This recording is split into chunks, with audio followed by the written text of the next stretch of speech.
Hi, welcome back guys. This is your friend, the Broccoli Fanfics, back with amazing fanfiction. This is the series of What If Puppet Deku Got Tragic Quirk. Now before starting, please give this video a like and subscribe to the channel if you want more videos like this. Now let's get into the fanfic. Quirks, superpowers that most anyone holds nowadays. Quirks can range from anything from running a millisecond faster to the strength to change the weather with just one punch from the wind pressure it generates. Quirks are everything. Quirks define who you are. Every child is elated to discover their quirk and find out who they truly are. This happens around the ripe age of 4 years old. Some are natural-born heroes. Others are perfect for other occupations such as baking or being an artist. With such a high hope for the future that a quirk brings, one would think they would be happy to discover theirs and reveal just how useful they can be. But what happens when your quirk dictates you as nothing more than a doll to be used by others? Wow, Kakin, a little green-haired boy chirped. Your quirk is so cool. His blonde friend sat in the middle of their preschool class with his palms out, tiny explosions popping from them. His head swiveled around to face the greenette, his red eyes wide and excited. All of their teachers were congratulating him. It was the perfect quirk for a hero. The other children were cheering, and soon the teacher had to avert their attention to calling down the preschoolers. The blonde and greenette soon found themselves at the arts and crafts table. The blonde looked up. "I've got mine, Izu," Katsuki Bakugo said definitively. "Now we just have to wait for you to get yours to be heroes together." He missed the way the green-haired boy flinched. Izuku Midoriya smiled back at his best friend, pulling his sleeve down subconsciously to hide the bruise on his arm. "Why yeah," he stuttered out. The truth was though, Izuku had gotten his quirk a month ago. He hadn't told anyone for 3 reasons. 1. Mommy said so. 2. Fear of what the others would think. And 3. Izuku Midoriya hated his quirk. Izuku chased after Kakin as they ran down the sidewalk to their housing addition. Kakin was a bit taller, so he made it to Auntie Mitsuki's house first. Auntie Mitsuki is Kakin's mother. The Midoriyas and Bakugos aren't really related, but the two families are close enough to be blood related. Kakin threw the door open excitedly with excessive force. He ran into the house, Izuku following at a more normal pace, closing the door behind his friend. "Where are you, old hag?" the blonde yelled. "A beat. Who you call an old brat?" came the loud reply from a female voice somewhere in the house. The living room. Izuku followed after Kakin as he ran as fast as his little 4-year-old legs could move. By the time Izuku rounded into the living room, Kakin was already showing off his shiny new quirk. However much Izuku wanted to smile at his friend's enthusiasm, he couldn't. He froze when he entered the room and took in the occupants. Auntie and Uncle were on the couch with Kakin in the middle of the room. On the love seat to the left of said couch was Inko Midoriya, Izuku's mother and Auntie Mitsuki's best friends since their high school days. "Izuku, sweetie," he jumped when his mother addressed him. He realized he had been standing there shaking for a bit. "Why yes," he squeaked out. Mommy smiled softly. "Fake." Katsuki asked you a question, dear. It's rude to not reply. Izuku flinched. Only he heard the unlying threat in her tone. Izuku turned his head to his best friend. Sorry, Kakin. What did you say?" he asked. The blonde-haired boy rolled his eyes. "I said, when are you going to get your quirk already?" Izuku's eyes flitted back to Mommy. She smiled, eyes narrowing a bit. "Well?" she questioned with a side tilt of her head. "Fake." Izuku subconsciously pulled at his sleeve again before raising his arm and scratching the back of his head, laughing more forcibly than usual. I don't know, Kakin." He lied. Inko nodded, seemingly satisfied. No, she was never satisfied. "We are going to a quirk specialist this evening to see when his quirk will show," Mommy lied. "Oh, won't that be exciting, Izuku?" Izuku looked at Auntie Mitsuki. "Smile," he told himself. Corners up, eyes squinted, voice clear. "Yep," he forced out. Izuku involuntarily flinched when Kakin lightly punched his shoulder. "No one noticed. Whatever you get, it won't be as cool as mine," the blonde roared. Izuku nodded. Of course, nothing was as cool as explosions. Then again, any quirk was better than the one I have. Mommy checked the time on her phone before standing up. "Would you look at the time?" she exclaimed. "We are going to be late for your appointment, Izuku." She turned to Auntie and Uncle. "Thank you for having us." Mommy ruffled Kakin's hair. "You are going to be an amazing hero with that quirk, Katsuki," she said warmly. Why couldn't she use that kind of tone with Izuku? Saying their goodbyes, Izuku followed Mommy out of the house, his hand in hers. It might look like a normal mother-son pair walking together, but in reality, Izuku was practically being dragged. His hand hurt from the strength of her grip, and his legs felt like jello as he imagined the impending doom when they would reach their house and the door would close, blocking the freedom of the outside from Izuku's grasp. Even if he wanted to run away, he couldn't. Mommy had him by his quirk. The dull throb in his chest told him so. As soon as the apartment door shut, Izuku stopped by the door as Mommy took a few steps forward. She stopped and turned to him. Izuku froze from the anger in her green eyes. He squeezed his emerald eyes shut tightly. Mommy reached forward and grabbed seemingly thin air. It wasn't thin air. Izuku felt it. She pulled back harshly. Izuku felt something in him pull by the chest as he was thrown through the air towards the woman. Mommy let go and moved out of the way. The throb released, but the momentum didn't. He bit his tongue to keep from crying out as he collided into the wall. "Idiot!" the woman screamed. She reached forward again. The tug came at his arm. Izuku was swung around by his arm by what seemed like an invisible force. He crashed onto the couch. "What the hell was that?" she barked. "You were shaking so much and kept pulling on your sleeve." She stormed over to the couch and towered over the boy, shaking. She reached forward, grabbed and pulled up. Izuku's arm was forced into the air, his sleeve falling down his arm to reveal the multiple bruises. "Are you trying to give me away?" "Huh." She let go of his quirk and his arm dropped. Izuku shook his head harshly. No, ma'am." Mommy's eye twitched. Izuku stumbled as she grabbed onto his quirk and stormed down the hallway. He being dragged along. She slammed open his door, turned, and yanked harshly. Izuku screamed as he went flying into his All Might-themed room, smashing into his bed frame. He tried to sit up, but his arms were shaking too much. Izuku glanced up at the green-haired woman who stood menacingly in his doorway with her hand on the doorknob. He quickly turned his eyes to the floor when he met her gaze. The gaze that looked the little boy up and down, judging him. No dinner tonight, she decided. Izuku's eyes widened and he looked at her shocked, finally getting the strength to at least sit up. "But I didn't eat yesterday either," he pleaded. She shrugged. "Maybe next time you won't be so obvious about it." She smiled that fake smile of hers. "You belong to me, Izuku. Don't forget that." He lurched forward as she closed the door, too late to grab the handle before the soft click of the lock sounded. It only locked from the outside. Izuku looked at the door in despair, much more despair than any 4-year-old child should be able to produce. Still, as he crawled to the closest that held the first aid kit that he had stored in his room, Izuku knew she was right. As he pulled off his preschool uniform, wincing at the movement, at the large bruise that was forming on his right side, Izuku couldn't help but agree with her. You see, in this world, a quirk dictates what you are. It dictates your worth and your future. So, of course, she was right when he had that quirk. While it was a weak one, Inko Midoriya could draw inanimate objects to her. She was a natural commander. Izuku had a much stronger quirk, but in the worst way.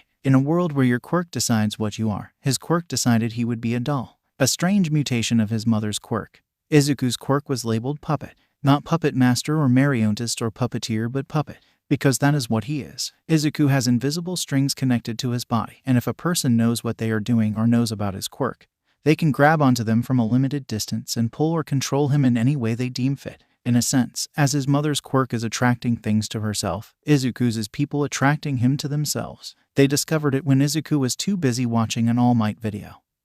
And Inko got angry, so she reached out to pull at his shirt lightly but ended up grabbing Izuku. At first, it was all fun and games as they worked together to learn more and more about Izuku's quirk. Being the quirk fanatic he is, Inko only thought of it as bonding with her son. Until she got addicted. She got addicted to the power she had over her son. It was like her natural-born commandership skills she got from commanding other things to her will overtook her. It started with dragging to get his attention, then gently making him hit walls as punishment. Then it became abuse. She enjoyed the power she had over her son. She could control another human being. She made Izuku keep his mouth shut because she wanted that power all to herself. Not like Izuku wanted to tell anyone. He didn't want another master to be abused by. In a world where quirks dictate your worth, Izuku Midoriya was set at the lowest bar. Even the quirkless were higher than him. They at least had control over their own actions. Not him. At the bottom of the fallen chain, Izuku Midoriya was the world's puppet and Inko Midoriya was his puppet master. Izuku Midoriya hated his quirk. Katsuki Bakugo bounced with jittery energy in his preschool classroom as he waited for his best friend to show up. He had gotten his quirk yesterday, so one half of the amazing hero duo was already complete. Yesterday Auntie Inko said that she was taking Izu to a quirk speckle fancy word. Someone who knows a lot about quirks. Not important, really. What was important was that Izu would know when he would get his quirk and when they could finally start their plans to become heroes together. The door to the classroom opened and Katsuki could see his curly-headed friend standing behind Auntie Inko. "I see you," he yelled loudly. The greenette jumped, but Katsuki didn't think anything of it. Izu had always been a scaredy-cat. Izuku waved gently to Auntie before rushing over to meet Katsuki. As soon as Auntie Inko left, Katsuki popped the question. "So, when do you get your quirk, Izu?" Izu looked down. Funny, Katsuki bent over and stuck his face right in the freckled boy's face. "Hello, Earth to Izu." The greenette jumped back. He watched as his friend tugged at his own sleeve before suddenly snapping his hand off as if he had done something bad. Izu was such a strange kid. Katsuki was getting impatient. He stood up straight and crossed his arms. "Well, Wes," came an almost inaudible whisper from his friend. Katsuki growled. "Speak up, Izu. No one can hear you if you mumble like that." Izuku snapped his head up with tears in his eyes, causing Katsuki to falter. "I'm quirkless," the greenette all but screamed, causing everyone to jump because Izuku doesn't ever raise his voice. Katsuki tilted his head. "Huh? What is that supposed to mean?" Everyone was watching Izu now. The little boy looked down. The D doctor said. His stutter was back. That I have an extra T-toe JJ joint. That people who H have QQ quirks D don't have SS, so that M means that I D don't have a Q quirk. Tears were spilling from Izu's eyes onto the floor now. His friend looked up and into Katsuki's eyes. The sheer amount of pain held in his friend's eyes took him back. "I am sorry, Kaken. A beat. 2, 3, 4. BWHAHAHAHAHA. Katsuki and Izu both jumped as the other kids roared with laughter. "Quirkless? That's so lame. He doesn't even have a quirk. He's so stupid. He's so weak." Izu's head swiveled around frantically along with his hands. I with his stutter. He couldn't get a sentence out above the laughing children. Even the teachers were trying their best to hide their laughter. Katsuki stared at his green-haired friend. Just like that, their dreams of being heroes together were over. Izu looked at him as though he was begging for help. Katsuki was torn between his friend and his dreams. Once the laughing had died down, the teachers guided them to sit in a circle for song time. Izu went to sit by Katsuki, which Katsuki wouldn't have refused, but a teacher grabbed the blonde's hand and pulled him away. "Bakugo," she spoke softly, "you have too good of a quirk to waste your potential on Midoriya. Come sit by me." It clicked when he turned back to see Izu's crestfallen face. It clicked when Izuku sat down and there was a visible gap between him and the kids around him who didn't want to sit by Izu. It clicked that Katsuki couldn't be friends with Izu anymore. Quirks decided who you were and Izu was quirkless. If Quirks decided who you were, then Izu was the lowest. He was quirkless. He was nothing. He was Deku. Katsuki let the word slip as he was walking with Izu, trailing a bit behind him as they were walking home. He had read it in a book that he was learning to read. It meant useless, and it had the same character in it as Izuku. The two both stopped. What? Izu's head tilted. Katsuki glared at his friend. No, at the traitor who had let Katsuki down. Why did he have to be quirkless? They could have been heroes together. They would have been the best. But now, it was like a huge slap in the face hearing the word quirkless come from Izu's mouth. A punch in the gut when he had said, in his broken, stuttering voice, "I am sorry, Kaken." Katsuki spun on his foot to face the greenette. "DAKU," he yelled. "That's what you are. Don't follow me anymore. I don't want you holding me back." Katsuki hated the way Izu's face fell. He hated the way that tears came so freely to Izu's round doe eyes. He hated the way that they made his chest feel weird and his heart hurt. He hated the way his heart dropped along with Izu when the smaller boy fell to his knees with a soft thump. He hated the way he ran away. And, as he slammed his room door shut and threw himself onto his bed, Katsuki hated himself for making his best friend cry like that. Izuku stared at Kaken's back as the blonde boy got further and further away. Izuku sat there, his knees to the sidewalk and arms to his side as tears fell from his eyes. His yellow backpack fell from his shoulder. Izuku hung his head. Huh. The laugh escaped his lips. Huh.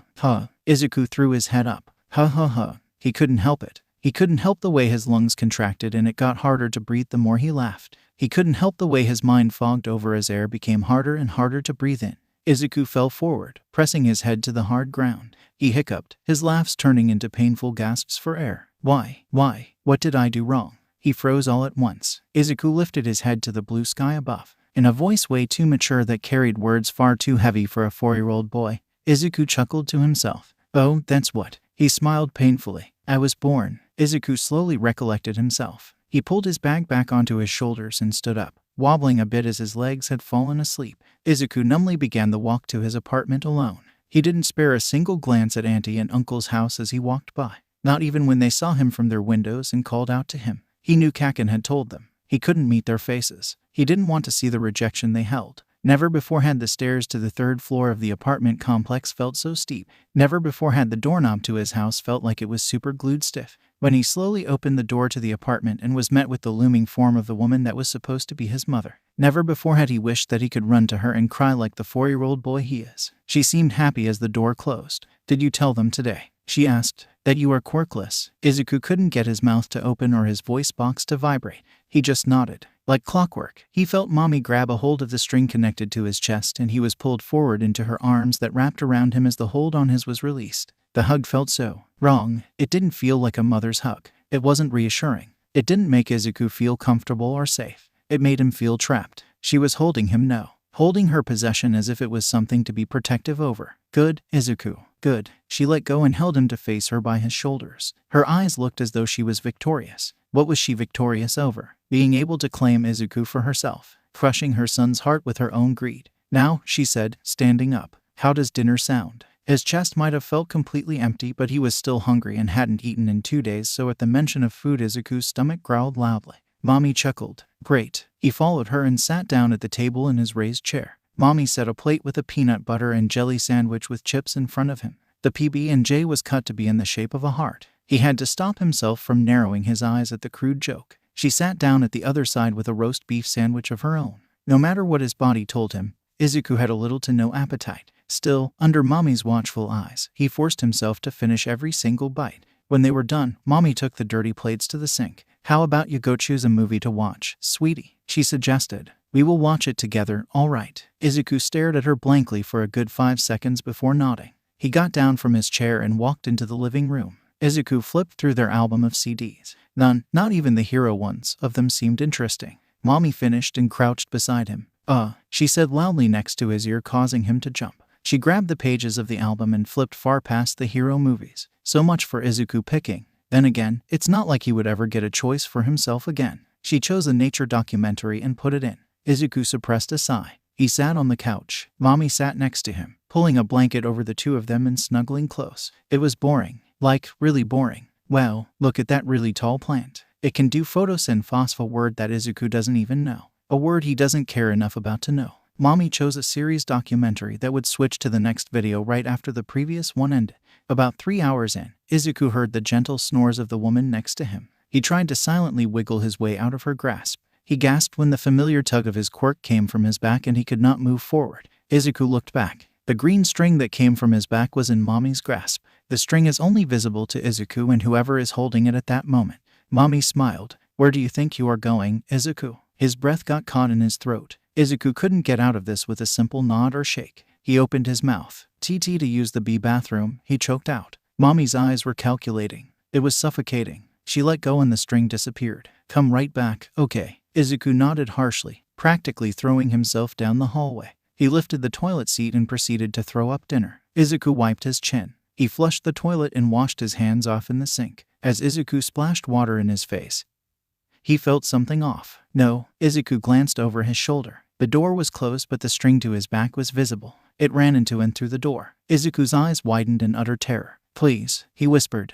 Please no. All at once he was yanked backward, the air being forced out of him as he slammed against the closed door. He didn't fall though. He was still being pulled and thus his feet dangled as the force held him up. It hurt to be continuously pulled with something blocking him from moving. It was like something in him was being ripped from his body. There was a giggle from the other side of the door. Izuku, sweetie, Mommy's voice came from the hallway. I found a new trick from your quirk. She sounded happy. Too happy. Izuku gasped as she tugged harder as though she was trying to pull him through the door. Tears swelled in Izuku's eyes as his system overloaded with pain. Mom, stop. Please. Snap. Izuku screamed in pain as he felt the string break and he fell to the bathroom floor. Mommy slammed the door open. Izuku. She crouched by him, but Izuku scrambled back. He screamed again and crumpled when his back hit the bathtub.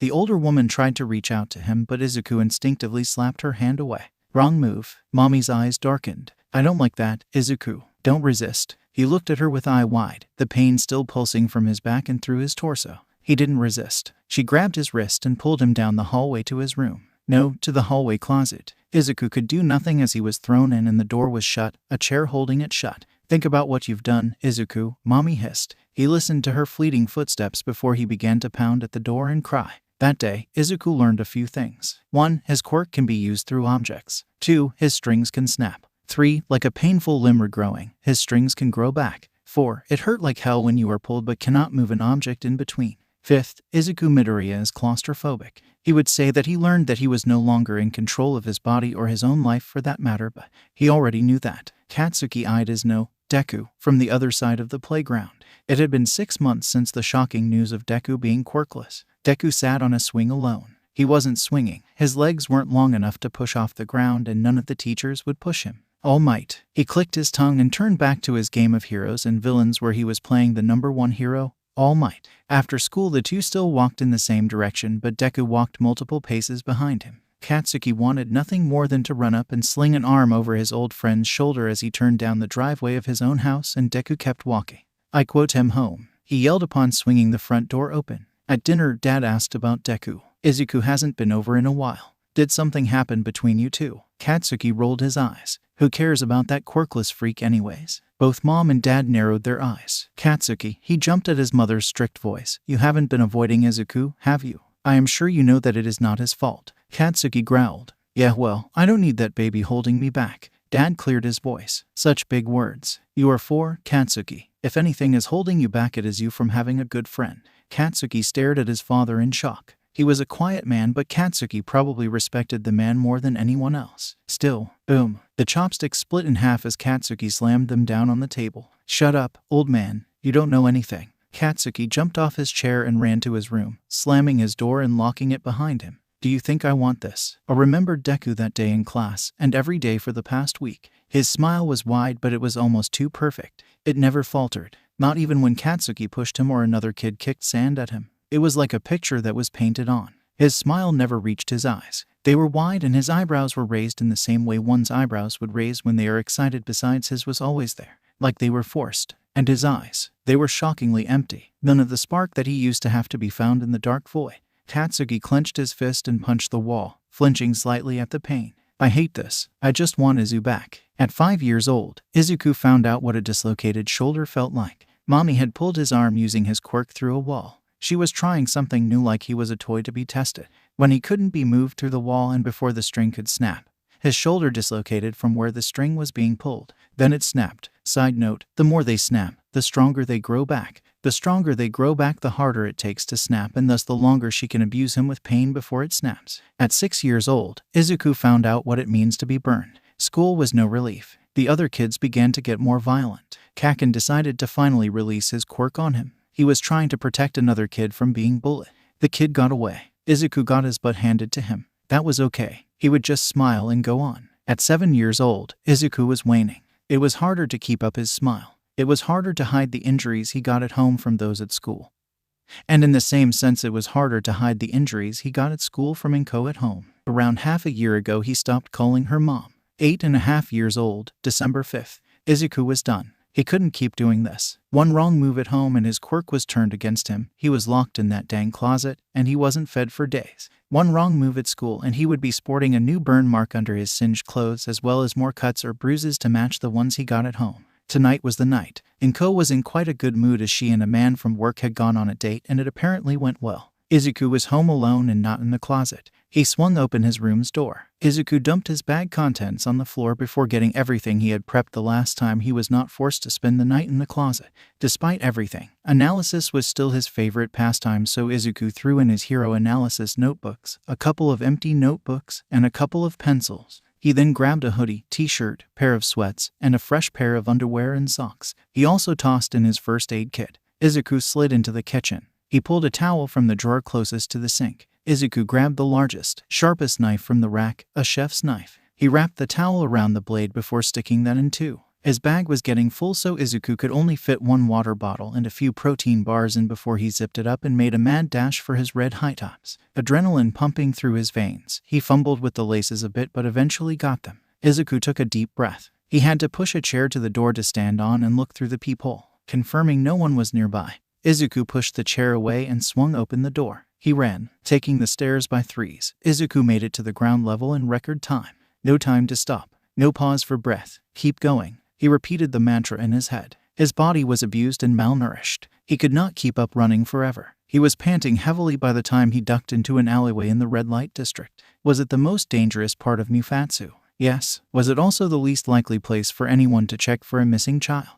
Yes. Izuku collapsed behind the dumpster. He laid on his side trying to level out his breathing. He did it. He got out. Now he just had to survive. Inko Midoriya smiled as she climbed the stairs to her apartment. Upon reaching the 3rd floor, she looked over the balcony. There Ryach was, waiting to see if she got in safely. Such a gentleman. She waved. He waved back. Inko turned back to her door and froze. The door was ajar. Did Izuku leave the door open? Did someone break in? As soon as the thought struck her, Inko slammed open the door. "Izuku," she yelled. "Izuku, where are you? Did someone hurt him? Kidnap him?" Her eye twitched. Did someone take her, Izuku? She checked every room, even the closet. He was nowhere. No way. Someone took her. Izuku. Her Izuku. Inko dialed the police. They said they couldn't do anything until 24 hours after the said person is gone. Inko sat on the couch, knee bouncing, and waiting for the detective to arrive 2 days later. When they did, they got straight to work trying to find out what happened. Someone took him. Ooh, when I find whoever took Izuku, I'm going to snap their necks. Izuku is mine and mine alone. They have no right to him. Then the detective had the gall to ask, is there any reason that Midoriya would have to run away? Oh, but what if he ran away? No, Izuku would never run away. He knew better. He knew that he belonged to her. He had no right to run away. He was hers, after all. It wasn't his decision. That only leaves the fact that someone stole him. They ended the conversation soon after saying that they would do their best to find her son. Her son. Inko closed the door behind them. I will get my Izuku back. Naomasa Tsukachi, the detective in charge of the case, rode back to the station in the police car looking over the files. He bit the tip of his pen. You know, he mused to the officer next to him. Sansa Tamakawa, she mumbled a lot. The cat-headed officer hummed. Meow. Yes, she did. And some of the things she said worried me. Naomasa nodded. Did you hear her say it? Someone stole him. Not kidnapped him. She often referred to her son as just that. Her son as if he was an object that belonged to her. Tamakawa nodded. The apartment looked already rough as well. Meow. Most of the walls and door frames looked as though they had been hit multiple times with a large object. Naomasa glanced at his cat-like comrade. I asked her if there was a reason for him to run away. She answered very bluntly no. It did not come as a lie with my quirk, though her saying that he was quirkless did. I will have to follow up on that later. She might truly believe that she had not given him a reason to run away. Now, are you suggesting abuse? He questioned. Meow. He sighed loudly. Of course. When Auntie Inko came over, because she was still a hecking amazing lady that the Bakugos were close with, Katsuki was definitely not expecting to hear that Deku was missing. Katsuki had expected the woman to cry like her crybaby son, but she seemed to just be just as furious as Katsuki always felt. It was strange. He looked down at his open palms as the adults talked. He couldn't help but remember his old friend. The obviously fake smile that was always plastered on his face. All of the torment that Katsuki had put him through when he should have instead just been a good friend to Deku, because Deku was still always there for him. Anytime Katsuki felt even a bit down, Deku would notice first and try to help. Katsuki pushed him away. He would always offer Katsuki his notes for the days that Katsuki wasn't there. He burned them to ash. Auntie Inko was very adamant about Deku being kidnapped, but Katsuki couldn't help but think otherwise. In the back of his head, he couldn't help but feel as though it was his fault that Deku ran away.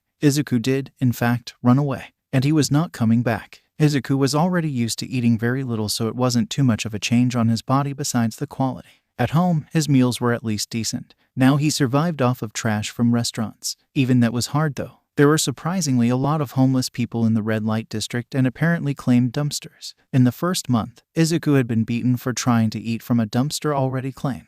Luckily, he was used to that sort of treatment by now, so he was quick to recover. Izuku had found an unclaimed alley, and he knew he had to defend this one with his life. If he didn't, it might cost him his life. That mindset is probably what set him on the course of vigilantism, though. He had made it to 9 years old with 6 months of living on the streets when it first happened.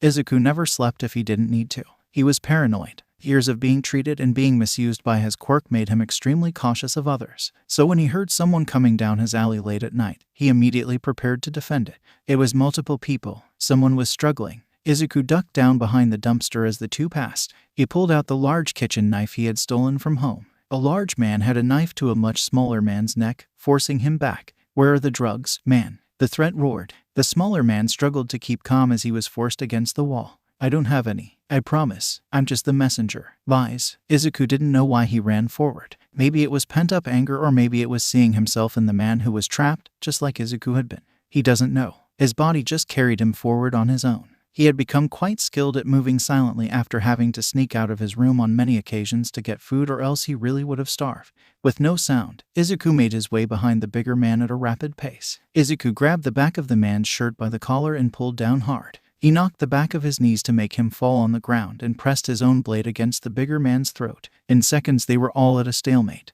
Izuku hadn't talked to a single person in 6 months. He looked up at the man formerly held captive. He cleared his throat. Run and don't tell anyone, he said with as much courage as someone with a stutter and fear of humans could muster. The man nodded. Thank you. He ran off. Izuku lifted his blade, and before the large man at his will could move, Izuku slammed the hilt of the blade into the side of his head, effectively knocking him out. The adrenaline released at once, and Izuku fell on his butt panting. Suck. What do I do now? He couldn't very well leave him here. This was his alley after all. Making up his mind, Izuku pulled the shirt off of the man and used it to tie the man's arms behind his back. It was one heck of a struggle, but he delivered the man into an alleyway a block away before taking the phone off of the man and using it to inform the police of his location and crime. Izuku threw the phone down and smashed it with the hilt of his blade before running off back to his alley. He slouched behind the dumpster. Phew, he whistled. What a rush. Izuku looked down at his hands. That was sort of fun. His eyes widened. Fun? He questioned aloud. When was the last time I had actual fun? Probably since he was 4. He felt the corners of his mouth turn up slightly. For the first time in 5 years, the smile on Izuku's face was real. He didn't want to lose that feeling. If being an illegal vigilant was what it took to make Izuku smile and feel something aside from fear again, then so be it. Yeah, right. Izuku paced back and forth in his alleyway in a mild panic. 2 days after his declaration of vigilantism, Izuku successfully pickpocketed a drunk on the street. That was scary enough in itself. Izuku was terrified of people. Every single day he would crouch behind his dumpster and watch the people. There weren't as many as the safer parts of the city, but that made things all the more terrifying. These were dangerous people. Everyone filtered in and out of his vision between the walls of the alley in a gray and black vision. Each seemed to be moving in slow motion. Izuku studied each and every one of their faces. Everyone was a threat. With that being said, he had gotten an identification card, driver's license, motorcycle license, and $54 from the wallet he pickpocketed. Oh, and a new, slightly worn wallet. Plus there was a picture of who he assumed was the man and his family. Izuku pondered over his circumstances. He knew he needed to go buy something to hide his own identity if he was going to do this whole vigilant thing for real, but that would mean walking into a back alley store to reduce the risk of being recognized as missing and interacting with another human being, and that was not something he was very eager to do, to say the least. On the other hand, it was highly necessary. If he didn't get a disguise, then he could be recognized. If he was recognized, then the police would get his name. If they got his name, they would connect it to the missing persons report. If they connected him to the missing persons report, then they would have to tell Inko. If they told Inko, then she would come after him. If she came after him, then she would find him. If she found him, then it would all be over. Izuku would be under lock and key for the rest of his life, tortured and tormented by use of his quirk against his will. He would never again see the light of day, taste warm food, or live with what little freedom he had fought so hard to achieve. Izuku froze from his downward spiral that was slowly but surely turning into another panic attack. He had become much acquainted with those in his life. Achieve, he whispered. He looked up at the little bit of sky that he could see from the narrow alleyway. Right, I achieved this freedom. I fought through everything and survived. He looked down at his hand and tightened it into a fist. It's my turn to decide what to do with my life. He pivoted on his heels sharply and confidently made his way to the opening of the alley. He only stopped to stash his chef's knife in his hoodie pocket and grab the wallet. He pulled up his green hood before finally stepping out onto the street sidewalk. A man bumped his shoulder. Watch where you're walking, brat, he growled, even though he had obviously hit him. Izuku felt his whole body shake and blood pressure rise instantly. No backing down now. Izuku took a deep breath and slowly stalked down the street, slightly hunched and incredibly tense. He stayed close to the walls of buildings and attempted to make himself look not as suspicious as he knew he already looked. He already knew where to go. Izuku ducked into another alley 3 blocks down. There was a flickering sign that read, "Junk Stop." Izuku took a deep breath before pushing open the front door. It creaked upon movement. Welcome. His head snapped towards the source of the voice. At the end of the surprisingly expansive shop was a counter. Behind it stood a tall, lanky man with a long white beard that was braided in a bald head. He wore a red button-up with long sleeves and a chain necklace around his neck that held a large golden coin dangling from the bottom. Izuku only nodded his greetings. That was something he had learned in the short months he was on the streets, was that you never waved to anyone. Even if he never tried, he had observed the people enough to know. It was only nods. Nod down for someone you make eye contact with. Nod up for someone you acknowledge. Izuku moved deeper into the store, his footsteps not audible. On the far wall was an array of weaponry that he knew was probably not legal. Izuku turned to the small racks of clothing and masks. He filtered through them before picking out a piece. It was a simple black long turtleneck, something inconspicuous. He nodded. Izuku was planning on being somewhat off the radar, but that little part of him that wanted to be a hero still, that had sparked the night he decided on being a vigilant, sparked again as his eyes met sparkly golden pants that were light tights but not as form-fitting. He bit his lip. Izuku looked around. His eyes landed on a sparkly gold masquerade mask. He picked it up and pressed it against his face, turning to look at the face mirror that was set on the top of the mask stand for viewing purposes. It would cover the top of his face and had white shades over the eyes, with pointed edges and the outlines of the sides in silver. It looked pretty fancy but still cool. There was an intricate pattern of gold swirls and sparks on the already gold base. Izuku felt his face split in a grin. Wow, it was so foreign, smiling, that is. He nodded and took the mask and his size of the pants. He moved on to the weapons section. Izuku scanned the wall. He hummed to himself. Izuku jumped as he heard a sound from the counter. He glanced over at the shopkeeper. The man smiled. "Oh, don't mind me," he cooed in a soft voice but one that carries. Izuku did mind him, though. He kept one eye on the man as he continued to browse. He decided if this was going to be a theme then he should fit it with the correct weapon. Izuku reached out and wrapped his fingers around a black whip. He felt the smooth leather. He took it. Izuku counted up the cost before deciding on one last thing. Another black shirt and some thread and a needle from the miscellaneous box. He brought his items and slid them onto the counter. "Want to know?" The man spoke up, causing Izuku to flinch. "Why I tally it all up on paper and don't use anything electronic for my work." Izuku glanced up at the man. "Is he trying to get me to speak? What does he want?" "Don't trust. Don't trust. Don't trust." Izuku slightly shook his head. The man smiled. It reminded Izuku of Uncle Masaru. "To protect people like you." Izuku snapped his head up. The older man chuckled. "I don't know why or what pushed you this far, or why most of my customers come for similar items, but I know that something must have happened." He gestured to the store. "It's a small business and not exactly legal, but then again neither is half of the red light district. I keep up shop because people like you come here. I don't do anything electronically to protect your information." He gave Izuku back the change. "You can't do this alone, Sonny. No one can. That's why I am here. To support the shadows. To support you." Izuku looked down. He'd been found out. The older man handed Izuku the bag. Izuku reached forward to take it.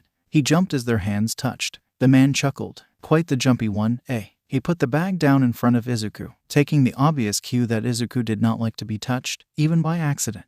Izuku blushed slightly. He was so obvious and grateful. Izuku grabbed the bag and $5 in change before streamlining straight to the door. "See you soon." Izuku paused with his hand on the doorknob. He glanced back at the man. He had gone back to simply sitting at the counter and not looking at Izuku at all. "That's fine," Izuku thought as he exited the shop. "I don't need anyone to take an interest in me." He walked back towards his alley, eyes everyone he passed. They are all threats. Izuku wasn't stupid. He needed to train with his new weapon. He wouldn't last long if he was inexperienced. The first time he was just lucky. Izuku felt like a gopher as he popped his head out of the dumpster and jumped out. He came out with a soda can. He huffed, nose scrunching at the stench on his skin and clothes. He shrugged, not like he wasn't used to it. He bathed by using the behind-store faucet they only turned on to clean the back of the alley once a month. It was ice cold at all times. Izuku set the can on a box at the far end of the alley. He measured the length of the whip before stepping back and began training to be able to hit the can. By the end of the first day, he was exhausted and had yet to dent it. The box, on the other hand, looked like it got hit by a truck. A week into training, he pulled his arm back and when he swung it forward, he couldn't. He turned around to see the whip had gotten wrapped around the poles that ran up the side of the building to the right. He narrowed his eyes. Interesting. It took a month of training and studying his hero notebooks on the page of midnight to feel comfortable with the whip. Another month to gather the courage to actually go on his first excursion. Izuku looked at himself in a puddle. He couldn't see his reflection well in the dark, but the nearby street lamp gave him enough light to make out a shaky form of him. He wore his long-sleeve black turtleneck tucked into his golden, sparkling pants. His gold masquerade mask covered the top of his face and hid his green eyes. Izuku had spent his last few bucks on hair gel which he used to glaze back his green curls. He had torn up the black t-shirt and used the scraps to create hoops on the pants to hold his whip. Lastly, he wore his signature red high tops, a direct contrast to his ensemble. He shrugged. He knew he was thin on money anyways. Since when was he not? Izuku giggled. Actually giggled. Like a little kid. Like the 9-year-old child that he is. He looked so cool. So much different. Izuku Midoriya was a new man. He took a deep breath. His goal was to turn in one criminal tonight. Izuku nodded to himself. Let's do this. He mentally pumped himself up. Izuku jumped up, just barely reaching the fire escape ladder on the side of the building. He used what little body strength he had, which wasn't much considering his malnourished body but still enough considering his training, to pull himself up. Izuku climbed all the way up to the top of the 2-story building. He got buffeted with air upon reaching the top and standing up. Izuku shook his head, grateful for the hair gel keeping his hair out of his face. He looked ahead. There was a gap between the building he was on and the next one. He took a deep breath, took a step back, and propelled himself forward, stomping on the ledge and pushing off the hardest he could.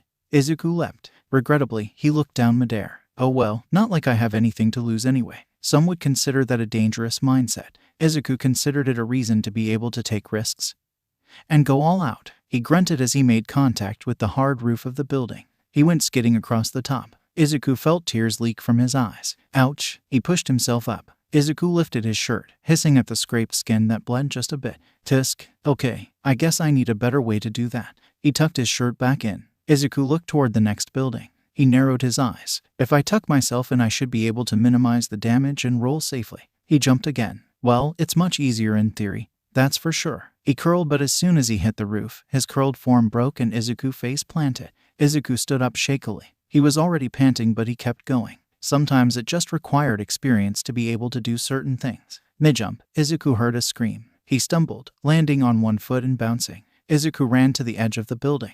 He crouched down and peered over the edge. A large man in a ski mask was holding a woman down. Somebody, help. Izuku narrowed his eyes and assessed the situation. He couldn't very well go down the fire escape. He would easily get caught. He could, however, get halfway down and Izuku climbed down silently to the halfway bar. The man had just ripped the shirt off the woman. He was distracted. Izuku kicked off the ladder, twisted in the air, and nailed the man in the side. Izuku went rolling. The man went flying and smashed into a wall. Izuku scrambled to his feet. He grabbed the shirt from the ground and threw it over the girl. Get up and get the police, he commanded. He shocked himself with how confident he sounded. She nodded, pulling the shirt over her shoulders. She too was quick to get up while her attacker was winded.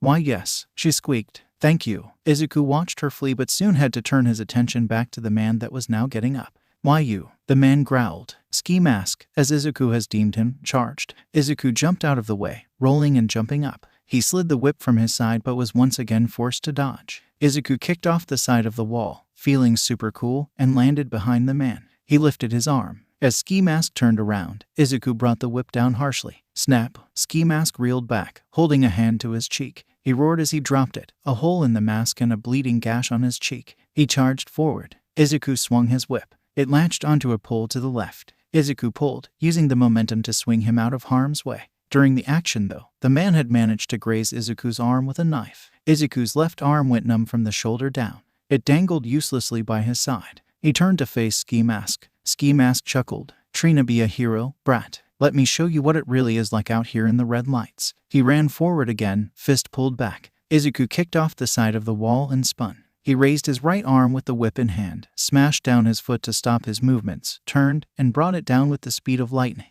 It burned through the man's shirt and cut into his skin. Ski Mask howled in pain. He barreled into Izuku before Izuku could even attempt to dodge. Both went rolling until they crashed into the alleyway wall. Izuku opened his eyes to see the man on top of him, holding him down with one hand, knife raised high above Izuku's face in the other. Izuku's heart stopped for a second. Ski Max's hand fell. Izuku just barely was able to turn his neck, the knife grazing his left cheek. He bit his tongue to hold in this cry of pain. The left side of his head and chest went numb. Izuku growled audibly as he brought his foot up and kicked the man in the stomach. He wasn't strong enough to kick him off, but it was enough to unbalance the man and use his weight to roll out from under Ski Mask. They both stood up and faced each other panting. Izuku could feel his heartbeat dropping in speed. The numbing. Does it reach organs too? The thought terrified Izuku, but he couldn't worry about that now, nor the blood spilling from his cheek and arm. Just before Ski Mask was about to attack again, the sound of police sirens came in the distance, rapidly approaching. Suck, Ski Mask growled. Now, Izuku used the distraction to get the leap on his opponent.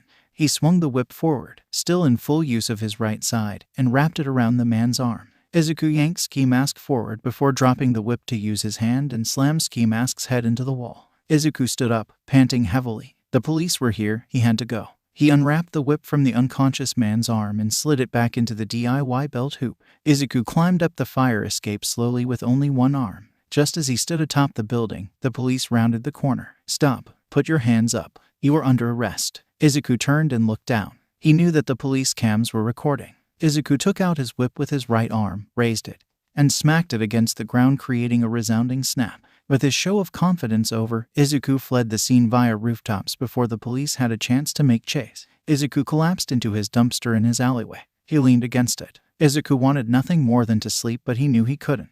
His heartbeat was slowing too quickly. He had to keep awake. Instead, Izuku pulled off his shirt, with much difficulty, what with his numb left side and all. He pulled out the first aid kit to where he always had a needle and thread prepared, grateful for the numbness of his left side.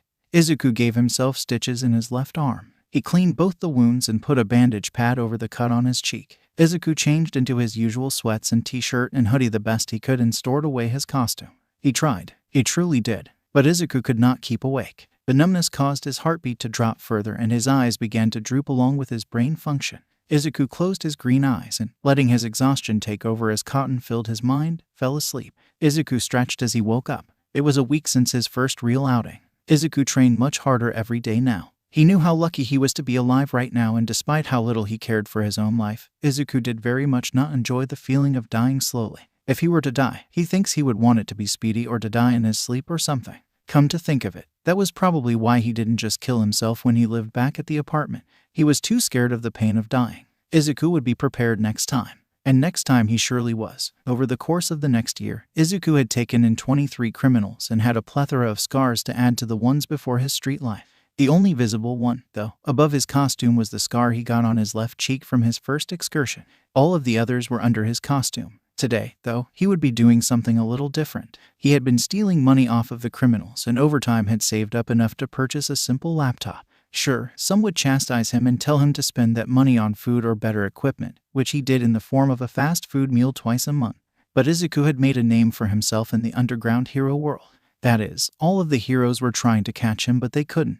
And with that, Izuku decided to be a little bold. Izuku got into costume and climbed onto the top of the building that made the wall of his fire escape with his laptop. It was midday, so this was risky, but he set up a timer and stood a few feet back. Izuku grinned, and right before the camera flashed, he swung his whip forward. The picture came out as him with the hip flying into the camera. It just barely missed the laptop. Izuku was quick to scramble back down the fire escape and change into his normal clothes. He took a second to survey his torn and ragged clothes. Not once since he had run away had Izuku gotten any new clothes aside from his costume. Izuku shrugged. Vigilant or not, he was still homeless. Izuku ducked out of his alley. His blood pressure rose tenfold. It didn't matter how brave he was when vigilante, Izuku was still 100% terrified of humans. Every single day he lived in fear that the dull throb of someone tugging on his quirk. He was scared that someone would reach out and the string would form. His freedom could be stripped away faster than lighting if someone was to only have the right mindset for it.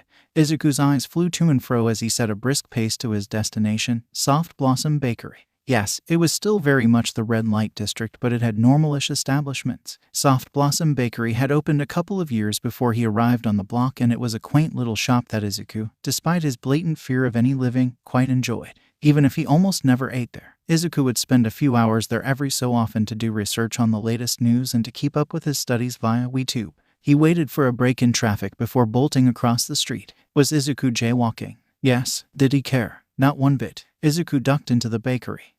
Hey, boy. Izuku jumped. Sure, he was used to it by now, but his anxiety very much did not enjoy the greeting he always got from the woman behind the counter. Izuku glanced at her. He took in her pose, her body language, the ways her eyes moved. He took in the other customers. How would he get out should someone find him or recognize him? How fast could he draw his knife out? He needed a new one soon, though. His was pretty dull. Could he really effectively use it should the situation that he should need it arise? Deciding that it was safe, for now, he made his way over to the table seat in the corner and set his laptop on the table. Mary Lou looked up from her position at the counter. She was the owner and head pastry chef at Soft Blossom Bakery. Her parents had both advised against setting up shop in the red light district, but Mary Lou had thought that the red light district needed a bit of a spirit and light in it. Still, it was hard making a living in this kind of atmosphere. People in the red light district didn't do nice. After 4 years of struggling to keep her business alive, Mary Lou was just about to give up when that kid first made his appearance. She smiled as he came back again today. Hey, boy, she called from the counter. She only ever called him boy. Mary Lou didn't know his actual name. She watched him as he stood in the front door, like always. His eyes would survey the room before he would always give himself a small nod and sit at the table in the corner. He didn't reply. He never replied. Mary Lou doesn't think he speaks much of at all. She walked over to him just as he was pulling out his laptop. Oh, that's new, she commented on his new possession. He spared her a side glance. Nothing more. Mary Lou grinned. Are you ordering anything today? A pause. Her eyes widened as she witnessed the smallest shake of his head. Progress. She got an actual, albeit nonverbal, response out of him. Her heart swelled. So, the usual? He glanced at her again. The usual was something Mary Lou would give him every time he came in. She didn't care if she did not have the money to keep giving free food or if he didn't pay. The little green-haired boy was obviously homeless if the state of his clothing was anything to go by, and obviously underfed. He looked back at his still-closed laptop. Mary Lou smiled. Great, I'll be right back with it. As soon as she walked away, the boy opened up his laptop. Mary. The brunette paused. She walked over to a usual customer. Yes, Marco. Anything I can get for you. The black-haired man narrowed his eye and jabbed his thumb in the direction of the boy. Why you always giving him stuff for free? It ain't gonna help your business none. Mary Lou looked back at the boy. She gave a soft smile. I guess I just feel sort of protective for some reason. Tisk, Marco growled. If he wants to make it in the red lights, he's gotta learn to take care of himself. Can't have people waiting on his hand and foot. Mary Lou looked back at Marco. I am sure you are right, but I will still try my best. He's just a kid, Marco. The man stood up. You know, Mary, you are probably the only good heart left in this town side from that vigilante fellow.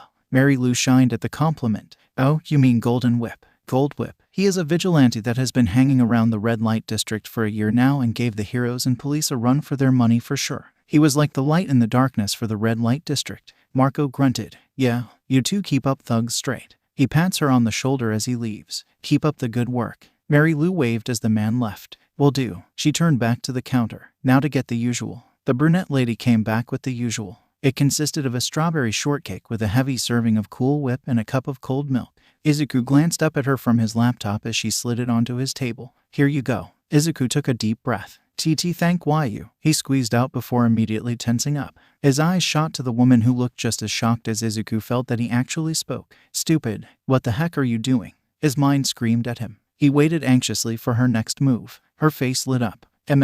She hummed. No problem. She scampered off to her place behind the counter. Izuku let out a breath he didn't know he had been holding. Idiot, he chastised himself. Don't go getting all chummy now just cause she has been generous the past few times you've been here. She's an enemy, too. This is all a ploy to get you to let your guard down. Joke's on her, I never let my guard down. Despite all of that, Izuku still took the mini fork which he absolutely adored and used it to get himself a small bite of his strawberry shortcake. He had to suppress a smile. Smiles are weaknesses. Izuku washed down the bite with a quick gulp of milk before turning his attention back to the screen. On the laptop screen was the new Hipstagram page he had made for his vigilante persona, Golden Whip. That is what the public has been calling him. He used a close-up picture of his face, and with the mask on and gelled hair of course, as his profile picture, and his first post was the picture he had just taken on the roof with the description caption reading, Greetings, citizens. Taking a page from the heroes and made myself a page so if you want to keep up with me as I anger your favorite heroes again and again you should follow me.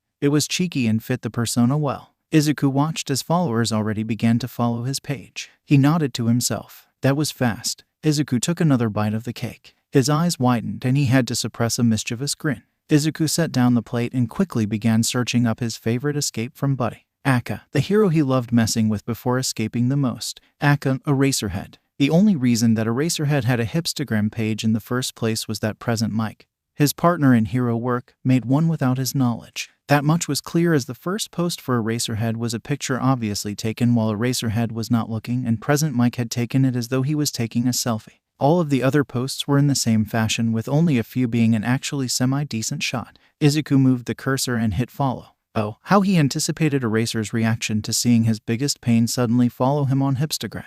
After that, Izuku got on WeTube and began his studies, watching various videos on math, English, Japanese, and science with subtitles as he ate his strawberry shortcake and drank his milk. He got so enthralled that he did not even notice the brunette laid walk up until she spoke. Are you all due crash? Izuku jumped so hard that he dropped the cup that he had just emptied. It shattered upon impact on the floor. He met her yellow eyes. He couldn't move. He couldn't breathe. He couldn't see straight or stop his body from shaking. He watched a shaky smile form on her face. Sorry, boy, she said. I didn't mean to startle you. Are you okay? Izuku forced himself to nod. She smiled again. Don't you worry about this. She gestured slightly to the shattered glass that was all over the floor. I'll have it cleaned up in a jiffy. Though you might want to move seats. That is, if you still want to stay. She sounded distraught. Why? Was she sad that he might leave? Why would she care? Is it because her plans were foiled? Is she not going to get angry? Why isn't she angry? What's wrong? Izuku took a deep breath. He reached down and pulled his hoodie sleeves over his hands before gently sweeping up the pieces of glass. You see, this is a place, despite Izuku's blatant fear of humans, that Izuku did not want to have to give up. He didn't want her to turn on him, so he opted for helping her clean up the mess he had made. Don't do that, she yelped. You'll cut yourself. Let me get a broom. As she ran off, Izuku kept sweeping. He had grown out of his hoodie so the sleeves were short on him even before pulling them down over his hands. Izuku accidentally let go and cut his finger on a piece of glass. He winced. Izuku hid the cut in his hoodie pocket as she came back with a broom. Here we go, she chirped as she began to sweep the pieces of glass into the dustpan. Izuku stood up. She looked up and gave him a thumbs up. See, all good. Izuku stared blankly at her. He nodded ever so slightly. Manners, Izuku. He gave a small bow. Sorry. He glanced up when she didn't reply. She was smiling. It's no problem. The lady winked at him. Good to hear your voice, boy. His emerald eyes widened. The lady left to dispose of the glass. Izuku stood up straight, shocked. He numbly shut his laptop and shut it. See you soon, boy. The lady's voice came from behind him. Izuku's hand hovered over the push bar of the door. He glanced back. Don't do it, Izuku. Do not do it. Yeah, he whispered before leaving. Why did you do it? He screamed at himself as he crossed the street and bolted into his alleyway. He sat there fully aware of his quickened breathing and of the panic attack he knew he was having but could do nothing to stop it. Idiot. She's using you. You can't get close. She will take advantage of it. Don't show weakness. Don't smile. Don't speak. Don't let down your guard. Not around her. Not around the old man shopkeeper at the junk shop. Not around people you save. Not around the heroes. Not around anyone. Stop letting yourself get close. Never get close. Never get close. He turned his head to look out of the alleyway and at the bakery. It was blurry, his vision shaking along with his body mid-attack. The grays and blacks that he viewed the world through swirled together and the people passing by seemed to move in slow motion. Still, Izuku could make out the lady clearly through the window of Soft Blossom Bakery. He knew that she could not see him as he had his body mostly behind the dumpster. But as she looked out the window in his general direction, cold terror flooded his veins as if he had been thrown into the waters around Antarctica. His eye twitched uncontrollably and he subconsciously pulled at his sleeves, a familiar nervous tick. Izuku's eyes trailed down to his finger he sliced on the glass. It was mostly dried blood but a crimson dropped onto the floor of the alley. Even her. Everybody is a threat. Shouta Aizawa growled as a notification slid into his view of the puzzle he was putting together on his phone. It was from Hipstagram. Honestly, why did Hisashi even make me an account? It's so irrational, he thought despite clicking on the notification stating that he had a new follower. Even though he was an underground hero, he was still a hero, and thus his follower count was quite high. He skimmed over the notification. Once, twice, 3 times. Shouta stood sharply and promptly threw his phone at the wall. His class jumped at his sudden show of aggression. Shouta had expelled half of this year's hero course class, but since he still had the other half, he was technically on duty as a teacher and hero. A girl with a wind sector quirk placed a wind gap below the phone that gently lifted it, and the phone gently glided onto Shouta's desk. Are you alright, Aizawa-sensei? Shouta took his phone with a now cracked screen. It still worked. He ran a hand through his hair and sat down with a huff. Yes, thank you. Return to your work. When the class complied, Shouta glanced down at his screen and read the notification again. New follower, Golden Whip. His eye twitched. Tisk, are you mocking me? Yes, he is. 11-and-a-half-year-old Izuku took a deep breath, arms fanning out and folding in with every slow, measured breath. He lifted his hands and gently pulled the golden masquerade mask over his eyes. Izuku opened his eyes. They no longer held the almost constant fear of Izuku Midoriya but instead the bold, confident eyes of Golden Whip. He grinned. The greenette got a running start before leaping up and latching onto the fire escape. He climbed up before starting his nightly excursion. Before long, he found his first haunting. 3 people, 1 man and 2 women, walking down the street very suspiciously in the night. He silently followed them from a distance via rooftops. Izuku paused as they made a sudden turn down a dark alley. It wasn't a random decision. That was a deliberate turn. Izuku unlatched the rope with a grappling hook on the end of it. He hung it on the side of the building, letting the rope fall off the side. Izuku quickly but carefully climbed down the building before swinging the end of the rope like his whip, which effectively carried the kinetic energy up the rope and dislodged the hook. He had gotten the rope and grappling hook 2 months ago from the junk shop. That store had proved quite useful in Izuku's 2.5 years of vigilating, despite how on edge Izuku felt in it. He wrapped the rope and hook around his waist before crossing the street and stopping at the side of the alley. He peered in. It was a lot more expansive than he had previously thought and held many more occupants than previously expected. Taking a quick overview, Izuku recognized 2 different gangs by the split between the 2 groups and the tattoos on every person's body. The Blue Bloods and the Scare. Those were the 2 gangs. Both were well-known gangs in the Red Lights, always fighting for the west side of the Red Light District. Izuku waited. He could put up a good fight, sure, but he was still a small, underfed 11-year-old boy, even with his muscular build, and he was not confident that he could make it out alive. Not that he really cared if he died, but he wasn't one that would go in knowing he would die or expecting to. A movement from above caught his eye. Izuku grinned. On the edge of the building, creating a wall of the alley on the roof, crouched none other than Eraserhead. Despite always trying to catch Golden Whip after the fight, he and Eraserhead have actually banded up quite a few times for a particularly dangerous setting, or when Golden Whip would message the hero over Hipstagram to inform him of something that would involve hero intervention, or just to annoy Eraserhead for the hell of it. Eraserhead looked down at Izuku. Izuku nodded. The hero nodded back. They waited for the fight between the gangs to start. It was a cheap tactic, but the two waited a good 10 minutes for the gangs to tire each other out before joining the fray. Izuku signaled to Eraserhead and dashed in. A blue blood was mid-punch when Izuku swung his whip out. It wrapped around the outstretched arm. Izuku pulled harshly. The tall man with a blue-dyed mohawk came spinning at him. Izuku drew back his own face and used the momentum of the man to smash it into the gang member's jaw. There was a sickening crack. Out of the corner of his eye, he saw Eraserhead drop down, immediately taking down a scare with him. Izuku whistled. What a hero. It's the heroes in Golden Whip. A scare yelled above the fray. Scatter. Yeah, no. Izuku grabbed the arm of a sharp-jawed scare and judo flipped him over his shoulder before spinning out of the way just in time to dodge a black pole that flew in his direction. Not fast enough. It nicked his neck, tearing the turtleneck and drawing blood. Black immediately began to spread over his skin from the cut reaching down to his collarbone and covering his right cheek. It burned. Izuku bit back the tears of pain. Upon hitting the wall, the pole seemingly shattered into dust. Izuku placed a hand over the wound, but the black spread to his hand, so he was quick to pull it down. Looked at the source of the pole. It was a scare member with pitch black hair and a black trench coat. Scary Quirk. A black pole began to form up out of the man's palm. The man screamed in rage as the pole suddenly broke off and stopped forming. Izuku smirked. Nice going, Eraser. He took advantage of the distraction and cracked his whip across the gang member's face. The man let out a grunt as he was thrown off balance, letting Eraserhead take the man and his white scarf capture weapon. Eraserhead dragged the man across the alley and smashed him into a blue blood. Izuku grunted as a foot smashed into his back. Izuku took the momentum to drop into a roll. He rolled out into a crouch. Izuku grabbed a nearby blue blood's leg and yanked it from underneath him. He felt bad almost as the gang member was a girl, but then remembered that this gang was notorious for their crimes. He stood up as she was just getting into a crouch. Izuku cracked the whip against her back, causing her to splay out on the ground in pain. He did not expect her to flip over on her back and shoot her blue hair up in the form of a dozen daggers. Izuku leapt back as they slashed past his arms, cutting through his skin with many tiny, little cuts, with one pretty decent-sized one. You brat. You think you are all big and bad, huh, baby? Izuku's eye twitched. She smirked.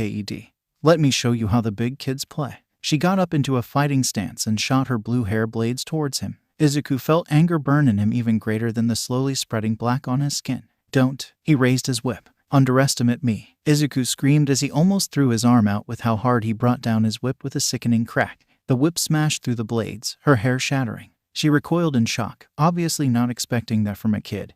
Because, yes, it was common knowledge that Golden Whip was a child. It was basically impossible to deny that in any way. Everyone froze as the sound of glass resounded from the shattering of the blade hair and echoed in the night air. He got Tana. Someone screamed. Suck. Eraserhead appeared behind the girl, Tana apparently. Her hair was noticeably shorter and uneven. Eraserhead knocked her out with a swift chop to the neck. He caught her and laid her down semi-gently. Both Eraserhead and Golden Whip stood at the only exit of the alleyway. A few gang members had escaped, but most were unconscious on the floor of the alley, with only a few standing, seeming have had their energy sapped from them at the fall of the Tana lady. Now, Eraserhead spoke in a cool voice. Do you want to keep up this obviously one-sided battle or keep fighting irrationally? Crack. Izuku snapped his whip against the wall for emphasis. In the end, they gave up and the police showed up to take in over 20 gang members. Izuku stayed back in the shadows as he watched. He grinned and pulled out his camera, snapping a few selfies. Izuku suddenly felt dizzy. He dropped the camera on the ground and had to use his hand to hold onto the brick walls and keep himself upright. His vision swirled. What is this? Hey, Golden Whip. Izuku snapped his head up to see the blurry form of Eraserhead walking toward him. Izuku picked up the camera and quickly latched it to his belt hoop. He leaned on the side of the wall, trying to play it off coolly. He replied. Izuku. Golden Whip had picked up the red light accent. How you been, Eraserer? He could feel her words slur. Eraserhead froze. Izuku could just make out the handcuffs the man held behind his back. What's wrong, Eraser's eyebrows creased. Hey, he spoke in a cold voice, but Izuku thought he could make out concern. Are you okay, kid? Izuku raised an eyebrow. Yup. Nope. And what's with you calling me kid? We that close now? The man shook his head. No, seriously. You don't look that great and that black on your skin is still spreading. Izuku chuckled. He felt all giddy. The grays and blacks of the world that he viewed seemed to clash more than usual. Bursts of blues and purples and yellows filtered through his usually monotone lenses. I'm fine. Then why aren't you running away? Eraserhead sounded unconvinced. You can't get off that wall, can you? Izuku narrowed his eyes, fruitless behind the mask. I totally can. Just to watch me. Izuku suppressed a grunt as he pushed himself off. The world tilted. Izuku felt himself fall forward. Kid. Eraserhead reached forward to catch him. A blonde-haired child roughly grabbed a shorter greenette by the arm. The greenette winced as he felt the burns already forming as smoke came from the point of contact. Deku. A green-haired woman crouched down and grabbed a green-haired child's face in her hand, studying him through narrowed eyes. She grinned. My Izuku. Deku. My Izuku. Come back here, freak. How dare you disobey me? I'm gonna put you in your place. This is what you get with you disobey my orders, sweetie. It's called discipline. Dku. Mine. Slap. Izuku smacked Eraserhead's hand away and caught himself. With all of the malice that an 11-year-old boy could squeeze into 3 words, he hissed out, "Don't touch me." Eraserhead took a few steps back. Izuku bit the inside of his cheek to stabilize himself as his heart rate skyrocketed and his vision tilted once more. He spun around and jumped onto the fire escape, climbing faster than ever before. He ran and jumped onto the next building before Eraserhead could react. He tripped and face-planted but got up and kept going. Got to get away. Jump, fall, repeat. Got to get away. Izuku made it to his alley but fell off the fire escape, landing on his back. He groaned and rolled over. Izuku dragged himself to the dumpster and needed a first aid. The world went black. Shouta sat in his apartment with his knee bouncing at a rapid pace. Bean, his brown and white cat, rubbed up against his leg, noticing his distress, but Shouta didn't even register it. He couldn't stop seeing it. Golden Whip. Shouta vividly remembered erasing the man with black hair's Quirk after he saw the vigilante get hit. For the rest of the fight, Shouta couldn't help but steal glances at the child. Shouta doesn't get close to kids. It's irrational.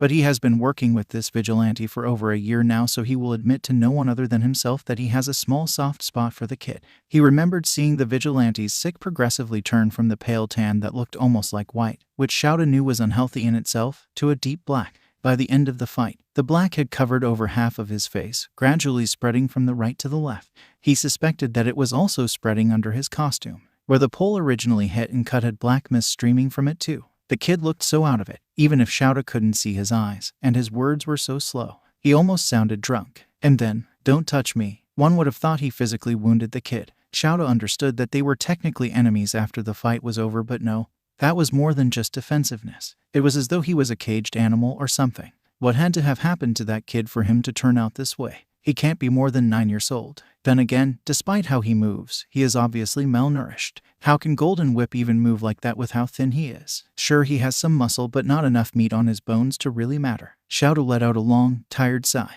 He looked at the ceiling. Shouta wanted to chase after the vigilante but couldn't because the police still needed him. He remembered the interrogation of the man with the quirk that wounded Golden Whip. The effects of my quirk. It is sort of like a poison, I guess, but more like a gas. It comes in the form of a spear that I use to throw at people or stab them with. If it cuts, the gas that radiates off of it enters a person's bloodstream. It jacks with their system and causes seizures and causes hallucinations. So I hear. I never tried it on myself. Never on yourself, but you will on a child. Shouta growled. The man roared in laughter. That ain't no child. That's a beast in a kid's body. What was the black covering Golden Whip's body? Ah, that just tracks how far into the bloodstream it has gotten. For real though, I'm surprised that he hung on for so long. Moving around makes it spread faster. Golden Whip is one heck of a maniac. He must have been fighting it off the rest of the day. Can't say I envy him though. Shouta narrowed his eyes. What is that supposed to mean? The gang member smirked. I've only killed one person with my quirk and he was a grown man. Most adults can fight it off if they are strong enough.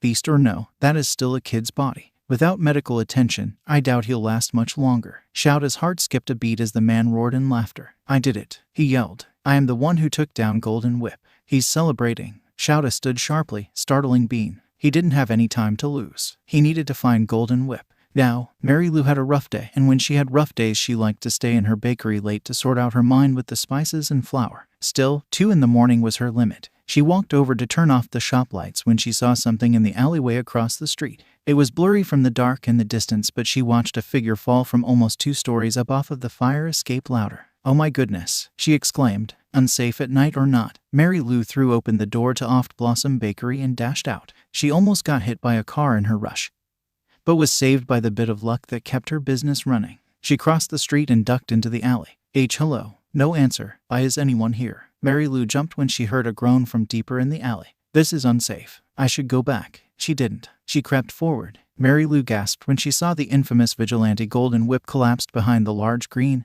and smelly dumpster. Oh my goodness. Are you all right? Mary Lou practically threw herself next to the boy. She had heard the rumors but seeing it for herself. Was Golden Whip really this young? She shook her head. No time for that. She gently rolled the boy over, gasping at the sight of the normal tan skin being overtaken by a blackish color. It was covering the right side of his face, most of the left side. The boy was panting and twitching slightly. Mary Lou was definitely not equipped for this. She considered calling the hospital but remembered what Marco had told her. This boy, illegal vigilante or not, was a light for the somewhat civil population in the red light district. If he went to a hospital, then he would probably be arrested. Their light would be out. Mary Lou would not let that happen. She scooped up the vigilante her arms and returned to her bakery where she lived in the apartment above it. She deposited Golden Whip on her couch. Mary Lou couldn't do much, but she would not let this kid die. Not on her watch. Izuku groaned. His limbs felt like lead and his eyelids were so heavy. Still, he forced them open. Izuku blinked a few times before registering that this was very much not his alley. Izuku sat up straight. He jumped off of whatever he was on, but his legs immediately gave out and he collapsed on the ground, hitting a coffee table on the way down, causing a large crash. Izuku's breath caught in his throat as he heard footsteps approaching at a rapid pace from somewhere in the apartment he was apparently in. He forced himself to his feet, whole body shaking, and got into the best fighting stance he could muster. A woman with long, straight brown hair came flying from the hallway before she took in his threatening stance and froze. Hey, you're awake, boy. It clicked. He recognized her. She was the bakery owner, only she called him boy. Dang it, I knew it. She caught me. I should have stopped going. I shouldn't have gotten comfortable. I need to get out before it's too late. Are you okay?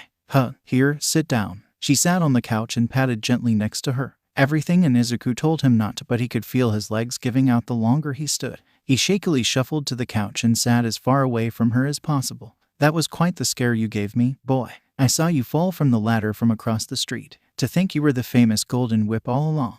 Izuku froze. That was when he realized his mask was off. His hair was still gelled but significantly loosened, and he was in just a plain t-shirt and shorts. Don't worry, I won't tell, she assured him, but Izuku felt anything but assured. Suddenly her face fell. You were unconscious for 3 days, boy. You would constantly have spasms and cry out as if someone was stabbing you repeatedly, and your fever was reaching dangerously high levels. I could only do so much with oils and wet cloths. She whipped her head around to him with tears in her eyes, causing Izuku to tense further. I don't know why you do this or why you have that many scars on your body, but you need to take care of yourself better. She all but screamed. If you can't, then get help. You can't do this to yourself, you'll die. If you have to keep up this vigilanting thing, at least let me help. His heart stopped. Help?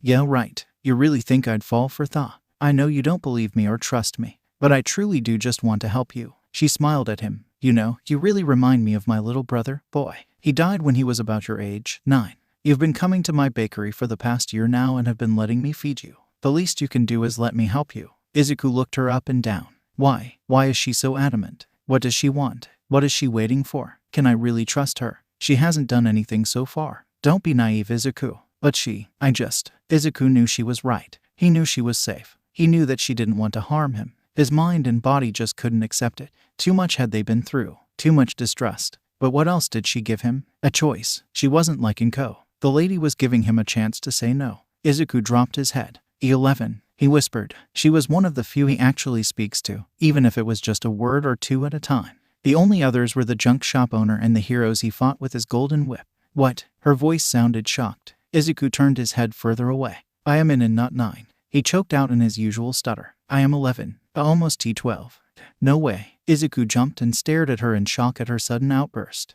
Sorry, boy, it's just, you're so small. Izuku's eye twitched. And my name isn't B-boy either. He held his head high. It's Izuku. He still stuttered despite trying sound confident. He glanced at her. She smiled. I'm Mary Lou, but you can call me Mare or Mary like my friends do. Mary Lou held out her hand. Izuku flinched involuntarily. Don't reach out. You'll see them. Don't see them. Please. Not much for touching, are you? Izuku bit his tongue and narrowed his eyes at her. A clear sign that he did not fully trust her yet, especially not to the point of creating physical contact between the two of them. Mary Lou chuckled and withdrew her hand. That's all right. Do you not have a last name? Izuku shook his head. Not giving her that. She could turn my name into the police. I'd be found then. Can't be found. Why you? He asked instead. Mary Lou nodded. Takakawa. I got the last name from my Japanese father and the name from my American mother. Am Mary Lou T.T. Takakawa. Izuku tested the name on his tongue. She nodded. That's it. Mary Lou stood suddenly, causing Izuku to tense again. Now, shall we eat? Izuku's eyes widened. What? Did you think that I wouldn't feed you? You've been unconscious for 3 days. I am sure you are hungry. Izuku heard his stomach growl unwillingly and blushed. Mary Lou giggled. Great, I'll get to work. Mary Lou was loud. That was okay. Izuku liked loud people. He knew where they were at most times. Izuku spent the rest of that day and the day after at Mary Lou's house. His stomach had never felt so full and he scarcely remembered the last time he was warm when he slept at night. He was almost sad when he had to leave, but he knew he couldn't stay forever. While Mary Lou probably would not object to it, Izuku was going crazy with paranoia. He couldn't help it. Every kind word she said registered as a lie. Every smile looked fake. Her eyes looked greedy. Her movements looked like they were wanting to reach out. If she reached out, Izuku was done for. No, not happening. He wouldn't let it happen. Sure, Mary Lou was great and all, and Izuku would still visit Soft Blossom Bakery every so often, but it was about time he left. The greenette sat up from his position on the couch. He stood up, wincing as the floorboards creaked. He was still not used to the prospect of moving silently in an actual house. Izuku reached down and grabbed his yellow bag. Mary Lou had been nice enough to gather what few belongings he had stored under the dumpster in the alley and bring them here. Izuku pulled out his grappling hook. He opened the window of her apartment. Izuku was quick to make his descent. He knew he shouldn't, but Izuku cast one last longing glance at the slightly cracked window of Mary Lou's apartment. He turned away. Thanks for everything. Izuku made his way back into his alleyway silently, though he kept an eye on her building the rest of the night. He knew the window was cracked and there was still definitely the red light district. If anyone tried to take advantage of the cracked window, Izuku would be the first to protect Mary Lou just as she had protected him. Shouta threw himself on his bed after his shift. Another shift, and he still had yet to see Golden Whip anywhere. It had been 5 days since the attack. Shouta began to worry that the boy was really Ding ding. The pro hero groaned as he pulled his phone from his pocket. He shot up. A message from Golden Whip. Shouta pulled up Hipstagram with incomparable speed. A small voice in the back of his mind laughed at him for being so eager about this, but he shrugged it away. Shouta pulled up his messages with Golden Whip. Shouta immediately deadpanned. It was a picture mid-fight, mind you, of Golden Whip in the frame in the way one would be when taking a selfie. Shouta was in his hero costume and was swinging a Blue Blood gang member around by his capture weapon. When did he even have time to take that? Cheeky brat. He went to Golden Whip's page to see that the vigilante had just posted the same picture. The vigilante's page consisted mostly of him or other heroes that he was stalking some nights, and got a poorly taken shot of them with him in the frame as a sort of crude joke. There were 1 or 2 of them that were him mid-fight. Shouta glanced back at the picture. He narrowed his eyes and zoomed in on Golden Whip's face. He could see it, the black just creeping up onto the kid's pale face. Upon closer examination, Shouta could make out the hollowed-out cheeks that spoke millions on how thin the boy truly was. Ding ding. Shouta pulled open the messages again. Golden Whip had messaged him. Golden Whip, gotcha, I'm alive, idiot. Shouta's eye twitched. After 5 restless days and night.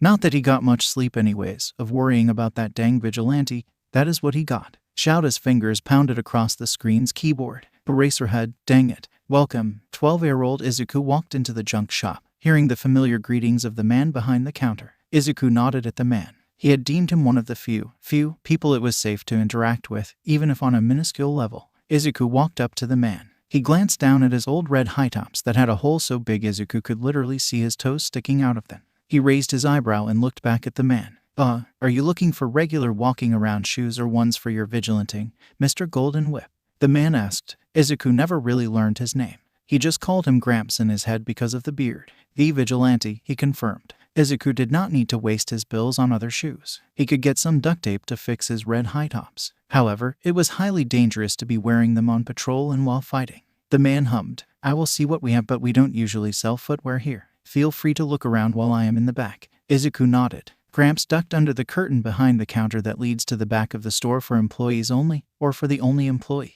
Izuku prowled through the store. He had been here 2 weeks ago, so there was little to be seen past what he already knew was there. Nothing new. He stopped at the Bodhi's. Izuku tried to imagine himself in one of them, or rather, Golden Whip in one of them. He silently chuckled to himself before moving on. Izuku stopped at the bucket of random items and ruffled through it. He pulled out a roll of white duct tape. Bingo. Izuku slid it onto his arm like a bracelet to hold it while he was walking around. Izuku went over to the weapons. He lifted an eyebrow. He had saved up $72 from various criminals and villains in the past half a year. Could he afford a flamethrower? He wouldn't need it for fighting. It didn't match the persona, but he could use it to heat and mold some scrap metal he had gathered. He looked at the tag. $50. He heard the curtain move and left the weapon area to meet Gramps back by the counter. The older man placed a pair of black sneakers on the counter. These should be in your size, he said. And, if you want to fit the color scheme, he placed a can of gold spray paint next to them. I'll throw this in for free. Izuku slid the duct tape onto the counter. How much? In all, $30. Izuku suppressed a sigh. So long, flamethrower. He slid a 10 and 20 over the counter and took his new belongings. Izuku cast a glance at the flamethrower as he walked by it to the exit but kept walking. Izuku jumped. He looked at the man. I forgot to say it, but that flamethrower hasn't sold well. I guess I should knock it down a bit to say. $40. Izuku studied the man. Gramps gave his usual grin. If I save money, I can get an extra loaf of bread along with maybe a candy bar. I could even eat out. But, he glanced back at the flamethrower. His little kid heart jumped for joy at the prospect of it. He took a sharp turn, pulled it off the shelf, and placed the rest of his cash on the counter. Gramps grinned and handed back his change of a whopping $2. Izuku stuffed the flamethrower at the bottom of his bag and pocketed the change. Before he left, Izuku glanced back at the man. Thank you. Gramps smiled. See you soon. And with that, Izuku was gone, pulling up his hood as he walked down the street. Izuku paused by the gas station. He fiddled with the pocket knife in his hoodie pocket, reassuring himself that it was, in fact, there before entering. Izuku felt his heart rate spike at just the thought of entering, but he did so anyway. He had $2 and there was a chocolate bar in the candy section with his name on it. Izuku crouched by the row of assorted candy bars. His mouth watered. The theory was to get the most bang from your buck, so he chose a 2-for-1 deal of a regular-sized truffle bar. Izuku felt his skin prickle. He glanced to his left. There was a large man browsing through the candy on the other side, but Izuku caught how he kept glancing at the boy. Blood roared in Izuku's ears and his heart pounded like a marching band. He's lived in the red lights long enough to know how this goes. Izuku walked up to the cash register where there was a slightly annoyed teenager at the head. The man followed, stopped, and acted like he was looking at a bag of chips. Child predators were, sadly, a common thing in the red light district. He should know. Plenty of times on his patrols he had saved kids and teens, and even adults, from that fate. He himself, when he was just starting out on the streets. Izuku shuddered. He didn't want to remember. He didn't want to go through that again. Rape was a common thing here. He knew so personally. That was why he was all the more cautious of this man. Izuku got through with buying his candy bars without having to mutter a single word. He collected his 15 cents in change and stuffed everything in his hoodie pocket. Izuku left the gas station. The man followed several feet behind. Izuku unfolded his pocket knife, still hidden by his hoodie. He walked right past his alleyway, the man still following. Go away. Please go away. Izuku was not confident as just himself. Sure, he was probably just great at fighting, but it wasn't the same if he wasn't in her vigilante persona. When he wasn't, Izuku just felt like another homeless kid on the streets of the red light district, susceptible to any of the harms that come with living in the worst parts of the city. Izuku ducked into an alley a block down. He turned and waited. Sure enough, the man rounded the corner. Hey, little boy, he chuckled. You lost or something? His voice was harsh. The man walked forward with his hand held out. Not in a way of handshake, but in the way one would grab something forcefully, like a child. Izuku stood still. Here, let me help you home, little boy. Once in range, Izuku was quick. Scared or not, he was still Golden Whip and had the reflexes and powers to prove it. Izuku whipped out his knife and stabbed it through the man's hand out the other side. Izuku yanked it out as the man howled in pain.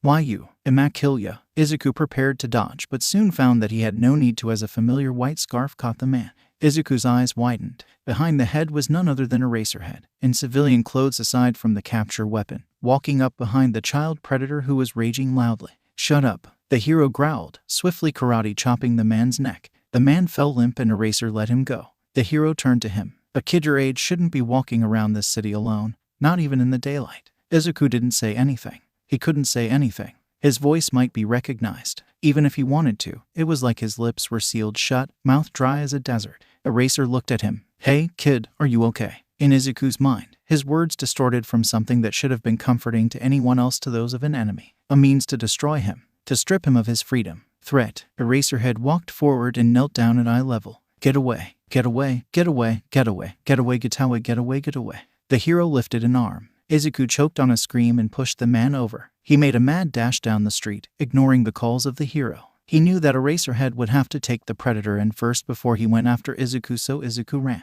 He turned the corner, his destination in sight. Izuku barreled through the door of Soft Blossom Bakery. The two customers in the lobby turned and stared in shock as a 12-year-old boy that looked 9 with unruly green hair, a bone-thin body, and torn clothes streamlined through the bakery. Mary Lou came out of the kitchen. Hey, Boa. Izuku ran straight past her and threw himself behind the counter. There was a slight commotion, but it was all drowned out by the pounding of his own heart. Mary Lou's blurry form came into view. She waved. Izuku stared back at her with wide, bloodshot eyes. She sat next to him, purposefully a few feet away. Gratefully, a few feet away. She was speaking. Izuku couldn't hear her, but her voice sounded safe. Safe was not a word Izuku knew anymore. He didn't believe in that word. And yet, her voice sounded like that word. Gradually, the more he listened to her voice, his breathing evened out and his vision cleared. Someone had taken over her station in the kitchen. Better. Izuku turned to her. He gave a shaky nod. She smiled and stood. She reached an arm out to him. Threat. Izuku flinched. Mary Lou giggled and withdrew it. Worth a shot. How does the usual sound? Izuku gave a small nod. He shakily got to his feet. He stumbled a bit but caught himself. All right, but you have to go to your table, she said.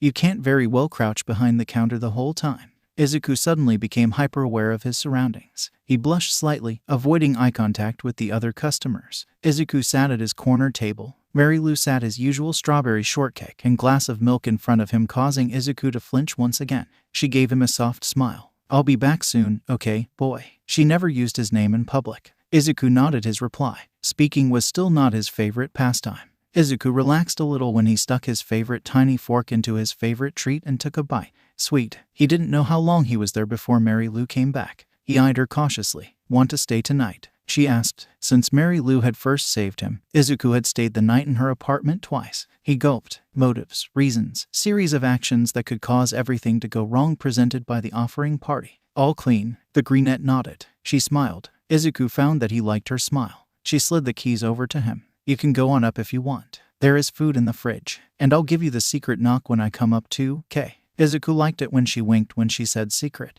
It was like a super secret code between them, like a spy movie. A secret code between the two of them. Or maybe he was just childish. He is 12 after all. Izuku took the keys and swiftly made his way past the counter, into the break room, and up the stairs that lead up to the apartment. Immediately upon entering, he locked the door, checked all of the windows, and drew the curtains to a close. Izuku curled up in the corner of the blue couch. He hugged the tan couch pillow to his chest. She had a candle burning on the coffee table. It smelled good. He yawned. Izuku fell asleep. Mary Lou shut off Soft Blossom Bakery's lights, closing for the night. She climbed the stairs, her hand hesitating at the door. Vigilante or not, Izuku is a little kid. That was why she opted for using the secret knock. Any kid finds amusement in that. Any normal kid. The way he cowered beneath the counter mid-panic attack. No child should have that look in their eyes. No child should flinch so violently at the smallest of movements from someone else. She remembered when she first found him and had to change his clothes to take care of his wounds. No child should have that many scars. She raised her fist. Knock, knock, knock, knock. She gave it a minute. Izuku was more than likely checking the peephole. The door clicked before it slowly opened to reveal the green-haired boy that looked small enough to be 9 but was really 12. He was rubbing at his eyes. Did you just wake up, Izuku? She asked, walking in. She heard the door shut, followed by the immediate click of the lock. Izuku hummed sleepily in response. Mary giggled. Silly, you won't be able to sleep tonight now. She pulled on her house apron as she entered the kitchen. How does Katsuden sound? She had found out the last time he stayed the night instead of just visiting the bakery, probably 2 months ago, that Izuku adored Katsuden. He may not say it and a smile might never grace his face, but she caught the way his eyes lit up when she first made it. She didn't need to hear his response, not that he had given one. Mary Lou happily started on the meal. Oh, I forgot to mention it, but I got some math and science books for you that should be around your grade level, she mentioned. Mary Lou looked over her shoulder. Izuku was staring at her with wide, green eyes. She smiled. Over by the television. You will see them to your right. Izuku nodded sharply and was quick to make his way to them. The books were actually a few grade levels down. She took the liberty of lowering the difficulty considering Izuku didn't go to school, she assumed. Mary Lou was sad to have to pull the boy away from his reading when they ate, but Izuku seemed more than willing when the Katsuden was set in front of him. He never finished it because he couldn't stomach that much food, so Mary Lou covered it for a meal some other time. As she did bills, Izuku took a bath and read some more until it was time for bed. Mary Lou pulled out a big blue pillow and soft fuzzy red blanket with All Might on it. She set up the couch and watched Izuku crawl under. She wanted nothing more than to kiss him on the head and tuck the little greenette in for the night, but she knew better. Mary Lou was grateful that he trusted her enough to stay here. The first time he left in the middle of the night. The second time he stayed the whole night. If she was lucky, he would stay some of the next day too. Wishful thinking. Good night, Izuku, she said, shutting off the lights. A nightlight came on in the corner. Gee, good and night, she heard Izuku stutter out. Mary Lou smiled and went to bed herself. Wishful thinking indeed. When Mary Lou woke up for the next day, she noticed the apartment was a little colder. She entered the living room to see the blanket folded with the pillow on top. The window was cracked open too. She turned her head to the kitchen. Yep, the dishes were done. Mary Lou ran a hand through her hair. Welp, she chirped. Time to start the day. Izuku sat in his alley munching on one of his truffle bars, literally watching paint dry. He had spray-painted the bottoms and rim lines of his new black sneakers gold, and, well, when you're homeless it's not like you have video games or a television to watch to pass the time. He looked to the side, to Soft Blossom Bakery, as the sun began to breach over the city. He saw the lights in Mary Lou's apartment come on. A few seconds passed before the curtains opened. Izuku ducked behind the dumpster. He waited a second before peeking out again. She was still there and had obviously been waiting for him, because as soon as he peeked out, the brunette smiled and waved. Izuku hesitantly lifted a hand and waved back. It was supposed to be a great day. Realize the word supposed to be. Izuku found a few unopened cans of soup in the dumpster that were only a couple of days old. A golden opportunity for a free, semi-decent meal to someone in his living conditions. He ate one while he melted some scrap metal with the flamethrower before wrapping his hands in old rags to mold the metal around the base of his vigilanting shoes to add more power behind his kicks. He stashed the other 2 cans in his bag and crossed the street to Soft Blossom Bakery with his laptop. It had been a week since he stayed with Mary Lou last. He sat down and she brought him the usual, and Izuku ate while he posted a picture of his excursion from 2 days ago. It was him holding up bunny ears behind the head of the drug dealer he had just knocked out. He tagged Eraserhead and a couple of other underground heroes just to annoy them. For a brief moment, he recalled meeting Eraser on the streets, but immediately turned his attention to other things as he felt his blood pressure spike upon thinking about it. Mary Lou came over with a pencil and paper. Upon further examination, Izuku realized that she had just given him a math test. Izuku stared at her in shock. He almost smiled. Smiling is a weakness. Don't ever smile. Challenge accepted. Izuku got to work. Mary Lou told him that she would give him his grade tomorrow if he came in. Izuku knew what she was doing. She was making more opportunities for the boy to have to come in, using his love of studying against him, but for once he didn't actually mind. Izuku spent much longer than he had thought he did.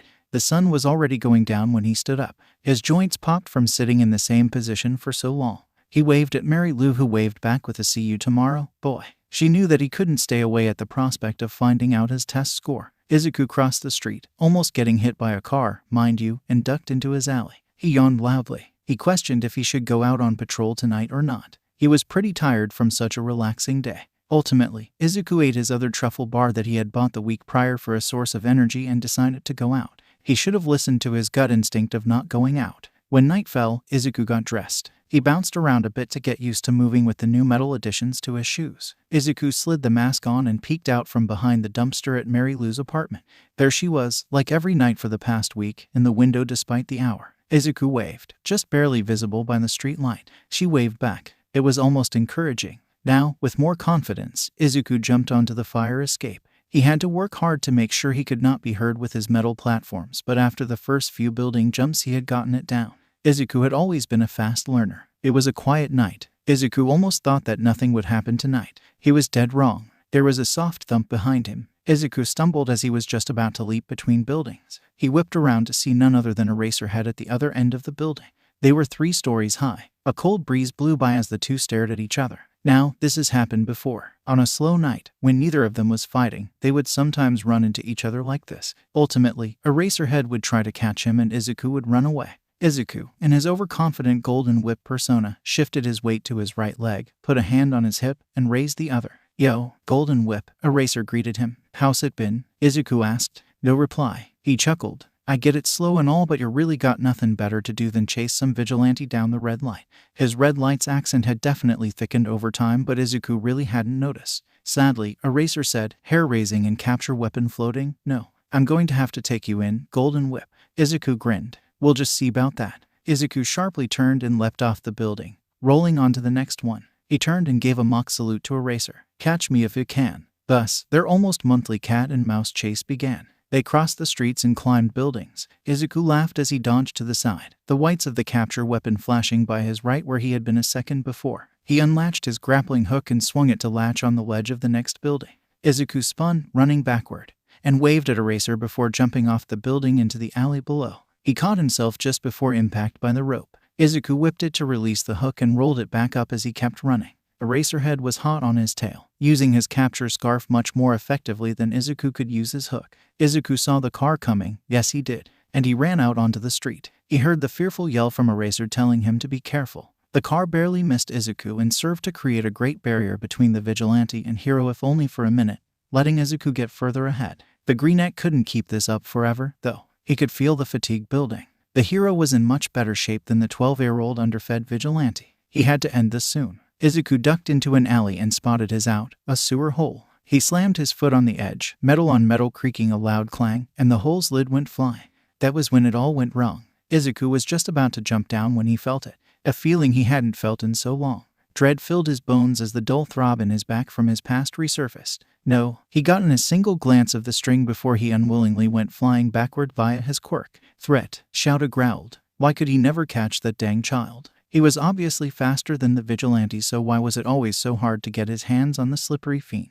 Shouta felt his heart stop when Golden Whip bolted onto the street. Did he not see the car, obviously speeding, coming? Shouta reached out. Watch out, he was cut off when he saw a sliver of green flow from the vigilante's back. Shouta did not know Golden Whip's quirk. No one did. Most thought that he was quirkless, but Shouta knew otherwise. His quirk could not activate if he looked at someone without a quirk. That green light had not been there before. He shook his head to clear his mind before dashing across the street when there was a break in traffic. He heard the clang of the vigilante's usual escape, the sewers. Oh no you don't. Shouta skidded around the corner. He saw Golden Whip about to jump in. I will not let you get away this time. Shouta reached out with his right arm. His eyes widened as the green light returned from the kid's back. It extended to form a sort of string to him. He didn't know what it was, but he had no other choice. Shouta wrapped his fingers around the string. He noticed Golden Whip freeze. Shouta took advantage of whatever had distracted his opponent and yanked the glowing green cord. Golden Whip let out a yelp and Shouta's eyes blew wide when the vigilante was ripped from his standing position and literally flew through the air at Shouta. It was thanks to his years of hero work that Shouta's reflexes caught the kid. Shouta stood there with his hands on Golden Whip's shoulders trying to figure out what happened.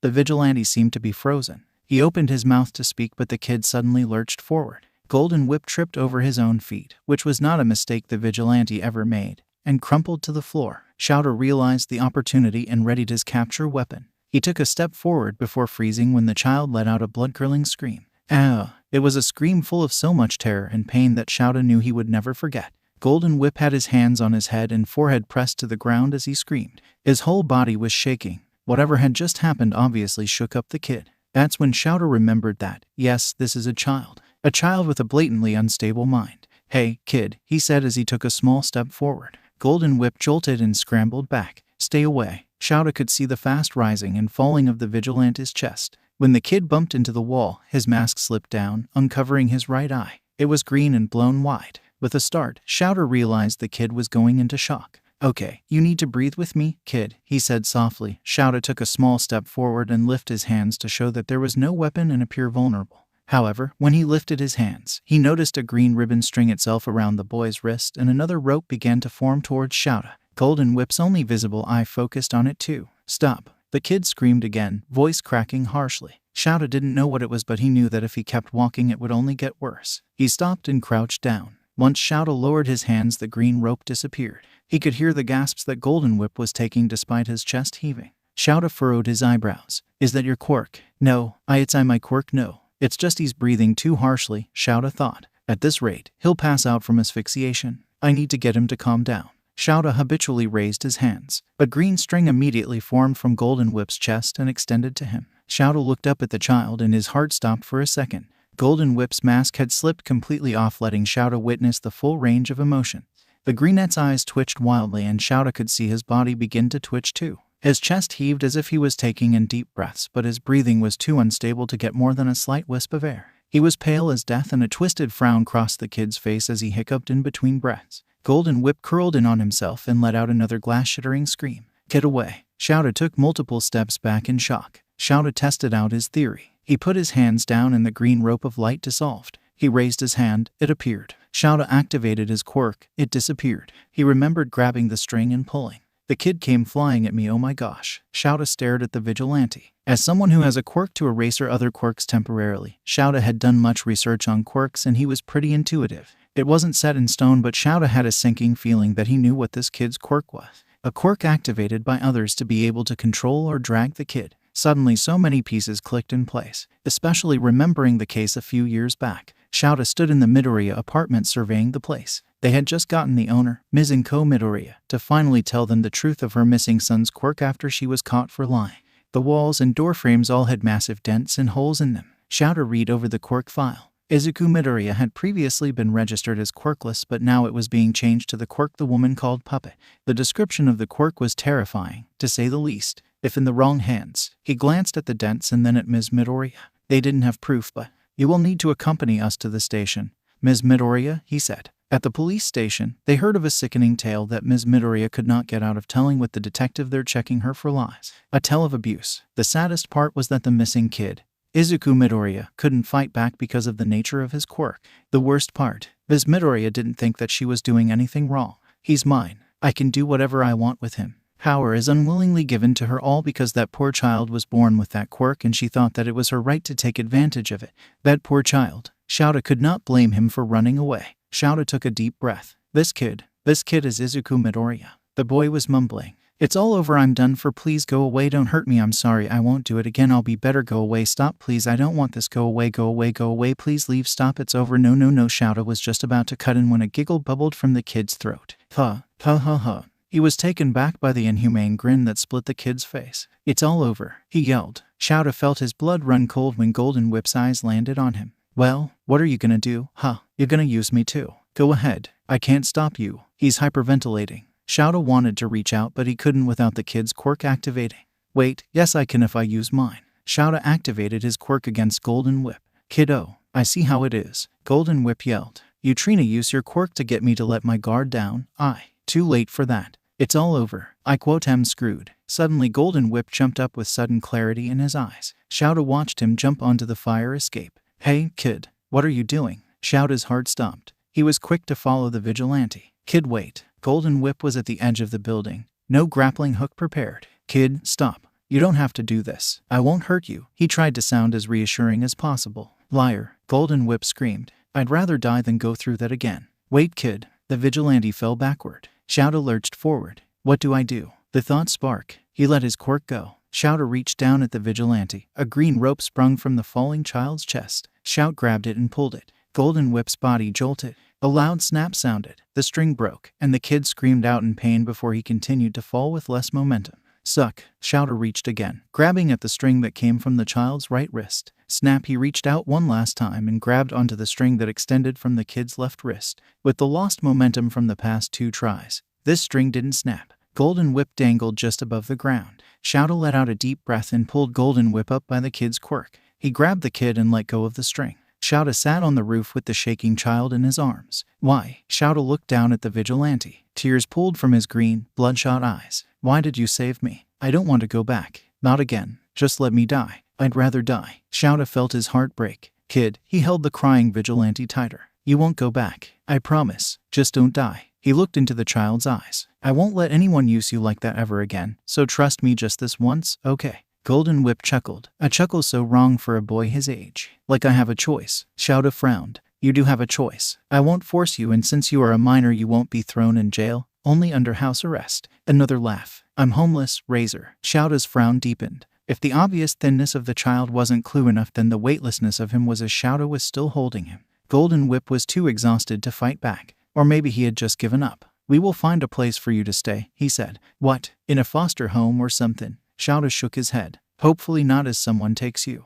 If you have someone in mind, then we will try our best to get them. The point is though that you do have a choice." He thought he saw it, a spark in the vigilante's eyes. It was gone just as fast as it came. "So, will you let us help you?" he questioned. The brunette let out a tired sigh. Too much held in one for someone so young. "Do whatever you want. I'm done. I give up." "Hey, now, don't give up now. Look, we are going to help you, okay?" he bargained. Golden Whip didn't reply. He just stared at the sky, blinking every once in a while. He seemed perfectly content on not speaking. Shouta sighed. "Hold on, kid." Shouta made his way to the police station. Shouta tried to make small talk, but the kid didn't budge. Upon entering the police station, Shouta sat Golden Whip down in a chair in the lobby. He watched the kid's head loll to the side and body slump. Shouta furrowed his brows. The kid was still breathing and his eyes were open. "What's the quirk's name?" "Puppet." "I give up." Shouta looked at Golden Whip, gently lifting the kid's face to look him in the eyes. Golden Whip didn't even flinch. His eyes were scarily empty. It almost reminded Shouta of a puppet with its strings cut. Why is this happening?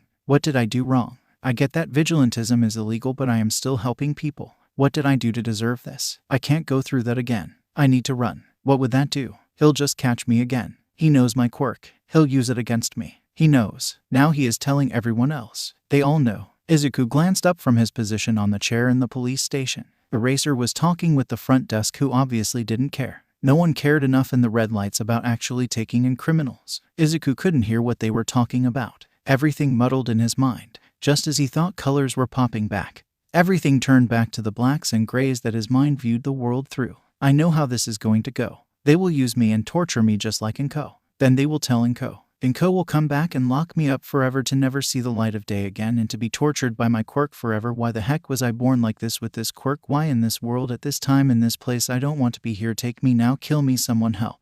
ID. Breathe. Threat. You need to breathe. Threat. Kid. Threat. Izuku thrust his hands forward, moving for the first time. He was taken in, and they came into contact with something, rather, someone. Izuku felt his eye twitch. He was standing. When did I stand? He looked down at the floor where there was a man dressed in all black with a white scarf on the floor. Threat. The man started to stand. Izuku could feel his vision tilt. Black spots sparked in his line of sight, obstructing clear view. Izuku stumbled, swaying back and forth. Can't breathe. Breath. Need to breathe. Can't. Does it matter? Not really. Just let go. The figure was trying to say something. Izuku looked him up and down. Threat, threat, threat, threat. Just let go. Okay. Izuku fell forward, the world going black. Shouta was quick to catch the kid. He just dropped like a rag doll. Shouta was talking with the annoying officer at the front desk, who was the prime example of why the red light district had gotten so bad. And when he turned around, Golden Whip, who was previously unresponsive, was hyperventilating again. Shouta sighed. He gently picked up the child again. It was then he noticed the dislocated shoulder. He vividly remembered the snapping of the strings. The jolt probably dislocated it. Shouta repositioned Golden Whip into a hopefully more comfortable position before leaving the police station. Shouta was taking him to a police station in a better part of town that would actually care about the disturbed child. When the police car pulled up, Shouta got in the back, gently laying Golden Whip down in the back, letting the greenette's head rest on his legs. It was about a 45-minute drive out of the red light district. Shouta didn't realize how far into it they were. Upon arriving, Golden Whip was laid a back room to continue resting while Shouta went over the case with Detective Tsukachi. They both turned mid-conversation to the sound of the vigilante waking up, both tensed in anticipation. Like clockwork, Golden Whip shot up in a panic that only worsened when he took notice of the handcuffs slapped on his wrist.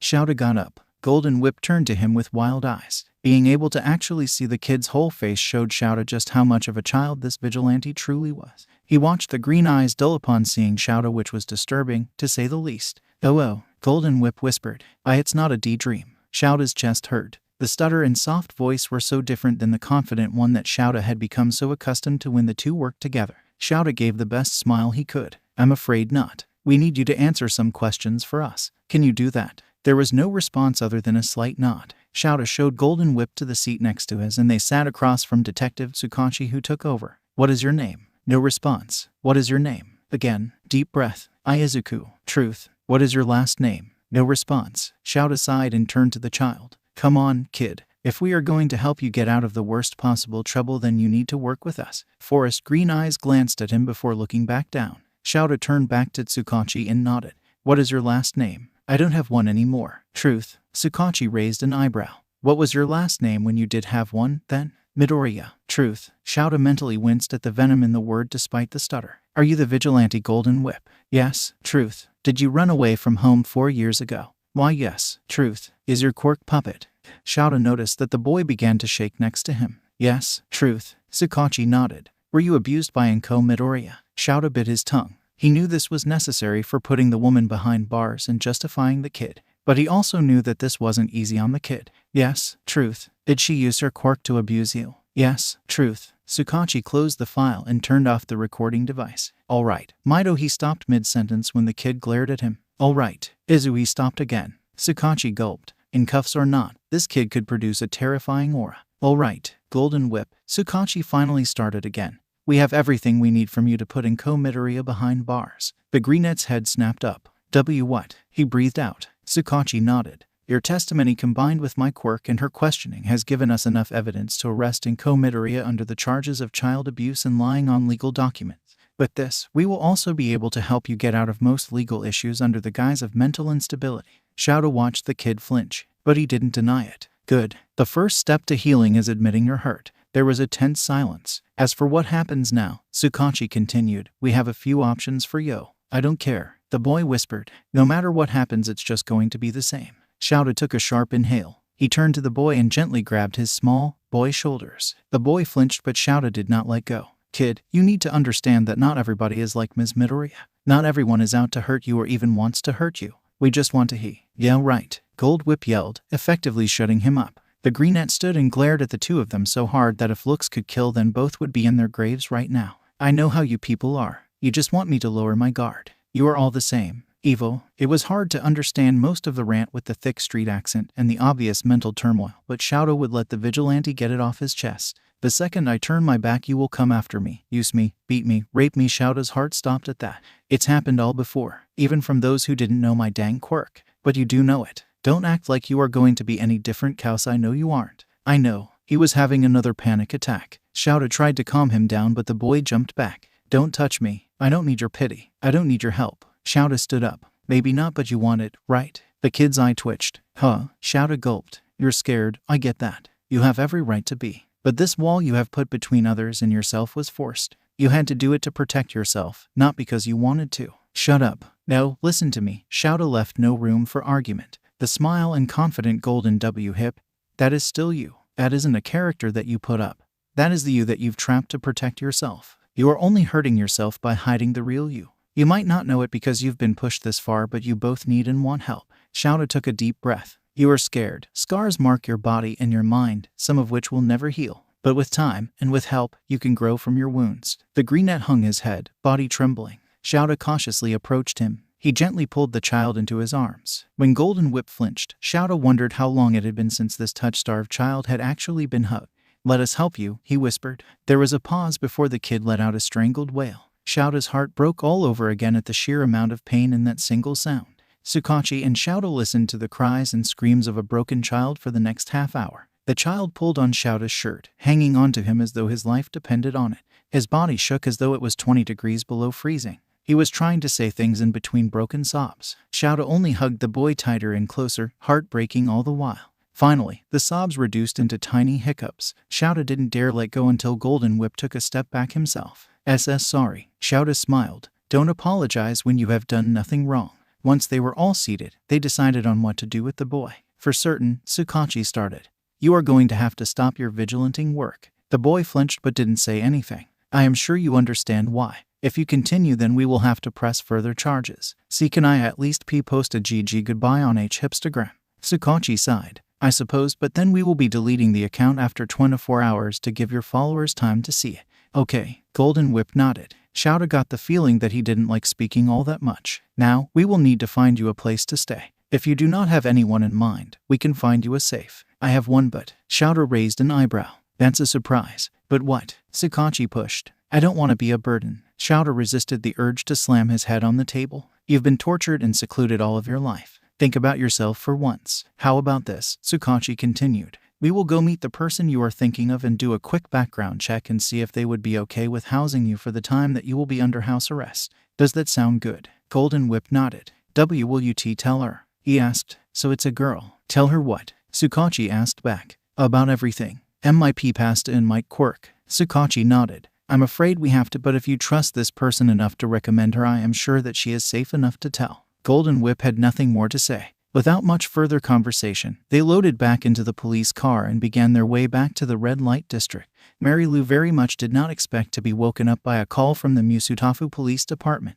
She also did not expect to have to go downstairs and to open the bakery's door to see Izuku in handcuffs and in his costume without his mask with two older men behind him. Boy, she questioned. Hello, miss, one of the men greeted her. My name is Detective Tsukachi. And this is Pro Hero, Eraserhead, he said, gesturing to the tired-looking man on the other side of Izuku. Would you mind if we came in? That night, Mary Lou learned some highly disturbing things about the boy she had come to care for. Izuku sat next to Eraserhead at the table with his head down as the adults told Mary Lou about Izuku's past. His quirk, the abuse, the running away, and the vigilantism. She felt sick. At the end of it, Detective Tsukachi asked her a question. If at all possible, it would seem that Golden Whip, they had avoided using the kid's name as well, which reminded her that up until now she had never been told Izuku's last name. Trusts you more than anyone else, so we were wondering if for the span of his time on house arrest you would take him into your home. Mary Lou looked at the boy who would not meet her eyes. The decision had already been made. Of course, she chirped. Mary Lou smiled when Izuku looked up at her. After a quick background check using the detective's quirk, the handcuffs were taken off of Izuku and a house arrest space monitor was set up to her house and bakery, they decided, and wrapped around Izuku's ankle. Eraserhead would be coming by every once in a while to check in on Izuku. Eraserhead crouched in front of Izuku as they all gathered by the door. "Don't worry, problem child, I'll be back." With that, they left. Mary Lou looked at Izuku. He was staring at the ground, clutching his golden pants. Mary Lou took a deep breath. She always knew to be cautious around the child, but now that she had the full story, she had to make sure to be very careful of any and all potential triggers. "Izuku." The boy flinched much more violently than usual. He looked up at her. Mary Lou gave the shaking boy a soft smile. "Would you like to watch a movie?" Izuku watched Mary Lou closely as she put in the movie. He sat as close to the armrest of the right side of the couch as possible. Mary Lou sat in the middle a bit to the left. The movie started and suddenly Izuku remembered a memory from many years ago. A memory of Inko and him watching a nature documentary. It wasn't a good one. Izuku turned his head slowly to look at Mary Lou. Threat. The movie played in the background. Threat. The woman across from him. Threat. He didn't realize that he was crying until Mary Lou turned to him as well. She didn't say anything, only held out her arms. Izuku almost screamed when the green string from his quirk grew back painfully from where it had broken off his chest and extended to Mary Lou. He shook violently. Then he noticed something. Mary Lou wasn't taking the string. He knew she had seen it. Her eyes flickered down to it before she looked back at Izuku. Still, she made no movement to grab it. She just held her arms out. Izuku understood. She wasn't going to force him. He choked on a sob and lurched forward. The green string disappeared as Izuku collided with Mary Lou. She pet his hair as he cried once again that night. The blacks and grays of his filtered vision burst into blues and reds and yellows and all of the colors of the rainbow. It was so beautiful. The world was so vivid. Izuku felt his eyelids droop as he began to calm down. He fell asleep in her arms. Izuku's emerald eyes fluttered open. He felt so rested, more rested than he had ever felt before. Izuku sat up. He pats the blue couch. It was soft. Blue is a nice color. He ran his hands along the all-might blanket. The yellows and reds popped. He surveyed the living room with soft tan walls. The bird clock on the wall read 2:24 p.m. He slept a while. Or not, considering how late it was when he first arrived at Mary Lou's apartment. Izuku hummed. His eyes widened. It took approximately 5.3 seconds for the events of the night before. The beautiful colors shut off like a light, blacks and grays overlapping the reds, blues, and yellows. The walls felt like they were closing in. The air felt too thin. Black spotted his vision. The ticking of the clock was tripled by his own rapid heartbeat pounding in his ears. No, no, no, no, no. Knock, knock, knock, knock. Izuku jumped, efficiently falling off of the couch. That was the secret knock. Izuku shakily got to his feet. He pushed onto his tapetos to peek through the peephole. Letting out a breath of relief, Izuku placed his feet flat down again. He unlocked the door and opened it slowly. As soon as Mary Lou came into view, all the colors seemed to fade back in, flowing out from her. Izuku was quick to close the door and lock it once more. Mary Lou giggled. "Ever the jumpy one. I came to check up on you," she said as she crossed to the kitchen. "And to make sure you eat." Izuku didn't respond, of course. He followed her in though and watched her as she made a grilled cheese sandwich and heated up a can of tomato soup. "When did you wake up?" she asked. Probably knowing that Izuku wasn't going to verbally reply, she turned her head to him. "Did you just wake up?" she asked astonishedly. Izuku nodded, blushing a bit. Izuku followed Mary Lou over to the table where she sat down the bowl of tomato soup and the grilled cheese sandwich that she had cut the crusts off of. Izuku sat down. "You know, it's better if you dip the grilled cheese in the soup," she said with a wink. "I've got to go back down and work, but you eat. Come down if you want to since you are also allowed down there." She opened the door and grinned. "If you come down, you will get your test score and the usual. Oh, and you might want to change clothes first. We can get you new clothes later, but for now, your hoodie and sweats are by the TV." She knew Izuku would come down for that. Mary Lou was smart. Izuku looked down. He was still in his vigilanting clothes. Izuku ate as quickly as he could, but his stomach simply could not handle that much food. He ended up getting through half of the bowl of soup and half of the sandwich. Side note, Mary Lou was correct. The grilled cheese was better dipped in the soup. After depositing the dishes by the sink, Izuku got dressed in his worn-out street clothes. He ended up grabbing one of the math books Mary Lou had bought him. He made sure to double-check all of the windows and draw all of the curtains before leaving the apartment, locking it with the keys Mary Lou had left on the counter. Izuku peeked around the corner. Mary Lou was busy filling the display case, so she didn't notice him. Izuku walked past her silently and made his way from behind the counter into his normal seat. No one ever really sat there. It had kind of been designated to him in a way. People just knew not to just in case Izuku popped in. Izuku did get his test score of 92% and a sparkly sticker that said great job. Personally, he would have liked it higher, but he was technically self-taught, so he would take what he got. The day was strangely peaceful, calm. Izuku didn't like it. He had gotten so used to always looking over his shoulder and fighting to survive that the prospect of being in a safe zone gave him more anxiety than none. That is called PTSD, kid, Eraser said. He visited a week into Izuku's house arrest. They sat on the couch, at their own respective ends, Izuku making his hate of contact obvious, crisscross facing each other. Mary Lou was preparing tea in the kitchen. Have you ever heard of it? Izuku shook his head. Well, Eraser said, leaning on the armrest. Post-traumatic stress disorder is when one who has experienced a traumatic event in their life and they have a difficult time recovering from it, often resulting in nightmares and constant anxiety. Considering what you have gone through, I would be more worried if you did not have some form of PTSD. Izuku sighed, audibly, but did not say anything, of course. Don't worry about it, kid. We can get you a counselor if you want. He stopped when Izuku viciously shook his own head. Yeah, I didn't think so. Izuku did not want to tell anyone else about his past and especially not about his quirk. He could handle this PTSD thing by himself. I can get you some anxiety pills the next time I come. Mary Lou came in with the tea. Izuku watched Eraser personally take the cup from her. She offered one to Izuku. Izuku tried, he really did, but as soon as he reached out to take the cup, he could visualize the string forming, even if it really wasn't. He snapped his hand and arm back against his chest, holding his wrist with his other hand. Izuku slightly winced at the movement. His shoulder had been reset 5 days ago, but it was still sore. Mary Lou gave a small smile at his violent reaction to attempting to take the cup but didn't say anything, instead setting the cup on the coffee table. That would be great, Mr. Aizawa, she said, sitting in the yellow love seat next to the couch. Shouta Aizawa. That was Eraserhead's real name. Izuku still referred to him as Eraser though. In his mind, at least, since Izuku hardly spoke. It is my understanding that Izuku will be staying here for 6 months. She questioned. Eraser nodded. That is correct. Izuku took his cup of tea, blowing on it gently, before sipping the liquid while the adults conversed. I was wondering if there would be any way to get him some form of actual education. The brunette asked, effectively catching Izuku's attention. I assume that he will have to go back into society after his house arrest, and I feel that it would be beneficial that he is at his grade level when he does. Eraserhead hummed. I understand where you are coming from. I will see what I can do, but in the end, it will be up to Izuku, because Eraser had to call him something aside from Golden Whip or Midoriya, and how comfortable he feels with another person in such close vicinity. Eraser turned to him. I could ask a few teachers from UA as I am a teacher there, so everyone that would potentially teach you would be a pro hero. That means that they would do nothing to purposefully harm you. Izuku narrowed his eyes at the word purposefully, which he is sure Eraser caught. Would that be okay? Izuku didn't know how to feel about this. Suddenly everyone was asking what he wanted. It was as if they actually cared. They do care. He looked down at the cup of tea that was warming his hands and shrugged. There was a hum of some sort from Eraserhead. How about this? I will bring over Present Mike, he teaches English, for a trial run. If it goes well, we will build from there, alright. Izuku will admit that his fanboy side leapt at the idea of meeting the voice hero, but Izuku would never let that show. Emotions are a weakness. He had already given these two enough to work with, and you better bet that he wouldn't give them any more leeway into ways to break him down. Izuku simply gave another small nod. Okay, Eraser confirmed, standing. Izuku tensed at the sudden movement, eyes trained on the man's hands. Izuku always had his eyes fixed on a person's hands more than anything.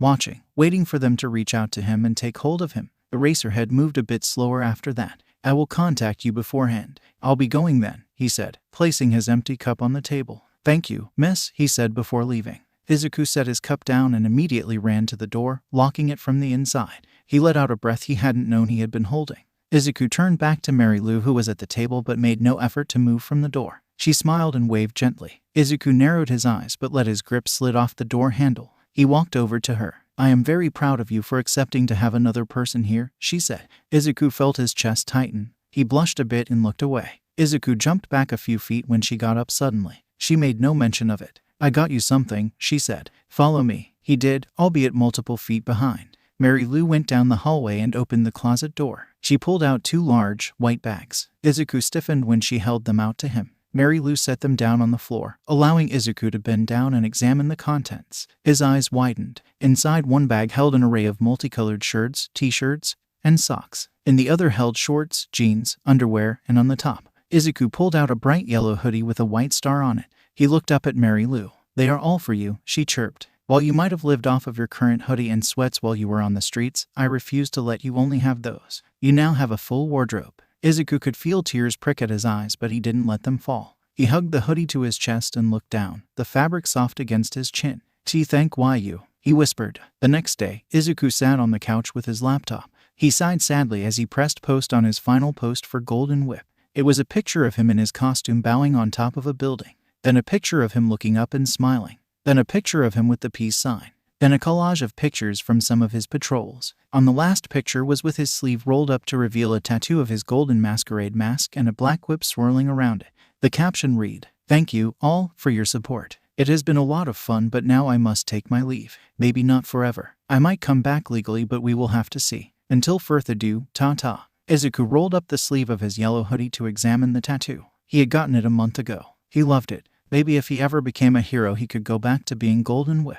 Eraser came again the next week. Izuku, clad in bright red shorts and the bright yellow hoodie, all but nailed himself to the far wall of the living room when a tall man with long yellow hair and glasses followed him in. Izuku's eyes examined the newcomer. Good build, white t-shirt, leather jacket, black jeans, glasses, small yellow mustache to match his hair. Izuku audibly growled when the man looked at him and waved. Mary Lou slowly approached Izuku. "Izuku," she said softly. "This is Present Mike in his civilian clothes." Izuku was unconvinced. "Proof." Eraserhead nudged Mike. The apparent hero pulled out a wallet and handed it to Eraser, who crossed the dining room and living room, topping halfway before tossing the wallet over to Izuku, who caught it. Sure enough, there was the hero's license. Izuku let out a deep breath. That being said, hero or not, Izuku was not going to let his guard down. Izuku tossed it back to Eraser. Present Mike came over slowly. "Hey, little listener," he cheered. He was loud. "That's okay. Izuku likes loud people. I hear you're looking to learn."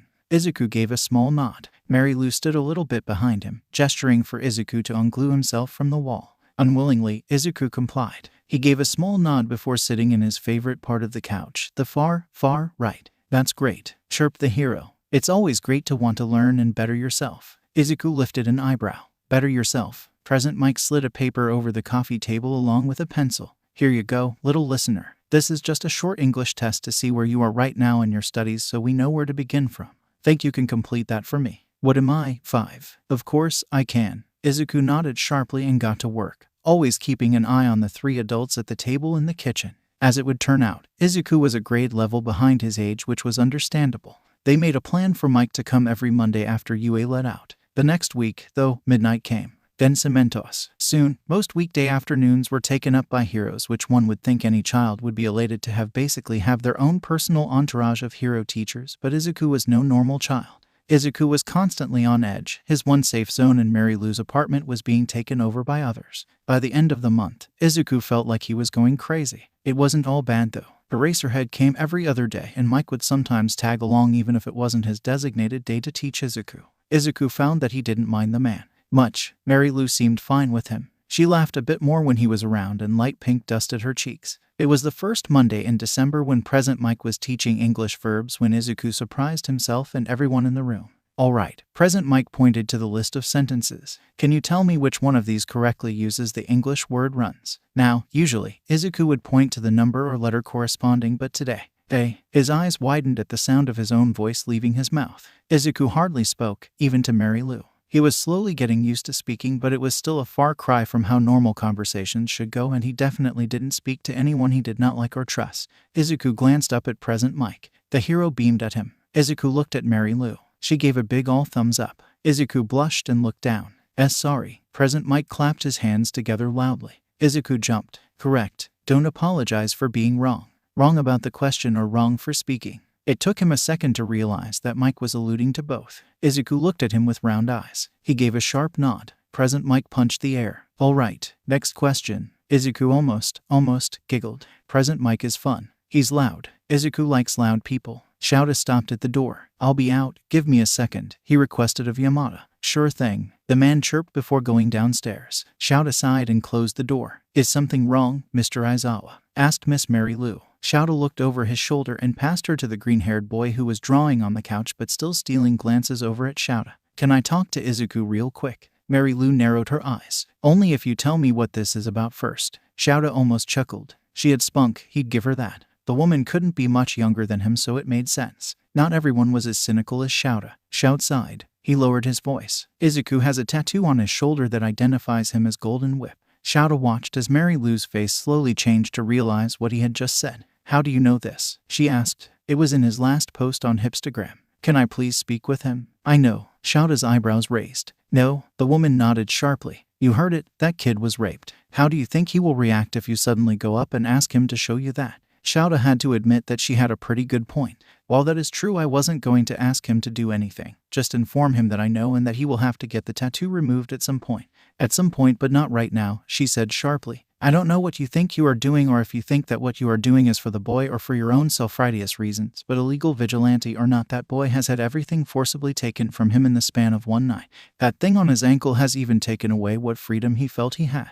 How do you think I feel having to keep him knowing that he feels like a caged animal when before this whole ordeal I told him that I would protect him? I don't know when he got it, but when he got that tattoo, that was probably his asserting himself and Trina to hold on to that little bit of resemblance to an innocent, happy child that he should be. As someone Trina to help himself and bring back his own happiness when no one else would. Golden Whip was not a persona, a racerhead. It was Izuku trying to keep himself sane. If you think that a man just let you take away the last thing that he has to identify himself and as the one thing he did for himself to try to fix what the world had broken in him, then you can take your business elsewhere, but you will not touch Izuku. Like a slap in the face, Shouta realized as her usual soft voice faded into the red light district's accent that they very much are in the red light district, and the people here, sweet bakery owners or not, are incredibly protective of those they have deemed family or comrades. It's what made taking down gangs so hard, because no one gave up information on their allies. Calm down, he huffed. I didn't say no. When Izuku is in a better state of mind, I am just informing you of it. I don't have any self-righteous reasons for helping the kid. Trust me. I've worked with him long enough to actually care about him in some way or fashion. I just want what is best for him. We won't force the tattoo from him now, but if at any point it becomes his fallback and prevents Izuku from growing beyond his trauma and healing, then we will have it removed. Okay. She seemed satisfied with that. All right, she agreed in her usual soft voice. I am sorry for my rudeness earlier. Shouta left soon after, meeting up with Yamada. You look like you forgot your morning coffee, was the first thing the yellow-haired man greeted him with. Shouta narrowed his eyes. The red light district turns even the sweetest into terrifying creatures. Yamada had nothing to reply to that. Shouta looked up at the evening sky as they walked. He remembered the caption from Golden Whip's final post. I might come back legally, but we will have to see. Legally? Huh, Shouta thought to himself, drowning out Yamada's constant chatter. He is already good at hand-to-hand combat and handles his weapons well. With the proper quirk training, Shouta stopped suddenly. Yamada stopped a few steps ahead and turned to him. What's up? A Christmas party, Shouta stated more than suggested. We should have a Christmas party. Shouta ignored his loud companion as he gasped and began to talk cheerfully at a more rapid pace when the extremely introverted Shouta Aizawa actually requested a party. I want him to meet Hitoshi. They could be great partners in the future. Ring. Mary Lou looked up from her bills. Izuku jumped. She smiled. It's just the phone, boy. Not that he didn't continue to eye the wall phone skeptically. Ring. Mary Lou dropped her pen and walked over to the wall phone. Ring. Right-click. Hello, she called, pulling the receiver off of the wall and pressing it to her ear. Hello, Miss. Aizawa's voice came through the speaker. Ah, hello Aizawa. She said his name louder so that Izuku would know who she was talking to. The man understood perfectly fine. To what do I own this sudden call? The man hummed from the other side of the line. As I am sure you know, Christmas is in 2 weeks. Present Mike has brought up perhaps celebrating it with you and the kid to introduce him to another normal part of society. And hopefully get him to warm up to us a bit more. Further his social interactions in more than just a work or study environment. Mary Lou glanced at her green-haired charge, who was currently trying to make himself finish the second half of the bowl of soba but was getting queasy at the amount. She bit her lip. Izuku was already really jumpy. She could not imagine him responding well to having to open boxes that he did not know what they held. Of course, Aizawa continued. We will bring the food and come over to help set up and provide the gifts, as this is something outside of your contract for housing Izuku. It's fine, she chirped, mentally wincing when Izuku jolted and hit his fork against the ceramic bowl with a clang at her sudden outburst. I want to celebrate with him. I will handle the decorations and food. If you want to bring a snack, then that is fine too. Who all will be coming? Myself, Present Mike, Midnight, Cementos, and, if it is all right, my own adopted son. Mary Lou's eyes widened. Why your son? She saw Izuku move out of the corner of her eye, focusing on the conversation when her voice faltered. It was endearing, really, how protective the 12-year-old was over her. Yes, replied Aizawa. I feel it would be beneficial for Izuku to interact with kids his age. Hitoshi is Izuku's age. I also believe that it would be beneficial for both of them as they are both trauma patients. They are, if you don't mind me asking. What happened? Hitoshi, my adoptive son, was abused for his quirk and eventually sent to an orphanage and was treated poorly there. I met him on sheer luck when I had to cover for a sick hero that was supposed to visit the orphanage to cheer up the children and all of that stuff. Mary Lou giggled. She could not imagine the bedraggled hero giving a pep talk of any sort. That sounds fine to me. I will inform Izuku of it beforehand, of course. Of course. Thank you, miss. Have a good day. You too, she chirped before the call ended. 3, 2, 1. What W was TTH that for? Mary Lou smiled and sat down across from Izuku at the table. That was Mr. Aizawa calling. We will be having a Christmas get-together here with all of your teachers. Oh, and Mr. Aizawa will be bringing his son, too. He says that you two are the same age. She cut off at the look on Izuku's face. Was it happy? No. Joyful? Not at all. Terror-filled? 100%. Izuku? Oh no. She could see it already happening. The panic attack. She would have prided herself on how well she could tell if it didn't hurt just as much because Izuku had taught himself how to hide his panic attacks even as he was having them, and that was a heartbreaking thought in itself. His face paled and eyes widened slightly. His jaw would tighten and his chest would rise a bit slower as he tried to compensate and make it look like he could breathe normally when he was actually probably having a very difficult time getting air in his lungs. Mary Lou stood up and rounded the table. She crouched beside Izuku, who did nothing to move his body from his face-forward position. Izuku, listen to me. His green eyes flickered down to the side to look to her, but he still would not budge. Can I have your hand, please? New development as of last week. Mary Lou had gotten to the point where she could hold his hands when he was panicking. She saw his fingers twitch, but he couldn't seem to move. Mary Lou did not know what had flashed in his memory when she mentioned the party, but it was enough to freeze the boy in his seat. Mary Lou slowly reached up and gently placed her hand on Izuku's. That got a reaction. The boy recoiled so harshly that the chair fell over with a crash. He scrambled away. His eyes told her that Izuku wasn't really seeing Mary Lou but someone else. Who else would he have celebrated Christmas with? His biological mother. Izuku's green eyes widened further, if that was possible, when he realized what he did. I am sorry. I didn't mean to. Mary Lou swallowed. Izuku, it's me, Mary Lou. Remember, I promise won't do it again. I'm yours. I won't run again. Just please don't. Izuku. Mary Lou shouted above the rant. The boy jumped. I am not her. Look at me. Breathe for 1 second. Remember where you are. You are here. You are not there anymore. She waited as the boy's eyes searched her up and down. She releases a breath as the tension seemed to melt from his shoulders. Mary Lou held out her hands. It took a moment, but Izuku eventually crawled forward. Mary Lou took his hands. You aren't there anymore, Izuku, she whispered. You are safe with me, okay? I won't get angry at you, and you certainly don't belong to me or anyone for that matter. I can cancel the party if you want. I won't force this on you. We just thought that it would be some good for you if you were to have a friend your age. Mary Lou bit her lip. She hated this, but we thought that maybe you could help this kid. Mary Lou heard Izuku's breath hitch on the word help. He had a big heart. It was just under tight lock and key. You see, he also has had a bad past.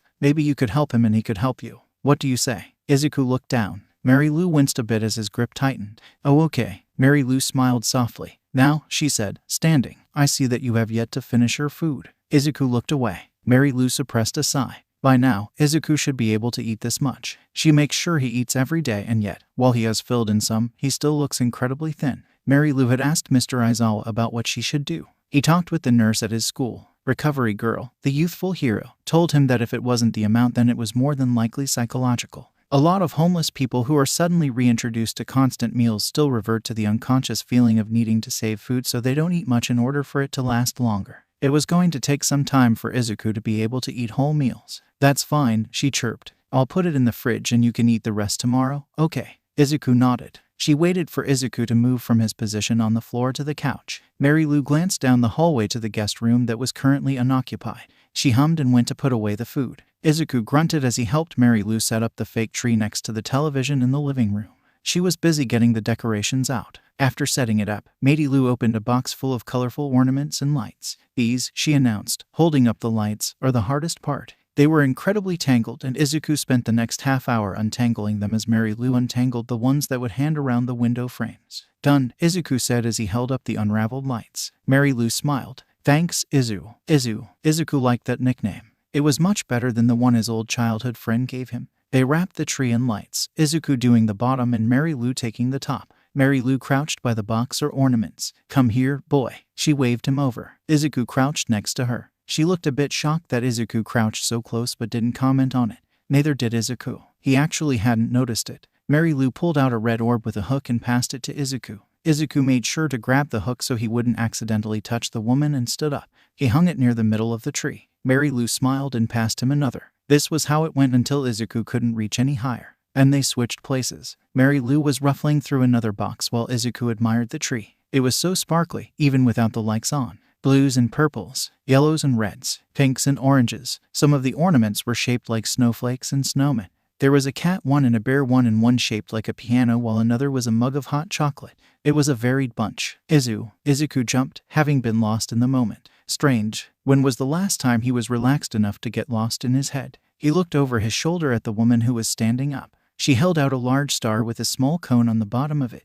Where does that G go? He asked. Mary Lou pointed to the top of the tree. All the way up there. Izuku followed her finger. She handed the star to him. Izuku took it but raised an eyebrow as if to say really, even though he didn't say it out loud. He was obviously too short to reach that. Don't give me that look, boy. I am going to help you, of course. Izuku tilted his head. With a chair. I can get one by myself perfectly fine, but even then I will still be too short. Mary Lou crouched down to eye level. I am going to pick you up. Is that okay? Izuku bit his lip. Was that okay? He could already begin to feel his body shake. Is that okay? Mary Lou wouldn't hurt me, would she? Yes, she would. No, she wouldn't. She never has before. First time for everything. It should be fine. It's not fine. She's safe. Threat. Izuku nodded slowly. Mary Lou gave him a reassuring smile. Turn around, then an arms out. Izuku complied, albeit a bit stiff. He felt her hands around his waist. Izuku's heart rate skyrocketed so fast his vision blurred for a second.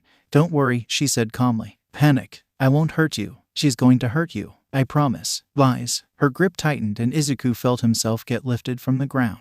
She lifted him all the way up to the top. Now just set it on top, she instructed. Izuku shakily lifted his arms and hands. He could barely pinpoint the tip of the tree, he was shaking so much. Izuku leaned forward a bit. He set the star on top. Perfect. Mary Lou chirped. She lowered Izuku to the ground. Izuku felt the carpeted floor beneath his feet once more. There we go. She let go. I am so proud of you, Izu, Mary Lou cheered. Izuku turned to her. His legs felt like jelly. He couldn't breathe. The world was fading in and out. Izuku gave her the best smile he could muster before he promptly collapsed onto the floor and blacked out. Mary Lou hummed a Christmas carol as she hung the lights around the windows of her apartment.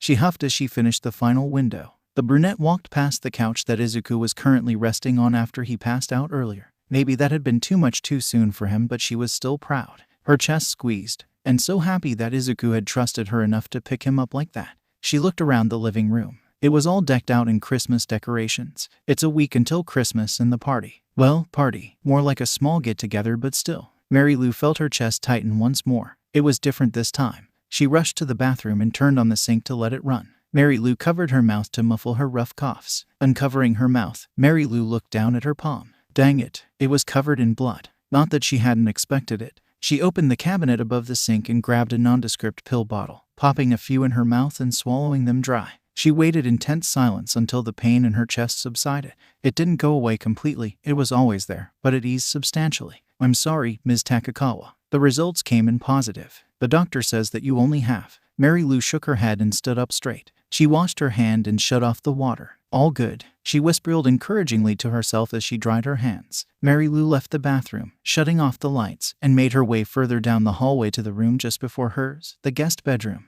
She grabbed the duster from the hallway closet before opening the room door. Mary Lou grinned and rolled up her yellow sleeves. Let's get to work. Darkness. The absence of light surrounded him all over. The boy walked deeper into the depths of the deep shadows. No sound, no light, no wind, no scent, no taste, just numbness. He kept walking. A green string formed from his back, lighting up the surrounding area. It pulled him back, another to his right arm, then to his left, each one forcing the boy back as they formed from his legs. He tried to break them, but they refused to budge. Mwahaha. The boy lifted his head. Above him stood a giant with long green locks, crazed emerald eyes, and a crooked smile that spilt the demon's face. It held its hands out, the strings connected to each finger. It let out a cackle that echoed into the dark, disrupting the still air. The boy's walking pace turned into a brisk jog, then into a full-on sprint.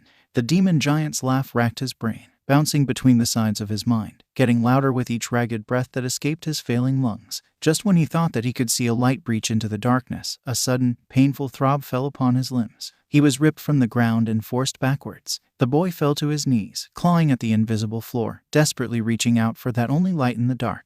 The monster above cackled loudly as it used his strings to pull him further and further from the light. No matter how hard he struggled, the boy was dragged further and further from the light until it disappeared and he was surrounded by the dark once more. MWHAHAHAHA. He looked up. The demon reached down with its monstrous hand. He watched in terror as it got closer and closer. The boy reached his small hand between the large fingers. He froze as he saw the pale porcelain that coated his own skin and the screwed-in joints. The giant's hand fell onto him. He let out a scream as his body shattered into tiny pieces of ceramic and bolts. Mary Lou jumped so that she fell out of her bed. She untangled herself from her blankets before throwing herself out of her room, her door hitting the wall with a bang. She sprinted down the hallway. "IZUKU," she yelled, bursting into the living room of her apartment. Her eyes immediately fell upon the green-haired boy who was twitching harshly on the couch, the blanket on the floor and the pillow all the way in the kitchen. She ran over to him and crouched by the couch. "Izuku," she said, grabbing his arm, "it's okay. It's just a dream." As soon as her hand met his arm, his green eyes shot open wide and his body went completely limp aside from the small, shivering rise and fall of his chest. A bubbly laugh escaped the boy's lips and it broke her heart. He wasn't looking at her but at something far in the scariest depths of his mind. Mary Lou ran her hands through his hair. "SHHH. It's all right," she whispered, taking his shaking hand and rubbing soothing circles on its back with her thumb. "It's all right, Izuku. You are okay. You are safe and warm." She moved her hand from his hair to grab the All Might blanket from the floor and sloppily drape it over the shaking figure on the couch. "Everything is okay." Knock, knock, knock. Izuku's wide eyes redirected from whatever he was staring at to the door. Mary Lou mentally cursed. She knew the heroes were at the door. It's Christmas morning and they were here for the party. "I'll be right there," she hollered. Mary Lou looked back at the boy. She gently took his face in her hands. "Izuku," his eyes shifted to her. She smiled. "Merry Christmas." Izuku blinked for the first time since his eyes had opened. He slowly opened his eyes. They were much clearer, and that was Mary Lou's time to let go of the boy and not touch him any further, only enough to calm him down. "Mr. Aizawa and the others are here. May I let them in?" It took a beat, but Izuku softly but surely nodded. Mary Lou nodded. She stood up as Izuku finally pulled himself together and into a sitting position. Mary Lou retrieved the pillow from the kitchen, handing it to him before she recrossed the kitchen to the front door. Mary Lou unlocked the door and opened it. Never before was she more grateful for how the group did not immediately shout Merry Christmas. When she opened the door, Mr. Yamada raised his hand. "Morning," he half-yelled, half-spoke, which seemed to be his only inside voice. Mary Lou smiled. "Merry Christmas, everyone. Please come in." She moved out of the entrance and let everyone file in. That's when she noticed the purple-haired boy whose hair seemed to defy gravity. He followed closely behind Mr. Aizawa. Mary Lou closed the door, making sure to lock it, and followed everyone into the living room where they were all greeting Izuku, who had already folded his blanket and was sitting on the couch as usual. They have never had this many in the apartment at once. Mary Lou wondered how Izuku would handle it. Mary Lou sat beside Izuku as everyone gathered around. They all held 2 or 3 multicolored boxes. "You can put the presents under the tree," she said. Mary Lou turned to Mr. Aizawa.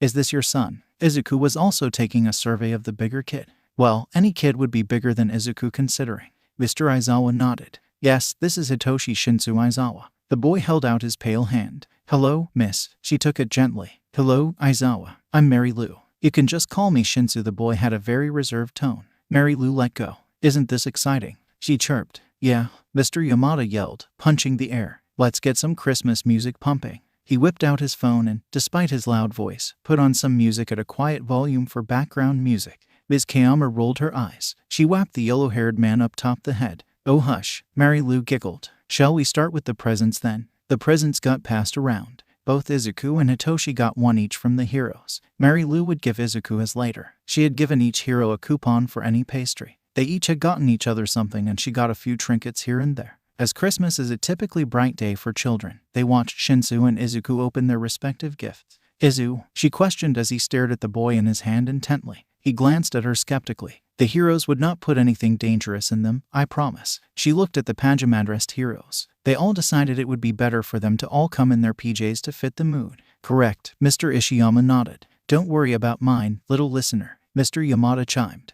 "It's all right, kiddo," Kayama cooed, using the nickname she had given Izuku. Mr. Aizawa just grunted. Izuku gave in and opened the first one from Ms. Kayama. It was a Midnight plushie. He blinked. No one said anything because he ended up with a plushie of each hero by the end of opening all of his presents. Mary Lou giggled. Was this a theme or something? Mr. Aizawa groaned. Sadly, yes. Mary Lou grinned and turned to Shinsu. Your turn. Okay. Shinsu got a lot of cat-themed items which he seemed to like very much. Shinsu gave a half bow from his seated position. Thank you, everyone. Izuku took a page from his book and bowed too but said nothing. Mary Lou clapped her hands together. Who wants pancakes? Izuku sat on the couch watching the adults play Christmas bingo on the coffee table. He hugged the Eraserhead plush to his chest, secretly rooting on the hero. He was his partner on many missions as Golden Whip after all. So, Izuku jumped when the boy on the other side of the couch spoke up. Mary Lou and Present Mike had gone into the kitchen to make breakfast. Present Mike had been adamant about helping. Do you like cats? Izuku turned his head slightly to the boy. Cats? Izuku shrugged.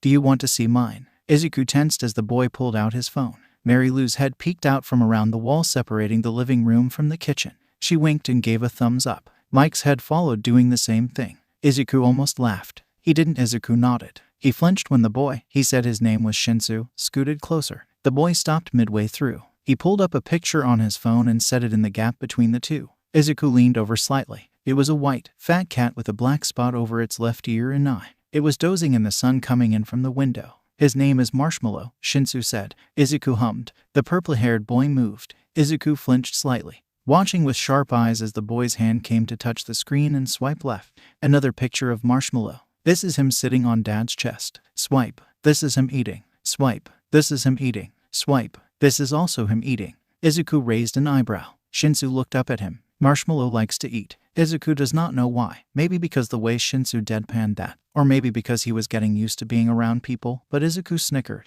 Audible snickered. The bingo game stopped. The laughter in the kitchen went silent. Mary Lou's and Present Mike's heads popped out from around the wall again. Everyone at the coffee table turned to stare at Izuku and Shinsu, but Izuku didn't notice. Neither did Shinsu. He simply snickered again when the purple-haired boy swiped the screen again and announced, "This is him eating for the 5th time that day." Izuku did not see the tears that gathered in Mary Lou's yellow eyes, or the thumbs-up Eraser gave Shinsu, or the smiles that graced everyone's faces as they continued with whatever they were doing. He didn't realize that the tension had left his shoulders or even that the corners of his mouth turned upward. December 25th. While looking at cat pictures, Izuku made his first friend and smiled for the first time as Izuku, not Golden Whip, in 4 years ago. Pancakes are ready. Izuku jumped at the sudden outburst from the kitchen. His smile fell and everyone turned to glare at Present Mike, who sheepishly ducked back into the kitchen. Midnight got up. Let's go eat, kiddos. The other heroes followed her to the table. Shinsu stood up. Are you coming? Izuku gave a small nod. He followed many paces behind the boy. No one commented on how there was a bigger gap between Izuku's chair and the rest of theirs as they gathered around the small table. Mary Lou set a heaping pile of steaming pancakes in the middle. Enjoy, she chirped as she sat down. Thank you, Ms. Takakawa, Samantha said, reaching forward. Izuku let everyone get theirs first before taking one off the stack. You gotta eat more than that, little listener. Present Mike piped. Get some meat on those bones. Izuku looked down at his plate. There is plenty to go around, Izu, Mary Lou said softly. We can't eat these all on our own, kiddo, Midnight winked. Izuku glanced at Shinsu's plate. I dunno. I mean, he has 3. I think he could really do it, Izuku thought to himself. Still, Izuku had to admit, the stack of pancakes looked very enticing. Izuku ended up putting another on his plate. Don't forget the syrup. Mike called. Izuku nodded. He poured the sweet, thick liquid over his pancakes. As they all ate and chatted, Izuku looked around the table. Everyone was happily smiling, even Shinsu with his small smirk. They were talking about random topics that interested them and laughing. It was nice. Izuku felt the tension leave his shoulders. He popped another bite of pancake into his mouth. Izuku smiled softly. Sweet. After breakfast, they all gathered in the living room together. Mary Lou brought in warm apple cider and they all told Christmas stories in front of the tree. They ate lunch and dinner and enjoyed each other's company until the late evening. Izuku yawned. He looked out the window as the sun began to go down. This is nice. He felt his eyes drooping but kept them open. The laughter of the people around him sounded like music to his ears. Izuku turned to the adults and Shinsu. He smiled. And Merry Christmas, everyone. The conversation stopped and they all looked at the greenette stun. Izuku blinked slowly and yawned. Mary Lou gave a soft smile and stood up. Well, it's been quite the day it would seem. Eraser hummed and stood up, the adults following. Yes, I think it is time we head home. Shinsu stood up too. Izuku stood up last. Thank you for having us. Midnight gave a small bow. Thank you, Ms. Takakawa, Semitos bowed. Thank you for having us, Miss Eraser and Shinsu bowed. Thanks for having us. Mike bowed. Shinsu walked up to Izuku. We should hang sometime. Izuku hummed and nodded. I gave Ms. Takakawa my number. Izuku nodded again. With that, everyone left with a Merry Christmas. Well, mostly. Present Mike hesitated. He turned to Mary Lou. Ms. Takakawa, he spoke in an oddly quiet manner. Quiet for him, at least. Mary Lou turned to Izuku. Hey, boy, do you want to go in the living room? Izuku took the hint. He nodded. Don't go to sleep yet, though, sleepyhead. I've got something to show you, K. Izuku yawned again but nodded again. He trotted off. Izuku grabbed his math book and curled into his blanket while he waited. Just as he was beginning to doze off, Mary Lou came to him. Izu, she called. Izuku jumped, his book falling on the floor with a slam. He looked up to see her standing in the hallway. The brunette waved for him to come to her. Follow me. Izuku unwrapped himself from his blanket and followed her down the hallway. She stopped in front of the guest room. Izuku looked up at it and noticed something new. It had a plaque on it that read IZUKU in big yellow letters. It was on a blue rectangle outlined in red and had yellow tufts that looked like All Might's tufts off the sides of it. He turned to her. Mary Lou smiled and opened the door. Izuku stifled a gasp. The plain room had been completely transformed. The twin-sized bed that usually only had a white blanket, sheet, and pillow on it now was clad in an All Might-themed bed set with the man on the blanket and 2 blue pillows that said Plus on one in red and Ultra in red on the other. All of his new hero plushies were lined along with the pillows. The bedside table had a new lamp on it with a green lampshade and a Present Mick-themed radio. There was a new desk in the far corner of the room that had all of his analysis notebooks and educational books stacked on the shelves. His old yellow backpack had been replaced with a new one that had an Eraserhead keychain hanging on it and was hanging off of the purple desk chair. On the desk were a new notebook and pen and an All Might action figure on the edge. The dresser a few feet over probably held all of his clothes. The window had sparkling yellow lights around the edges and they were lit up. On the tan walls were hero posters on the light tan walls. One for Cementos, one for Present Mike, one for Midnight, and one for Eraserhead as well as one for All Might. On the floor was a big green carpet. Izuku whipped his head around to Mary Lou. She gave him a beaming smile, as bright as All Might's. Merry Christmas, Izuku. This is your new room. Izuku felt tears well up in his eyes. He looked around the room, slowly walking into it. This is all for me. Inko never let him have stuff like this. He belonged to her and had no need for things like that. This was. Izuku fell to his knees and clutched his chest. Izuku, Mary Lou crouched by him, hands hovering over his back. He looked up to her, tears falling from his eyes. He smiled. TTH, thank you. Mary Lou gave a soft smile. Izuku ran his hands along the desk. He picked up the All Might figure, feeling the grooves and edges before putting it back down. He opened the dresser, seeing all of his clothes folded. He closed those and pulled out his drawers to see his underwear and socks. Izuku pushed it back in. He walked over to the lamp and turned it on. He looked back to Mary Lou, who was leaning against the wall. Go brush your teeth and wash your face before bed, she directed. Izuku nodded sharply. He had never washed up so fast. Izuku curled up under the covers, letting Mary Lou push the edges back under the bed. Izuku bit his lip. He leaned forward and wrapped his arms around her waist. He heard a small gasp escape the woman's lips. He flinched harshly when he felt her return the hug but did not let go. When they did, Mary Lou pressed a gentle kiss on his forehead. She clicked off the lamp and unplugged the lights around the window. Mary Lou stopped at the door, the hallway light illuminating her form. Good night, Izuku. Merry Christmas. Izuku waved. She closed the door and the room went dark. Izuku snuggled under the blankets. Good night, he whispered into the darkness before falling asleep. Mary Lou walked into the bathroom. She pressed her face into her hands to stifle a squeal. He hugged me. She looked in the mirror between her fingers. Izuku was very brave today. He spoke to everyone and even laughed. He smiled today. Mary Lou pulled the small pink box from her pajamas chest pocket. Ms. Takakawa, Mr. Yamada turned to her. He was quiet. This was more than likely supposed to be a private conversation. Mary Lou turned to Izuku. Hey, boy, do you want to go in the living room? Izuku nodded. They remembered the room she had been planning on showing him tonight. Don't go to sleep yet, though, sleepyhead. I've got something to show you, K. Mary Lou turned back to the hero. What is it, Mr. Yamada? He pulled out a small pink box with a pink ribbon wrapped around it. I know you need to go, but here. He passed the box to her. Mary Lou took the box. Thank you. She smiled at him. He smiled back. Merry Christmas, Ms. Takakawa. He left without another word. Mary Lou was tempted to open it right then and there but refrained, knowing that Izuku was waiting for her in the living room. She slipped it into her chest pocket and locked the door. Izu. Mary Lou felt like a kid again as she pulled the end of the ribbon and it fell across her fingers. She pulled off the top. Inside was a folded slip of paper. She pulled it out and underneath was a silver necklace with a pastel pink jewel hanging from the middle and a pair of matching earrings. They are so beautiful. She unfolded the paper and gasped. It's a movie ticket for January 2nd. Mary Lou smiled and slid it back in. She closed the box and put it in her pocket again. Mary Lou took her pills before going back into the kitchen. It was only 7 at night after all. Mary Lou flipped through her calendar that hangs on the fridge. January 2nd is open. She looked on January 3rd. Doctor's appointment. Mary Lou took a deep breath. She took the magnetic marker off the fridge and scribbled in movie W, Mike on January 2nd.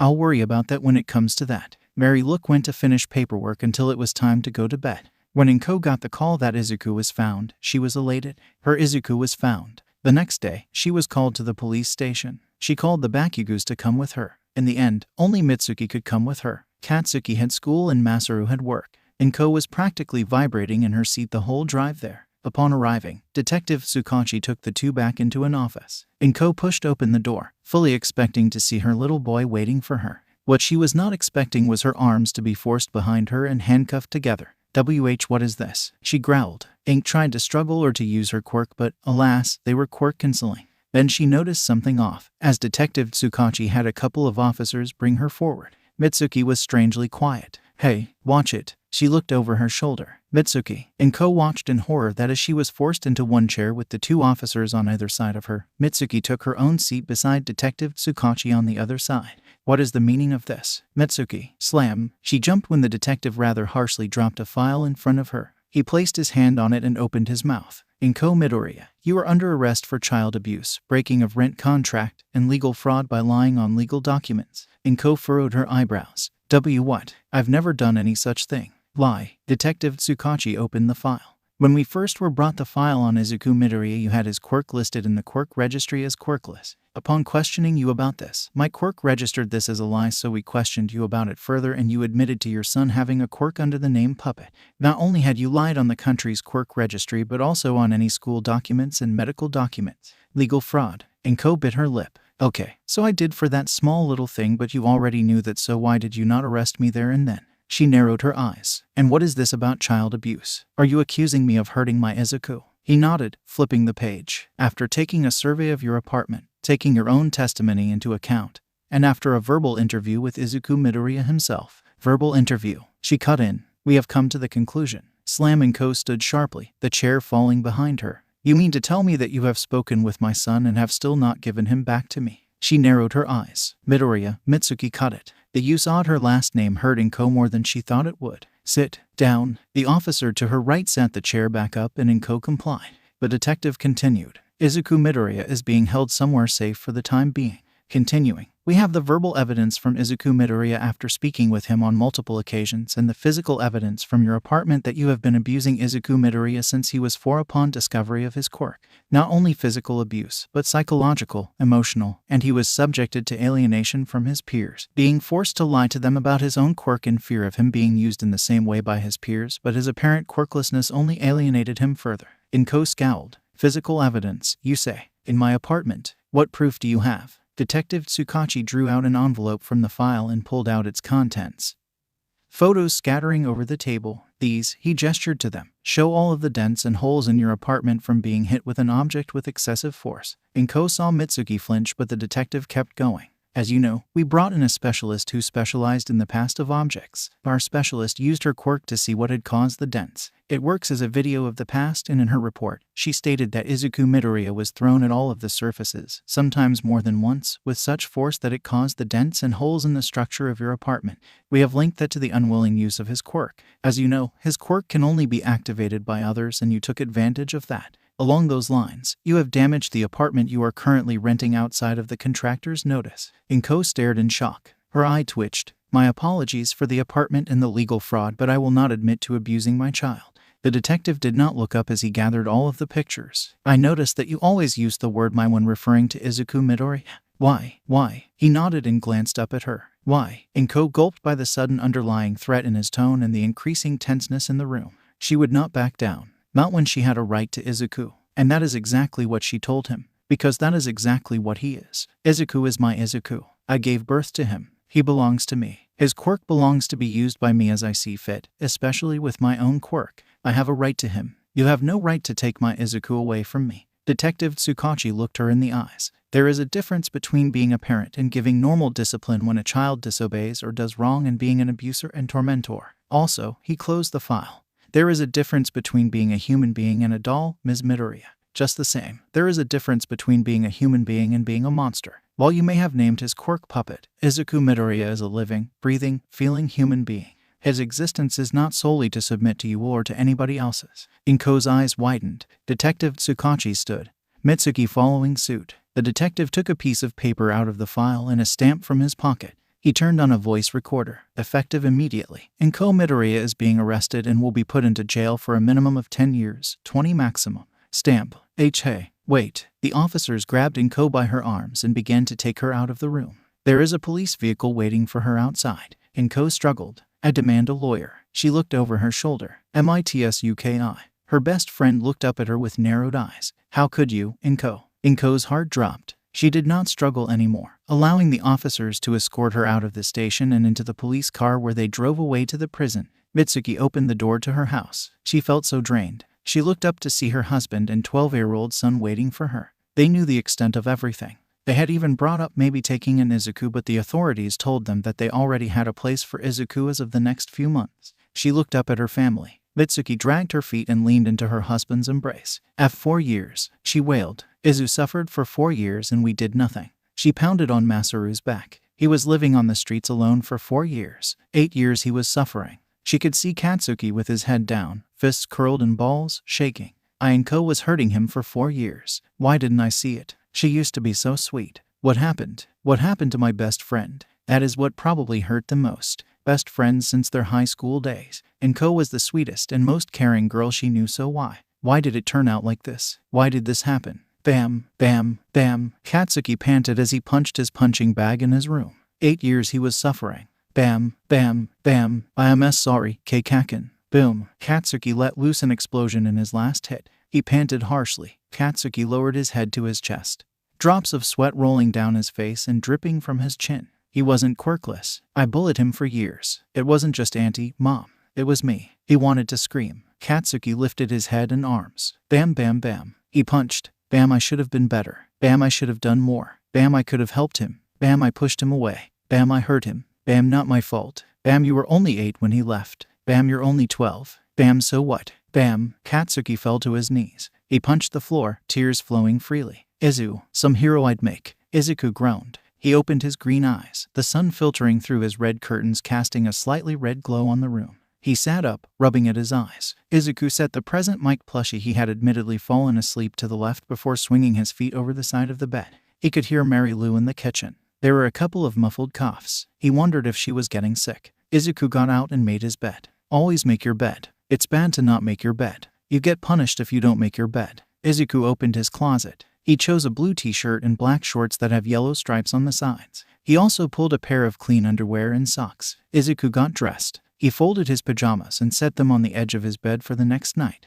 Always fold your clothes. It's bad not to fold your clothes. You get punished if you don't fold your clothes. Izuku checked the lock on his window one more time before cracking his door. He peeked out. He turned his head to the left, then to the right. Mary Lou's head popped around the corner from the kitchen. It's only me. Izuku nodded and left his room, closing the door behind him. He went to the bathroom. Izuku washed his face, attempted to comb and brush his hair, and brushed his teeth. Always brush your teeth. It's bad not to brush your teeth. You get punished if you don't brush your teeth. Izuku shut off the water and left the bathroom. He walked into the dining room just as Mary Lou exited the kitchen with a plate of eggs and sausage. Mornin', Izu. She set it in front of him. He nodded his greetings before taking up the fork and knife to eat. Mary Lou had started giving him a bit less, noticing he wasn't eating at all. Izuku ate it all. Always eat all of your food. It's bad not to eat all of your food. You get punished if you don't eat all of your food. Mary Lou hummed in the kitchen, only pausing to let out a quiet cough. She seemed happy today. Izu, dear, she crouched before the greenette.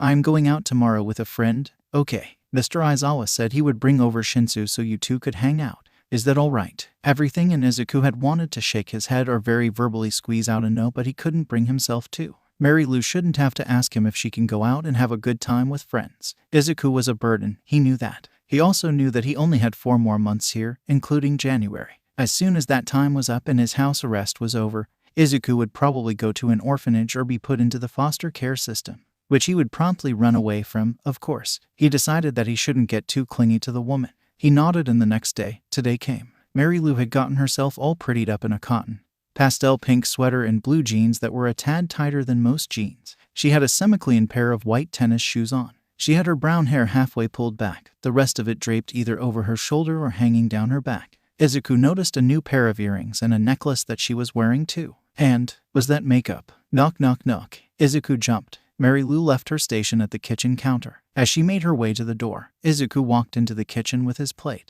He heard the door open. "Good morning, Mr. Aizawa." "Good morning, Shinsu." "Good morning, miss," came the simultaneous reply from both. Mary Lou peeked into the kitchen. "Izu, I'm going, okay." He felt incredibly stiff as he turned to her. Izuku nodded, but it felt like a robot that hadn't been oiled in years. "Are you sure you will be all right?" "I'm fine," Izuku forced out with a bit more bite than intended. Mary Lou gave a soft smile and walked over to him. She crouched in front of him and held out her pale hands. Izuku slowly raised his own and placed them in hers. She squeezed his fingers gently. "I am so proud of you, boy." He felt his cheeks flush. He had not been expecting that. Izuku turned his head away. Mary Lou giggled and stood up, letting go of his hands. "You be good for Mr. Aizawa, okay?" He nodded. "Thanks again, Mr. Aizawa," she called as she grabbed her purse off of the counter. "It's no problem." Izuku was the first to the door, locking it with a click. He didn't hear any footsteps or movement, meaning that the two other people in the house were either in the living room or right behind him, waiting. "Izuku," he flinched at Eraser's voice. There was a pause. "I will be in the living room if you need me." Izuku heard his footsteps getting further away,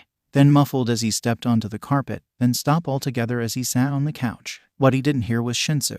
Izuku could not pry his fingers off the door handle. As blood roared in his ears, heart beating madly against his ribcage. He's been alone with the man before, so why is it so different? Why are the walls closing in? Why can't he breathe? All Izuku could think about was everything that could go wrong. How fast that he could get into the kitchen and draw out a kitchen knife. How hard would he have to throw himself against the window so that he could get out before the man caught him? How fast he could run down the street while wounded from the two-story fall. Izuku had no clue how long he stood there, only that his eyes fell to the floor when a phone slid over to him across the wood floor. Izuku stared at it for a second. He let go of the door, hand numb from how hard he had been gripping it, and crouched by the phone. What greeted his eyes was a fat white cat with a black spot over its eye splayed out on the ground with crazed eyes. That Izuku surprisingly didn't jump at Shinsu's voice is Marshmallow. A beat, high on catnip. PFFFFTTTT. Izuku couldn't help it. Shinsu had such a deadpan way of saying things. The purple-haired boy smirked. Swipe right. Izuku complied to be greeted with a different cat this time.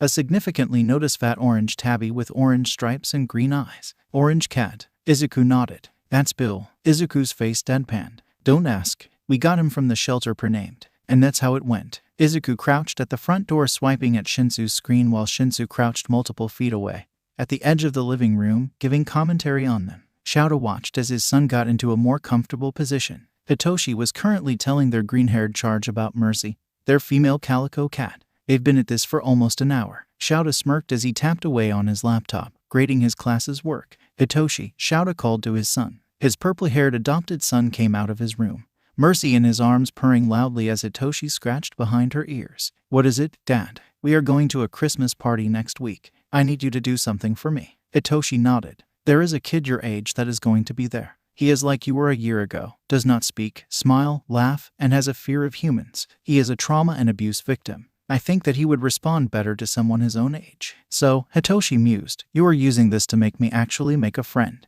Shouta smirked. You'll become a crazy cat man if you don't. Want to move to the couch? Shouta looked up when Hitoshi spoke. He waited for Izuku's response. When they first came, and Mary Lou left, he looked ready to have a panic attack. It took for the kid to stay staring at the door for 5 minutes for Shouta to realize that he actually was having a panic attack. He was about to say something when Hitoshi stood from his position on the love seat. Thus started their minimal interaction over cat pictures. Hitoshi ended up taking quite the liking to Izuku after their first meeting. It seemed like Shouta was right. Izuku responded better to those his age. He had let out something akin to a giggle or chuckle about 3 times now. Not a full one, or even close to one, but still progress. Shouta moved to the love seat when Hitoshi convinced Izuku to move to the couch. Shouta sees a lot of Hitoshi in Izuku. The blatant fear of humans, the little to no talking. He understands why Hitoshi didn't speak when he first met him, and still doesn't speak much to strangers, due to his quirk. Shouta guessed that Izuku didn't speak because of either fear, his solitude, or, and Shouta hated to think of it, he was trained to by Ms. Midori. It took another hour for Shouta to finish his grading. When he looked up, he could not help but snap a picture. Hitoshi had apparently made his way, slowly but surely, to be able to sit so close to Izuku that their arms were almost touching as they both leaned over the phone sitting on Hitoshi's leg. Izuku let out a little snicker at the funny video they were watching. Shouta sent the picture to Mary Lou. Now he was at a crossroads. He needed to use the bathroom but very much did not want to disturb the two boys. He knew that the slightest movement leaning towards him standing would immediately put Izuku on edge. Hitoshi, too. Even if he had improved quite a bit over the last year, Hitoshi, too, is still a trauma victim. Shouta opted for texting his son. He heard Hitoshi's phone buzz. Shouta waited. Hitoshi looked up and nodded. Shouta got up. He knew. He could feel his neck hair stand. The eyes of a 12-year-old were not on him. No, the eyes that were trained as Golden Whip, the vigilante that had most of the red light district shaking in their boots at the mention of the name, followed Shouta all the way out of the room until he disappeared down the hallway. Shouta was once again reminded that this kid was one of the hardest to catch and the most dangerous. He shivered. About 2 hours later, Shouta realized that he had to make lunch. While he may be able to live off of jelly pouches, his son most certainly did not, and there was no way in hell that he was about to feed Izuku only that and waste all of Mary Lou's hard work as she had just gotten the boy to eat a medium-large-sized meal. In a lapse of judgment, Shouta spoke aloud. RUTW swoosh. Shouta's eyes trailed from Izuku's outstretched arm to behind him where a pencil was stuck into the wall. A few strands of black hair hung on it. That is how close it was to Shouta's face. Shinsu, who was laying across from Izuku as they worked on math, had paled significantly. Realization dawned on Izuku's face. He scrambled backward in shock. He couldn't find the words. Shouta took a deep breath. He smirked. One heck of an arm you've got there, kid. Izuku looked confused. Did he think I would get mad? It was my fault for startling him in the first place. Are you too hungry? Hitoshi looked between Izuku and Shouta. Izuku stood suddenly. He didn't say anything, as per usual, only silently walked past Shouta. Kid. He looked after the greenette. Izuku walked down the hallway, into a room that Shouta was guessing was his, and closed the door. Shouta sighed and hung his head, running a hand through his raven hair. I'm such an idiot. Why? Shouta looked up at his son. Why what? Hitoshi tilted his head. You didn't do anything wrong. You would think, but do you remember how when I first adopted you, you would jump at every sound? Hitoshi nodded. Izuku, is that but about 1,000 times worse? I knew better than to walk up and to speak up when we had just gotten him to calm down. Shouta crouched by Hitoshi and ruffled his purple hair. Dad. Shouta chuckled. Thanks for giving him a shot, kid. And not writing him off immediately. Hitoshi glanced up at him. Izuku's not that bad. He's pretty chill. Hitoshi reached over and grabbed the piece of paper that Izuku had been writing on before Shouta screwed up. Shouta took it. His eyes widened. We talked a lot. A lot indeed. The more he read, the more Shouta realized how actually smart Izuku is. He was telling Shinsu about Shouta's own quirk and how scarily accurate it was gave Shouta a shiver. He was midway through the word through when the U suddenly cut down, the pencil marking the paper, most likely from when Shouta had startled him. As amazing as it all was, Shouta could only think one thing. Izuku has a lot to say. His keeping quiet all the time really isn't healthy. He would be a great hero if he had a quirk, Hitoshi commented. Shouta's head snapped up. He doesn't. Hitoshi rifled through a stack of papers. Shouta stared in awe. They talked this much. Hitoshi finally found the one he was looking for and handed it to Shouta. What's your quirk? It wasn't Hitoshi's handwriting, so it was probably Izuku. It's nothing special. Hitoshi, any quirk is special. Izuku, I don't want you to hate me. Hitoshi, Shouta cringed. I don't hate you. I won't hate you. Izuku, it's I can brainwash people. A lot of people call it a villain's quirk. Hitoshi, that's an amazing quirk. Shouta blinked in shock. Think of everything you could do. Sorry, pencil broke. Either way, it is not a villain's quirk. Izuku, Shouta glanced up at Hitoshi. The boy looked away, a blush tinting his cheeks. Shouta did not comment. Thanks. What is your quirk? Hitoshi, I'm quirkless. Izuku, Shouta read and reread the sentence. He sighed, pressing the paper against his face. For someone who so boldly states that any quirk is special, he sure is hypocritical. And here I thought we had made some progress. What is it? Shouta looked up at his son.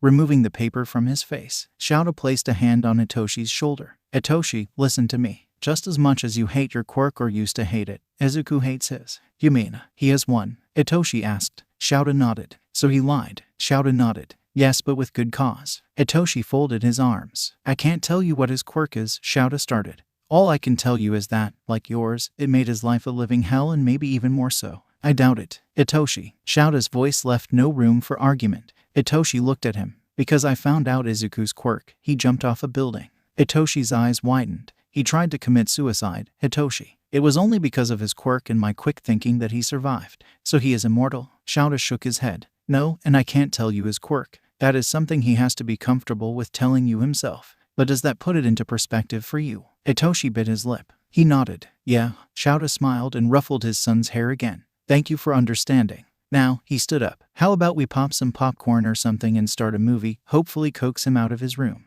Izuku sat in the corner of his room in a ball rocking back and forth. His eyes kept switching between the door and the ground as he waited for the angry knock to come on his door, for the screams of rage to break the sound barrier, for the string from his chest to form and lead through the door to where they would be waiting to punish him. It never came, but he knew it would. Punishment always came when you do something wrong.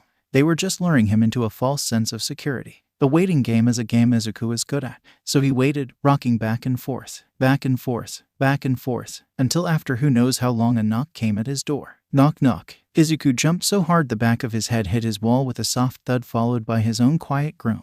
Izuku, came Shinsu's voice through the door. Izuku froze. We are watching a movie. Do you want to watch it with us? Izuku couldn't reply. We have popcorn. Izuku felt his stomach roll but still did not move. Hey, kid, Eraser's voice, I'm not mad at you. Izuku looked at the door. I am sorry for scaring you. I promise that I will not raise my hand against you or do anything to harm you. Will you come watch the movie with us? Izuku slowly uncurled himself. He crawled to the door. Promise. Eraserhead replied instantly. Promise. Izuku stood up and cracked the door open. He peeked out to see Shinsu and Eraserhead waiting for him. Izuku opened the door wider but looked down at his feet. Sorry for almost hitting you. He choked out. You didn't hit me, Eraserhead stated. I think you are losing your touch. Izuku's face turned red and he snapped his head up to glare at the man only to find him walking away. Let's watch a movie, kid. Izuku followed behind the two with a pout. I am not losing my touch. Mary Lou practically skipped down the stairs and into the bakery. She looked out the window to see Mr. Yamato leaning against a rather nice-looking car that reminded her that the hero did not live in this dangerous part of the city and was, in fact, a hero that had money. Mary Lou unlocked the bakery, walked out, relocked the bakery, and turned to the man. He had his yellow hair pulled back in a messy bun. He wore a jean jacket with a white shirt underneath, a pair of blue jeans, and some black boots. Mary Lou did not swoon when she saw him. She almost did. Mr. Yamato looked up and waved at her. Ms. Takakawa. She ran up to greet him.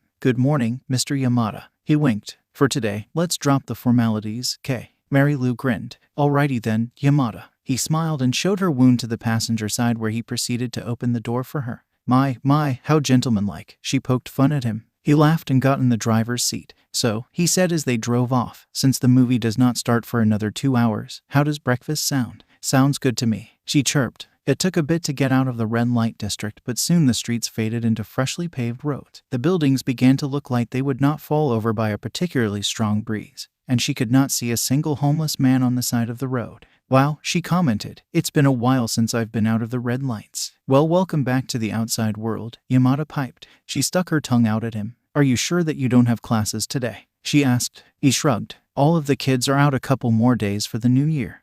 Makes sense. They stopped a small red-brick restaurant for breakfast where Mary Lou got chocolate chip pancakes and Yamada got an omelet. They chatted about anything and everything, the restaurant employees often coming over to tell the man off for being loud. After the third time, though, one of them recognized Yamada and asked for an autograph, which he gave. It must be hard being a hero, to even be recognized in your civilian clothes, she said. He swallowed his bite. Not at all. I enjoy helping people. I would take a few lapses in my private time if it meant to be able to continue and save people. Mary Lou smiled. That is very cool of you. He smiled. No matter how much she insisted, you paid for the movie. Yamada would not let her pay for their meal. Not even her part. She gave up the losing battle when she looked into her purse and found that, oh, right, she lives in the poorest part of the city. And, oh, right, she is broke as she spends every penny on the bakery, bills, or Izuku. After breakfast, the two walked to the movie theater a block down. Mary Lou couldn't help but keep looking over her shoulder, a habit that she had picked up from her years living in the red lights.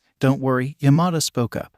Realizing her unease, I won't let anything happen. And Mary Lou believed him. They got to the theater and Mary Lou got away with at least buying the popcorn. They sat next to each other and poked fun at all of the movie trailers until the lights dimmed and the movie started. If Yamada put his arm around her during the movie, there was no physical evidence. After the movie, Mary Lou checked her phone as they walked to Yamada's car. Oh, he turned to her. What is it? Mary Lou pointed the screen to him. It was a picture of Shinsu and Izuku on the couch, leaning over a phone almost touching but not. Yamada smiled. That's great. She nodded. That is my new screensaver. She hummed in a sing-song way as she saved and set the picture to the background of her phone before pocketing it.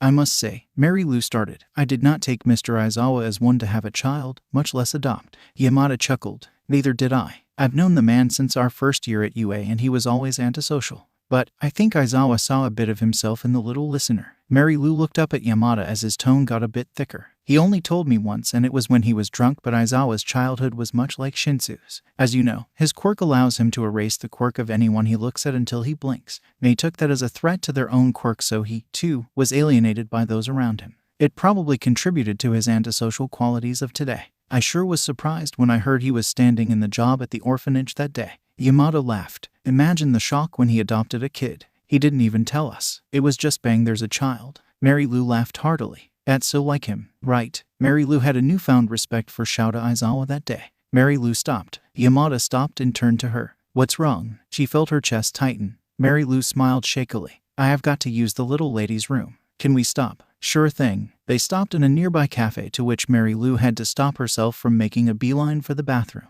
As soon as she did, though, she hunched over the sink, unable to make it to a stall. Cough, cough, cough. Mary Lou hacked up blood into the sink. She jumped when a hand came on her back, patting gently. She looked up to see an older woman. Oh dear. The woman spoke with a voice shaking from age. Are you all right, dearie? Mary Lou wanted to reply but had to turn her head back to the sink as another ruff of harsh coughs racked through her body. The old woman did not stop rubbing soothing circles on her back until it finally subsided. Mary Lou was very grateful for that. They wiped her mouth and washed her hands in the sink. Thank you. She thanked the woman with a scratchy voice, raw from coughing up so much blood. She felt a bit lightheaded. The woman smiled and pressed a cup of water into Mary Lou's hands. Mary took a large, refreshing gulp. People in this part of the city were so nice. Feeling better, Mary Lou nodded. She fished her pills from her purse, using the water to take a few. Mary Lou hid them deep in her purse. Thank you, ma'am, Mary Lou said with a bow, just now realizing how short the woman was. It's no problem at all, dearie, she waved it off. Now, I believe I saw you come in with a dashing young man.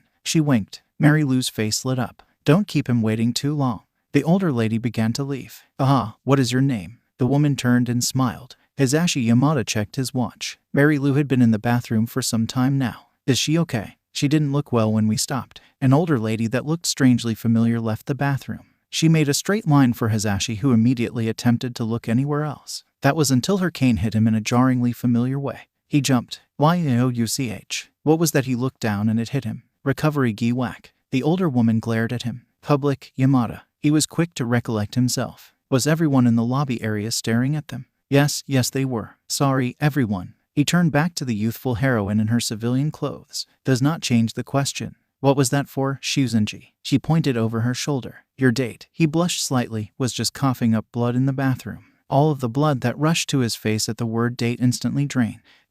What? Black, kept your voice down. She hissed. I think you might want to check up on that. She had pills and was seemingly used to that occurring. Recovery girl began to walk off. Have fun on your date, Yamada. Just then, Mary Lou came out of the bathroom. She looked tired but smiled when she came up to greet him. Everything all right? He asked. She nodded and smiled, but it looked strained. Yup. She popped the pea. Sorry about that. He smiled as brightly as he could back. No problemo. They went ordered smoothies before heading back to his car. The whole drive back, Yamada could not keep his mind off of it, but he did not want to ruin the mood. Mary Lou was happily singing along with the song on the radio, the weariness from earlier seemingly having worn off with time. Yamada leads her back up to her apartment, where she gave what she and Izuku called the secret knock.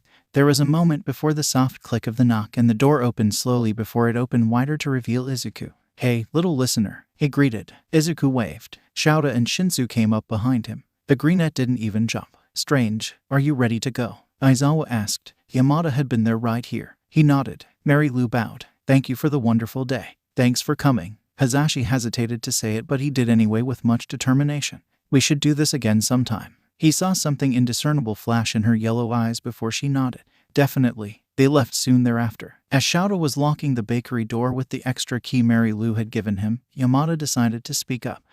We need to talk. Mary Lou was up late that night. Izuku had already gone to bed and she was in the kitchen. She marked off the day on the calendar. Mary Lou glanced at the next day. She chuckled sadly to herself. We should do this again sometime. She leaned her head against the calendar. If she cried that night, no one was there to tell the tale. Ding ding. Izuku instantly dropped his pencil and grabbed Mary Lou's phone that was next to him. Izuku was working on homework in his room. He was allotted an hour period each day from 1 to 2 p.m. where Mary Lou would come up from the bakery and drop off her phone so Izuku could text Shinsu. Shin, help. Insert picture of an awkwardly taken photo of a white fat cat on Shinsu's back. Izu, great job marshmallow. Shin, heartless. Izu, P. Izuku went back to his work. Science. Not that he didn't like it or anything, because Izuku loves to learn. It just isn't his favorite subject, per se. There was a knock on the front door. It's midnight. Izuku knew it was midnight coming for his lesson. He still jumped a mile high and fell out of his chair. He groaned and got up, rubbing his bum. Izuku almost left the room before he thought better of it when he realized that he was in a t-shirt that his tattoo poked out from the bottom of the sleeve. Izuku could care less about the scars that littered his body. They had already seen most of them, but the golden whip tattoo was another thing. The knock came again. Izuku let out an eep before throwing on his yellow hoodie and bolting out his door. Not before closing the door after him, of course. Izuku still peeked through the peephole before opening the door and allowing the heroine in. He locked the door with a click. Hey there, kiddo, she chirped. Izuku followed her into the living room where she was already pulling out their modern hero art history papers. Izuku sat down and took up his pencil. He was ready to learn. About halfway through their lesson, Mary Lou came up to make them both lunch and to retrieve her phone. She looked a bit pale but waved it off when Midnight questioned her about it. It's just the flour, Mary Lou promised. She turned to Izuku. I dropped a bag of flour and it went poof. She made an exaggerated puff cloud with her arms before sticking her tongue out at him when Izuku let out a small giggle. She passed him his plate with a peanut butter and jelly sandwich. She gave Midnight a roast beef sandwich. I have to go, but you are both welcome down there if you want to come, she called as she swiped the phone off of the counter and went out the door, to which Izuku knocked. Izuku sighed silently. His hand lingered on the door. She was in such a rush, having to come up here every day and take care of him. He was such a burden. 3 more months. He glanced at the calendar hanging on the fridge in the kitchen. Today is February 5th and he was in the 4th month of his house arrest. Mary Lou will be glad to not have to deal with him anymore. He wondered absent-mindedly which orphanage he would escape from. How long it would take him to get his gear back. He could never go back to living in this district, but he could probably go back to the junk shop to get his gear again before moving on and reviving Golden Whip somewhere else. He wondered how the old man in the junk shop was doing. Izuku might not be able to go back. That would be okay. He could find his gear somewhere else. Are you listening? Izuku's head snapped up at Midnight's voice. He blushed and nodded. He'll plan his great escape later tonight. Midnight left around an hour later and Izuku immediately got to work on her assigned homework, satisfied with himself for being such a good student.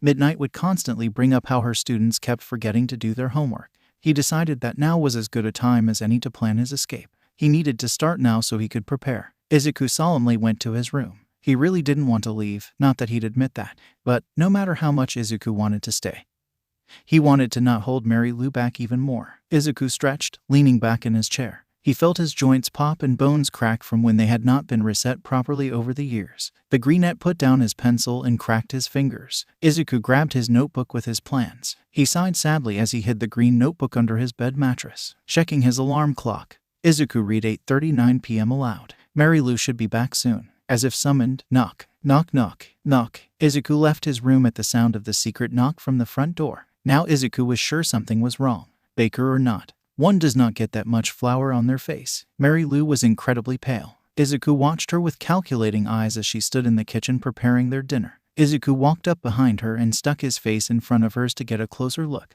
Mary Lou jumped back. Izuku, you startled me. Izuku stepped in front of her and looked the brunette up and down. Izu, she was shaking slightly and her cheeks looked flush against her pale skin. There was a faraway look in her eyes. Izuku nodded sharply and pointed past her. The bed. He tried to sound assertive but his stutter prevailed. Mary Lou giggled. It sounded forced. Don't be silly, Izu. She walked around him to go back to the chicken she was grilling. I'm fine. Izuku narrowed his eyes. He bit his lip. I won't eat if why you don't. Mary Lou stared at him in shock. She crouched by him. Young man, Izuku almost flinched at the tone. You will eat. As long as I am taking care of you, you will eat. Okay, this is not your choice. Izuku bit his tongue. That word choice felt like a rock in his gut. The words as long as added another. He wanted to bite back. I won't be here much longer, but didn't. Izuku instead spun on his heel and left the kitchen. Izuku huffed as he sat on his bed. He laid down, legs dangling off of it. Izuku let out a sigh. Bored, worried and bored. There wasn't much to do and Mary Lou was in the kitchen sick. He closed his eyes. The 12-year-old's mind went back to the green notebook under his mattress. Izuku felt his bones groan in protest as he rolled over and pushed himself off of the bed.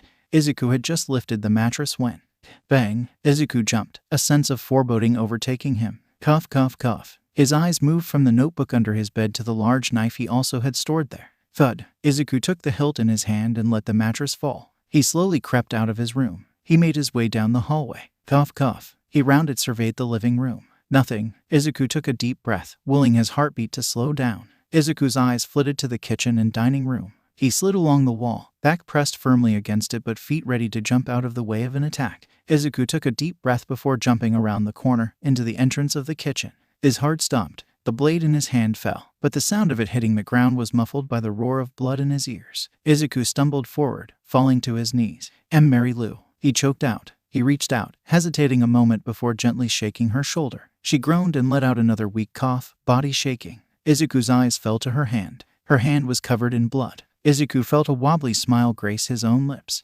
Mary Lou. He shook her harder. Ma or why? He screamed, voice cracking harshly. Izuku stood up and looked around the kitchen frantically. His eyes fell upon her phone on the counter. He lurched forward and swiped it off the counter, ignoring the blood that wrapped around it as if she had tried to grab it herself. Izuku put in her password, but his hands were shaking so much that it took a few tries. Aizawa. He was scanning through her contacts. Aizawa. He pressed the phone against his ear. It rang and rang. Pick up, dang it. Click. Hello. Suddenly, it happened. Izuku couldn't speak. His throat tightened like it always did when speaking to someone. Miss, is Everett? The man's voice stopped. Then, Izuku's silence gave him away. Kid, what's wrong? You want Hidashi help? Izuku finally choked out. What? Help! He screamed into the phone. Izuku fell to his knees, tears streaming down his face. Kid, I need you to breathe. Eraser's voice was calm. What happened? Mary.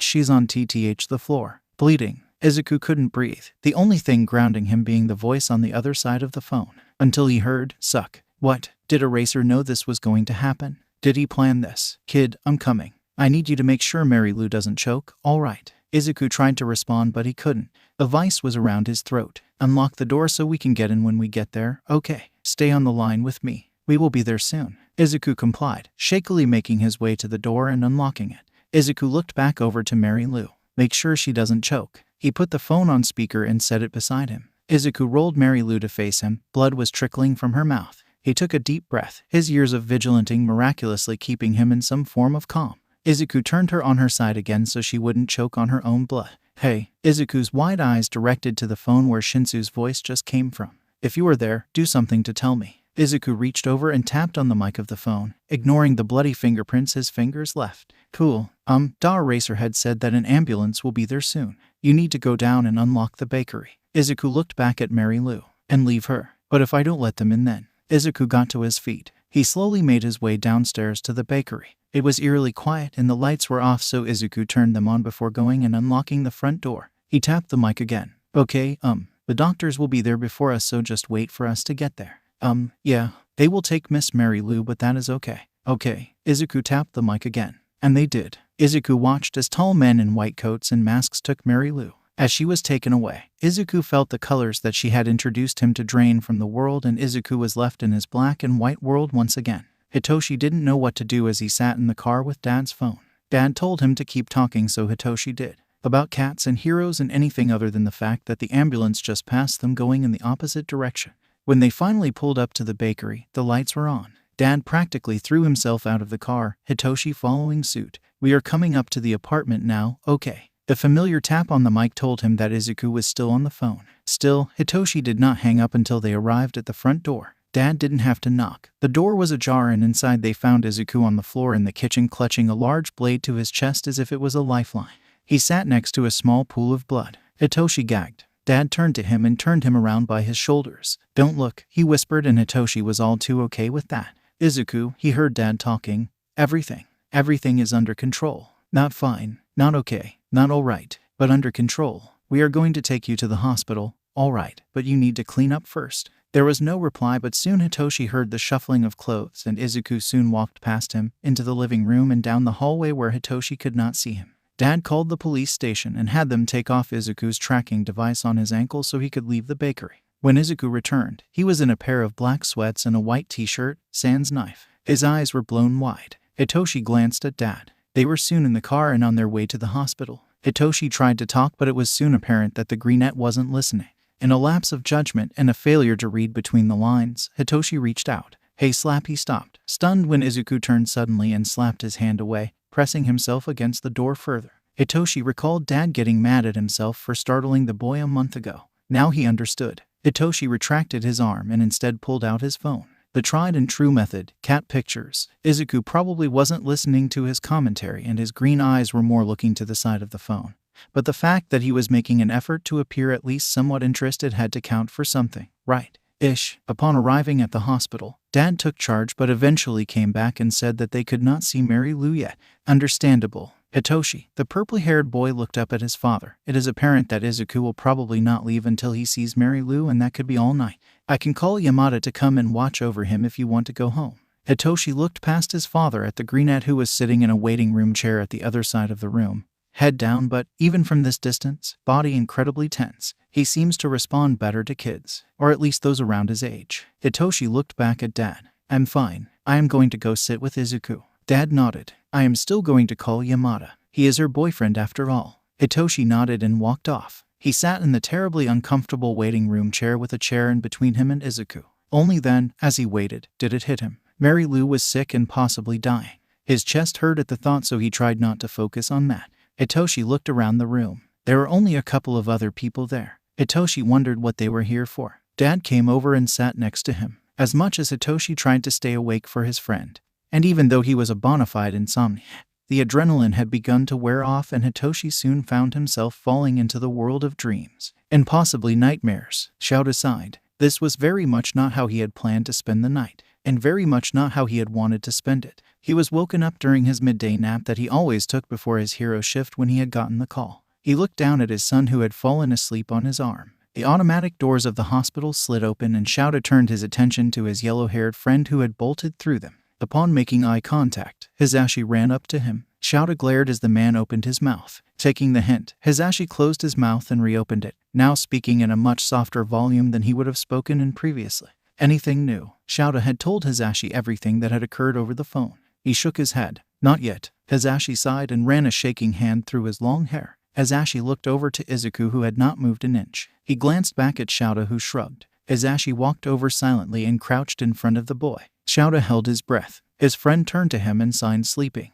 Hisashi had learned sign language from a young age when his quirk made his parents deaf. Shouta had picked it up after years of knowing the man. He watched as Hisashi sat in between Hitoshi and Izuku. The loud man had the balls to reach over and gently pull Izuku over to lean against him. Shouta remembered seeing Izuku slap away Hitoshi's hand in the car through the rearview mirror. The fact that Hisashi could even attempt that was a testimony to how worn out the kid was. Dang it, the kid's been through enough. Why did this have to happen? Eventually, even Shouta, the king of insomniacs, dozed off. He dozed up until the nurse came in from a hallway and announced, "Those from Mary Lou Takakawa." Shouta looked up. He shook Hitoshi awake. "Come on." Hisashi shook his shoulder, not daring to make any more physical contact with the sleeping boy on his arm. Once they were all awake, the four were led deeper into the hospital. It barely registered in Shouta's mind that the sun had already begun to rise over the buildings. Mary Lou blinked at the ceiling groggily. She had a tube down her throat and a mask over her mouth to help her breathe, and 4 was in her right arm and a heart monitor was connected to her chest. She had woken up about 15 minutes ago to the sound of the heart monitor's beep beep beep.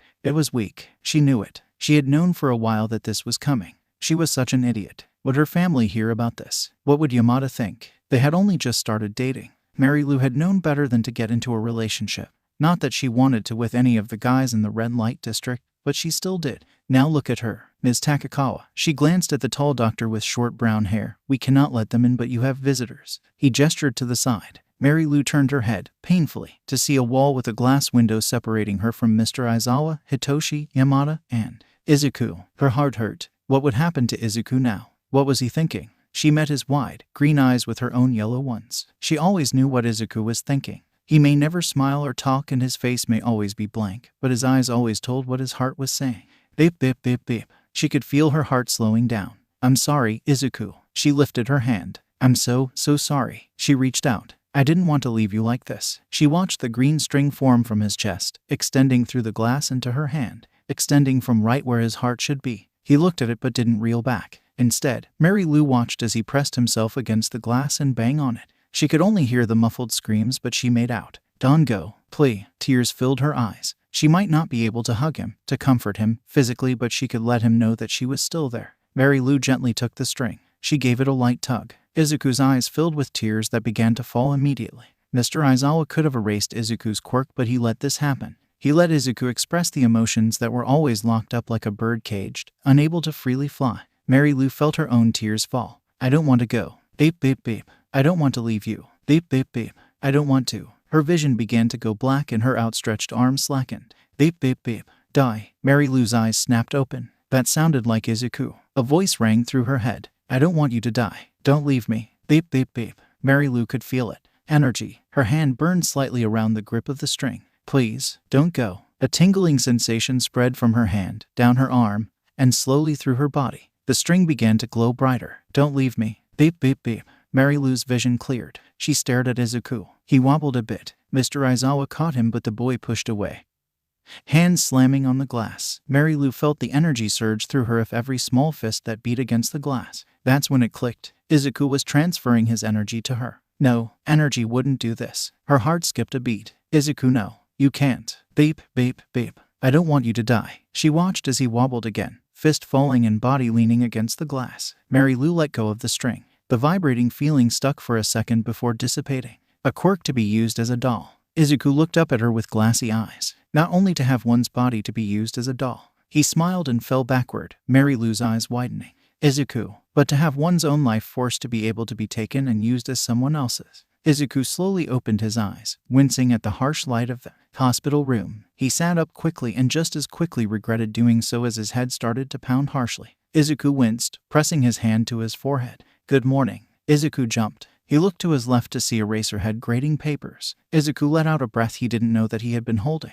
Then he remembered. Izuku stared at the man with wide eyes. He wanted to ask what happened to Mary Lou and why he was in a hospital bed, but he couldn't find the words. Luckily, he didn't need to. Mary Lou is fine, the raven-haired man stared. For now, Izuku's brief moment of hope evaporated. The man sighed with every ounce of exhaustion that those eye bags held. With all due respect to your privacy, we brought a quirk specialist over during the 3 days you were out. Izuku flinched. 3 days? Seriously? What happened? What did the specialist find out? The man asked rhetorically. That you, whether you meant to or not, transferred your life force or energy into Mary Lou through the connection you two had through the string. What, kid? Tell me, did you know you could do that? Izuku shook his head frantically but stopped when his head started to throb again. The Eraserhead sighed. Don't, he said sternly, ever try to do that again. At least not until we know if it has worse effects than this. Even then, don't do that because you wound up like this. This is in. Izuku took a survey of the room. As in the heart monitors, the breathing mask to the side that he had probably been on, and the IV still in his arm.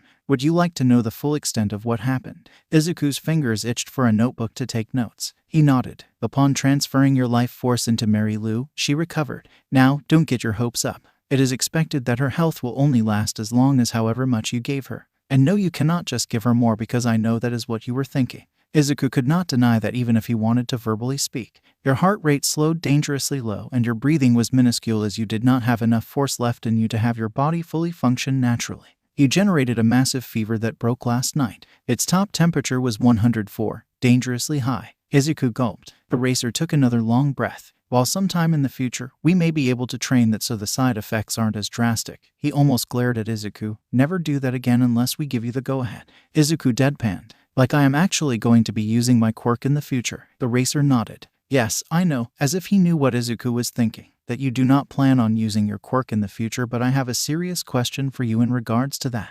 However, he stood up. That will have to wait until you are back home. Izuku's heart dropped and, ironically, the heart monitor sped up. The Eraserhead whipped around. And no, not there. He meant it. I mean back to the bakery. Izuku sighed in relief. Geez, kid, why would we ever send you back there? There was not a place to be mentioned. It was simply implied. As of now, when you are released, you will be taken back to Mary Lou's place where she is already waiting for you, he affirmed. I am going to get the nurse. We will finish this conversation later. Izuku watched him leave. He looked up at the ceiling, then at the window. For now, he said. Izuku looked down at his hands. For the first time in his whole life, Izuku did not feel afraid of his quirk. He felt strangely calm. Was it because he wasn't at full functionality yet? He didn't care. Izuku would take this moment of relaxation and run with it.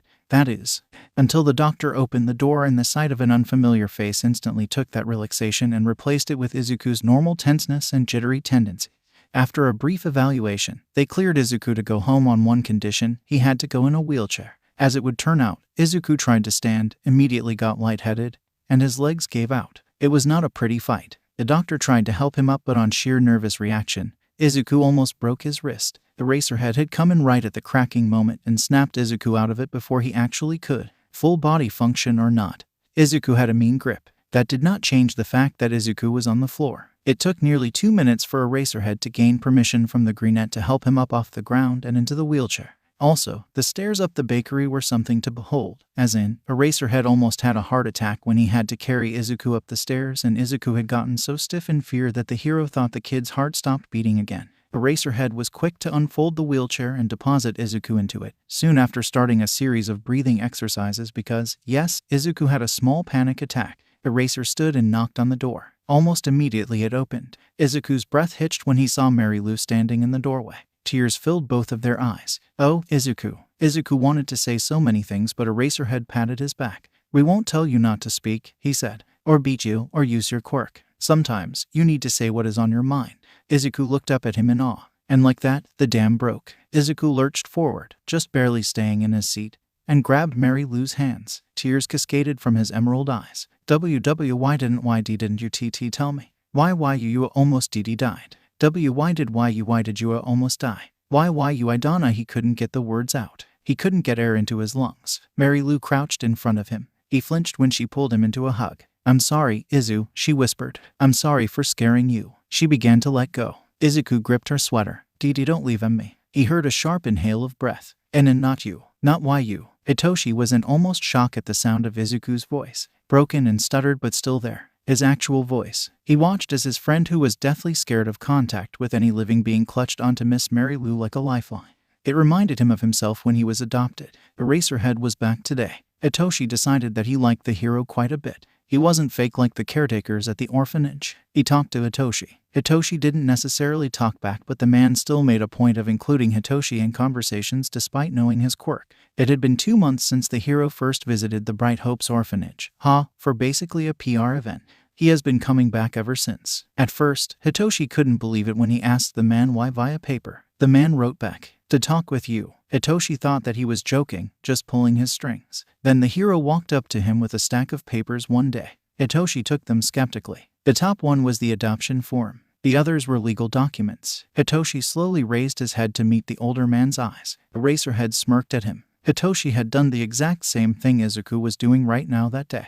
But it's different this time. It's different because now they have to tell the boy the bad part. Dad told Hitoshi Izuku's quirk to him on the first day that the Greenette was unconscious, and a lot of other things. Let's just say that Hitoshi understood a lot more about the kid now. He hated that he was going to have to be a part of telling this to Izuku. They wheeled the boy inside and the four of them gathered around the table. Hitoshi took a deep breath. The conversation started. "Kid," Dad started, and Hitoshi felt for the man having to take charge in this situation. "Right now it is a miracle that Mary Lou is with us right now. Unfortunately, we cannot guarantee her life." Hitoshi watched and counted the seconds it took for Izuku's face to fall. "Your quirk saved her, and maybe with training we could use that, but as of now, you cannot use your quirk in that way. Her health will only last as long as your life energy in her does. Once that goes away, her health will deplete once again." Izuku hung his head. Why not?" Hitoshi bit his lip and glanced at his father. "Why not what?" the man asked. Izuku looked up. "Why can't she have my L life force?" Hitoshi hated that wording.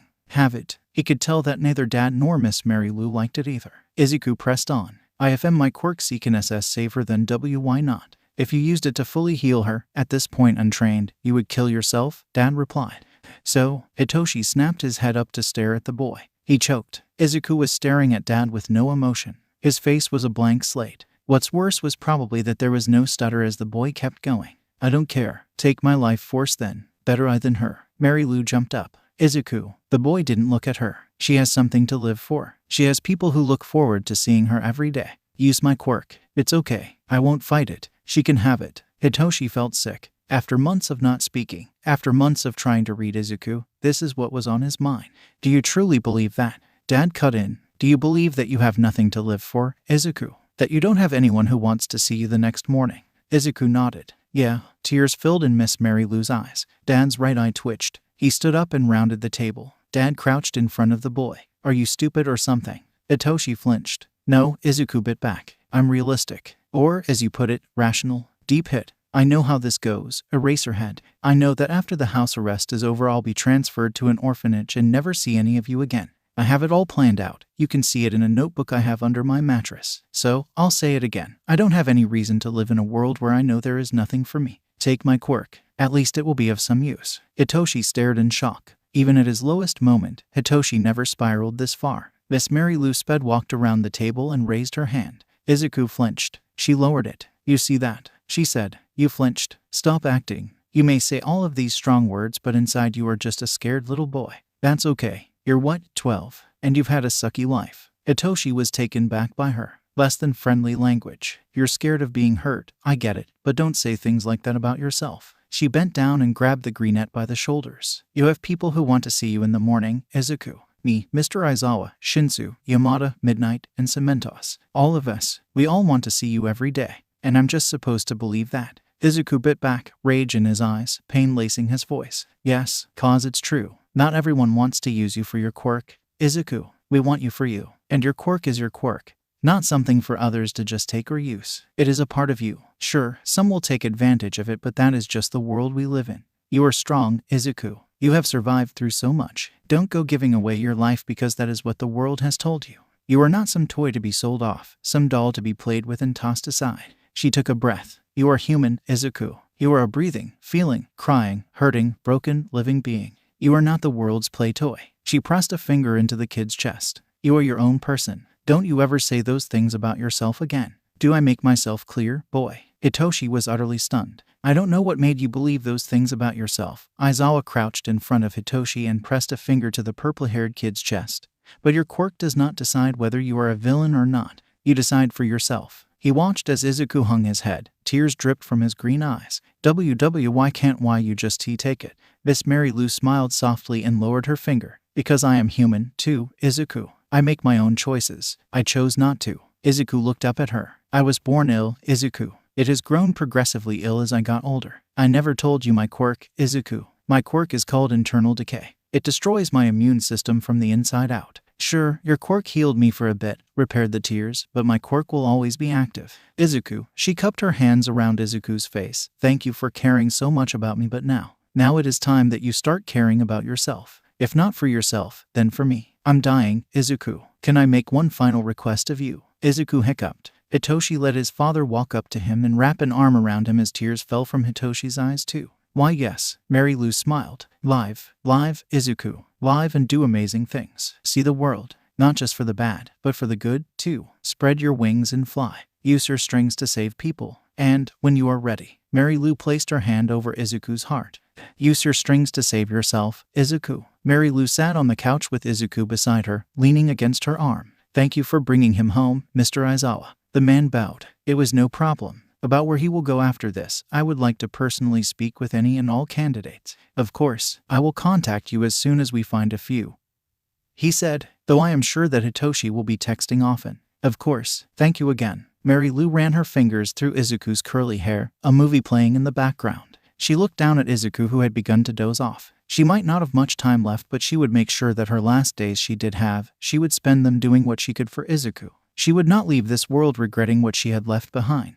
A little green-haired boy skipped down the street. His small hand was held by a brunette woman, listening contently as the boy rattled on about heroes and what they learned in preschool that day. He lifted his arm, making a flying sound as he held up his favorite All Might figurine. The little boy ran ahead of the woman. Birds were singing. The sun was shining. The boy stopped. He turned around. Mommy. The brunette's eyebrows furrowed when the brunette woman was not there. Mommy. He retraced his steps, holding the toy close to his chest. Mommy. No one was on the streets. The little boy looked up when something cold and wet hit his hand. Clouds covered the sun and rain began to drizzle. He walked a bit faster, calling out for the woman to no avail. Seconds to minutes, minutes to hours. The rain picked up, heavily beating down on the small child as he kept walking. He kept calling out for the woman, even though his yells were muffled by the storm. The little boy tripped, falling into a puddle. He dropped his toy. The little boy sniffled. He reached out for the figurine, but it was swept away with the waters. Cold, wet, alone. He was all alone. Mommy. Izuku blinked open his eyes. He rubbed at them with his hands. They came back wet. Wet. Was he crying? He found that he couldn't stop. He curled into a ball on his bed, furiously rubbing at his eyes as salty tears continued to fall from them. Dang it, stop. He couldn't. Izuku rested his head on his knees and silently waited it out. When the tears stopped falling and his body stopped shaking, Izuku uncurled himself from his ball. He snuck into the bathroom and took a few minutes to make it look like he had not been crying before leaving and entering the living room. He could smell the aroma of bacon floating in the air and hear the sizzle of the grease. Izuku walked into the kitchen silently. He froze, foot held in midair. Mary Lou was humming to herself and Present Mike was leaning against the counter watching the bacon as it cooked. Izuku swiveled on his foot and quickly made his way to the front door. It was unlocked. He locked it with a small click which alerted the adults of his presence. "Good morning, Izu." "Morning, little listener." Izuku nodded at them before joining the two in the kitchen. He glanced at Present Mike. It had been a week since Izuku got back home. The man smiled down at him. "I've got the day off today. Hope you don't mind that I stopped by." Izuku shrugged. Mary Lou smiled. She stuck a piece of bacon with a fork and passed it to Izuku. "How is it?" He took the bacon and blew on it softly before taking a bite. Izuku took a second to decide how to respond to this. He could just nod or give a thumbs up, but he glanced at the yellow-haired man behind Mary Lou. "We won't tell you not to speak," Eraser said, "or beat you, or use your quirk. Sometimes, you need to say what is on your mind."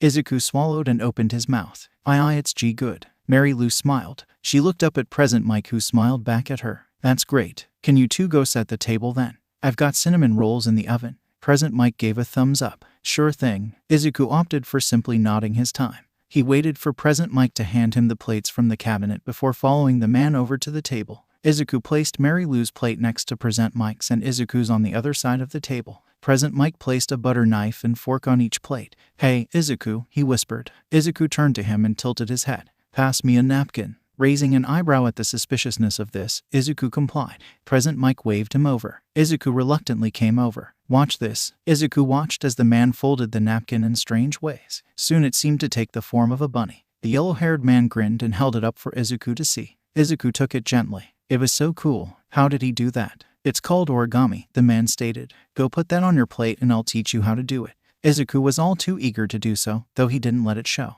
Mike taught Izuku how to do it too. His wasn't as good as the hero's, but it still held some semblance of a bunny. "Great job." Present Mike raised a hand. Izuku flinched, body going tense. "It's called a high five, listener." Izuku looked down at his own palm. He nodded sternly to himself before raising his hand and lightly tapping it against Mike's. The hero grinned. "A little stiff, huh? But all good. What are you boys doing?" They both looked over to see Mary Lou making her way to them with a pan of bacon and a tray of cinnamon rolls. Mike grinned. "Nothing." He took the two bunnies, placing Izuku's on Mary Lou's plate and his own on his own plate. When they all sat down, Mary Lou examined the bunny. Izuku blushed slightly at his poor attempt at origami. "Cute," she exclaimed. Izuku blushed harder. The three of them ate. It was nice. Izuku listened as the two adults conversed. His father was never around when he was a kid. Inko had said that he left when he found out that she was pregnant with him. And, well, aside from maybe 4 years before his quirk presented itself, Inko could not really be what Izuku considered a mother figure at all. He wondered if, maybe, just maybe, this is what it felt like to have a family. Izuku smiled softly, taking another bite of his cinnamon roll. Sweet. A few of the blacks and whites of his world faded into pale imitations of color. Present Mike ended up staying the whole day, even when Cementos came over for their modern literature lesson. Mary Lou got off work early. "Do you guys want to come to see the studio?" Izuku and Mary Lou looked up from either reading or doing bills. "Take a guess who was doing what?" "Like, your radio station?" Mary Lou asked. Present Mike nodded. He was putting on his boots by the front door. Izuku's eyes widened. The studio. He listened to the hero's talk show, presently loud radio, every day. It would be a dream to go. "I don't see why not," the man continued. After all, Izuku isn't on house arrest anymore, to allow Izuku and Mary Lou to spend more time together before. "So why don't you two come to join me at the station?" He turned to Izuku. "I'll even show you how it works." Izuku couldn't help turning his head to face Mary Lou expectantly. Please, please, please, please, please. "I don't see why not." "Yes," she smiled. "Why don't you go get a notebook and a pencil, cause I know that you are going to want one."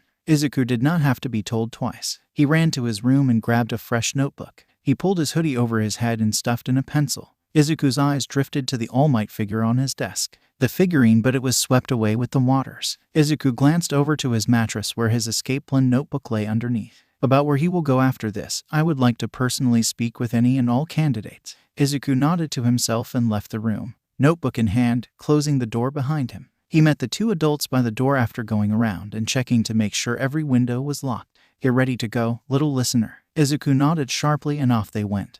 Izuku checking the bakery door to make sure it wouldn't budge. Mike's car was so nice. Izuku sat in the backseat all the way out of the red light district. When he looked out the window, he saw a tall, buff man on the streets. Oh, I beat him up like last year. Guess he got out. He turned and looked out the window. That lady gave me a bag of chips. It had been a particularly rough winter and Izuku was forced to sit on the edge of a street begging. Good times, good times. They drove out of the red lights and deeper into the more populated, much better off city. They pulled in front of a high-rise with a large black and yellow sign that read presently loud radio with flashing lights. Izuku bounced in his seat. We're here. Izuku opened the door and stepped out. He froze. More populated, much more populated. People were everywhere, even in the evening. Everyone milling around was a potential threat. Every single purse. Breathe. Mary Lou's voice came next to his ear. Izuku flinched, eyes flickering over to her but body refusing to move. Present Mike, who had gotten into his hero clothes while at Mary Lou's apartment, greeted and waved at the passerbys who were used to seeing him around this time.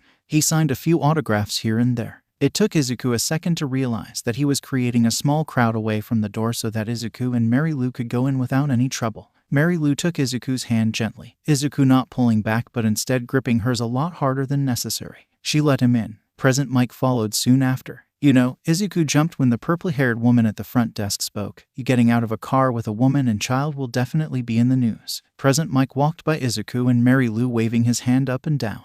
Who cares? Who cares? His voice was louder here. Mike waved the both of them over, Izuku robotically following behind Mary Lou. Sherry, this is Mary Lou and Izuku, he announced. The woman looked over the counter, her teal eyes squinting happily. Oh ho ho, so you are the fame too. Mike talks about you too, eh? Unimportant. Mike cut in. I am taking them up in the studio. Can you please get them a couple of visitors' passes? The lady, Sherry, chuckled. Lighten up, man. Fine, I'll get their IDs. They entered an elevator. No, Mom, please no. I won't do it again. Please not the closet. Oh, sweetie, you know this is for your own good. Next time you might think twice before disobeying me. Please. NOOO. The closet door shut and all light was cut off at the sound of a solid click. Zuku. He couldn't breathe. Not again. Not again. Not again. He slammed himself against the far wall of the elevator, chest heaving. No.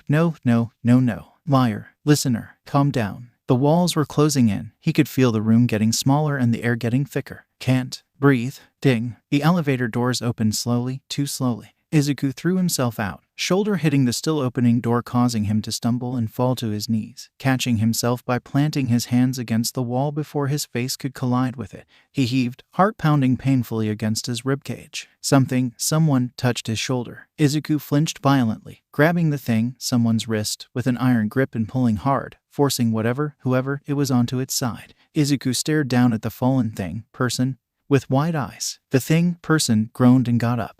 He moved to a sitting position in front of Izuku. Breathe a th me. Deep breath. 1, whoa, thre.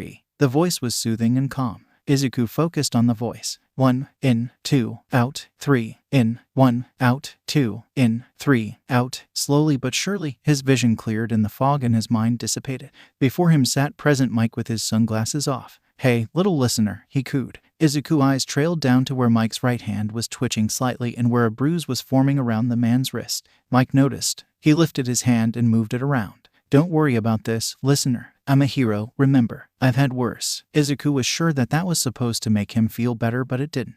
The man stood up, claustrophobic. Izuku, who was still shaking in his skin on the floor, nodded slowly. Let me out, please, Mommy. His eyes fell upon Mary Lou. For a split second, he could have sworn that she had green hair instead of brown and that her eyes were green instead of yellow. He shivered. Mary Lou reached down to him, but Izuku could not bring himself to take her hand. He slowly pulled himself to his feet. He missed the look of hurt in Mary Lou's eyes as she retracted her arm. Don't worry, Mike said. We will take the stairs on the way down. Izuku nodded. He followed Mike with his head low. Suddenly, the man stopped and Izuku almost crashed into him. Give me a second. The two watched as he disappeared down a diverging hallway. Mary Lou came around and crouched in front of him. Izuku, boy, why didn't you tell me that you were claustrophobic? Izuku looked away. Ayanko, he shuddered. The first time he had actually said her name aloud in forever. WW would lock me and TT that he squeezed his eyes shut. I didn't want YUT to know. Please. Mommy, did you think that I would do the same? Izuku flinched at the question. That was all the answer she needed. Mary Lou took his hands. Izuku, look at me. He reluctantly peeled his eyes open. I would never do that to you. That is honestly sickening that she would do that. I am not her. Okay. Izuku nodded. She smiled and stood up. Just then, Present Mike came back with something in his hand. He bent down and held out his hand. A truffle bar. He grinned. For my favorite little listener. Gee, thanks. Izuku accepted it. They continued down the hallway. Izuku opened the bar and took a bite. Sweet. Present Mike led them into a room. There were a desk and a couple of chairs and a microphone nailed in. In the corner was a purple couch and a small kitchenette. In the other corner was a couple of desks. A man with a green, spiky mohawk sat at it doing paperwork. To the left of the main desk was a wall with a glass screen that held a sound room with another stand. Expensive-looking mic and more expensive equipment that Izuku had no clue what it did. There was an actually plain-looking man in there talking into a mic. This, Present Mike gestured to the surroundings, is where the magic happens. The tenseness did not leave Izuku's body, and he was still shaken up, but he did get significantly more excited. Present Mike waved. Yo, Daichai. The mohawked man looked up. Aye. He stood up and came jogging over. There was a smack when Present Mike and the man, Daichai, smacked their hands together. Izuku's eyes widened. Up close, Izuku recognized him. This was Screamo, a sidekick at Present Mike's hero agency that also doubled as the radio station, and he often appeared on Presently Loud Radio. Izuku immediately flipped open his notebook to the first page and began taking notes of the man. This them, SCR Daichai asked. Present Mike nodded. Sure is. This is Mary Lou and Izuku. They'll be on the air tonight. Izuku's head snapped up. Really? Mike looked down at him. Yup. Daichai put a hand on his hip. Nice. Well, hey, I'm Daichai, but you might recognize me more as Screamo. Welcome to the pad. Izuku bounced. He had so many questions. Does his quirk only work with that specific guitar? How loud can he get? How far can the sound reach? What happens if a string breaks? Does turning it in different ways change anything? Present Mike laughed loudly as he peered over into Izuku's notebook. I'm sure you can ask him all that later, but let's start the show. Presently Loud Radio. Mike, hey, it's your favorite resident loud guy. Present Mike here. Can I get a hey from all of you? Mike, great. Well, can you believe the week is already over? And what a week it was. Did you all see that villain take down? He was all like roar. I'm Aicha. And I was all like yeah. And he went flying. I couldn't swallow without pain for a whole day after that. Safe to say that my vocal cords were not pleased with me after that. MHMM. Well, it would seem that we have some callers. Let's hear what you guys got to say. Mike, hey. Welcome to Presently Loud Radio, listener. You're on the air. Caller 1, heck yeah. I was there when you took that villain down. Super manly, dude. Mike, thank you. What's your name, listener? Caller 1, I'm Kirishima. Jiro Kirishima. I listen to your talk show often. You aren't my favorite hero, but you are really high up there, man. So manly. Mike, ha. I'm glad. Who is your favorite hero then? Caller 1, Crimson Riot. He's so manly. Mike, do you aspire to be a hero, listener? Caller 1, why yeah. I don't know. Mike, what's wrong, listener? Caller 1, I just don't think that I can do it. Mike, you can though. Don't give up before you even give it a shot. We are all cheering for you. Caller 1, why yeah. Thank you. Mike, ha. What a cool kid. That goes the same for all of you, listeners. Whatever you want to do, hero, police, doctor, baker, pet shopkeeper, vet, anything, you go for it. Nobody has the right to trash your dreams. Take hold of your future yourself. We have another caller. Mike, hey. Welcome to Presently Loud Radio, listener. You're on the air. Caller 2, hey. Mike, what's your name, listener? Caller 2, Hisaha. Kiki Hisaha. Mike, well, welcome Kiki Hisaha. What's on your mind? Caller 2, deep inhale. Can a quirkless person be a hero? Mike, were you not just listening? With enough strength and courage and guts, anyone can be anything. Sure, you might need a lot of support gear, but you can do anything that you set your mind to. Go for it. Caller 2, thank you. Mike, looks like we had a couple young ones today, ha. Always good for us less than youthful people out there. Well, we have a special guest today. Actual 2 special guests. We will bring them on after this song. Izuku bounced as the song played. Present Mike turned to him and Mary Lou. I will be asking you 2 questions. Answer them the best that you can, K. It's fine if you don't speak, Izuku, but try and write something for us to relay to the listeners. All right. Izuku bit his lip and nodded. Mary Lou smiled. This is so exciting. Are you ready, boy? The song was slowing down. Mike gave them a thumbs up and the on-air light on the far wall came on. Presently Loud Radio. Mike, hey, we're back, listeners. Would you all join me in welcoming me and introducing our special guests today, Mary Lou Takakawa and Izuku? Can we get a hey? Mary Lou, hey. Mike, that's the spirit. Oh, and what's this? Mike, Izuku wrote hey on his paper. He doesn't speak much, but that's fine. So, Ms. Takakawa, I understand that you own a bakery. Mary Lou, ah, yes, Soft Blossom Bakery. Mike, if I were to go there and ask for a cake that looked like me, like life-sized, could you do that? Mary Lou, I mean, it would take a bit, but I think so. Mike, HMMMMMMM. Izuku seems to think so with a whole encouraging sentence. You could totally do it cause you are amazing. Ha ha ha. Izuku has a lot of confidence in you. Well, Izuku, I hear you like heroes. Yeah, me too. So what do you think of me then? Mike, ha ha ha. Get this. I think present Mike is really cool and really loud. You sort of look like a cockatoo with your hair though and have a strange taste in friends. Straight to the heart. Watch out for this one, listeners. He doesn't pull punches. And he is super smart with all of his hero analysis. You looking to be a hero, Izuku?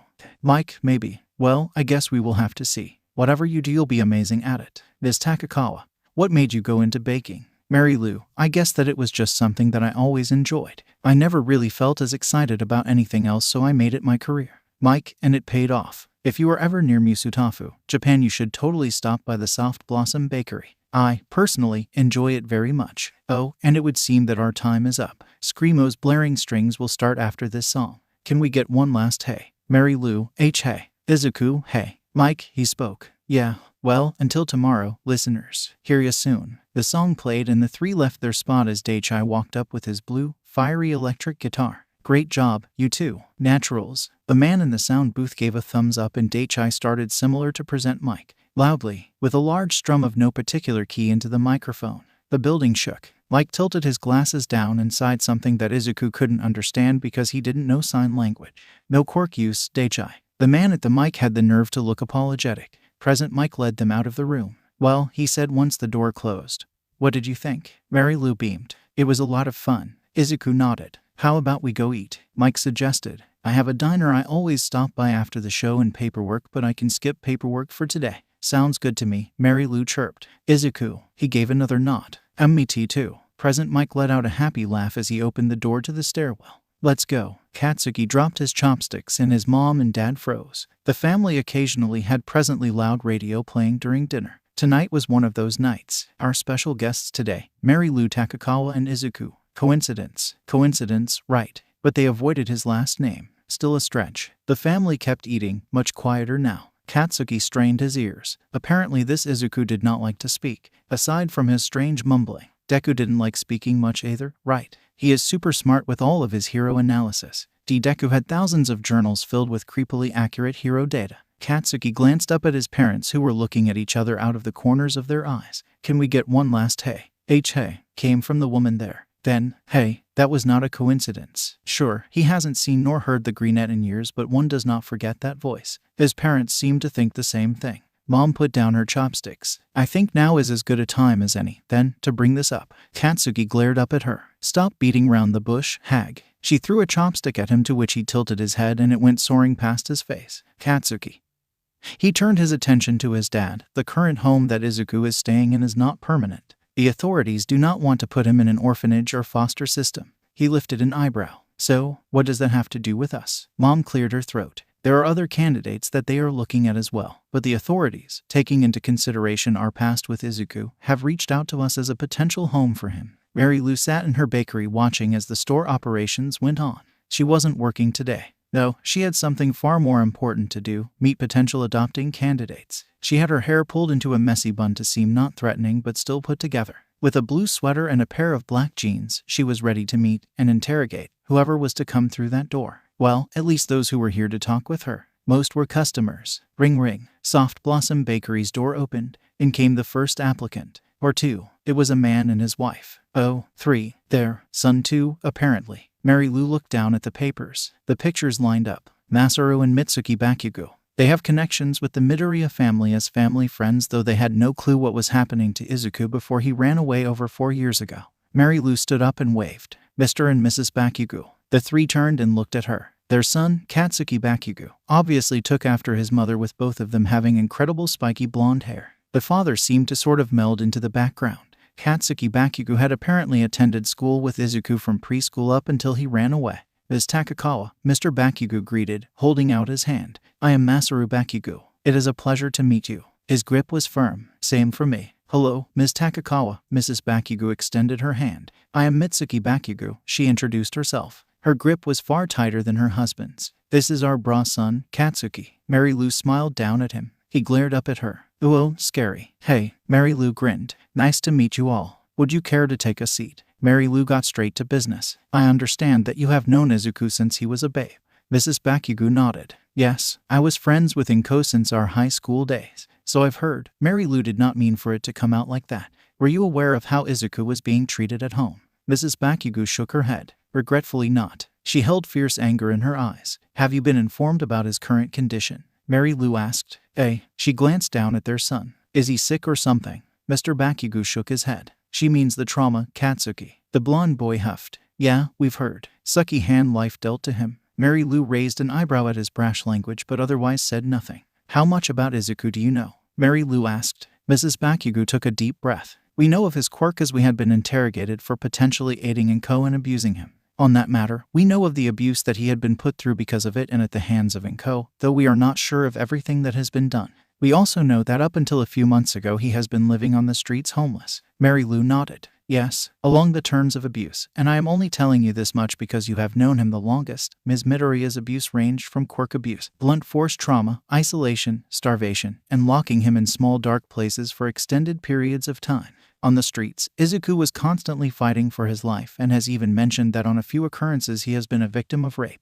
That was apparently something they did not know if their expressions were anything to go by. Izuku has a distinct fear of any living thing, does not speak much, if ever, and suffers from a severe case of PTSD and claustrophobia. If I may ask, how do you plan on taking care of a child with such an array of trauma-induced symptoms and fears?" Mr. Bakugo spoke up this time. "Honestly, we aren't sure, but we feel that our being familiar faces would be good for him other than setting him with a family of strangers that he does not know." Mary Lou hummed. "That is true, but have you taken into consideration that he might correspond you with bad memories of his life?" The Bakugos looked taken back. "What's the big deal?" growled the son. "We know him better than any of these other extras, so why can't we just take him?" Mary Lou did not glare at the child, no, but the look in her eyes was enough to make him shut up. "Ah, yes," she started. "You went to school with Izuku, did you not?" "Yeah," he replied. "There are records of bullying because of his apparent quirklessness." She leaned down a bit. "You wouldn't happen to know anything about that, would you? Are you accusing Mrs. Bakugo?" "This is a serious matter." Mary Lou cut her off. She turned back to the blonde boy.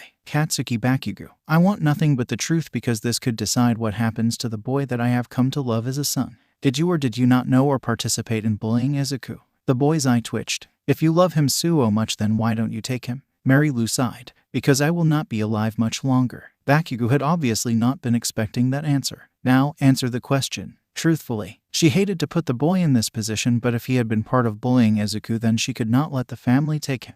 It could trigger too much and Izuku would most likely run away again. If Mary Lou wanted to do one thing before she dies, it is finding Izuku a home that he will feel safe in and will not run away from. "I did," the answer came. "Katsuki. Shut it, hag." The boy bit back. "Yeah, I bullied him. Not cause I wanted to. It hurt, okay. When I heard that he was quirkless it hurt and I didn't know what else to do, so I hit him instead. Hecking sorry. Suck. I didn't want to hurt him. I didn't know what was happening at home. I could have helped or at least been there for him, but I couldn't get over him being quirkless." He was panting, fists curled tightly, rage in his eyes. He had been holding this in for a while. "Dang it. Why did I have to be such a douche? What hero does that? He needed me. He needed someone and I turned my back on him when he needed me the most. I just was so stupid. I just want to say I'm sorry or go back in time and fix things, but I can't." It was dead silent in the bakery. The other customers, bless their hearts, were doing such a great job at not turning their heads to stare. Most of them had come to know and care for Izuku over the years that he would stop in occasionally and over the past months that he had been under Mary Lou's care. Mary Lou took a deep breath. "All right," she whispered before steeling her voice. "That is enough for today. I will contact you all if I wish to further this." Mrs. Bakugo sighed. "I understand. If you do not choose us, will you please at least call us when you choose a candidate?" Mary Lou nodded. "Of course. Thank you for your time." They all shook hands, aside from Bakugo, who held his head low. "Please," he choked out, "please tell to Izuku. I'm sorry." Mary Lou rounded the table and crouched in front of the boy. "Boy, you made a mistake. We all do. That's what makes us human. But your time isn't up, and neither is Izuku's, so whether your family adopts Izuku or not, the next time you see Izuku, you can tell him I'm sorry yourself." He didn't look up. "You admitted you were wrong. That is the first step to doing better." Mary Lou lightly tapped her fist to his chest. "You are going to be an amazing hero someday, Katsuki Bakugo. They left shortly after, Mr. Bakugo looking over his shoulder and mouthing thank you. Mary Lou watched them leave. She sat back in her chair with a sigh. The brunette closed their file. She took a red marker and made a tiny X at the top right corner of it before setting it to the side. She looked up at the sound of approaching footsteps. "Hello, Marco." The man nodded his greetings. "You better not let that family get the kid." She looked around the room. Everyone had stayed and was staring at her. She had a feeling that they were going to stay to hear how the other conversations went as well. It warmed her heart to know that after she left there would always be people here for him. She hoped the family would bring Izuku back. These people may be thugs of the red lights, but they were dependable and she knew that they would care for Izuku in her stead. "Don't worry, Marco. He may have been apologetic, and by no means do I ever think that he will bully another person, but I don't think that Izuku would respond well to suddenly living with the boy." The man grunted. He pointed over his shoulder. "Hope you don't mind, but we don't plan on leaving if you have more comment." Mary Lou smirked. "You do know loitering is frowned upon, right?" He roared out a laugh. "This is the red lights, sweetheart. You think we care?" She laughed and a collection of chuckles spread around the room. Mary Lou smiled. She looked around the room. "You all can stay," she said, letting her red lights accent break through. "Thanks for being there for Izu. I know I can count on you to watch over him if he ever comes back for a visit." "Of course. I ain't letting nothing happen to the kid. We've got it covered, Mare." They all knew, over the years, that Mary Lou wasn't going to be around much longer. It was reassuring to know that she had all of them as her red lights family. Ring ring, the tiny bell signaling the door opened jingled, and in came the next candidate. Mary Lou winked at Marco, who grunted. She did not miss the glare that was sent in the poor lady's direction from the bulking man. The conversation with this woman went much further than the one with the Bakugo, seeing as Mary Lou stopped their conversation after Bakugo admitted to bullying Izuku. The next was another mother and father. The last was a mother, a father, and another son. "Good evening, Mr. and Mrs. Kirishima." She shook their hands. "And who is this?" She inquired about the raven-haired boy. "I'm Ijiro Kirishima, ma'am. I was the one on the talk show 2 days ago." Mary Lou's eyes widened. "I remember you." He blushed a bit. The four sat down. Mary Lou recapped Izuku's experience and trauma, watching as the family's faces fell. She could have sworn that she heard the little boy whisper, "So unmanly, dude. How do you plan on taking care of a child with such an array of trauma and fear of humans?" Mr. Kirishima cleared his throat. "By proving it to the kid that we aren't like his biological mother." That's new." Mrs. Kirishima nodded. "We believe in actions over words, Ms. Takakawa. We won't force Izuku to stay with us or anything, but I assure you that we will do everything within our capabilities to make sure he feels welcome and to make sure that he knows that we do not wish him any harm." Mary Lou smiled as she wrote this all down. She looked up again. "Mind if I ask how you heard about this and why you considered taking in Izuku?" Mr. Kirishima scratched the back of his head. "We've been looking into adopting for a bit now, actually. We've tried to give here a brother or sister, but it hasn't worked, so we started looking around. Apparently one of the authorities on the kid's case saw our adoption applications on one of the sites we were looking at and reached out to us." Mrs. Kirishima nodded. "Yup, it was a surprise for sure. We were shocked when they asked us all sorts of questions about safety measures taken in our house and abuse, but hearing the kid's story it makes much more sense now." "And after hearing it you still wouldn't mind taking Izuku in?" Mary Lou asked. "Why would it?" Kirishima piped up. He blushed a bit. "I mean, sure, it'll be a bit odd trying to interact with him at first and all, but isn't that all in the past? It's not like we plan on doing any of that jacked up stuff to him, so why should that change how we feel about adopting him? This family is different." The father raised his hand and patted his son's back. "Well put." Mary Lou wrote everything down. She smiled and looked up. "I think that is all of the time we have today. If we decide on you, we will be contacting you via email or phone." The Kirishimas stood up with Mary Lou. "Thank you for your time." They all shook hands. "Thank you, Ms. Takakawa." Thank you, ma'am." Mary Lou watched them leave. She turned to Marco, who had stayed through every single interview, as well as one other who stayed. The others eventually had to leave but wanted to check up on how it went later on. Marco seemed to have nothing bad to say about it. He was a very straightforward man, as were the Kirishimas. She still had a few more candidates that she would meet with tomorrow and then talk with Mr. Aizawa about the ones that she liked, but the Kirishimas would be a family that she would not forget. Mary Lou closed their file, uncapped a black marker, and put a small O in the top right corner. After the interviews, Marco left, as well as the others who had hung around. Mary Lou helped her employees close shop. Mary Lou stayed back for a bit though. She pulled out the shortcake, the sugary strawberries, and the Cool Whip. Mary Lou expertly prepared Izuku the usual. She pulled out the tiny fork that Izuku always used. It had a green handle with gold flecks. She slid it under the cake before pouring a glass of cold milk. Mary Lou carried it upstairs, balancing milk on the plate as she raised her hand. Knock, knock, knock, knock. She didn't wait to open the door. Now it was just a formality to let Izuku know that it was her. She set the strawberry shortcake on the table with the milk to the side before closing and locking the door with a click. Izuku knew what she was doing today. Mary Lou knew that Izuku was not too fond of what she was doing today. She made her way down the hallway. Mary Lou passed the closet that had a curtain hung over it after the elevator incident. She stopped at Izuku's door. Knock, knock, knock, she whispered as she knocked on the door gently. Izu, I'm home. No response. She cracked the door open, the sound of presently loud radio filtering through as Izuku listened to it quietly on his radio. The greenette was leaning against his headboard, using his legs as a board for his notebook that he was scribbling in as he was fiddling with a rather large blade in his other hand. The blade was something that they absolutely could not separate the boy from. No one knows why, but he had a weird sort of protectiveness over it. Izuku. The boy jumped slightly and looked up. She waved and smiled. The usual. Izuku closed his notebook and placed it and the pencil to the side. He climbed off of the bed and lifted the mattress, sliding the knife underneath. Mary Lou caught a glimpse of a notebook under there too. I have it all planned out. You can see it in a notebook I have under my mattress. So, I'll say it again. I don't have any reason to live in a world where I know there is nothing for me. Mary Lou got out of the way as Izuku left his room. She closed his door before following him into the dining room. Extra cool whip, she said with a wink. Izuku's face may not have changed, but she saw the way his eyes lit up when they landed on the strawberry shortcake and milk at the table. Mary Lou giggled as he let his composure down enough to speed walk over to the treat. Mary Lou hummed to herself as she went to get the vacuum from the closet. Suddenly her vision tilted and her chest began to hurt. She placed a hand against the wall to stabilize herself. Mary Lou covered her mouth with her other hand to muffle a cough. She heard Izuku's fork hit his plate. He had heard her. Dang it. Mary Lou stood tall. She went straight to the bathroom and found the pill bottle that she hadn't needed since the hospital. Mary Lou took a few dry and waited for the sadly familiar pain to subside.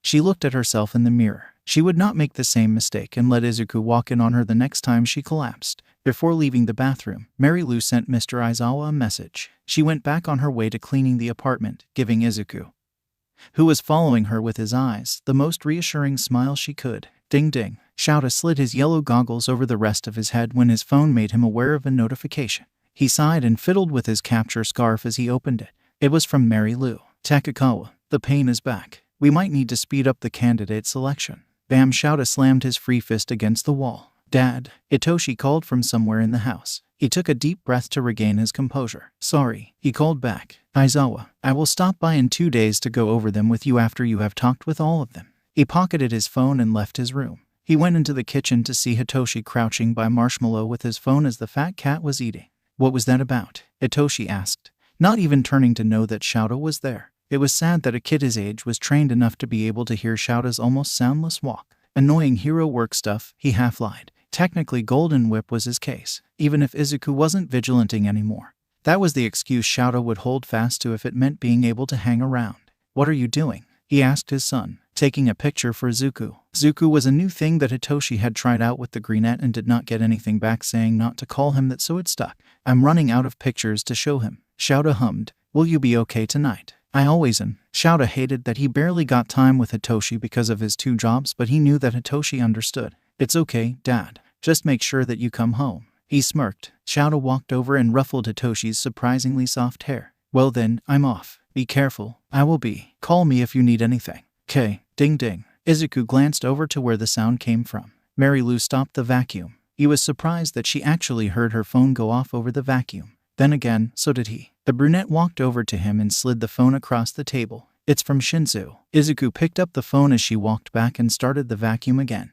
He was greeted with the chubby, food-stuffed face of Marshmallow. His quiet laugh was drowned out by the vacuum. Izuku bounced his knee nervously as he sat at his usual table with Mary Lou. He didn't like this. Not one bit. He didn't want to be here. He could see Eraserhead at a table further off playing civilian with Shinzu. Present Mike was at a different one too. Izuku recognized Marco there as well. He had given Izuku a few words of encouragement. Don't take no junk from anyone, kid. You don't like them, you don't gotta go with them, K. His heart pounded against his chest painfully. They weren't even here yet. Why was he getting so riled up? It's not lie, ring ring. He jumped as the sound of the bakery's bell. Izuku glanced up. His heart stopped. They were here. The main candidate for where Izuku would go, the Kirishimas. Mary Lou gently squeezed his hand under the table as she waved with the other. Over here. The 2 adults and their kid came over. Good afternoon, Ms. Takakawa. The man, Mr. Kirishima, greeted. Good afternoon, ma'am. That was the kid from the talk show. He saw it on the file last night and the voice matched up. The woman smiled.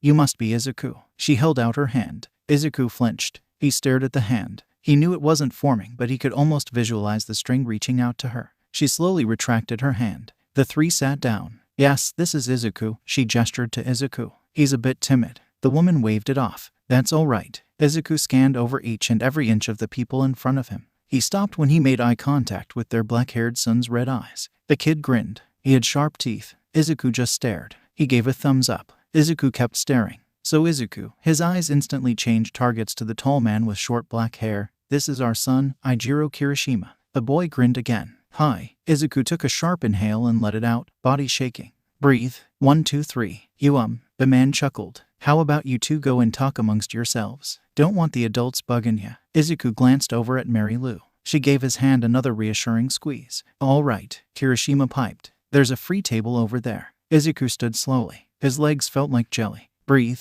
1, 2 TW no. 1, 3 and 0. Breathe. He followed the taller boy to an empty table. Izuku glanced over at Shinsu. The boy held up his phone. Marshmallow, he mouthed. Izuku almost chuckled, but his attention was drawn by the scratching of a chair against the floor as Kirishima sat down. 1, 2 3 1 2 3 1 2 3. Izuku sat down across from the boy. Silence. Then, sorry. Izuku jumped when the boy suddenly spoke. I'm not really good at this. Izuku glanced up. The boy scratched the back of his head. But I remember you from the talk show. That was you, right? President Mike was sitting at the table behind Kirishima. He leaned over into Izuku's line of sight and gave him a thumbs up. Right, they are here. Eraserhead is a hero. Mike is a hero. Marco is a red light thug. These people can't hurt me with them here. They can't. Izuku gripped his pants and nodded. That's so cool. You got to meet President Mike in person. Oh, if only he knew. What is he like? The boy quickly switched to yes or no questions though. Is he really that loud in person? Nod. Did you meet Screamo? Nod. Did you go in the sound booth? Shake. Did you meet any other heroes? SH maybe. The lady at the front desk perhaps. Shrug. So cool. Izuku didn't even realize that the rapid-fire questioning didn't give him time to be tense. Sorry for asking so much. I don't have many people to talk to nowadays, so I guess I just wanted to make a good impression. Izuku tilted his head. Nowadays, he gestured for Kirishima to elaborate. The boy chuckled. Don't get me wrong. I have friends and all. It's just, I'm that one who if 3 people were walking on the sidewalk and it's only 2 people wide,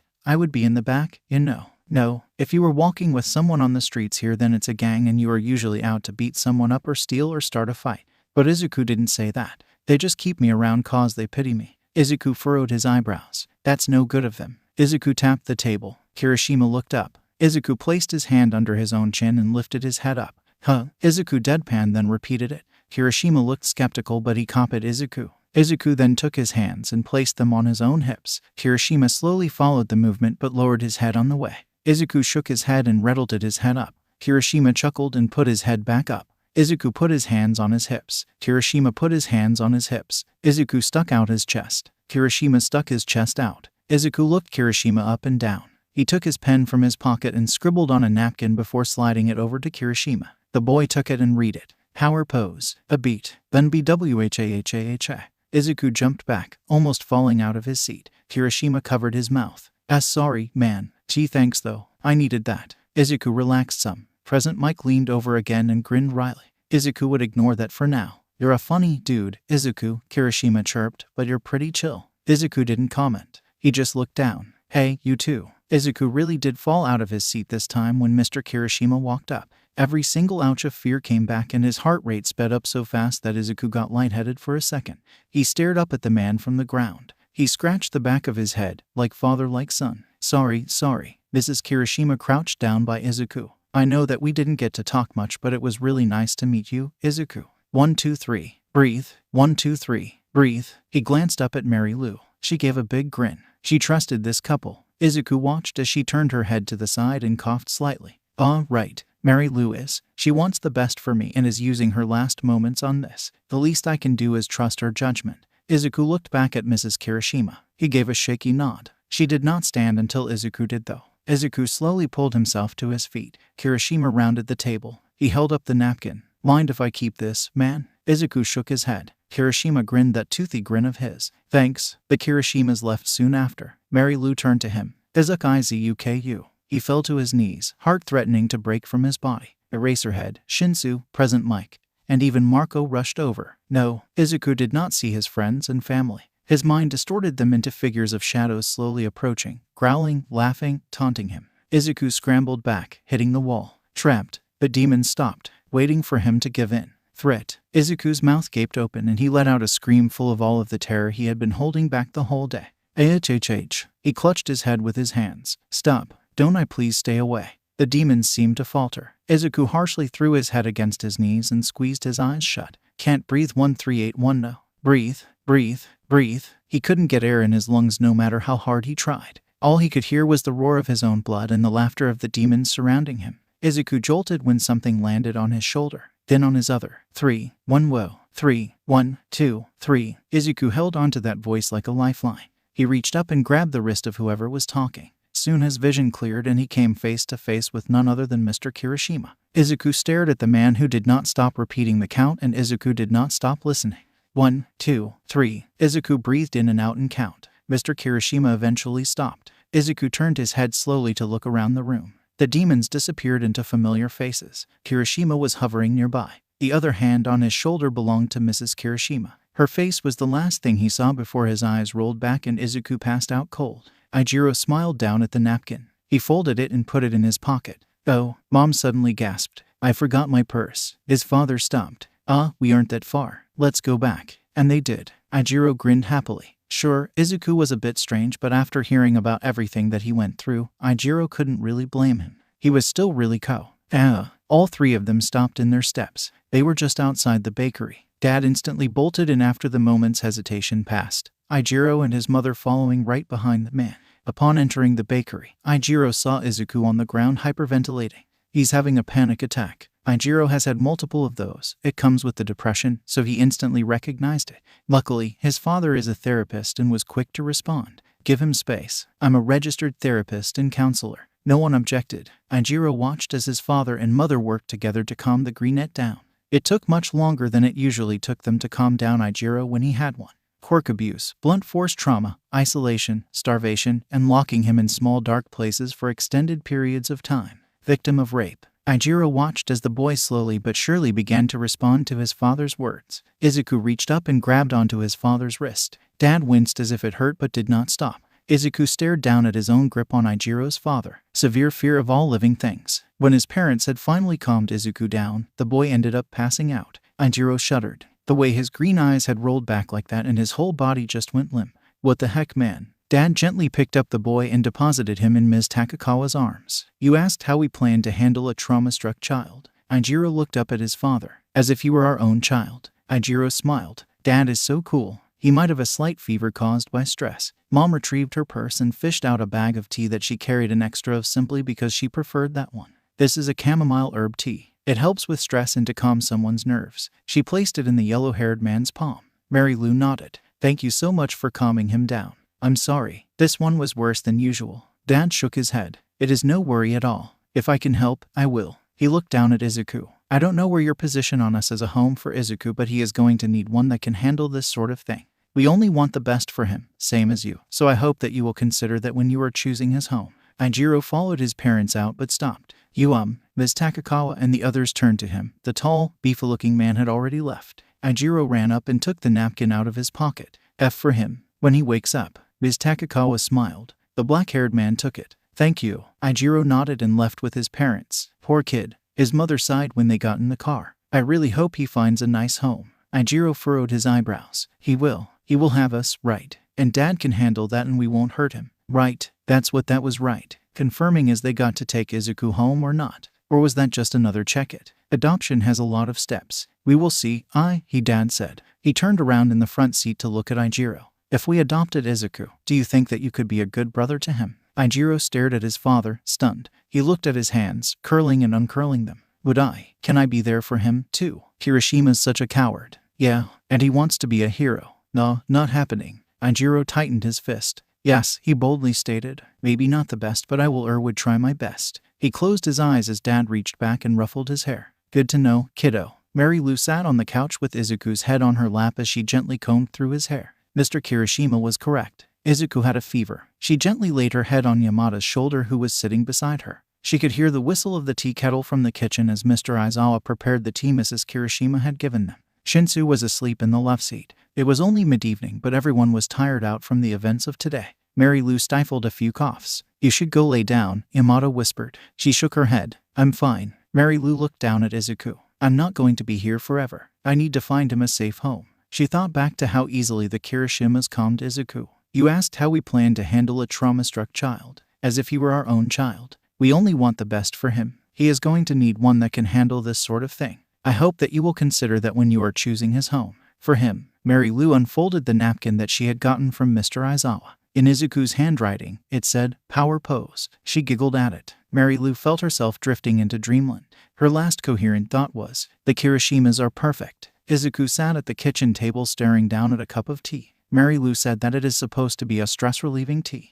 After last week they ended up buying a box of it. Izuku had to admit, it did help. So why was he drinking it today? Eraser said that he and Shinsu were coming over to discuss something very important. Izuku couldn't help but think of the worst. Was his time here already up? Were they going to throw him in jail? Send him back to Inko? Send him to a black market organ ring never to be heard from again? Izuku shook his head and took another sip of the tea. Knock, knock, knock. Izuku jumped. He looked at the door. Izuku slipped out of his chair and let in Eraser and Shinsu. "Yo." Shinsu walked right in. "Hey, kid." Eraser followed suit. Izuku locked the door behind them and joined the two who were already getting seated at the table. "Right to business then." Izuku gave them a wide girth as he rounded to his side of the table and sat down, once again cradling his cup in his hands. He waited. "Kid." Izuku looked up. "You are going to be 13 soon." Izuku took a long, hard blink at the man. "That means a year until high school for most kids. There is a chance that your new home won't be able to homeschool you or won't want heroes in and out of their house every single day to teach you. That means that you will probably be attending a public school of some sort." Izuku shivered. "Do you know what you want to do when you grow older?" Izuku glanced up at the man and bit his lip. "We won't tell you not to speak, or beat you, or use your quirk. Sometimes, you need to say what is on your mind." Izuku took another sip of the tea, using the cup to hide the lower half of his face. "I didn't think that I would last that long."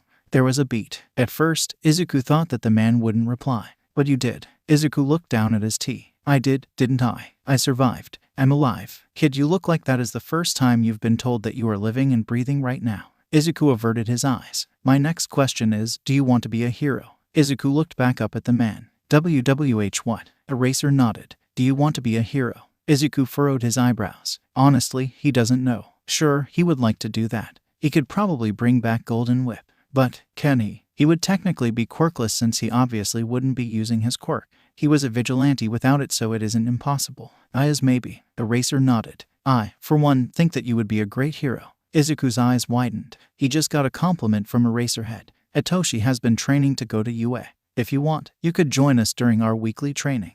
"EB, but I won't be here much longer," Izuku refuted. "So, we can make it arranged." That's when it clicked. This wasn't just hero training. This was a promise to stay in touch even when Izuku goes off to a new family. This was a promise that Izuku did not have to give up his friendship with Shinsu. This was a reassurance under the guise of hero training. Outwardly, they were saying that they would train to be heroes. Inwardly, they were saying that they would train to be heroes together. Izuku would not have to say goodbye. Izuku squeezed the cup in his hands. "Do you want to join us?" Shinsu asked. Izuku looked up with a new sense of determination. And, without stuttering or faltering, he gave a sharp nod and said, "Yes, please." Eraser smirked at him. His smirk soon fell though. "Kid, I know how you feel about your quirk." Izuku's face darkened. The cup creaked under his grip. "However, I think that it can be used for good." "No, I think that you can use it for good." "Crack, I want you to think about how you used it to heal Miss Takakawa." "Crack, her quirk is the only reason that she is dying, but if it was just a normal illness, Izuku, you could have saved her life." "Crack, I think that with the proper training, you could save lives with your quirk." Shatter. The glass mug in his hands was crushed under Izuku's tight grip, the little bit of leftover tea splattering, and the glass making tiny twinkling sounds as it danced across the table and fell onto the floor. Sharps cut deep into Izuku's palms, but he made no indication that he felt them. Not even as blood began to drip from them. Eraser did not back down. "Not only that, but I feel that your quirk could be the best asset on a battlefield. If you were to find someone you trusted enough to use your quirk, the fact that you could literally fly across the battlefield and use your momentum to attack would be an amazing asset.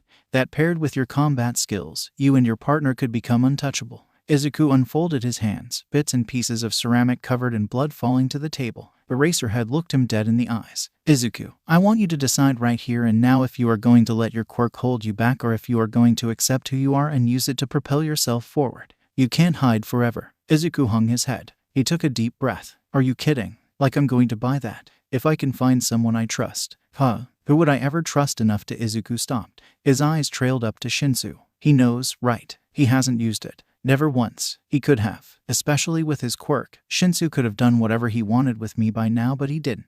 What are you thinking, Izuku? He's just luring you in. Me, Mr. Aizawa, Shinsu, Yamada, Midnight, and Cementos. All of us. We all want to see you every day. And I'm just supposed to believe that. Yes, not everyone wants to use you for your quirk. Izuku, we want you for you. Izuku closed his eyes. He took another long breath. His hands began to sting from the cuts, reminding him of where he was, of who was waiting for an answer, of what question he had to answer. You can't hide forever. Izuku chuckled, audibly chuckled, physically chuckled. His shoulders shook. His eyes squinted. Izuku ran his bloody hands through his hair. What am I doing? He choked out between laughs. I'm such an idiot, honestly. An idiot. Stupid, thick-headed, weak, incapable. Your no eraser cut his son off, so Izuku continued. Izuku let go and stared at the table with wide eyes. His grin fell. I'm so sick of it. He screamed. I'm sick of looking over my shoulder at every second, jumping at every noise, flinching at the slightest movement. I'm sick of the shadows that lurk in every corner and the nightmares that never freaking go away. I'm sick of lying to everyone I meet. Sick of acting like everything is okay when I know that it's not. Dang it. Why the hell am I like this? I'm sick of being this weak, useless nobody that the world decided it would be funny to give a jacked up quirk. I'm sick of being used. I'm sick of being some freaking doll. Izuku panted. I'm so tired. He finally whispered out. I don't want to do this anymore. Izuku didn't care about the blood on his hands as he cupped them over his face. I don't want to be like this anymore. I hate that every three-story building looks like a good way out to just end it all, or that I have a knife under my mattress that I have there less for a defense measure and more for it to be waiting for when everyone betrays me so I can end it before they do. He looked up at the man in front of him, tears streaming. What do I do, Eraser? I want to be a hero, but how can I save others if I can't even save myself? The man stood up and rounded the table. Izuku followed him with his head and eyes. The hero crouched in front of Izuku and took the greenette by his shoulders. Who the hell said that you have to save yourself? What? You're human, kid.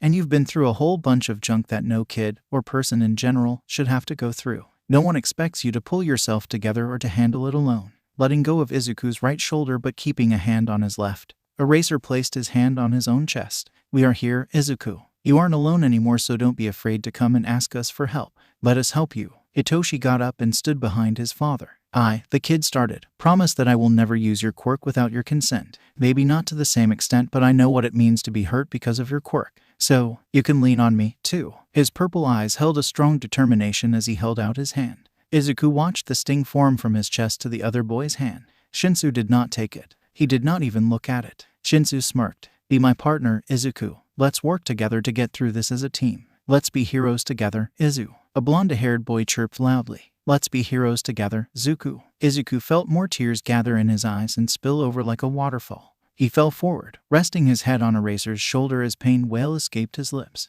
Izuku's body shook as he cried. He felt the man let go of his shoulder and take Izuku into his arms, gently guiding the boy off of the chair and onto the floor with him. Shinsu at some point joined them on the floor and joined the group hug. You aren't alone anymore, Izuku, Eraser whispered as he pats his back. Never again. At some point, the shaking stopped and the tears dried up and the loud cries turned into little hiccups. Izuku felt so tired, physically, mentally, and emotionally. And yet, he had never felt so relieved in his life. It was as though a boulder had been lifted from his shoulders. Izuku took a few deep breaths to recollect himself before sitting up. Eraser and Shinsu released the hug, but Shinsu did not remove his hand from Izuku's shoulder. Izuku took his own hand and placed it over Shinsu's. He looked at the violeted boy with his own emerald eyes. Let's become heroes. Together. The three made plans to move Midnight's class to Saturdays instead of Wednesdays so Izuku could join Shinsu and Aizawa for quirk training. They would have to get it finalized with Mary Lou, Midnight, and with the family that is yet to be decided, but the wheels were already in motion.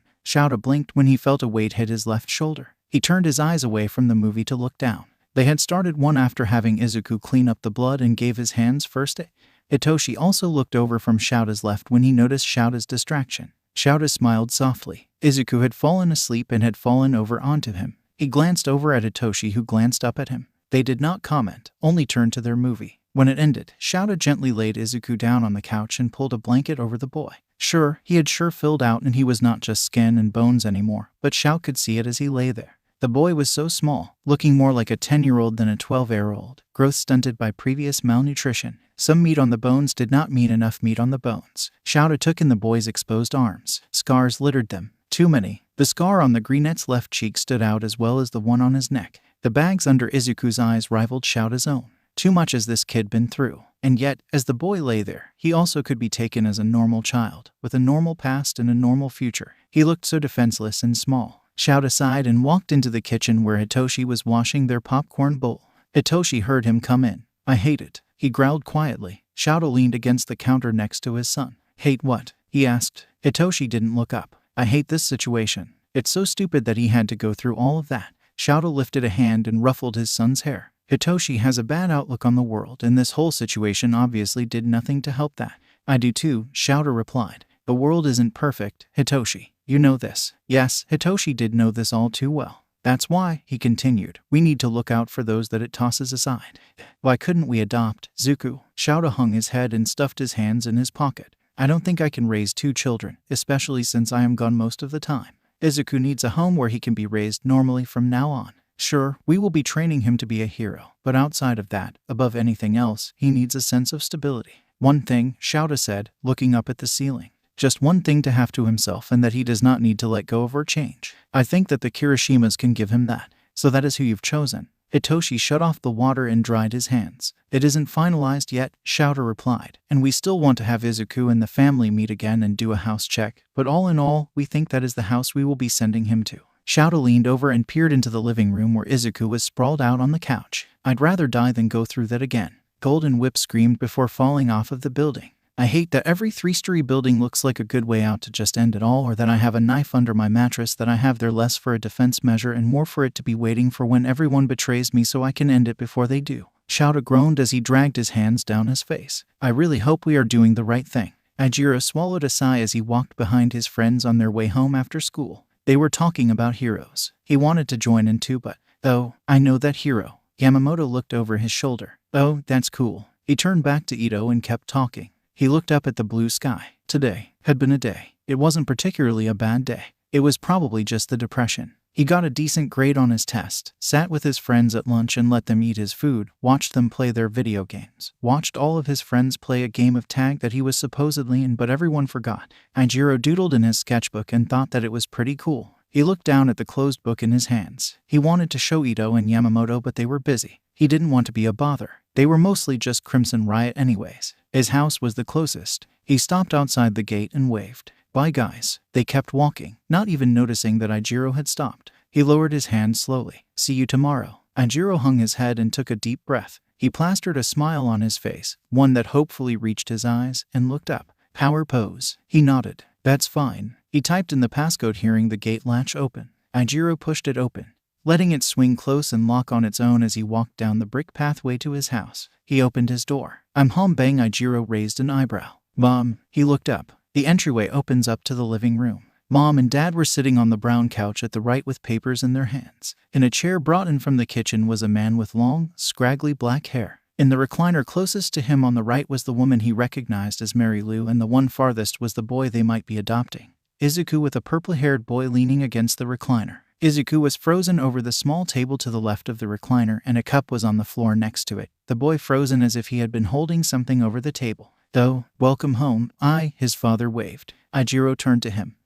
Yeah. Mom stood up and slowly crossed to where Izuku was bending down to drop the cup he had dropped. It's all right, dear. Let me get that. Izuku's hand hovered over the cup, but he snapped it back when Mom reached down. She smiled at him and took it to the kitchen. So what's happening? He asked, crossing the living room and sitting next to his father on the couch, dropping his bag by his feet. He waved at Izuku, who was sitting down again. The purple-haired boy handed the greenette a phone, and whatever was on it seemed to release some of the tension in the scared boy's shoulders. We are going over the adoption papers and some of the terms and conditions of taking in Izuku concerning his mental health, his father replied. Ajiro smiled brightly. So we are adopting him. The boy in question flinched slightly. Dad nodded and grinned. Yup. Ajiro turned to look at the greenette. His smile faltered when he saw the distraught look in the boy's eyes, despite the fact that his face apparently never changed. He grinned harder. Glad to have you. Izuku glanced over at him. He gave Ijiro a small nod, which Ijiro counted as a win, before turning back to the phone in his lap. Mary Lou smiled. "Hello, Kirishima." He smiled back. "Hello, Ms. Takakawa." The black-haired man nodded. "We haven't met, but I am Aizawa Shouta, also known as Pro Hero Eraserhead." Ijiro scratched the back of his head. Sorry, but I don't think that I've heard of you." He shrugged. "I'm an underground hero, so I'll take that as a compliment." Now, his attention was redirected to Ijiro's parents as Mom re-entered the room and sat next to Ijiro. "I will restate everything now that your son is here. Izuku is on anxiety medicine and also frequently drinks the tea that Mrs. Kirishima recommended. We understand that you do not have a guest room, so Izuku will be rooming with Kirishima. That being said," he turned to Ijiro, "I understand that it is your safe place, but we would very much appreciate it if you would knock anytime you enter the room." Ijiro nodded. "Sure thing." He nodded. "Thank you." He turned back. "Izuku will most likely go around the house and check all of the locks every night. He does have a knife which we have gotten approved by you that he can't fall asleep well without, but he typically keeps it under his bed mattress. Izuku does not speak unless he is comfortable with a person, so, and I mean no offense by this, do not expect him to reply verbally to you anytime soon." "None taken," Dad responded. He was writing all of this down. On the note of panic attacks, Izuku has them more often than you would think, and they do not appear like the one at the bakery. I am sure you, being a licensed therapist, are well versed in them, but I will still recap his signs. Izuku is very subtle with them after dealing with panic attacks alone his whole life. He will typically freeze up and his breathing will slow, but his chest will rise at a smaller degree and a faster rate. He will grip anything nearby that looks like it would be normal to grab in that situation.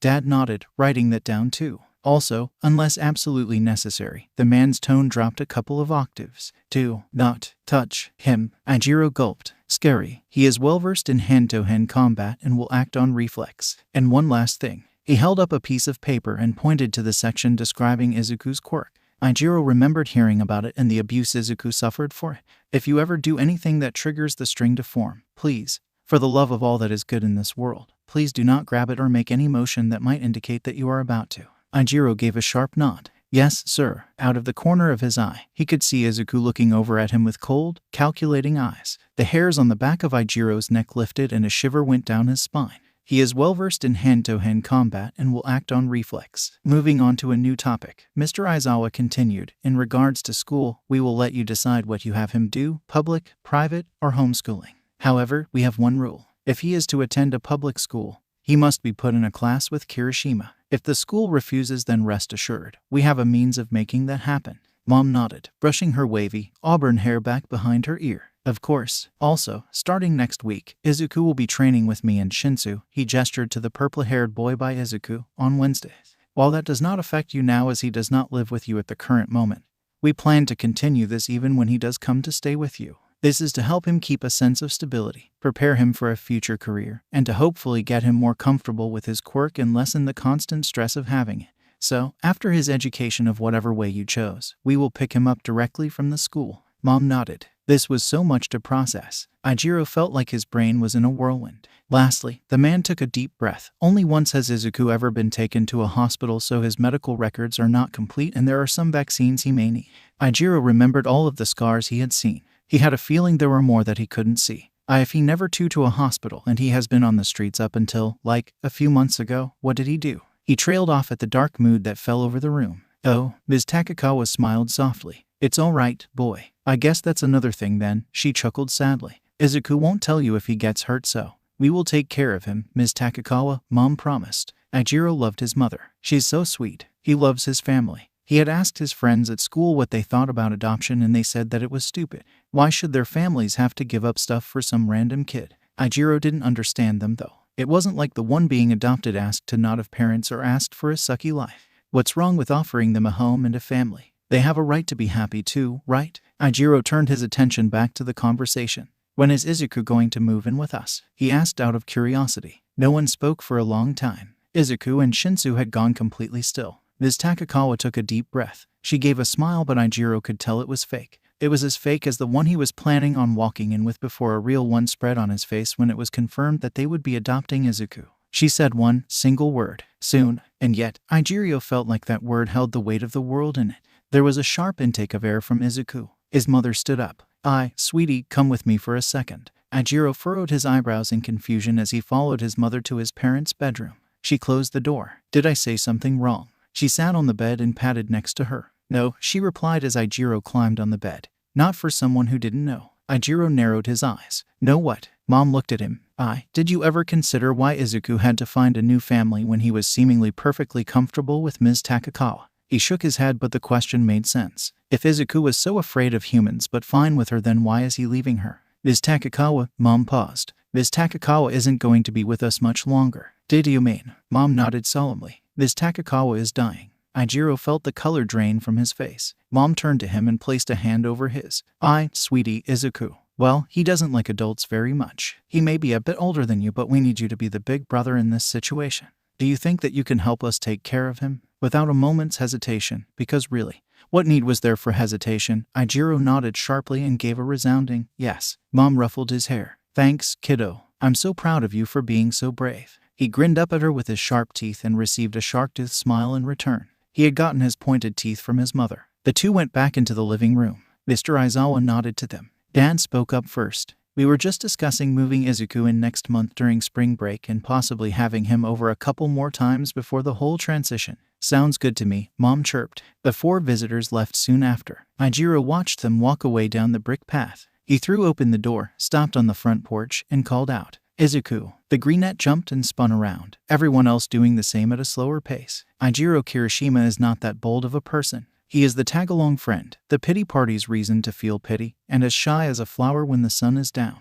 Still, that did not matter at this moment. Ijiro tilted his head up, put his hands on his hips, and puffed out his chest. He grinned the biggest, goofiest, sharpest grin that a 12-year-old boy could manage and shouted, Power pose. There was a beat. It was small, but a smile gradually formed on Izuku's face. Ijiro let the pose down and gave him a big thumbs up. Mr. Aizawa smirked. Ms. Takakawa mouthed thank you, before they all turned and left. Ijiro looked up at his father when his father's hand fell upon his shoulder. His father smiled down at him and Ijiro returned the offer. Izuku sat on his bed, music softly playing from his radio as he wrote in his notebook.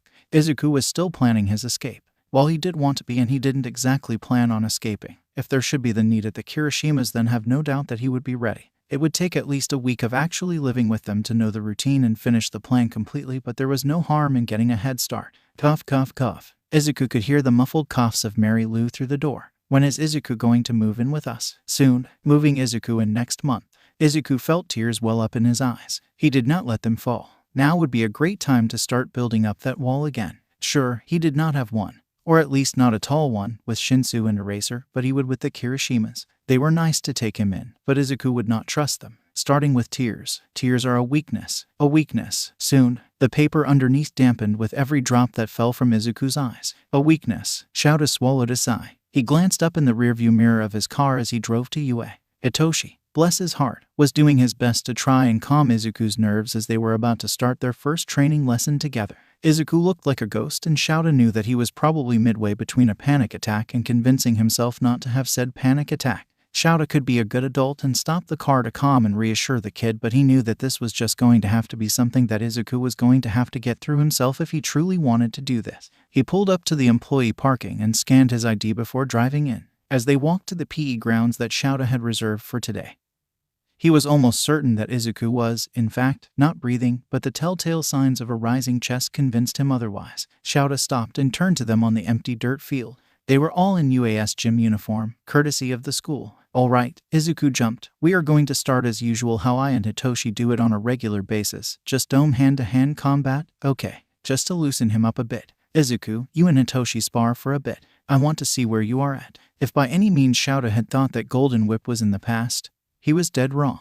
Hitoshi and Izuku went a bit further apart before turning to each other. Shouta noticed the visible change in the greenette's stance. He loosened up, legs shoulder-length apart, eyes dead set on Hitoshi. He could see Hitoshi pale slightly, but he knew his son would not back down. Shouta raised his arm and brought it down with a start. Immediately, Hitoshi ran forward. In their sparring sessions, Shouta made sure that the purple-haired boy did not use his quirk. With a small pullback, Hitoshi punched his fist forward. It all happened in a few seconds. Izuku stepped to the side, planted his right foot forward, and grabbed Hitoshi's outstretched arm. The smaller boy pivoted, making a 180, bent over, and hauled Hitoshi over his shoulder, judo flipping him onto his back. Hitoshi met the ground with a thud, letting out a strangled gasp upon impact as the air was knocked out of him. Hitoshi grunted as he tried to roll over to get back on his feet, but it was apparently the wrong move, or he just wasn't fast enough. As soon as Hitoshi was pushing himself up, Izuku practically jumped on the boy, forcing him down on the ground again, Izuku straddling him. He grabbed Hitoshi's arms, forcing them behind the taller boy's back and holding them in place with one hand,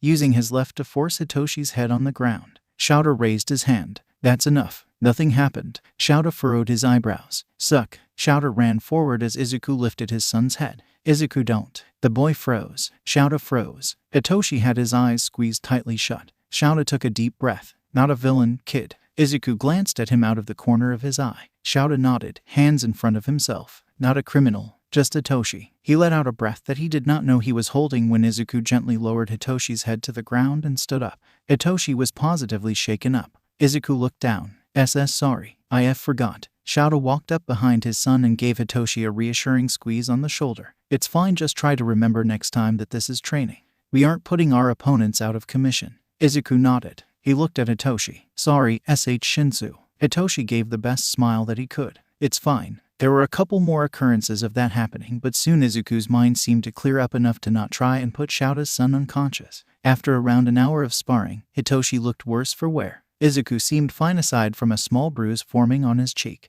That was both his and Shouta's fault. Izuku's for almost suffocating Hitoshi in a headlock and Shouta's for distracting the boy and allowing Hitoshi a chance to get free and land a well-aimed shot at Izuku's face. Hitoshi groaned as he rolled on the floor, trying to push himself up. Izuku looked almost sorry for putting him in that state. The greenette did something neither of them had expected. He walked over and extended a hand to Hitoshi. Hitoshi hesitated. He reached up. Shouta could not see it, but he knew the exact moment that the string of Izuku's quirk had likely formed.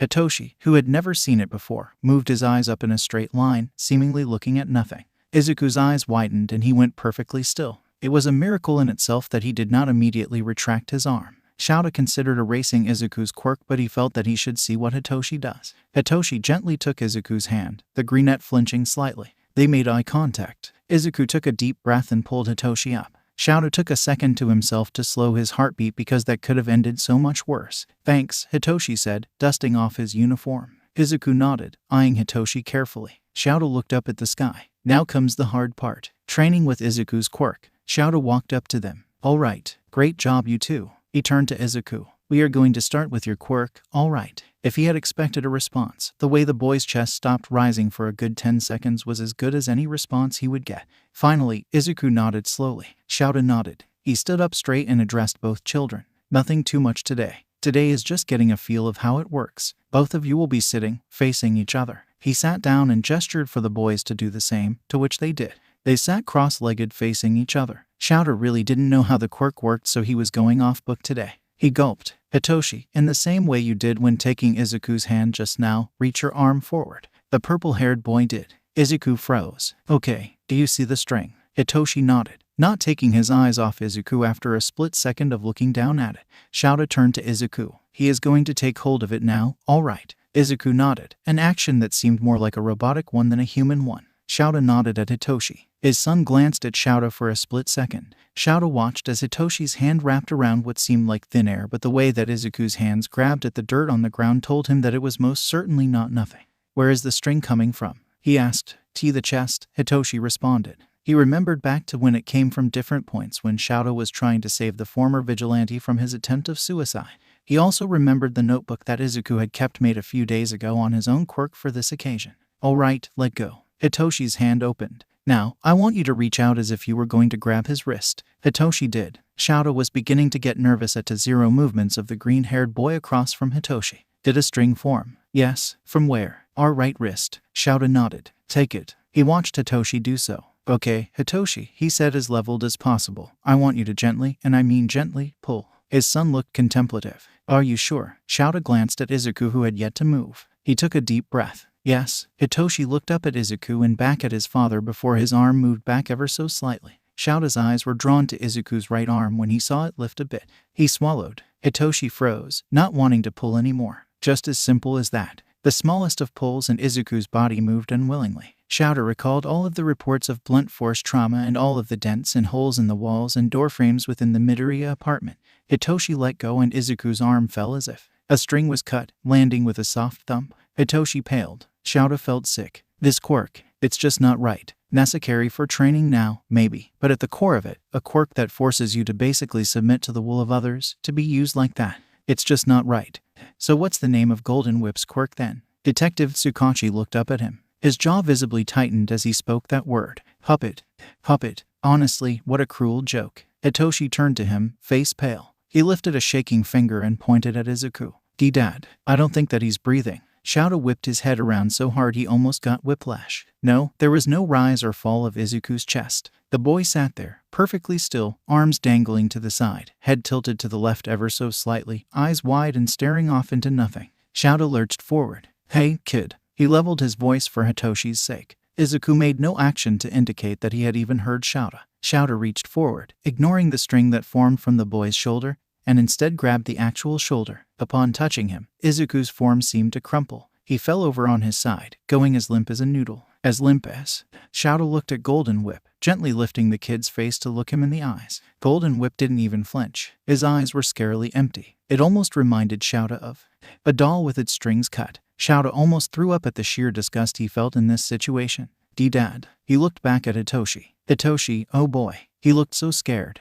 so terrified. His eyes were wide, tears pooling at the corners. Shouta gave him the best smile he could. Everything is fine, Hitoshi, he assured his son. You did nothing wrong. In fact, you did everything right. Shouta picked up Izuku bridal style, swallowing a sigh of relief when he felt the gentle rise and fall of the boy's chest. He leaned the greenette's head against his own chest so it wouldn't just dangle like that. Shouta softly closed the boy's glassy eyes. The fact Izuku has enough trust in you to allow you to even do this, he continued to his son as he stood, is amazing. Shouta smiled down at his son. Hitoshi, this is a job that only you can do. You are the only person that Izuku trusts enough to allow you to use his quirk. Do you understand how amazing that is? Hitoshi blushed a bit. It was nice to see the color return to his already pale skin. Shouta smirked. I am very proud of you, Hitoshi, for doing this. The boy looked away. Thanks. They slowly made their way back to the car. Hitoshi sat in the back with Izuku, letting Izuku use his lap as a pillow. Shouta didn't know if that was the best idea in case Izuku woke up on the ride back, but he let it be. It's only a 2-hour drive from the UA campus to the red light district since UA is on the other side of the city and a bit further from it than other buildings.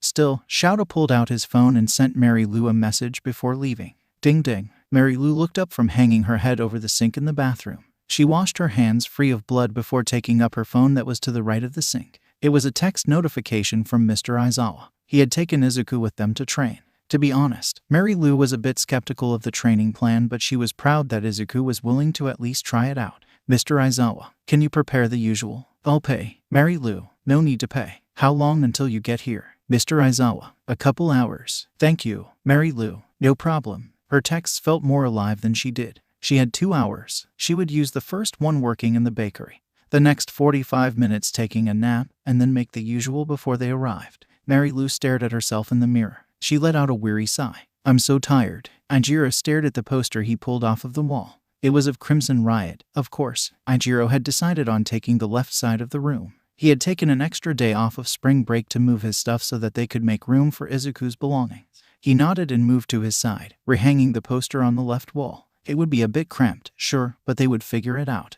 Tomorrow, Izuku and the others would be coming over with his stuff. Aijiro was determined to make his new brother's move as easy as possible. He wouldn't be moving in, though, until the next day to give him a bit more time with Ms. Takakawa. Aijiro stretched and looked at his handiwork. His bed had stayed put. His desk was moved to the wall across from it and his dresser was put in between the two along the left wall. His brown bedside drawers stayed beside his bed. Aijiro sat on his red comforter, leaning over awkwardly to lay his head on his black pillows. Izuku's side of the room looked so bare. Sure, it would be filled come tomorrow, but he didn't know, it felt like it could use something. Aijiro sat up and looked at his desk. He got up and sat down in his red chair. Aijiro picked up his sketchbook that sat leaning against the side of the desk. Nobody really cared if Aijiro drew anything aside from his parents, but they don't count because they are his parents, so Aijiro didn't know if Izuku would even want this, but Aijiro went ahead anyway. He pulled out his best art set that he got for Christmas last year. He closed his eyes. Aijiro could visualize it. All he had to do was put it on paper to bring it to life. He opened his red eyes. Aijiro got to work. Izuku walked over to his desk that had yet to be disassembled. He ran his fingers along the row of notebooks. He took as many as he could in his arms before walking over and depositing them in the large brown box in the middle of his room. He went back and got the rest before moving on to his textbooks. Izuku glanced over at his now white bed. All of his bedding had already been packed up. He got on his knees by it and lifted the mattress. Izuku pulled out the large knife and lay it beside himself before reaching in again and taking out the escape notebook. He flipped through the pages. 2 days ago, after his third training session with Eraser and Shinsu, he had gone to the Kirishima household again and they gave him a tour of the house. Izuku flipped to the page where he had drawn the layout of the house from memory. He sighed and closed the notebook. Izuku ended up stuffing it at the bottom of all of his books. He took the knife and placed it underneath his stuffed hero dolls that were in a different box along with his radio and All Might figurine. Izuku taped the boxes close. He stood up and looked around the room. Aside from the desk, it looked just as it had before Izuku began to live with Mary Lou. Mike and Cementos were coming over later to disassemble the bed and desk. Somehow, this was even worse than when Shinsu had first taken hold of his string a few weeks ago. Izuku leaned against his closed door, wrapping his arms around his legs as he drew them to his chest and lay his head on them. His shoulders shook as Izuku suppressed the tears that threatened to fall. Ring ring. Hisashi walked through the front door of Soft Blossom Bakery. While he was in his civilian garb, Ishiyama couldn't really change his physical appearance all that much, so he was still noticeably Cementos, which was quite funny, really, when they walked in. You see, most places the people would be asking for autographs and the like, but this is the Red Lights District, Aka, the part of the city full of criminals and thugs, so when they walked in, he could see the customers get visibly nervous. He wondered how many of them would be behind bars if the police and heroes actually patrolled this area as much as they were supposed to. Then again, he is a hero too, so he has no room to talk. He walked up to the counter. Is Mary Lou in? The girl behind the counter nodded, recognizing him. I'll be right back. She disappeared into the kitchen. Ayu, Hisashi and Ishiyama turned around to see a tall, lanky man standing a bit too close for comfort. He had piercing red eyes and lime green hair spiked up. Can I hold you? Hisashi asked. Yeah, he said gruffly. Whatcha want with Mare? He leaned in closer. She ain't done nothing wrong. Protective people. It would have been comforting to Hisashi if they weren't all thugs and if Mary Lou wasn't his girlfriend. I know. We are here to help her. She don't need help from heroes. Before Hisashi could reply, a buff man came up behind the green-haired man and placed a heavy hand on his shoulder. The angry man paled and looked up. Marco. These guys were. Let it go. Marco, who Hisashi had seen and heard on multiple occasions, commanded. He squeezed the man's shoulder. Why yes. The lanky man was quick to throw himself out of the bakery. Marco nodded at Hisashi and Ishiyama. Sorry about that guy. He's new heir, so he don't know that you guys mean no harm. Hisashi grinned. It's no problem, Marco. Thanks for your assistance. The man nodded. You two are here to help the boy move, right? Hisashi nodded. Yeah, that's right. Marco grunted. I don't know where he's going, but I can count on seeing him round here every so often, right? Hisashi did not like that underlying threat in the man's tone. That is up to the family who is taking him, he replied. But I can mention it to them in passing. Marco was obviously not satisfied with that answer but knew better than to challenge two pro-heroes, especially in Mary Lou's bakery. They all turned their attention to Mary Lou as the brunette walked out of the kitchen. Hisashi had to fight to keep the smile on his face. Mary Lou looked so pale and had bags under her eyes. Her freckles popped from her face and she looked as if she hadn't been eating properly. Good afternoon, you two. She nodded to Marco. Good afternoon, Marco. He grunted and turned back to Hisashi and Ishiyama. I better see him here. If you're gonna force him to move, then the boy deserves to be able to come back here. Marco turned and stormed off without another word. Mary Lou giggled. Sorry about him, guys. He means well. It is reassuring to know that you have such loyal customers, Ms. Takakawa, Ishiyama responded. Are you two here to help Izu? She asked. Hisashi nodded. Yes, ma'am, he chirped. She smiled. I'll let you in. Hisashi and Ishiyama followed her up where she gave the secret knock and opened the door. I'll be downstairs if you need me, she said, turning to leave. Hisashi pressed a soft kiss to her lips before she left. I will be up here if you need me, he parroted. They closed the door behind them, making sure to lock it behind them. Izuku, he called. There was a soft thud from down the hallway. As Hisashi and Ishiyama went down the hallway, Izuku's door opened and the boy stepped out, rubbing the back of his head. Hey, little listener. Izuku opened his mouth to speak, but his eyes landed on Ishiyama and he stopped. He nodded instead, ready to get to work. Izuku didn't respond. He opened his door and let them in. The two older men did most of the work, but Hisashi could see Izuku watching them from the doorway. His heart longed to reach out to the kid. If he didn't juggle 3 jobs, Hisashi would have been the first to raise his hand when they asked about adopting the boy. He would make sure to squeeze seeing Izuku into his schedule when the boy moved. When they finally finished, Izuku had not moved. He did not look at Hisashi nor Ishiyama. Hisashi crouched in front of the boy. Hey, listener, he said softly. Would it help if I came tomorrow, too? Izuku glanced up at him. Is it bad that when he saw the emptiness in those emerald eyes he thought like mother, like son? The comparison between Mary Lou and Izuku was almost uncanny. It was as if the residents of this apartment were in a void that drained the life from them with a happy bakery as the disguise over their pain. He gave Izuku a soft smile. I'll be there tomorrow, all right. Izuku nodded so slightly that Hisashi had almost thought that he had imagined it. Izuku felt so numb. There were no colors in his sight, no cold or heat in his vicinity, no sound reaching his ears. They pulled up in front of the Kirishima household. When he stepped out of the car, his hair was blown by the wind but he couldn't feel it. He turned when Shansu tapped his shoulder. His friend held a small box in his hands. Izuku barely registered taking it from him and trailing behind Mary Lou, Eraser, and Mike up the brick pathway.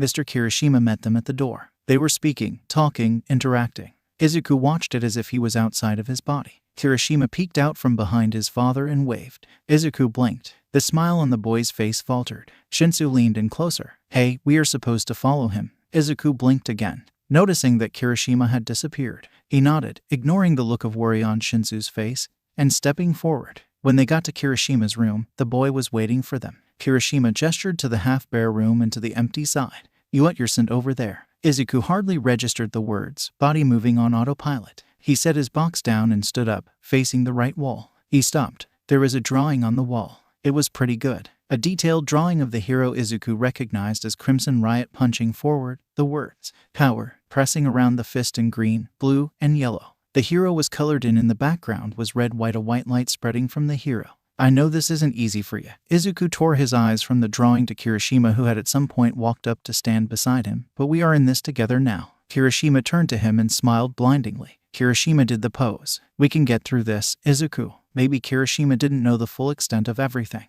Maybe he was just putting on a brave front. But the way that he yelled we in together so boldly, he truly believed it. It made Izuku want to believe it too, and the smallest bit of color began to filter back in. They retrieved the rest of the boxes, which wasn't much. The bulk of it was the bed, dresser, and desk. While the men put together Izuku's furniture, the kids went outside to the fenced-in backyard. They had a swing set with 2 swings on it. Shinsu insisted on Izuku taking a seat on the terms of, you will be living with him, get to know him. So Shinsu sat under the awning while Izuku awkwardly sat on the swings with Kirishima. Kirishima kicked off his flip-flops and ruffled his feet through the grass. So, the boy began, Mom and Dad are talking about you going to public school. Izuku's eyes widened. At just the mention of it, his heart rate spiked. I know this is selfish of me, Kirishima continued, but I am so glad that you are. Izuku glanced at him. I have come to realize that my friends aren't what one would really call friends. I don't really have anyone to hang with. But, Izuku jumped at his sudden outburst. If you start coming to school with me, then I won't be alone. And you won't be alone either. He turned and smiled at Izuku. Izuku sat in the closet waiting until Mom came back to let him out. Waiting, alone in the darkness. Izuku sat at recess watching all of the other children play together as he sat there in the sandpit alone. Izuku pulled his abused body against the brick wall of the alley after a man decided to take advantage of him. He cried in that alley alone that night. Izuku turned to fully look at Kirishima. Alone? Yeah, that's something that Izuku has become far too acquainted with. Maybe their versions of being alone are on 2 different spectrums, but the feeling is still the same. That hole in your chest that never quite feels filled. That lost feeling that lets you spiral down the worst paths of thought. The pain. The loneliness. Izuku looked up at the sky. Fear has always been a constant in Izuku's life. His fear of humans surpasses all reasonable bounds. But if there is someone struggling with him, maybe it wouldn't feel so lonely. He turned back to Kirishima and nodded. The boy smiled even wider with that toothy grin of his. By no means did Izuku trust this boy. But that smile was like the sun, and it cast its rays down on even the darkest shadows of Izuku's mind. It reminded him of the smile of an old childhood friend before Izuku was announced quirkless. He distantly wonders how Kakin is doing, but the memory of the boy is soon forgotten as Izuku swings back and forth in a comfortable half-silence with Kirishima humming to his left. He glanced back over at Kirishima, who swung happily. The rest of the colors seemed to spread out from the boy, washing away all of the blacks and whites. Maybe this won't be so bad. Shinsu and Kirishima helped Izuku unpack after the adults had set up the furniture. It was practically the same layout as Kirishima's side of the room. Besides, Izuku's desk had an upper level for more books. Whoa. Izuku turned from making the bed to see Kirishima holding up the knife that he had forgotten he packed. Izuku froze. Kirishima looked at him. So cool. Huh. Shinsu looked surprised too. So you know how to actually use this? Izuku averted his eyes. To kill or cook? That was the question. Izuku just nodded. That's so manly, man. You have to teach me sometime. Izuku blushed a bit and looked away. Shinsu ended up retrieving the knife for him. Under the mattress. Izuku nodded. He handed Shinsu a notebook, too. Shinsu eyed it. Izuku knew that he knew what it was. Nevertheless, Shinsu put it under without saying anything. Soon, the room was complete. It was so mismatched. The color scheme of red and black on Kirishima's side and then the array of blues, reds, yellows, and greens on Izuku's. A weird combination for sure. By the time they were done, the sun was starting to set and it was time for them to go. Before they left, Mr. and Mrs. Kirishima came into the room where the three boys were laying about. Well, Izuku was sitting on his bed, but you know. Mrs. Kirishima held up a camera. Mind if I get a picture of you two in your new room together? Izuku tensed up at her sudden arrival. Shinsu sat up and looked at him. You can say no, Zuku. Izuku looked over to where Kirishima was sitting up. He furrowed his eyebrows and bit his lip. It wasn't like there was an issue with it. Could Izuku just be called camera shy? Either way, Izuku turned to Mrs. Kirishima and gave a small nod. Shinsu left the room so that it would only be Izuku and Kirishima. Kirishima leaned against his bed crisscross and Izuku stayed on his, legs dangling off of the sides. Mrs. Kirishima raised the camera. Say cheese. Kirishima smiled brightly and Izuku, well, his face didn't really change. Snap.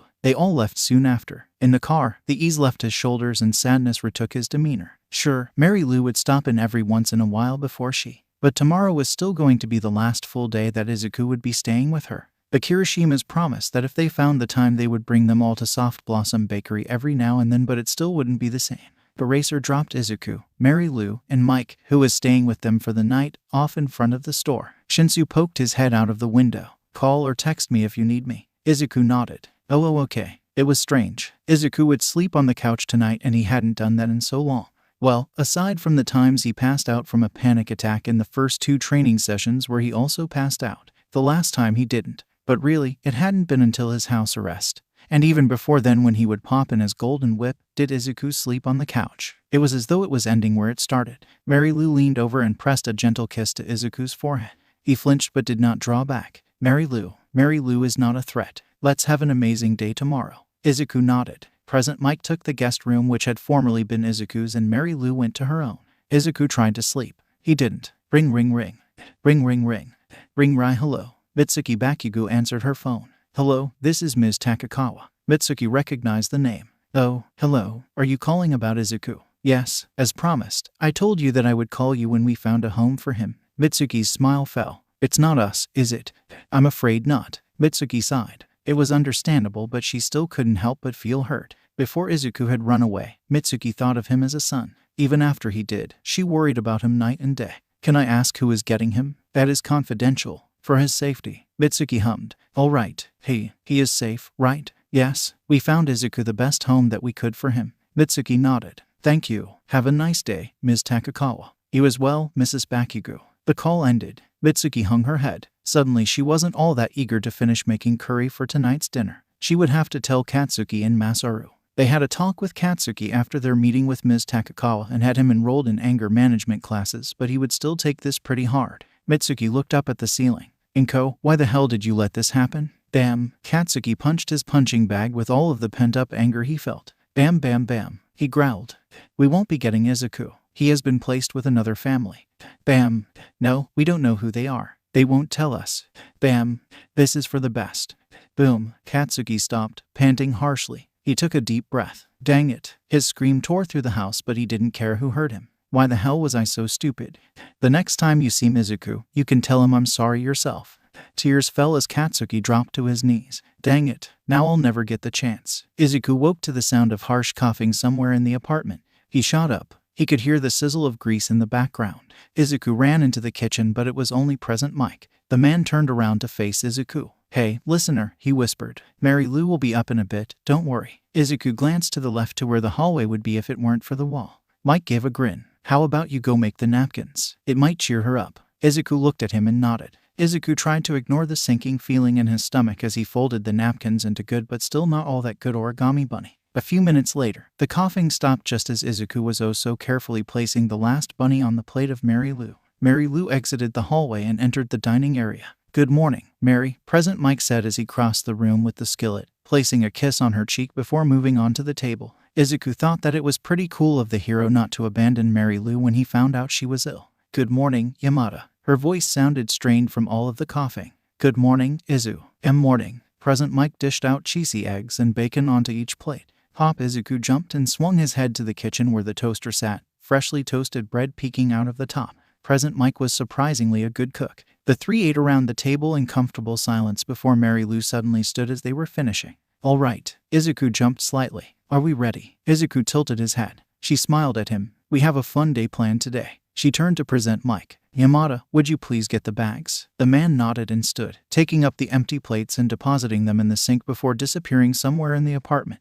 Where are we going? Izuku asked as he helped Mary Lou wash the dishes. It's a secret. She pressed a finger against her mouth. Izuku quirked up an eyebrow but didn't question further. While present Mike was gone, Izuku got dressed in a pair of clothes had set out for today. A red shirt with sleeves that went down to his elbows and green shorts. Mike returned with 2 large black bags. Izuku narrowed his eyes. They looked suspiciously like the bags one would carry around to conceal guns or drugs. Sorry, listener, he said, but I can't let you check these. It'll ruin the surprise. Izuku hesitated. Why? Mike wouldn't be doing anything bad, would he? He would. He's a good guy. Bad guy. Mike's. Well, if Izuku had to think of anyone as a father figure, it'd be present Mike. I trust him, Mike, he whispered. Present Mike stared at him with wide eyes. The bags dropped to the floor. Mary Lou peeked over from out of the kitchen. Izuku looked down. Did I say something wrong? There was a soft thud as present Mike fell to his knees in front of Izuku. Izuku snapped his head up. Tears were at the edges of the man's eyes and a smile on his face. Mike held out his hands. Izuku, a bit skeptical, gently placed his own in the large palms. Present Mike squeezed softly. I'm so glad you feel that way, Izuku, he breathed out. Izuku felt his face heat up and his cheeks go flush. He looked away to the side. Also, present Mike suddenly piped. Izuku flinching away from the loud voice. Mike. Izuku looked up at the man's questioning tone. You know you can call me by my name, right? Izuku blushed harder. I mean it's okay if you don't, but you know you can't call me that in public if I am in civilian clothes and all. Izuku furrowed his eyebrows. That made sense, but... Yam at his eyes widened. Yami, Izuku blurted out. Present Mike actually cried this time. Izuku froze when he was drawn into a sudden hug, but somehow, it wasn't scary. It was like the hug one would get from a father. It was nice. Please Yami let him go and held Izuku by his shoulders. He looked past the greenette. Mary, did you hear that? I quote Yami. A giggle came from behind Izuku, causing the greenette to whip his head around. Mary Lou smiled. Come on, you two. Please Yami stood up and offered a hand to Izuku. The boy took it and let the older man pull him to his feet. Yami slung the bags over his shoulders and opened the front door for the two. They ended up taking a taxi which, by the way, Izuku almost didn't get in. It took a lot of convincing. Izuku's fists were white from how hard he was gripping his shorts. Mary Lou and Yami were torn between comforting him and giving him space. Here we are. Izuku jumped when the taxi driver spoke up. Thank you, Yami paid the man and got out. Izuku threw himself from the yellow car. Whoa there. Yami caught him by his shoulders. Izuku turned his head slowly to keep an eye on the taxi driver, who smiled shakily under the boy's cold stare. Mary Lou stepped out after them. Izuku did not move until the taxi was out of sight. Yami pats his shoulder. Let's go. Izuku, once his mind cleared, could now smell salt in the air and hear water in the distance. He stayed in between the adults as they walked. They stopped at a ledge that looked down over a sandy beach and ocean. There were a few other people walking on the beach as Mary Lou and Yami lead the way down to the beach. Izuku stared in awe as the sun shined over the water. He turned to see Yami unzipping the bag and pulling out a light blue sheet. Help us lay it out, Izuku. Izuku did. They held the corners down with stones. Yami pulled a red and white beach umbrella from the other bag and set it up to cast a shade over most of the sheet. Wait here, Yami said, running off. Izuku sat next to Mary Lou. Yami returned with 3 ice cream cones. Strawberry for Izu, butterscotch for Mary, and lemon for me. He handed them each their cones before settling down next to Mary Lou. Thanks. Izuku ate his ice cream as the adults talked, joining in the conversation whenever he felt necessary. Sweet. Take off your shoes, Izu, Mary Lou said as he finished his cone. It feels nice. He looked down to see her feet in the sand. Izuku nodded and started to unlace his shoes. You know, Yami spoke up, you could really use a new pair of shoes. Izuku tilted his head. Sure, they were torn up and the bottom was falling off from the back and the strings were frayed to thin strings and he could feel the air through a hole in the toe of his right one, and they were more brown than red now, but they weren't all that bad. Izuku shrugged and took off the right one, watching the bottom dangle from the shoe. Definitely need new shoes. Izuku placed his shoes and socks to the side and copied Mary Lou by sticking his feet in the sand. Feels good, he murmured. Izuku closed his eyes, letting the breeze blow his hair. He listened to the lapping of the waves on the shore and the laughter of children. The sun felt good on his pale skin. It was relaxing. Mary Lou watched as Izuku's head bobbed to the side as he slowly began to doze off. It was nice to see him so relaxed even with the other people around. Yamada wrapped his arm around her and she leaned into the man's chest. "You're dying?" Yamada asked. Mary Lou looked away. "Yeah, I'm sorry for not telling you, Yamada." "Well then, I guess we will just have to make the most of the time we have together," he chirped. "Why, you're not going to break up with me?" she asked, astounded. "Why would I? See, 'cause we won." "Mary Lou," he cut her off, "that does not change how I feel about you." Mary Lou covered her mouth as a cough shook her body. Yamada held her closer. Mary Lou swallowed a sigh as the shaking stopped. Yamada placed his chin on her head. She listened contently as he began to hum a small tune. Soon, Mary Lou drifted off too. After spending a couple of hours on the beach, Izuku having woken up and spent some time walking around on the sand and in the water before he almost had a panic attack when a couple of children ran up to him yelling and the parents followed. The three beachgoers packed up to continue today's adventures. Izuku stayed as close as he possibly could to Mary Lou without touching her as they walked down the sidewalk into the city. People were milling around and Izuku did not like it. Yami pulled them into a shoe store and gestured widely. "Go find a pair for you, Izuku." "My treat." Izuku looked up at him stunned. "BB," but he glanced at one of the prices and paled. Yami shook his head. He leaned down by the boy and lowered his voice as not to be heard. "Izuku, I have 3 jobs and each of them pays significantly well. Don't worry about the price." Izuku wanted to argue but let it go when the door opened and a breeze blew in that made his toes freeze. He looked down and wiggled them, seeing them through the shoes. Yeah, he needs new shoes. Izuku prowled through the store, avoiding and rows with people in them and coming back when the people were gone. What should one look for when looking for a pair of shoes? How comfortable are they? Running or walking? If you will be fighting in them or not? Durability? Maybe. Izuku stopped in the last row. He went up to the boxes and took the shoe on the outside that was out for display. A pair of red high tops. Style. Did you find one you like? Izuku turned to Mary Lou behind him. He pointed at the shoe. The brunette grinned. "Those, huh?" Izuku nodded. "They were just so cool. Manly."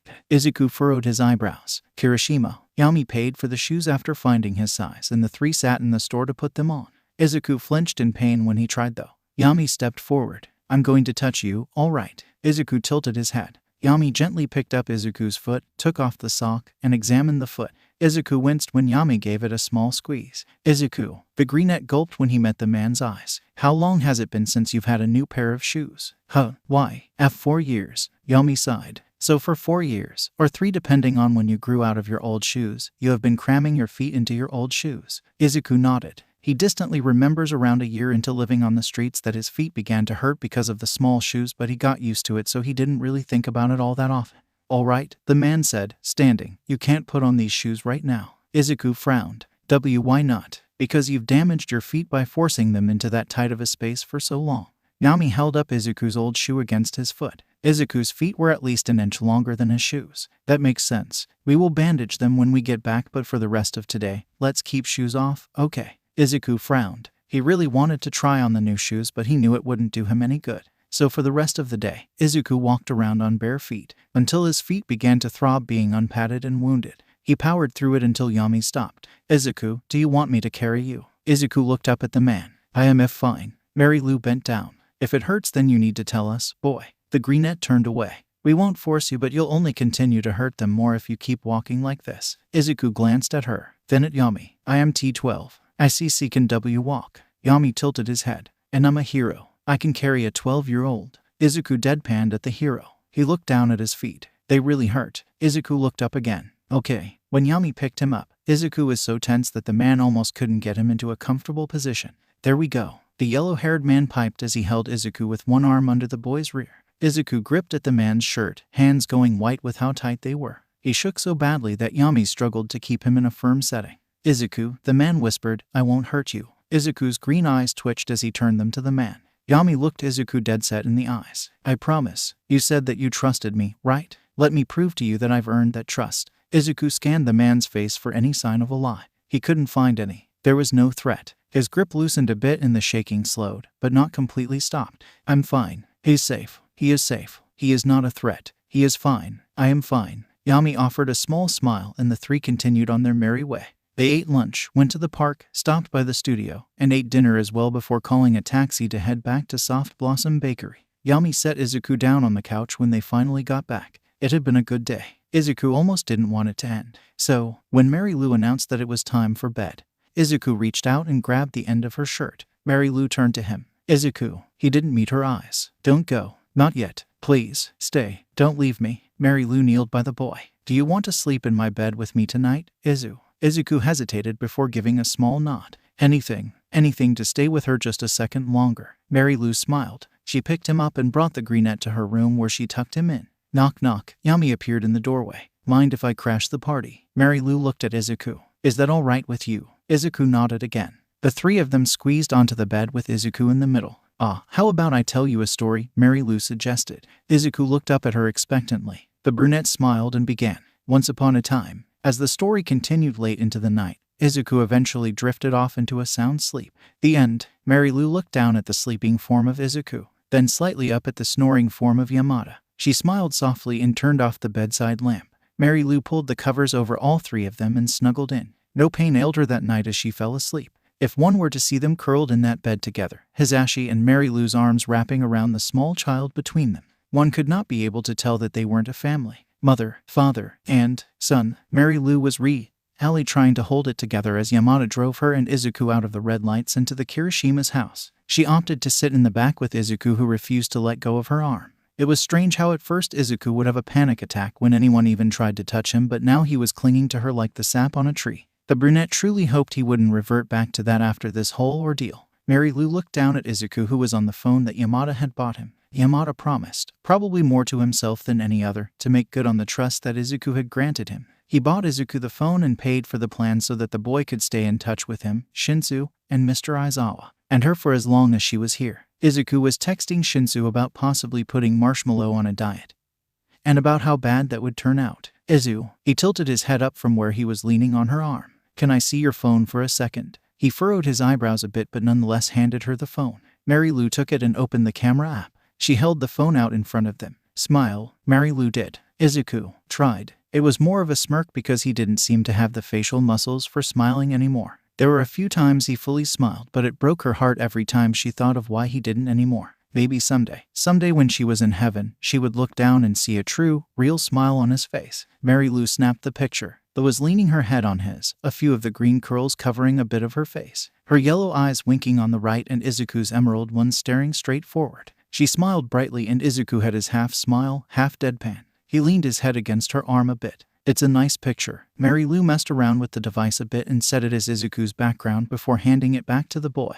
Izuku took the phone. For the rest of the trip, Mary Lou noticed he stared at that picture. Their car entered the housing addition that the Kirishimas lived in. It's a much nicer place. 30 minutes out of the red light district. Izuku will be safer here. This is for the best. The best. She tries to convince herself. It doesn't hurt any less. Izuku seemed to think the same. Yamada seemed to think the same. None of them wanted this. They parked at the curb. No one started the movement to get out of the car. Eventually, Yamada turned in his seat and looked back at Mary Lou and Izuku. Hey, little listener, he whispered in a voice that one could tell he was trying to hold it together. It was so quiet compared to the normal loud, boisterous self the hero usually was. Are you ready? Izuku did not look up. He did not speak, not even to Mary Lou. Mary Lou met Yamada's green eyes. He gave a weak smile. Yamada climbed out of the car. He went around to their door and opened it. Mary Lou got out first. Izuku followed after. He wasn't wearing shoes, only bandages around his feet. They decided that it would be best that he doesn't wear anything on his feet until school starts for him.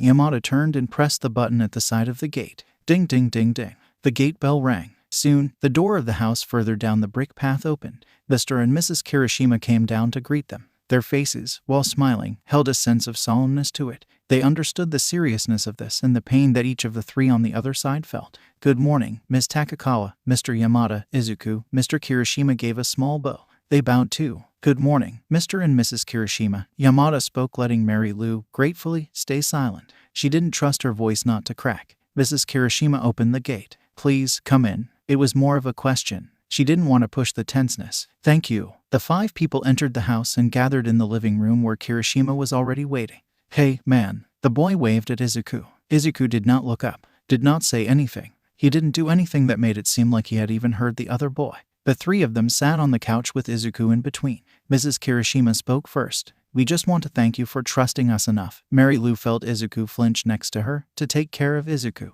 We promise that we will take the best care possible of you. It was directed at Izuku. Mary Lou nodded. I know. Thank you for being willing to accept Izuku into your family. Izuku gripped her arm painfully hard. Is there anything more we can do for you? Mr. Kirishima asked. Anything to make this transition even a bit easier. Mary Lou shook her head. Thank you, but I think everything that has been done is already done. The only thing is that until school starts, Izuku cannot wear shoes because he damaged his feet. Mr. Kirishima nodded. I understand. Yamada stood up and bowed. Thank you for taking him. Mary Lou nodded, not really able to get up with Izuku holding onto her so tightly. She turned to the boy. We have to go now, Izuku, she said softly. He didn't let go. She felt tears pooling in her eyelids, but she refused to let them fall. It would only make it harder on Izuku. Izu, she whispered, it's okay. I promise that everything will be okay. He glanced up at her. Mary Lou offered the best smile that she could muster. Trust me. Izuku finally looked up fully. His eyes were glossy. Mary Lou pulled him into a small hug. I love you, Izuku.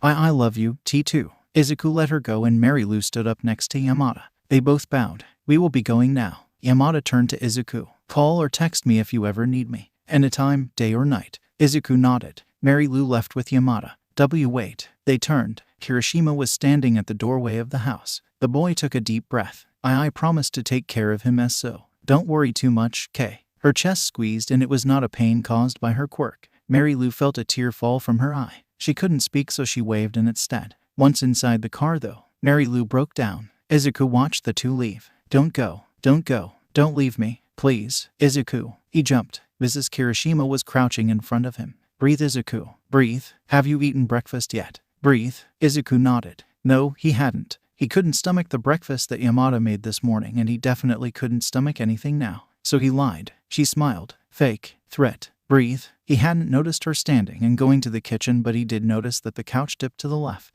Izuku jumped so hard that he flew back and hit the right armrest painfully. It was Kirishima. Threat. He grinned and waved. Breathe. Kirishima's face fell and he turned, yelling something to who Izuku assumed was his parents. He couldn't hear it. His heart pounded against his ribcage, vision blurring with the lack of air. Can't breathe, someone help, need air. Ku, breathe with me. A voice cut through the fog. Help. Breath in please. Breathe out. Mary. In. Out. A blanket was thrown around his shoulders as the voice continued to guide Izuku. In. Out. The counting got slower. Izuku grabbed the blanket tightly, trying his hardest to obey the commands. In. And out. Slowly but surely, his vision began to clear up. A tall man with short black hair was in front of him. He had a hand on his own chest rising and falling with the counts. Izuku shakily pressed his hand against his own chest. He held on to every word the man was saying, feeling the rise and fall of his chest as he let the man lead him. There you go. The black-haired man that Izuku recognized as Mr. Kirishima said softly. Izuku felt so lightheaded. He blinked slowly. Mr. Kirishima looked away. Izuku followed his gaze to see his wife coming over with a cup of what looked like orange juice. She handed it to the man and he turned back to Izuku. Mr. Kirishima held out the cup to Izuku, holding it by the very bottom so Izuku could take it without physically touching the man. This will help. Izuku hesitantly took the cup. It was a miracle that he did not spill it with how much he was shaking.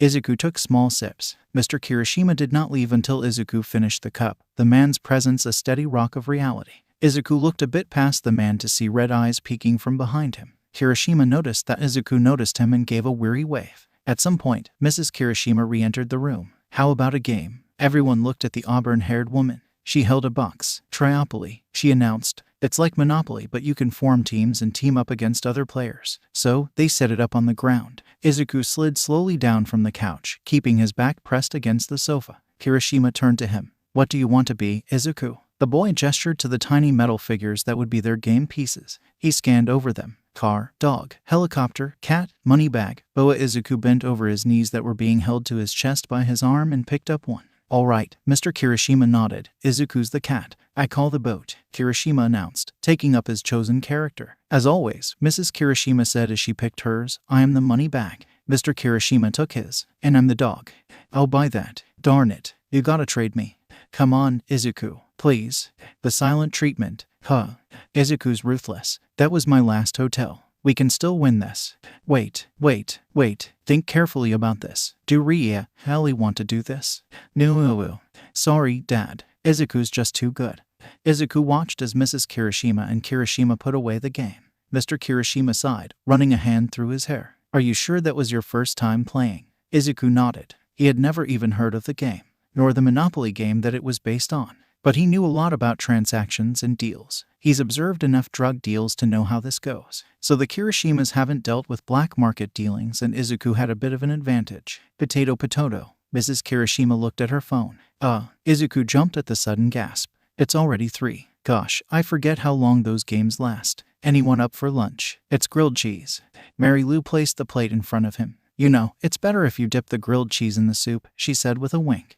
Suddenly, Izuku lost his appetite once again. I'm down, Kirishima chirped. Mr. Kirishima nodded. Izuku sat at the kitchen table only to be polite. He was being welcomed into their home, so he shouldn't be rude. Their home. This place was not his home. Izuku's home was. He squeezed his eyes shut as Soft Blossom Bakery flashed in his head. Stop it, Izuku. You aren't there anymore, remember? You are here. They left you here. He knew it wasn't that they wanted to leave him here, but he needed something to cling to so he could stop clinging to. Home. Izuku, dear. Izuku snapped his eyes open. The others around the table were looking at him. Are you all right, dear? Mrs. Kirishima asked. Izuku took a deep breath. He nodded. No, he was fine. He's not fine. Everything would be all right. No, it won't be. Mrs. Kirishima hummed and began to eat. Thanks for the food, Kirishima piped. Izuku stared down at the hot grilled cheese before him. His stomach churned with the thought of eating it, or at all for that matter. Kirishima took a hearty bite, the indent showing off his sharp teeth. Mr. Kirishima and Mrs. Kirishima are eating too.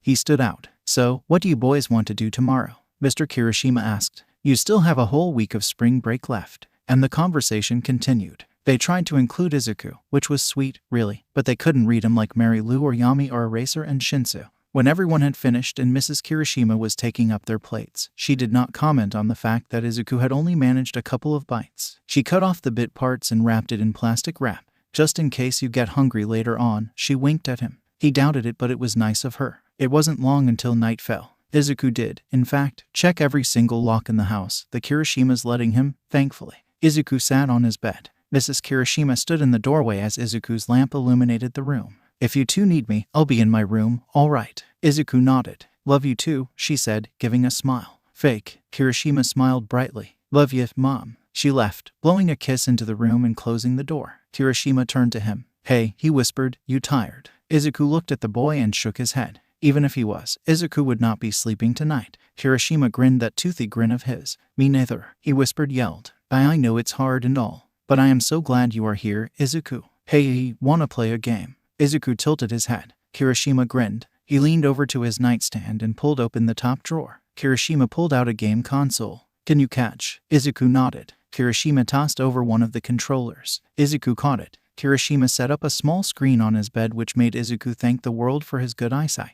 Which, for the record, would be the only time he ever thanked the world for anything. They started a game primarily built around building things. Izuku took the distraction with much satisfaction. They played for almost an hour before Kirishima began to nod off. Izuku was slightly disappointed in having to stop, but he understood the others' need for sleep. So that left Izuku to sit in the dark with only his alarm clock and Kirishima's creating a minimal light on their respective owners. No way in hell was he sleeping tonight. Ijiro woke up in the middle of the night needing to use the bathroom. He checked his alarm clock. 3:07 a.m. Ijiro would, on a normal basis, just throw off the covers and go to use the bathroom down the hall, but he was lucky that he remembered, even in his half-awake state, that there was another resident in the room who would probably jump at the slightest sound. Ijiro sat up slowly. He turned to look over at Izuku and froze. In the dim light of the other boy's alarm clock, Ijiro could make out Izuku sitting awake. Not only awake, though. His body was facing his desk, from what Ijiro could see, and he was sitting straight up, legs crisscross, and Izuku had very much heard Ijiro sit up because, despite his body not facing him, Ijiro could see the green eyes trained on him. The red glow of the alarm clock did nothing to ease the nerves that Ijiro felt rile up in him.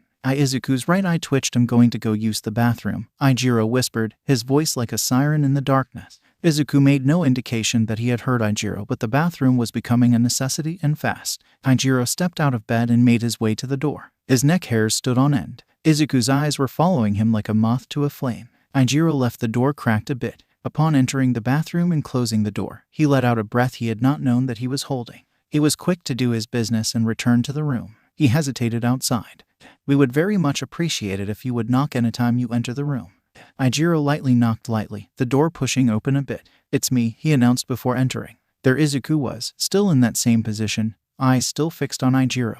Ijiro closed the door behind him and got back in bed. Good night, Izuku. He rolled over so that he wouldn't be facing the boy. That didn't make the tenseness leave his shoulders. He could practically feel Izuku's gaze on him. Scary. Aijiro shivered. Aijiro wasn't a paranoid person though, so he eventually forgot that the boy was there and the tenseness left as Aijiro fell into a peaceful sleep. Knock knock knock. Aijiro groaned. He rolled over in bed and unwillingly poked his head out from under the covers. He peeled his eyes open. He was greeted with the sight of his new roommate in the same exact position as last night, but instead, his face was facing the door. Aijiro didn't dwell on it because surely he slept some at least, right? Instead, Aijiro followed his gaze to see Mom at the door. Morning, sleepyheads, she sing-songed. Aijiro narrowed his eyes and threw the blankets back over his head.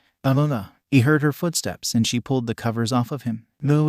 She smiled. Wakey wakey or you get no eggs and no bakey. Aijiro sighed and sat up as she left. He looked over at Izuku, who had gotten up already and was making his bed. Aijiro slid out of bed. He doesn't usually make his bed, but he felt kind of awkward not doing it if Izuku was, so he did. Did you sleep well? Aijiro asked. Izuku poked his head out from behind his dresser door as he was currently choosing clothes for the day. Izuku stared at Aijiro for a second before nodding and going back to his clothing. Aijiro wanted to believe the boy, but he wasn't sure if the boy had even slept. But Izuku wouldn't lie to him, would he? Aijiro opened his own dresser. People always said that he was too trusting, which is kind of ironic considering his new roommate is the most untrusting person on this earth.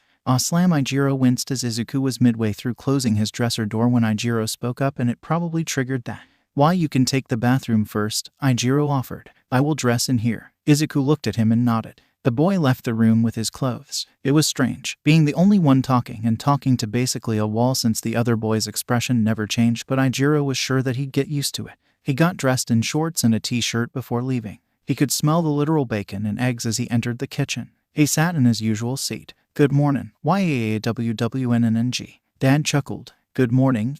Did you sleep well? I nodded. Yeah. Izuku, who was coming in, stopped at the entrance into the dining room. Aijiro watched as green eyes traveled over the room, lingering on each specific person, checking for safety, perhaps. Aijiro grinned and patted the empty seat next to him. Come on, man. It took a second, but eventually, Izuku did sit by him. Aijiro did not notice how when the boy pulled out the chair, he discreetly scooted it over a bit further from him. Good morning, Izuku. Mom hummed as she came over and gave them each a serving of bacon and eggs, leaving the extras in the middle for whoever wanted seconds. Izuku nodded at her, apparently his way of greeting others. As they ate, Aijiro couldn't help but notice that Izuku had hardly touched his plate. Aijiro would take a bite of bacon and glance over at Izuku's plate to see all of the bacon still intact. He would be halfway through his eggs. Izuku had finally taken a bite of bacon. Aijiro went for his last piece of bacon. Izuku had only eaten one piece and a couple of bites of eggs. Aijiro finished his plate. Izuku had not eaten any more than that. He also didn't eat much yesterday. A bit worrying, but Aijiro was sure it would be fine.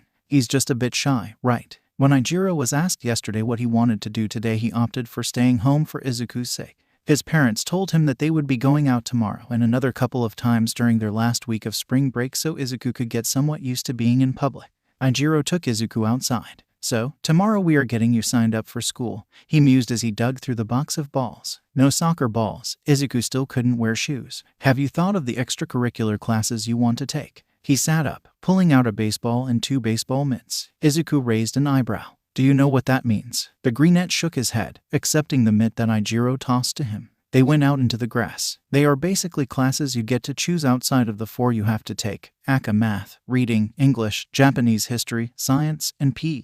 Aijiro threw the ball and Izuku caught it. Aijiro lifted his mitt and pointed at it. You catch it in this. Izuku looked at the glove. And throw it with your empty hand. Izuku took the ball and threw it with more force than Aijiro knew the boy could put out. He barely caught it. Whoa, that was so manly. He took the ball and threw it back. Aijiro went back to the conversation at hand. Like me, I take art and psychology. He caught the ball. You are supposed to pick them based on what you want to do for the future. I chose mine because I like art and my dad is a therapist. They don't really have any for wanting to be a hero. He threw it. Oh, that man, Aizawa. He said you are training with him to be a hero. Do you want to be a hero? Izuku hesitated before throwing the ball with a little less force than normal. He nodded slowly. Cool. Being a hero is so manly. I want to be a hero too, but I dunno. Aijiro looked at the ball in his hand. My friends all think that I'm too weak or not confident enough or something. Next year will be my last year in middle school and I'll have to choose my top 3 schools and I want to put UA but I'm thinking that I won't. He looked up to throw the ball and jumped back when he came face to face with Izuku, who was supposedly many more feet away. When did he get there? I didn't even hear him. Izuku took a step back and did the thing that started their first connection in the first place. He tilted his head back, puffed out his chest, and put his hands on his hips. Aijiro grinned. I know, he said as he copied the power pose. Have more confidence, huh? Izuku nodded. He stepped forward. Aijiro was even more surprised when the boy reached out and physically took the ball from his hand. Izuku went back to his throwing spot further away and turned to Aijiro. Izuku pointed at him and grew back his arm. WWW wait. Izuku threw the ball. Bam! The sound was deafening. Aijiro barely had enough time to get his glove up. His arm and hand stung with the force. He opened his eyes that he had squeezed shut. Aijiro peeked at Izuku over his glove. Izuku was tapping on his phone. Aijiro took off the mitt, curling and uncurling his sore fingers. Izuku walked up to him and held up his phone. You didn't flinch, Aijiro read aloud. He looked up. Izuku took the phone back and typed something before turning it back. You have a good reaction time, and even though you closed your eyes, you did not shy away. He typed something else. You are. Aijiro trailed off. Strong. He hung his head. Here Izuku is the one who has been traumatized from possibly the worst life Aijiro has heard of, and yet he was comforting him. Aijiro looked up, tears at the corner of his eyes. You know, Izuku, he grinned widely. You are too. He doesn't know what that emotion that flashed in Izuku's green eyes was. It left almost as soon as it showed up. But Aijiro feels like he said something right. Aijiro was slightly relieved come lunch. Izuku ate the rest of his grilled cheese from yesterday, which eased a bit of worry as he ate his own lunch. The two boys and Aijiro's mom watched What's Your Next Line. On TV, his dad was at work. At night, Aijiro sat on his bed with his lamp on, using his legs as a board for his sketchbook. There was a small sound from the bed on the other side of the room. He looked over. Izuku was leaning against the wall, having moved one of his pillows to use as a cushion, and was sitting crisscross with a plushie that looked like the man that came over who called himself the hero Eraserhead. A small smile graced the boy's lips. Aijiro wondered what he was looking at. He wondered what, or who, made the blank boy have that sort of emotion. Aijiro wondered if he could ever make Izuku smile that way, too. They went to sleep that night, or so he thought. Aijiro wanted to check something, so he stayed up and acted as if he was asleep. He turned in his sleep and peeked out from under the covers. It was only just past midnight, but he had to check. Yup, Izuku was sitting up straight, like last night. This time, though, fiddling with something. It took the perfect glare of light from the alarm clock for Aijiro to realize that it was a rather large knife. His heart stopped for a moment. He turned away, knowing full well that Izuku had heard him turn and was now probably looking in his direction.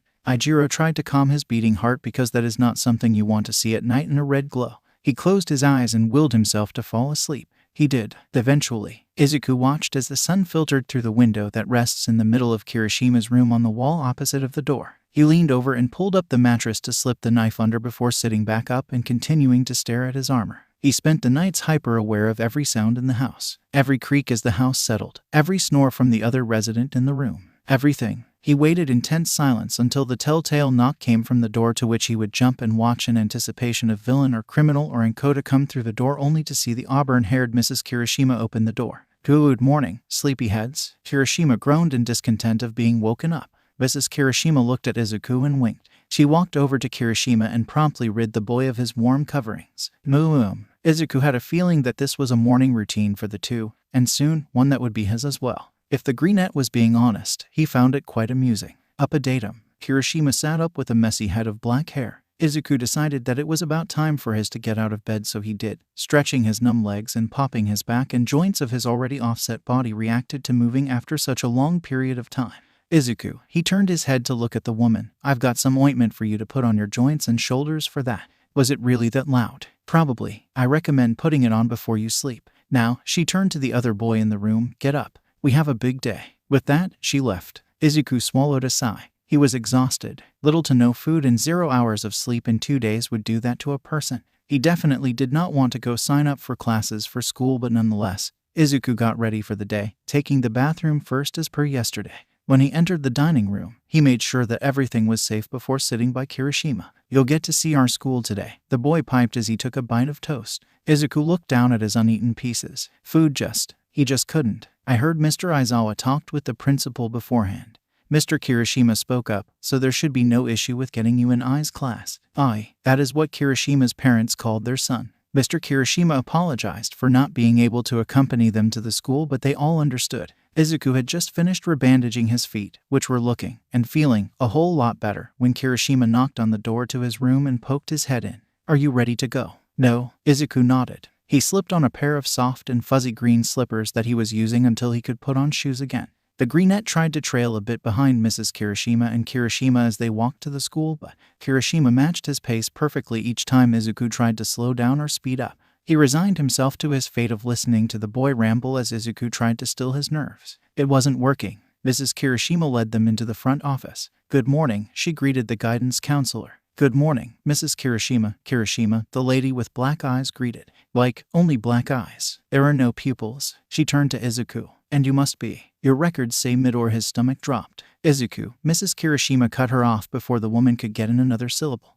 "Izuku Kirishima." Izuku blinked long and hard at the auburn-haired woman as she paired her last name with his first name.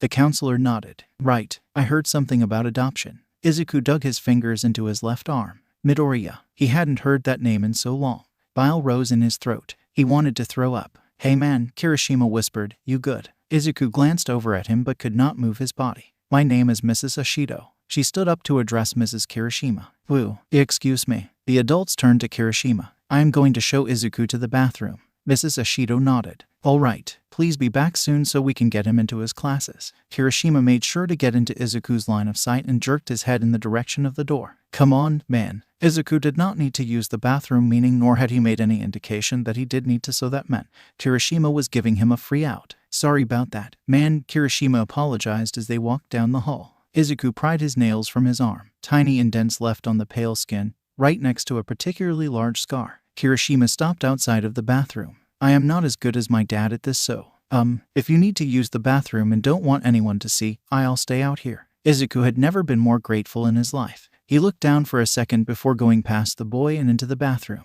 Izuku bypassed the urinals and fell to his knees in a stall and threw up his meager breakfast in the toilet. "Midoriya. Izuku Midoriya." He coughed and hacked like he was trying to expel the name from the inside out. "I Izuku am Midoriya." He dry heaved over the toilet, tears streaming down his face. His chest heaved painfully. He raised a fist. "Midoriya." Bang, and slammed it against the side of the stall. The sound echoed in the empty bathroom and the stall shook with the force of it. Izuku panted heavily. He took a deep breath and stood up, shakily. He flushed the toilet and left. Izuku took the time to wash his face and clean his mouth out before breathing again and leaving the bathroom. Ijiro checked the time. Izuku had gone into the bathroom 7 minutes ago. He wondered if he should go and check on him, but he promised the boy that he wouldn't. He snapped his head up to see Mom walking up to him. "Where is Izuku?" Ijiro pointed to the men's bathroom door. "He's in there." She nodded. "Is he?" "I think so." They didn't need to say anything more. Mom sighed, running a hand through her spiky hair. Dang it, she should have known better than to say that name. Ijiro winced. Mom hardly used profane language, so she must have been pretty angry. Not that Ijiro couldn't understand. He understood that it was custom to use last names and that she had to differentiate between him and Izuku, but Ijiro was sure Mom or Dad had told the school that it was specifically Izuku. Time passed and Ijiro checked his phone. 11 minutes, he said aloud. Mom hummed, "Maybe you shall." Bang! They both jumped at the loud sound that erupted from the bathroom. Ijiro bit his tongue and looked up at his mother. She closed her eyes for a second before opening them again. "Let's give him a minute." Ijiro couldn't agree more. He was worried but also terrified. A minute later, the bathroom door opened and out came Izuku. He looked tired and his eyes were slightly red from crying, lack of sleep, or more likely both. "Are you okay, dear?" Mom asked the greenette. Ijiro saw the boy visibly take a deep breath, his chest rising and staying still a moment before falling. Izuku nodded sharply. Ijiro was torn between giving Izuku room and wanting to be there for him, so he just lingered by the side of Izuku as they made their way back to the counselor's office. Mom lingered outside of the door. She turned to Izuku and knelt down. "I hope you don't mind that I put our last name on you." Ijiro's eyes widened. "Oh yeah. Izuku Kirishima." Mom did do that. He glanced over at Izuku. The boy in question seemed to look Mom up and down. He looked over at Ijiro as well, then back at Mom. Izuku had a bit of a blush on his cheeks and gave a small thumbs up. Ijiro beamed at him. Izuku purposefully avoided eye contact. Mom grinned and walked in. Izuku slouched on the brown couch in the Kirishima's living room. He pressed his hands to his face and leaned his elbows against his knees. His body would not stop shaking and his heart would not slow down. He was going to go into cardiac arrest at this rate. In the end, Izuku had been placed in Kirishima's classes for the core classes, but because they have different electives, they would not be in the same PE class. Izuku decided that if he was going to choose anything, it would be what he was good at. So, he chose mixed martial arts. For his second elective, Izuku chose foods. He chose it wanting to impress Yami the next time he saw the man. He felt a dip in the couch. Izuku looked over and saw Kirishima to the left, leaning against the armrest with his feet on the couch, drawing something. Izuku closed his eyes and sat up. only to fall back into the plush cushions. Izuku felt his eyes drooping but forced them to stay open. There was a brief sound of ripping paper before a paper airplane flew into his line of sight. Izuku reeled back in shock and turned to the source, Kirishima, who was still drawing. Izuku looked down at the airplane that had landed in his lap. He noticed something on the edge of the wing covered up by the fold. Izuku took the plane and unfolded it. It was a pretty detailed Shiba Inu dog sitting down and facing him. It looked as though it was smiling. Cute. Another airplane flew over to him. Izuku raised an eyebrow as he glanced over to Kirishima, who did not look up. Izuku almost smiled. He took the next one. The Shiba on this one was like the first one, but it was watching a ball roll by its feet. This continued for some time. At some point, Izuku got on the floor and began to line up the pictures in order as the story continued. Kirishima came out of the kitchen and into the living room after mopping, fully expecting to flop down in a recliner to rest, but stopped upon witnessing the sight in front of her. Half of the living room floor was covered in paper, drawings of a dog. Izuku was at the bottom of the row, lining up another. Yuma looked over to the couch to see her son, Ijiro, aiming a paper airplane at Izuku. He had a regular notebook on his lap that looked like it had only been filled halfway. That's when Yuma realized that he had been drawing the pictures and throwing them to Izuku as planes. Izuku had been lining them up in order as if they made a story. It did not take long for the auburn-haired woman to realize that it did, in fact, make a story. A Shiba Inu was sitting happily when a ball rolled past. The dog followed the ball. The ball fell down the hole and the dog followed. The Shiba found itself in darkness. When it climbed out of the hole, it was in a garden. The Shiba began to chase a butterfly until it stopped and noticed that it was in a jungle. The dog swung from the vines until one snapped and it fell into a desert. It traveled for a long time before finding a stream. The Shiba dived in. When it came out, it climbed out into a snowy biome. That was all so far. Yuma made eye contact with Ai as he prepared another plane. He smiled and waved, not making any noise. Right, Izuku did not know she was in the room. Yuma smiled back at her son and silently left the room. Not before taking a picture of the scene before her, though. This was one for the picture book. As Yuma lay down in her bed, she could not help but feel so proud of Ijiro for using his artistic talent to do this, and for being so willing to reach out. Yuma knew that Ijiro was having a hard time at school. Every time he talked about his friends, it always seemed as though he was more of a spectator to the fun times they shared. It was around 10 years old that he began to show signs of depression and had his first panic attack in fear of never having friends, which clues Yuma in that these weren't friends but people that just didn't mind if he tagged along. When Yuma and Asa brought up to their son the idea of adopting a year back, he was immediately on board with it. They did not think about how long it would take, for the process of adoption and finding a child was surprisingly hard, until they were reached out to by a hero. Honestly, Yuma didn't know what to think when they were first informed about Izuku. The report said that it was a child of Izuku's age with cases of severe trauma. They had been looking at children in orphanages for a while, but this was the first time that they had been specifically reached out to, so they took the chance. Upon hearing about the traumatic experiences of the child in question, Yuma was quite worried that they could not handle it, even with Asa's profession as a therapist. However, that all changed when they first met Izuku. He was so jumpy, but the laugh that Ijiro let out from the table at the bakery was the first real one she had heard in so long. She knew that this was perfect for her son. Now that Izuku was here, she was so glad that they had not backed out when they had first heard of him. She truly hoped he would be comfortable here. He's awake again, Ijiro thought as he woke up needing to use the bathroom. Izuku was sitting on his bed in the middle of the night, wide awake, staring down at a present Mike plushie. Ijiro felt Izuku's eyes on him as he left the room. Why wasn't he asleep? It's the third night. He's gotta be tired, right? As Ijiro re-entered the room and climbed back into bed, he knew that Izuku was watching him, even if the boy didn't move. Quirk abuse, blunt force trauma, isolation, starvation, and locking him in small dark places for extended periods of time. On the streets, Izuku was constantly fighting for his life and has even mentioned that on a few occurrences he has been a victim of rape. Suffers from a severe case of PTSD and claustrophobia. It clicked. Ijiro took one last look at Izuku before settling in. Izuku was scared. In the span of a few months, he had found a place he thought was safe but watched the one person he trusted as she slowly died and had been forced to move in with a family he had met only a few times that he had no reason to trust and could only base what they were like off of papers, a few conversations, and his past, which proved to show that his brain had probably been altered to see anyone as an immediate threat to his safety. Now he had to live his life with this family that he could not help but think of them as potential abusers. Izuku could not sleep as that overwhelming sense of fear hung over his head and trapped him in a fog of terror. Not in the same way, but Ijiro has experienced that fear in the sense of being left behind by his friends as they seemed to draw further and further away from each other. As Izuku saw it, he was all alone. After finally given a taste of freedom from his pain and suffering, it was suddenly stripped from him and he could do nothing to stop it. Ijiro looked out from under the covers as Izuku's head bobbed but snapped up as he forced his body to stay away.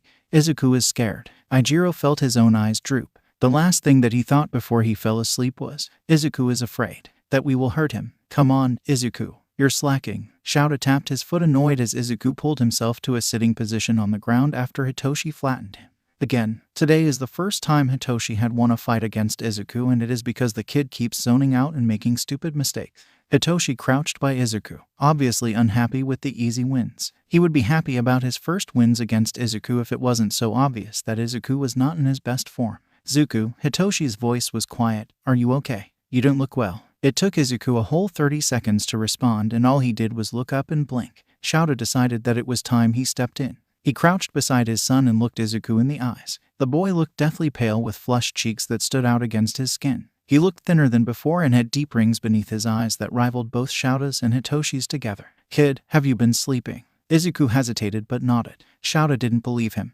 Izuku. He dropped his voice to sound stern. Izuku had the decency to look apologetic. No, Shouta narrowed his eyes. At all, and no, not once since arriving at the Kirishimas.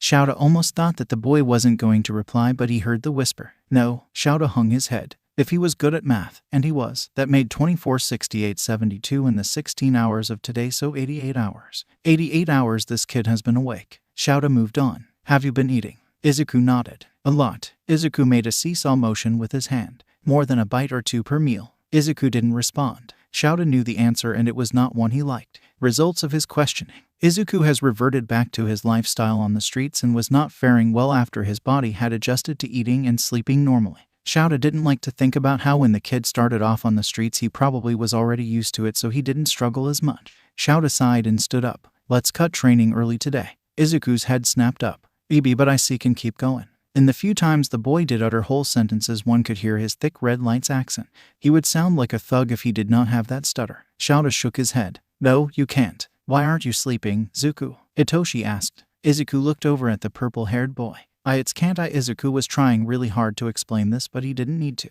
It was a feeling that had been ingrained into him. A feeling of fear and untrust. To put it simply, he did not trust the Kirishimas. He was waiting for them to do something to prove his own misgivings and probably make use of that notebook for escape. Shouta held up a hand. It's all right, Izuku, he said softly. We understand that this is a new situation for you. We aren't mad at you, just worried about your health. Izuku hung his head. I am sorry. Shouta almost said that he could sleep here, but if he did and the kid agreed, then it would only extend the time that he did not sleep at the Kirishimas, and whether it be he passes out or actually falls asleep. Izuku needed to be shown that they will not hurt them if he sleeps at their house. Right now, however, there was a more prominent issue to discuss. Izuku, can I feel your forehead? Shouta asked. The kid had zoned off in their short period of silence. Izuku. He jumped and whipped his head to face Shouta, but his eyes were more trained past Shouta than on him, as if he wasn't really seeing the man. His green eyes were glassy and bloodshot. Can I feel your forehead? He asked again. Izuku visibly tensed but nonetheless nodded. Shouta reached forward with his open hand slowly. Izuku flinched back, probably on reflex,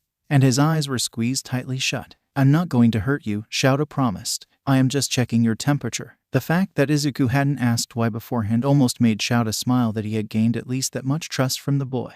Show. Izuku said he trusted me. He called me Yami. Shouta placed his hand upon the boy's forehead. It was burning up, and Izuku probably didn't even realize how he relaxed at the cool contrast of Shouta's hand.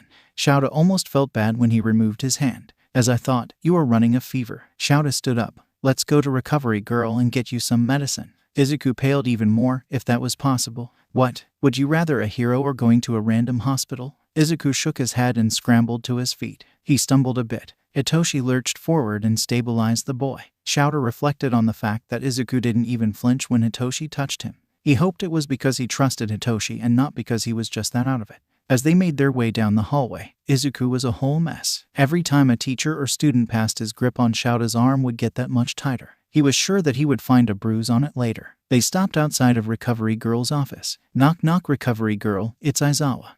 Come on in. Shouta slid the door open. The older woman was sitting on her swivel chair by the desk. What is it, Aizawa? He winced slightly as the grip on his arm got unbearably tight. This is the kid I told you about. He gestured to Izuku. He is running a fever, but because cough, we cannot bring him to the hospital for a checkup or anything. Could we have some medicine? Recovery Girl knew about Izuku's PTSD and fear of humans. She nodded. Recovery Girl dropped down from her chair. Izuku lurched back, dragging Shadow a bit with him. She didn't seem to mind. A few minutes of digging through the cabinets later, Recovery Girl deposited a pill bottle in his hand.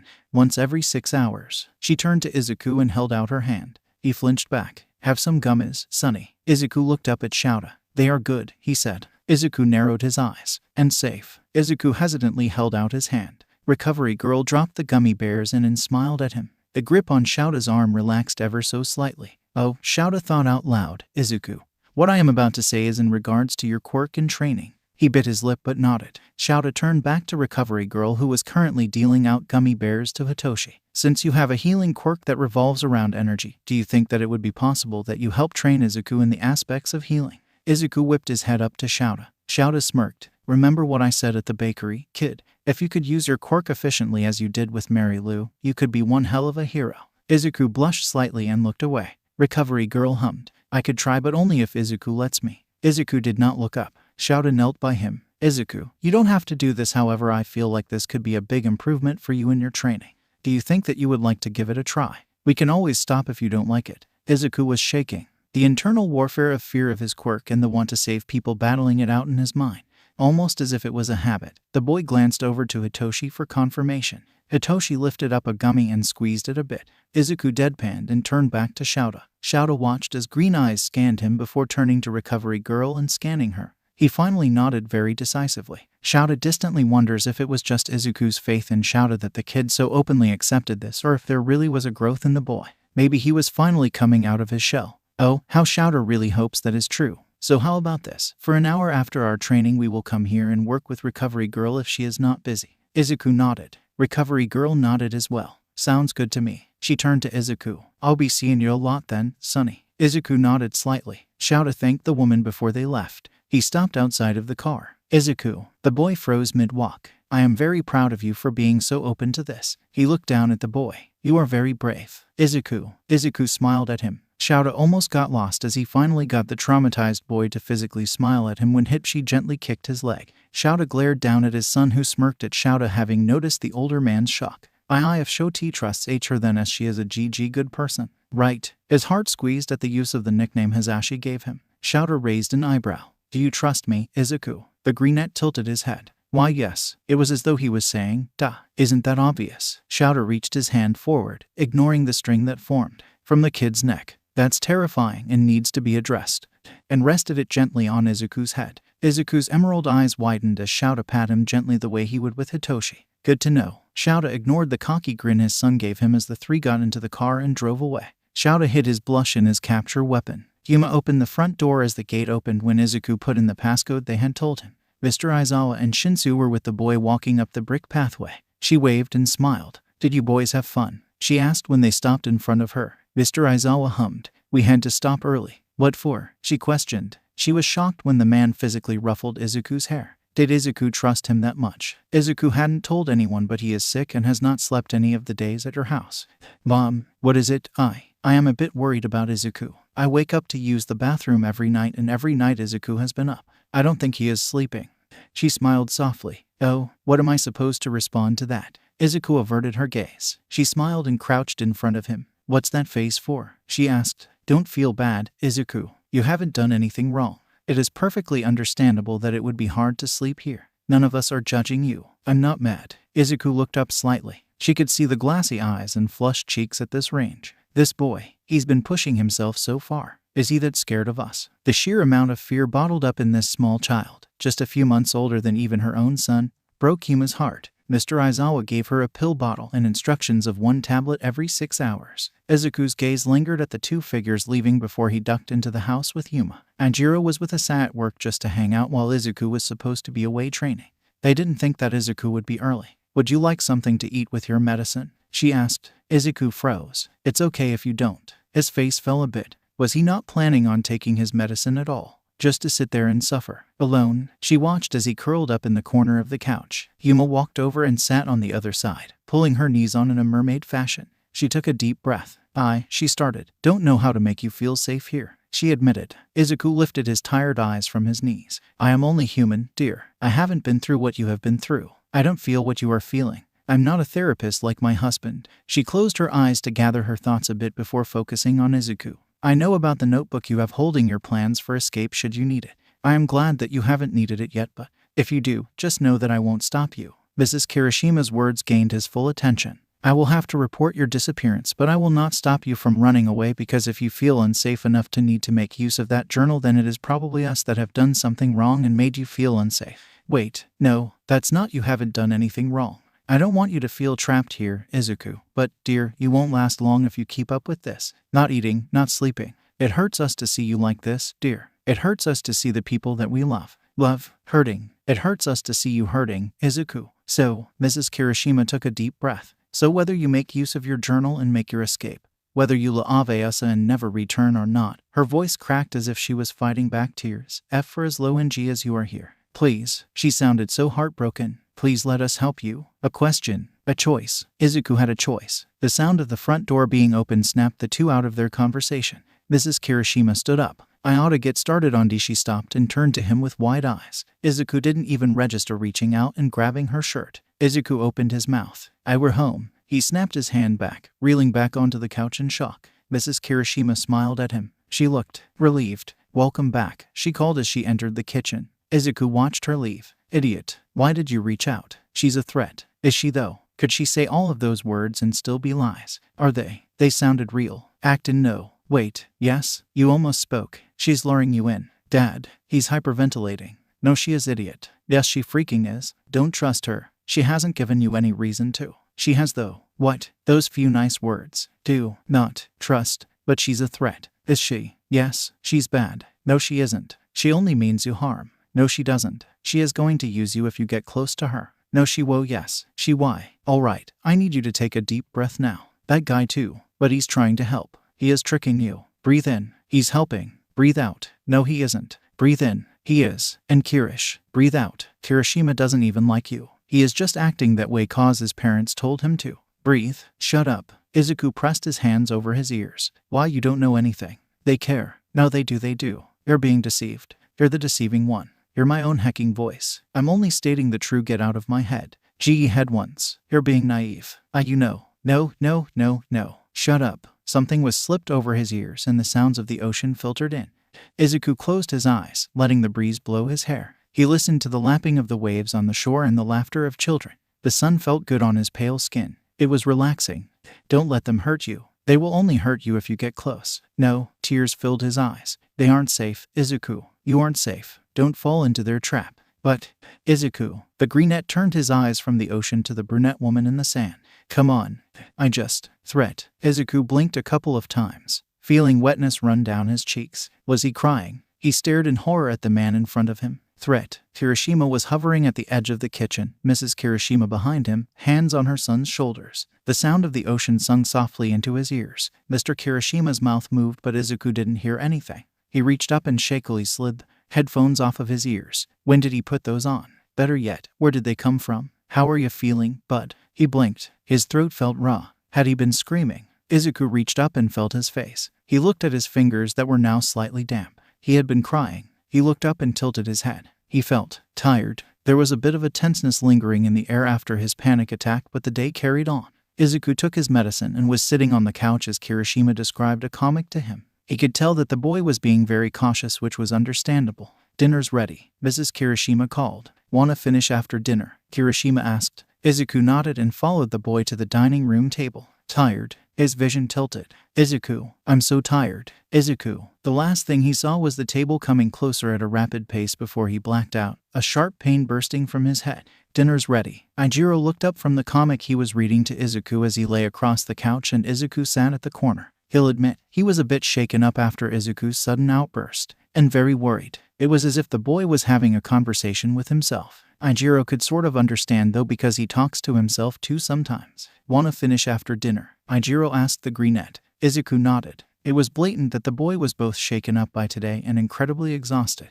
Duh, he hasn't slept in, 4 days now. Kind of manly though to be able to stay awake that long though. Ijiro folded the corner of the page they were on before placing the book to the side of the couch and standing. Izuku followed him into the dining room. Izuku. He turned back to the boy at his father's worried tone. Izuku had stopped. He was swaying slightly. Hey, man, you good? Izuku blinked slowly. Aijiro will never, not ever, forget the way Izuku's green eyes rolled back into his head and the way his body fell forward like a ragdoll. Nor will he forget the way his mother screamed Izuku. He will not forget the sound that was made when Izuku's head hit the corner of the table and the sound made as his body hit the floor. Both of Aijiro's parents were by the boy's side in an instant. Aijiro was frozen. What could he do? No, what could he have done to prevent this? Dad rolled Izuku onto his back. He could have tried harder to connect with the boy. Izuku had a gash on his right forehead that was bleeding. He could have tried to make him feel more comfortable. Izuku was panting heavily, cheeks flushed against deathly pale skin. He could have done something. Dark rings encased Izuku's eyes. Why didn't I? We can't bring him to a hospital. Mom's voice cut through the shock. He'll freak out and it'll only make things worse. Dad looked contemplative as he held a bundle of now blood-soaked napkins to Izuku's head. They transferred Izuku to the couch. Aijiro, can you get us a bowl of cold water and 2 towels?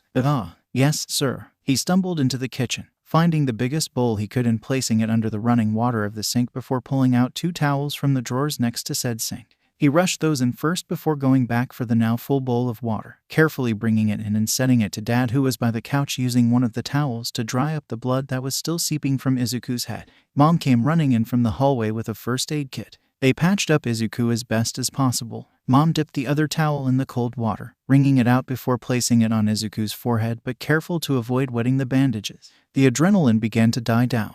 Aijiro's legs felt weak as he helped his mother clean up the blood in the dining room. The 3 of them gathered around the dining room table.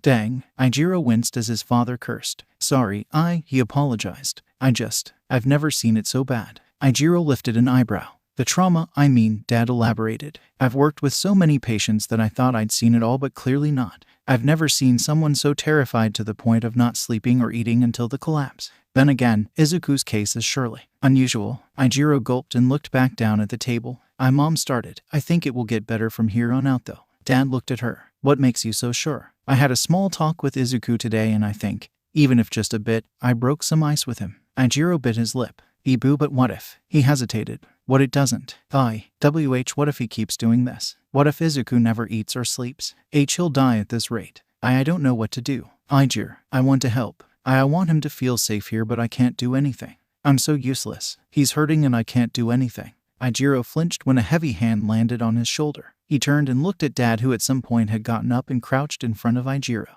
Aijiro, stop. None of this is your fault, he said sternly, leaving no room for argument. You are doing everything right. Have you not noticed? Izuku is obviously more comfortable around you. He's about 1,000 times more responsive when you do or say something than when either I or your mother says or does something. You are probably the best thing that Izuku has in this house, so don't you think for a moment that any of this is your fault. Boo. Did you, Dad, cut him off, use his quirk against him? Aijiro's eyes widened. No. Did you abuse him for years? Beat him? Put him on the streets? Give him those scars? Aijiro shook his head. Were you any of the people who raped him or almost killed him? Aijiro shook his head again. Then you did nothing wrong. Dad pressed a finger to Aijiro's chest. What you did do though was show him kindness and worked your hardest to present yourself as non-threatening to him, and you know what? What? Dad grinned. It worked, even if just a bit. Izuku has opened up to you more than you've realized. He took a deep breath. We can't help that Izuku had a bad past, but what we can do is make sure that he has a much better future. As Yuma said, she talked with him and things should get easier from here on out. He will still not be as open, but at the very least, when he wakes up and realizes that we have, in fact, not harmed him as he slept, he will know that it is safe enough to at least sleep here. Healing starts small. Trust me, Aijiro. Under our watch, Izuku will not die. Tears welled in Aijiro's red eyes. Dad brought him into a hug. I am so scared, he whispered as he clung to his father's shirt. I know. A beat of silence, and then, I am too. Aijiro cried harder. Yuma yawned. She looked out the window. It was deep into the night already. Izuku had yet to wake up. Yuma had volunteered to be the one to stay up and change the rag on his head when night fell. She stood from the far recliner, setting down the book that she had been reading in the glow of the lamp. The auburn-haired woman quietly made way over to the sleeping boy on the couch. She knelt by him. Izuku was breathing heavily, but not as heavily as before. His face was tight and flush. Yuma took the cloth from his head that had gone almost dry. She gently placed the back of her hand against his head. It was still slightly warm. The fever had yet to break. She rewets the towel, wringing it out before placing it over the boy's head again. Yuma glanced over at her book. She thought a bit before retrieving it. Yuma sat on the couch, gently lifting the pillow and Izuku's head to rest them both on her lap. It was a bit harder to read as the light from the lamp was facing the book's cover and not the pages, but Yuma opened her mouth and read aloud to the sleeping boy. She didn't know if he could hear her. She doubted he could, but she read to him anyways. And the lush green trees scoured the mountainside. A crystal stream with leaping fish ran deep through the forest. Birds whistled and badgers basked in the heat and glow of the sun that shone over them all. Colorful flowers of all kinds popped from the green grass that swayed in the gentle breeze. All was calm and quiet. All was at peace. She turned the page. The doe and deer frolicked in the meadows as the butterflies danced around. Mary, Yuma jumped. She turned around slowly to see Izuku sitting up, rubbing at his eyes. He was looking at her. Mary Lou Takakawa. Yuma's eyes widened in realization that Izuku was hallucinating. She laid the book on the armrest and turned to the now fully sitting boy. Hey, dear, how are you feeling? Izuku blinked slowly. Tired. His words slurred, and that coupled with his thick accent made it hard for Yuma to understand what he was saying. It was strange to hear the boy speak. She had to remember that he didn't exactly realize that he was talking to her, and instead he thought he was talking with Ms. Takakawa, someone he trusted. MMMH had hers. She smiled softly. That's all right, dearie. She waved him over. Come here. He blinked once, twice, and came over into her open arms. He let her touch him. This is how close of a bond Izuku had with Ms. Takakawa. I am so sorry for taking you from her. Yuma gently wrapped her arms around the boy and guided his head to lean on her shoulder. He was silent for a bit before speaking again. I wanna go homie. She swallowed a sigh as her heart broke a bit. I know, dear, I know. But, she perked up a bit. Theory and nice. Who are? TTH there Kirishimas. He keeps Trina tell me they ain't. Yuma furrowed her eyebrows. Who is? Izuku was silent for a bit. She almost thought that he had fallen asleep. Their man inside me head. She recalled his panic attack. He was yelling at someone. It hit her that Izuku sounded and spoke very much like a kid when he speaks. She didn't think about it until now because he doesn't typically speak, but the blunt force trauma also applied to his head. There was a high chance that despite how smart he was, Izuku could quite possibly have some mental deficiencies caused by his head being repeatedly hit harshly. Being the wife of a therapist and psychologist major, Yuma had picked up things over the years. She couldn't help but think that his lack of speaking might not only be attributed to his trauma but also to developmental delays in certain parts of his brain.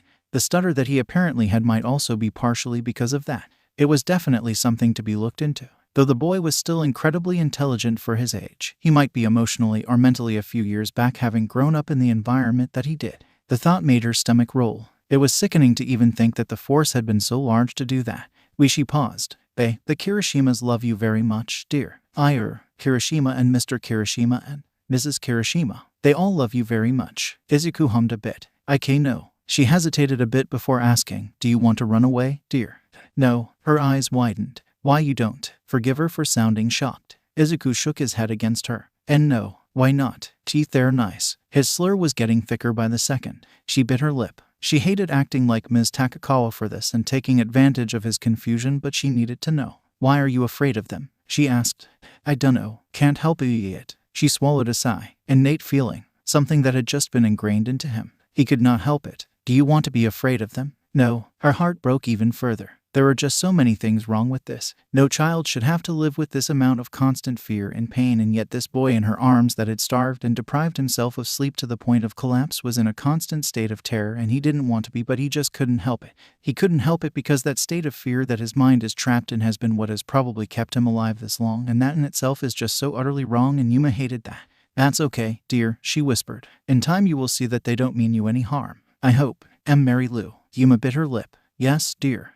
I'll love you. Yuma's breath hitched. She swallowed thickly. Yuma bent her neck and placed a soft kiss on the boy's head. I love you too, Izuku. He didn't say anything, and soon she could hear soft snores come from the child. She wondered if he had heard her. Yuma closed her eyes. Tears fell from her eyes as she held a broken boy in her arms. Ijiro woke up once again with the urge to use the bathroom. As he left his room, he heard someone speaking in the living room. Being the 12-year-old boy that he is, he decided to investigate. Mom was reading a book when Izuku suddenly sat up. Mary Lou. His heart stopped. Ijiro pressed his back against the wall and listened to the conversation that Izuku thought he was having with the lady from the bakery. Wanna go homie. It hurt Ijiro to hear that. Why are you afraid of them? Mom asked. I dunno. Can't help it. Izuku sounded so confused. Do you want to be afraid of them? No. Ijiro furrowed his eyebrows. He nodded to himself and went to the bathroom. After washing his hands, he looked in the mirror. Do you want to be afraid of them? No. With newfound determination, Ijiro made a silent vow to rid Izuku of his confusion and to prove to him that he did not have to be afraid of them. That was his solemn vow. He made his way back to his room. Mary Lou. Ijiro stopped. Yes, dear. There was a long silence before the boy heard Izuku's voice again, so quietly he almost missed it. But he didn't. He heard it loud and clear. I love you. Ijiro hung his head, fists tight by his side. I love you too, dear. He went to his no. He went to their room. Ijiro closed the door and turned on his lamp before sitting at his desk and pulling up his sketchbook. He might not understand the fear that Izuku feels or the pain, but one thing that Ijiro does know is that Izuku has never taken down that picture that Ijiro drew and hung on his wall. It still stood there with the hero posters around it. He knows that Izuku enjoyed the storyboard of dog drawings. He knows that Izuku has responded in a semi-happy fashion to every picture Ijiro has drawn while he has been here, and everyone from the past that he has shown him that he drew way back when. Ijiro pulled out his art kit. If they could not communicate with words, then Ijiro would make use of the thing that he has relied on since being diagnosed with depression. Art. He would prove to Izuku that he could be trusted through his art rather than his words. Ijiro got to work. Ba-bump, ba-bump, ba-bump. Izuku groaned. He tried to sit up, but his head pounded in protest. That's the ch-ch-ch. It's all right, dear. A gentle hand guided him back down, and the gentle beating of what sounded like a heart resumed. Where was he? He painfully peeled open his eyes and looked up. He was laying against an auburn-haired woman. For a second, fear spread through his body, but a deep fog covered his brain. He couldn't keep his eyes open, and he fell asleep. Ba-bump, ba-bump, ba-bump. Izuku woke into consciousness again. Not to the sound of a beating heart, but to the savory smell of food being made. His empty stomach growled in hunger. Izuku sat up from his laying down position. His head still hurt like hell, but not as bad as before. Someone entered the room. This time, Izuku did react. He felt too dizzy to do much as the tall man approached, but he pressed himself up against the back cushions of the couch he was on,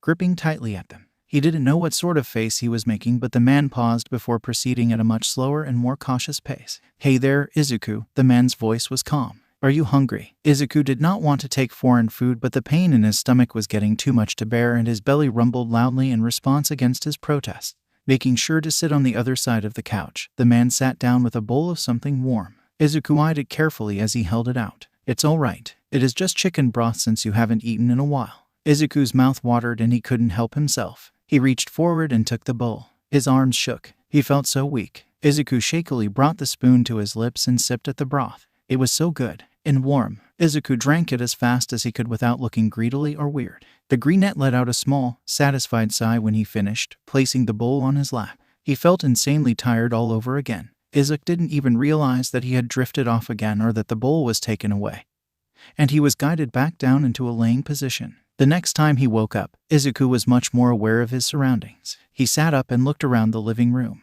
Mrs. Kirishima was in the near recliner reading, and Kirishima was in the far one, very intensely playing a game. Izuku blinked a few times before he decided he should probably move or something. He really needed to use the bathroom. Izuku slung his legs over the side and stood up. Then he very unceremoniously fell as his legs gave out. Oh, he groaned, holding his head as he struggled to get up. Izuku looked up at the sound of footsteps. Mrs. Kirishima crouched slightly and held out her hand. Both of their eyes widened as a string formed from his right wrist. Izuku froze. He waited, and waited, and waited, but nothing happened. She didn't take the string or retract her hand. The woman smiled down at him. The Kirishimas love you very much, dear. Kirishima and Mr. Kirishima and Mrs. Kirishima. They all love you very much. Izuku blushed. That wasn't Mary Lou. Threat. And yet, that night she didn't do anything to him. Threat. It hit him like a truck. She isn't going to take the string. She isn't going to even acknowledge its presence. Threat. Izuku hesitantly reached up. His hand connected with hers, and she pulled him up, and Izuku felt no fear. He looked at their still connected hands for a second before looking up at her magenta eyes, meeting them with his own emerald eyes. Threat. Izuku lowered his hand along with his head.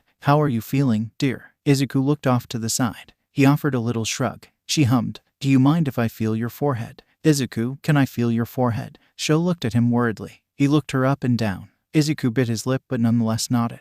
Mrs. Kirishima lifted her hand slowly. Izuku flinched back when it got close to his head. She stopped. Izuku opened one eye that he hadn't known he had closed. She was waiting for confirmation. For him. Izuku relaxed his shoulders and opened the other eye. Mrs. Kirishima placed her hand on his forehead with much softness. Threat. Your fever broke. She sighed happily and removed her hand, standing up straight. How about you go wash up and we can have dinner? Izuku nodded, quickly walking past her. He accidentally made eye contact with Kirishima, who beamed at him. Izuku blushed and ducked further into the house. Ijiro watched the scene before him unfold, having paused his game when Izuku originally fell. The greenette let Mom touch him. Mom started. I think it will get better from here on out though. Dad looked at her. What makes you so sure? I had a small talk with Izuku today and I think, even if just a bit, I broke some ice with him. I love you.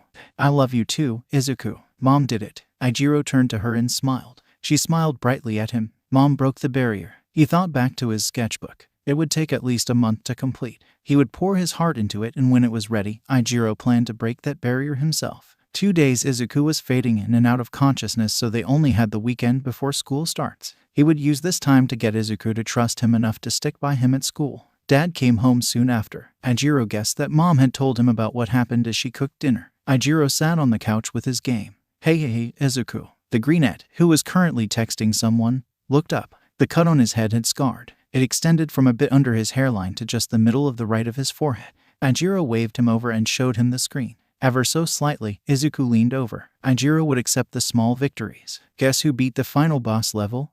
He proudly puffed out his chest. Izuku deadpanned at him. What? It was really hard. He took the device back and set up a new account. You want to give it a shot? Izuku nodded. The storyline is really long, but it's fun. It might take you a month or two, so until then, you can keep that one. Izuku stared at him. The boy opened his mouth as if he wanted to say something but stopped midway, much to Ijiro's displeasure. Izuku gave a small bow and took the game. Ijiro took a risk and leaned in a bit, pleased as the boy did not draw away, and began to guide the boy through the tutorial levels in the first few. Asa came out of the bathroom, running a hand through his hair. He stopped upon entering the living room. I was on the couch with Izuku, who had his game system. He was leaning just a bit into the greenette's personal space, and every once in a while he would lift his hand and point at something on the screen. Izuku didn't even react. He didn't seem to notice that his son was so close. Izuku responds well to others his age. I got Izuku to let me help him up and feel his forehead today. Asan narrowed his eyes. Dear, I think we need to check on Izuku's mental state.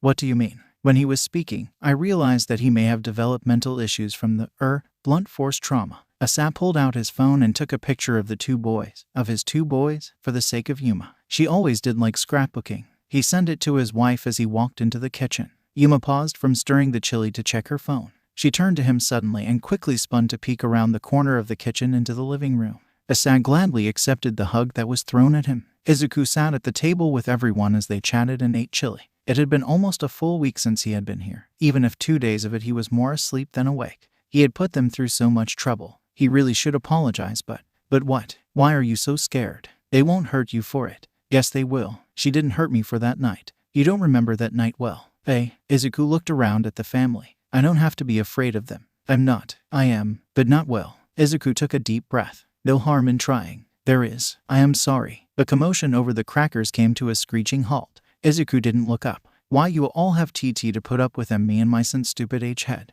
I put you through a lot of TTR trouble. Izuku, dear, please look up at me. Izuku glanced up from his bowl to look at Mrs. Kirishima. Don't apologize. We want to take care of you, and we do because we care. It is no trouble at all. Mr. Kirishima nodded. Your family, Izuku. Yeah, bro. Kirishima punched the air. You're one of us now. Izuku felt tears well in his eyes, so he quickly ducked his head. His heart felt so light. Why are they so nice? Not everyone is like your mother, Izu. There are people out there that are nice, caring people, believe it or not. Not everybody is out to get you. A lump formed in his throat. Thank you. Izuku ate all of his dinner that night. The greenette crawled into bed and got under the covers. Kirishima was under his already. Knock, knock, knock. The door opened to reveal both Mr. and Mrs. Kirishima. Good night, you two, the woman called. Night, Mom. Night, Dad. Izuku waved. He had used his talking limit for the day, he decided. The two adults left, closing the door behind them. Izuku laid down. Is it okay? Kirishima whispered, that I call you my brother at school. Izuku's eyes widened. He turned over and looked at Kirishima. The raven-haired boy looked over at him expectantly. He probably hadn't expected Izuku to verbally respond, so when Izuku whispered, with the quietest voice known to mankind, why yeah, Kirishima did not know how to respond. He nodded and looked back up at the ceiling. Thanks, man. Kirishima turned off the lamp and they sat there for a bit in the darkness. Izuku listened to the creaking of the house and the sounds of the wind. He couldn't sleep. Why? It saw it's not as dangerous. Why can't he sleep? You can sleep, you know. Izuku jumped. He had assumed Kirishima was asleep. He should have noticed that the boy wasn't snoring. I won't. We won't hurt you, he sounded sad. Or let anything else hurt you while you sleep. There was a beat. I'll protect you if something happens. Izuku's eyes widened, and for some unknown reason, Izuku believed the boy. He relaxed and closed his eyes. I promise. For the first time since arriving in the Kirishima household, Izuku willingly fell asleep. Izuku did not like this, but he understood the reasoning behind it. He hadn't had a haircut since before he even ran away. Maybe, let's say, 6 years. His green, curly locks had grown almost over his eyes into his shoulder blades at some point. He supposed that it hid his new scar, but he was getting a haircut today, says the Kirishimas, and it would probably show. Which is fine. Izuku has much more visible ones anyway. The one on his left cheek, his neck. And if anyone saw him out of uniform, all over his body. That is probably what scared Izuku most about PE and Mixed Martial Arts Club, but he would deal with it. We are here. Izuku jumped, being shaken out of his musings. Mr. Kirishima turned around in his seat. Izuku, there will be someone cutting your hair. Izuku gulped. We have gone to this person for years. I can personally vouch for him. He will not hurt you. Izuku looked out of the window at the hair salon they had stopped in front of. Izuku, for the life of him, could not stop shaking as he stepped out of the car in his slippers. Today was the last day of spring break, so he'd be in real shoes tomorrow. Hey, man. Izuku turned to see Kirishima beside him. Don't worry about it. You're gonna look like a whole stud after this. The raven-haired boy gave Izuku a big thumbs up and toothy grin. Izuku blushed and turned away, causing Kirishima to laugh. Come on, Izuku. Ring ring. Kristoff heard the bell to his salon jingle, but he was currently dyeing a customer's hair bright pink. Please give me a moment, he called. Take your time, Chris. Kristoff lifted his head at the familiar voice of Asa Kirishima. Hey, Asa. The black-haired man waved. I'll get to you in a moment. It took about another 30 minutes of waiting for the dye to set, washing the hair, and drying before styling it, which took another 15 minutes. After his customer left, Kristoff peeled off the dyeing gloves and washed his hands for safe measure before going to the front counter. I'm ready for you, Asa. The man in question stood, gesturing to a boy Kristoff had never seen before. Kristoff picked up his ringing phone. Hello, Kristoff. Hello, Asa. What can I do for you? We are bringing our new son that we adopted over tomorrow. All right. What time? I am sure I can fit you in. Noon. But before we come, there is something you need to know. He absolutely does not trust you. Kristoff remembered the conversation. Apparently, the Kirishimas had adopted a child that had issues with physical contact, and Asa had asked him to be extremely careful when working on the kid. The kid in question had an unruly mop of curly green hair that was obviously tangled. This is Izuku, Asa gestured to the boy. He is needing a haircut. Kristoff nodded. What are you looking for? A trim? Get the hair out of his eyes and maybe mid-neck. Nothing too fancy. Kristoff hummed. All right. He turned to the boy. Would you please come with me then? The boy, Izuku, did not move an inch. Cold, calculating eyes scanned Kristoff up and down. He felt a shiver go down his spine. Those were not the eyes of a child. Ijiro leaned over and whispered something into Izuku's ear, causing the boy to jump slightly. Izuku looked at Ijiro in deadpan. Ijiro just gave his signature shark grin and a thumbs up. Izuku seemed to roll his eyes, but nonetheless stepped forward and let Kristoff lead him into the back. He didn't know how to do this without touching the boy, so he just opted on giving discreet warnings before acting. All right, I'm going to put a cape around you, okay? The shaggy head gave a nod. Kristoff reached around to put it on. He immediately noticed how tense the boy got. Kristoff looked up to see Ijiro to the side of the counter, purposefully in Izuku's line of sight. The boy didn't really do anything. He just made sure that Izuku could see him. Okay, so that is how this will be. I'll just work around him so he can see Ijiro.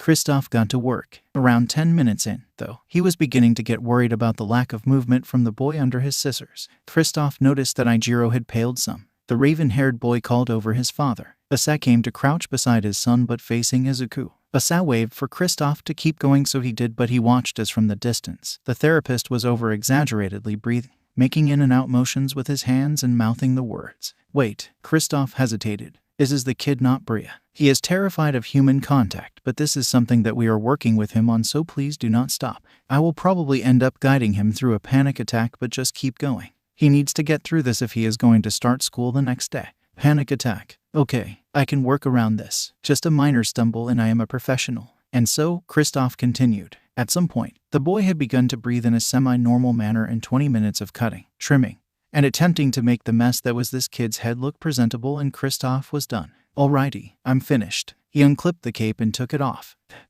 You can stand up now. The greenette jumped and stood slowly and cautiously. Kristoff pointed to the mirror. Take a look at yourself now. Izuku turned to the mirror. His now very much more visible forest green eyes widened ever so slightly, and Kristoff figured that was the most reaction that he would get out of the kid. His green mop had been trimmed down significantly. It hit the base of his neck at a point, with curls flowing all the way up to cover about half of his ears. The curls stopped around mid-top forehead, covering up most of the scar on his right but not all of it. A few curls cupped his face, the point stopping at the crease in the eyes. It showed off his rounded, childlike features to make him look younger despite the scars, and it made the freckles on his pale face pop. All in all, a big change from the street rat look that the kid had before. "You look so manly," Jiro shouted his favorite word, compliment from the waiting area. Manly is not the way Kristoff would describe the child before him, even with the scars. But Izuku seemed to like it as the blush popped from his cheeks. "Manly it is then." Asa pat Kristoff on the shoulder before leaving. "Thanks, man. I don't think I would have trusted anyone else for the job."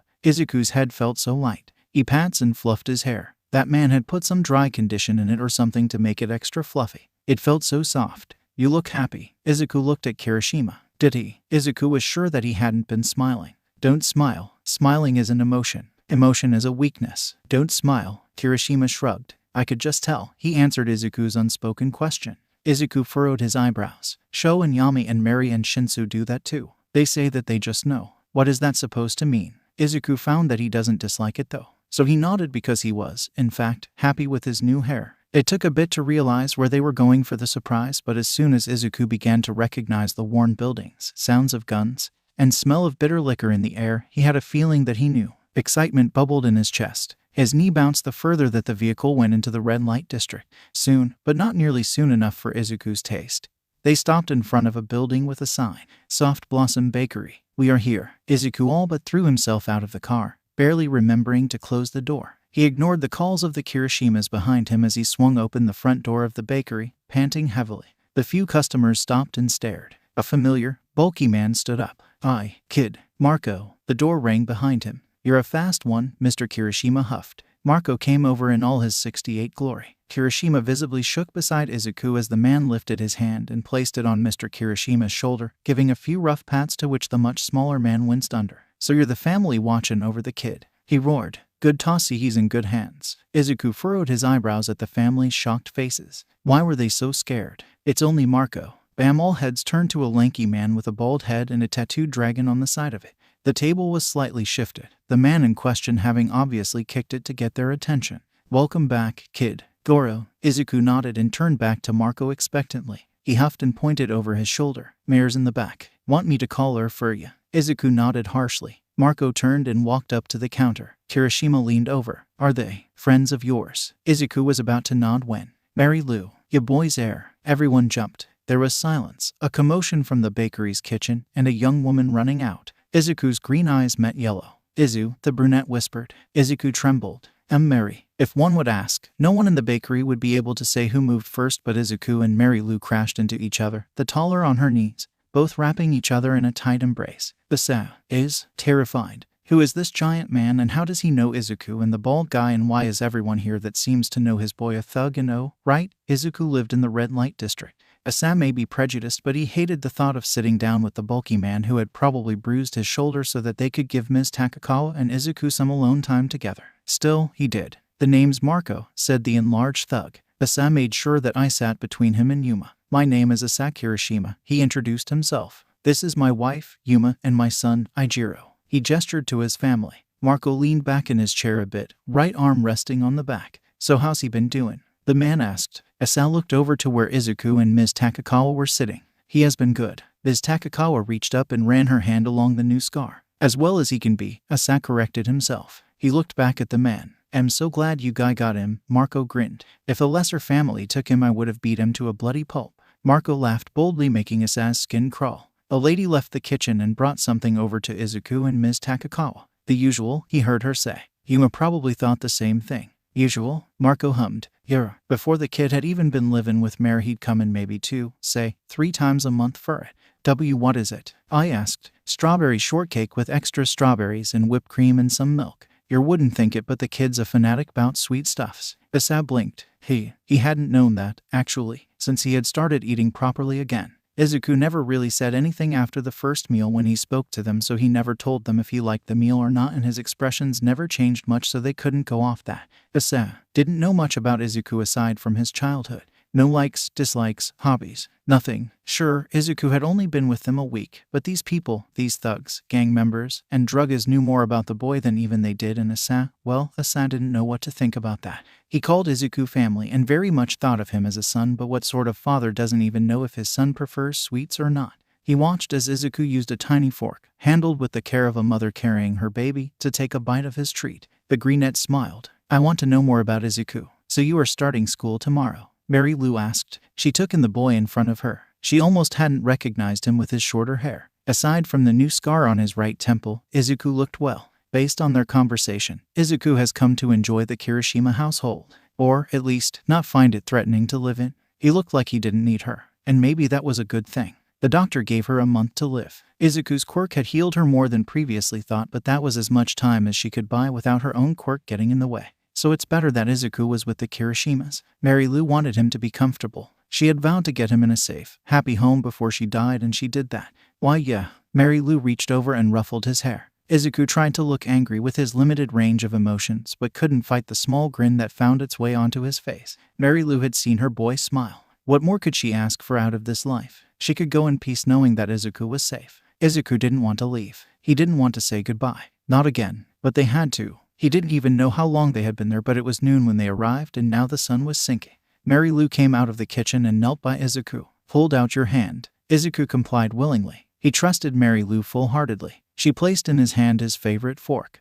Izuku's eyes widened. Now next time you come in, you have to bring that, okay? Izuku nodded vigorously. She smiled and planted a kiss on his head. See you soon, Izuku. Love you. Izuku couldn't help but smile as he curled his fingers around the fork. I'll love you too. Izuku followed the Kirishimas out of the bakery. He felt content seeing Mary Lou again. It was nigh bang zip. Izuku didn't even flinch as the bullet went by, nicking his left ear. Kirishima on the other hand screamed and his parents froze. Izuku didn't even remember going into Golden Whip. He just did. Izuku, get down. Mr. Kirishima tried to push him down, but Izuku was too fast. He assessed the situation in 1.5 seconds. To his left was a man in a tank top carrying a large purse and wielding a gun coming straight at them. Out of the way or I'll kill ya. There was a woman chasing him but falling behind. Help, I've been mugged. Izuku acted on instinct. He bolted forward. Izuku, the man growled. I said, out of the way. Bang bang. Izuku ducked to the side and rolled, both bullets missing and him rolling straight into the man's path.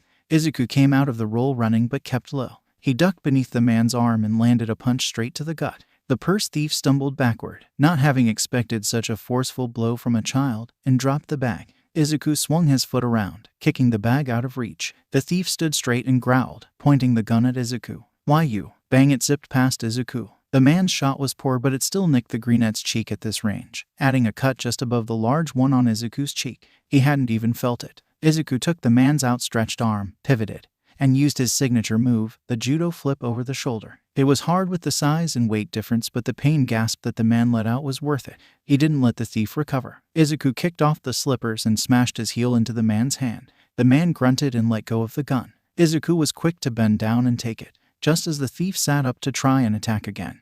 Izuku placed the barrel of the gun to the back of the thief's head. Don't move. Everything came to a standstill. Those who were on the streets had stopped to watch. The woman was now clutching her purse. The Kirishimas stared in horror. Ijiro couldn't breathe. There was Izuku, the same boy who he played catch with, drew pictures to, played video games with. The same boy he lived and slept with. There was Izuku, with a pistol to another person's head. Ijiro could not breathe. Yuma did not know what on God's green earth to do. Apparently, neither did Asa. Izuku did. He looked up at them, and those eyes were not the eyes of the little boy she knew. They did not belong to a 12-year-old child. Phone. That voice was not the voice of a 12-year-old child.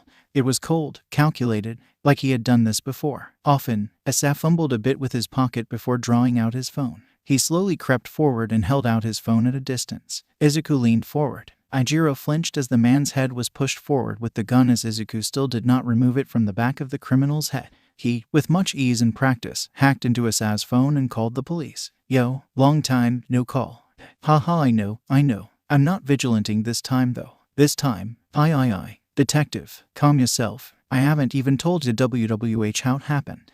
You're simple bag thief. I only attacked cause he attacked me family. Soft Blossom Bakery.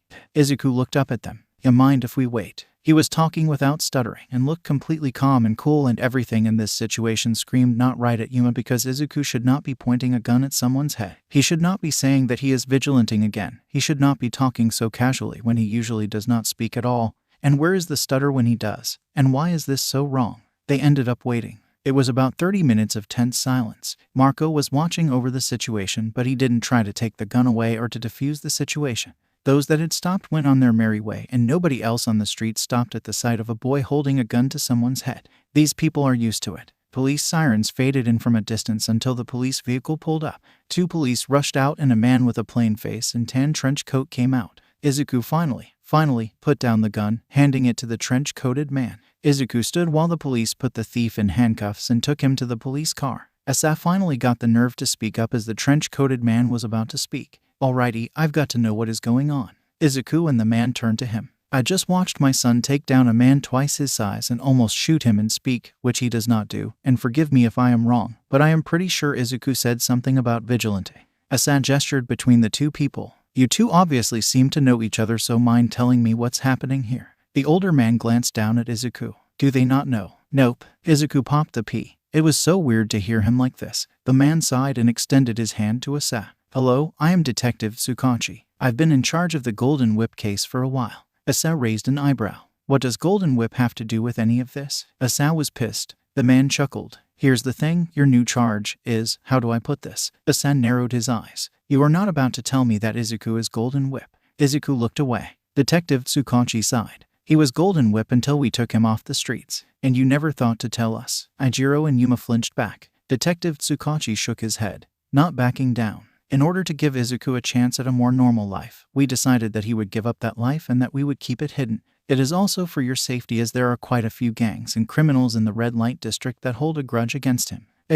I spoke up. "I saw Golden Whip's last post. He had a tattoo." Everyone turned to Izuku. Izuku bit his lip and rolled up his right sleeve to reveal the golden mask and whip tattoo. "I am sorry for hiding it from you." Izuku was sort of fading from his confidence from earlier. Asa sighed loudly. We'll talk about this later." The car ride home was tense. Ijiro glanced over at Izuku, who was staring at his lap, probably just now realizing what took place. Ijiro didn't know how to help him. He was still processing it as well. In the house, the family gathered in the living room. Silence hung thickly in the air. Izuku, the boy on the opposite side of the couch, flinched at Dad's rough voice. "Why did you not tell you?" "I'm sorry." Everyone jumped in shock from the sudden outburst from the greenette. I didn't mean to. He was going to hurt you and I couldn't let him. And he can't hurt you. I had to stop him." "Izuk, I am sorry. I know I'm dangerous." I know." Ijiro stopped. "Dangerous? I understand. If you kick me out, see, cause I'm a threat. I see could hurt you and I can't see with help. I'm dang no." His breathing was too ragged. Ijiro turned to Dad, who was already crouching by Izuku, trying to calm the boy down. "Izuku, you need to calm down. Don't touch me." Izuku scrambled back further on the couch. I don't want to hurt you. "I can't. You can't. We don't hurt." Ijiro whipped his head to Dad. His heart dropped because it was evident that he did not know what to do either. Dad started his usual attempts to get a patient to breathe normally. Mom was just coming in with the headphones. Ijiro couldn't do anything but watch as Izuku began a mantra in his own downward spiral. I'm sorry.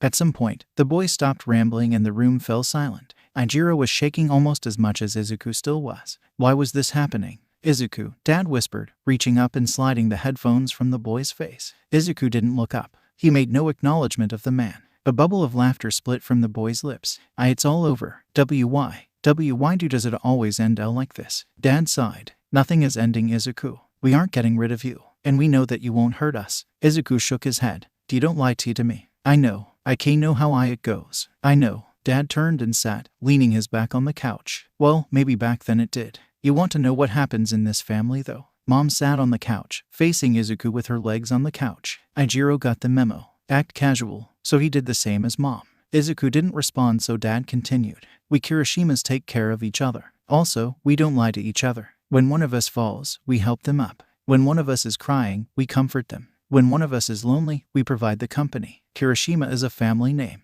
It is our family name. That makes us a family. You know, your Moenko." He avoided the last name. "May be blood related to you, but that does not make her family. A family is a group of people who love each other and care for each other, who don't abandon each other for anything. You lived in the red light district, right? Gang bonds are strong. Like that." There was a pause. "Izuku, remember when I called you family?" The greenette flinched. "I meant it. I still mean it. You are not just Izuku." Dad turned to face Izuku finally. "You are Izuku Kirishima." "That's right. Izuku is my brother." Izuku finally lifted his eyes, face still wet with previous tears. Mom nodded. Izuku Kirishima won't hurt us. We know this. He will not be abandoned or kicked out. This is his home. Kirishimas love each other. In turn, we love you, too, Izuku. As a son and a brother. Tears had begun to fall from Izuku's green eyes. Aijiro didn't know what to do, but he did his best. He gave the largest grin he could. That's right, man, he piped. And what you did was so manly. Izuku stared at him. You were like Pow and Bam and Woe. It was a bit scary, but you were so manly, man. Izuku didn't even notice that Mom had pulled him into a hug, so Aijiro joined in. Dad stood and sat beside Aijiro, leaning over and enveloping the three in his arms. Aijiro couldn't help but cry alongside his brother. It was so emotional, man. He doesn't know when, but Aijiro felt his eyes droop and his mind shut off. He fell asleep. Yuma slowly unraveled herself from the boys. Asa and her left Izuku and I on the couch as they had fallen asleep. She followed him into their bedroom. Okay, Asa started, sitting on the edge of the bed. We need to discuss this. She nodded. A vigilante. What happened to him always protecting himself? It doesn't make sense. I think it does. She turned to her husband. Think about it. Izuku was in a constant place of fear out there, but just surviving wasn't enough. He would go into a state of insanity if he was constantly in that state, so he created a persona to pull himself out of it and to still help people. You mentioned Izuku may have a mental deficiency caused by head trauma, but I don't think it is that. Yes, he has one. His childlike, primal perception of things is a direct indicator of that. It's not blunt force trauma, though. He was never raised to think or process anything other than fear and survival, so he is mentally and emotionally behind on that on several levels. In other words, Izuku is immature emotionally because he has purposefully, no, more so forcibly, put a halt to that process. I think this is probably what caused him to become Golden Whip. What do you mean? Yuma asked. She sat by her husband. I mean that he is still human and probably subconsciously longed for that sort of human connection, so he became a vigilante where no one knew who he was and he could hold a conversation of some sort. It's not that Izuku hates people, but instead, he has been reaching out for connection for so long, but it's been covered by so much fear and trauma that he can't differentiate from it anymore. So, what you mean is, the brash, loud, smiling, and cocky vigilante is the side of Izuku that he keeps hidden out of fear. Yes, and that he does have a mental deficiency, or an emotional one, because he was never allowed to grow beyond his primal instincts of survival. Yuma looked at her hands. That is just so wrong, her husband supplied. Yuma hummed and nodded. Asa wrapped an arm around her and drew the auburn-haired woman to his chest. I know, but he's growing past that. She glanced up at him. How do you know? The tears. Izuku cries so much because he isn't used to these emotions that he is now permitted to have. I hate that word permitted, Yuma growled. But that is truly how it was, Asa said softly. He has realized that these aren't things he has to suppress and hide, but rather something normal. He's learning. It will just some more time. Yuma frowned. What if I was right, dear? What if Izuku never gets better? Asa took her by the shoulders and looked into her eyes. If everyone gives up on him, then he never will. The whole world seems to have its back turned against him. But we don't. Don't give up on him. He needs someone that hasn't given up on him yet. Promise me you won't give up. Yuma searched her husband's eyes. She took a deep breath and nodded. You're right. I won't give up on him. He still has us, if nothing else. A little green-haired boy skipped along the street with a little raven-haired boy. Two adults walked hand in hand behind them, fondly watching their sons. The greenette turned to his brother and smiled. Bang! Green eyes widened as the black-haired boy fell forward. Blood spitting from the back of his head. He stopped and fell to his knees. He screamed out as he shook his brother, but no sound would come from his mouth. Bang bang! The greenette whipped around to his parents only to see them midway through their falls, each bleeding from their heads. He called out to them, but nothing came out. The green-haired boy scrambled to his feet to rush to them, but stopped when he looked up and saw a large man stalking forward. The man stopped and raised a gun, aimed for the boy's head. He grinned maniacally. Bang! Izuku lurched forward, throwing himself off the couch and into a roll almost habitually. He spun into a crouch and froze, taking in everything around him. Cool. It's fine. It's just a dream. Izuku whipped his head to the voice. Kirishima stood a bit further away with hands out. Izuku panted heavily. He closed his eyes and took a few deep breaths before standing again and opening them. Kirishima scratched the back of his head. Man, you got a pair of lungs. You were screaming like a madman. Izuku subconsciously put his hand to his throat. Was I? Mr. Kirishima came in with a cup of water. He held it out for Izuku. Izuku reached out. He hesitated a bit before taking it. Izuku flinched when he accidentally touched the man, almost dropping the cup. Mr. Kirishima didn't react. Drink up. You've spoken and yelled a lot today on a voice not used to it. Izuku nodded and gratefully drank. Mrs. Kirishima popped out of the kitchen. Dinner's ready. Izuku sat around the table with the family as they ate. Izuku, remember when I called you family? I meant it. I still mean it. You are not just Izuku. You are Izuku Kirishima. Izuku sat around the table with his family. After dinner, while he was sitting on the floor of Kirishima's and Kirishima's room packing Izuku's bag for school tomorrow, a knock came at the door. Knock no snap CK. Bro, Izuku blushed. He accidentally broke a pencil that he was holding when the knock came and he jumped having not expected it. Izuku opened his hand as the door opened, the two halves falling onto the floor. Hey boys, Mrs. Kirishima walked in with a plate. She crouched, set it down. Made you some white chocolate macadamia nut cookies. Thanks, Mom, Kirishima piped. Gee, thanks. Izuku didn't really know what to call the woman. Both of the other people in the room turned and stared at him when he spoke. She smiled. It's no problem, boys. She stood. Lights out by 10. Yes, ma'am. Kirishima bit greedily into a cookie. So good. Izuku took one himself and bit into it. They were still warm and sweet.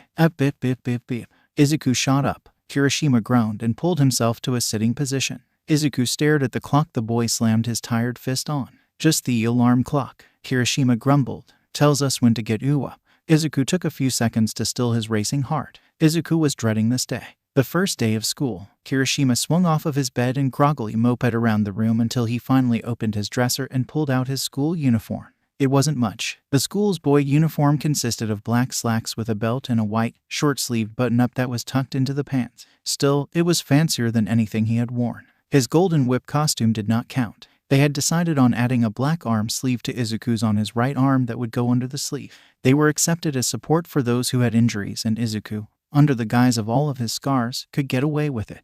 They were mostly using it to cover his tattoo when he changed for PE or mixed martial arts. Izuku was shaking so much that he could hardly buckle his belt. Mrs. Kirishima was making their lunches as the boys ate cereal. Well, dude, Kirishima spoke softly. You gotta eat. Mrs. Kirishima glanced over. Mr. Kirishima looked up from his newspaper. Was Izuku relapsing? Definitely not. Right, he just wasn't breathing again. Because he was going to school. A school full of hundreds of kids and adults and people who could find out and people who could hurt him, use him, torture him, send him back to that hellhole he could home almost 5 years ago, and now he had to go there and fit in when all eyes would definitely be on him, and there were just so many things that could go wrong.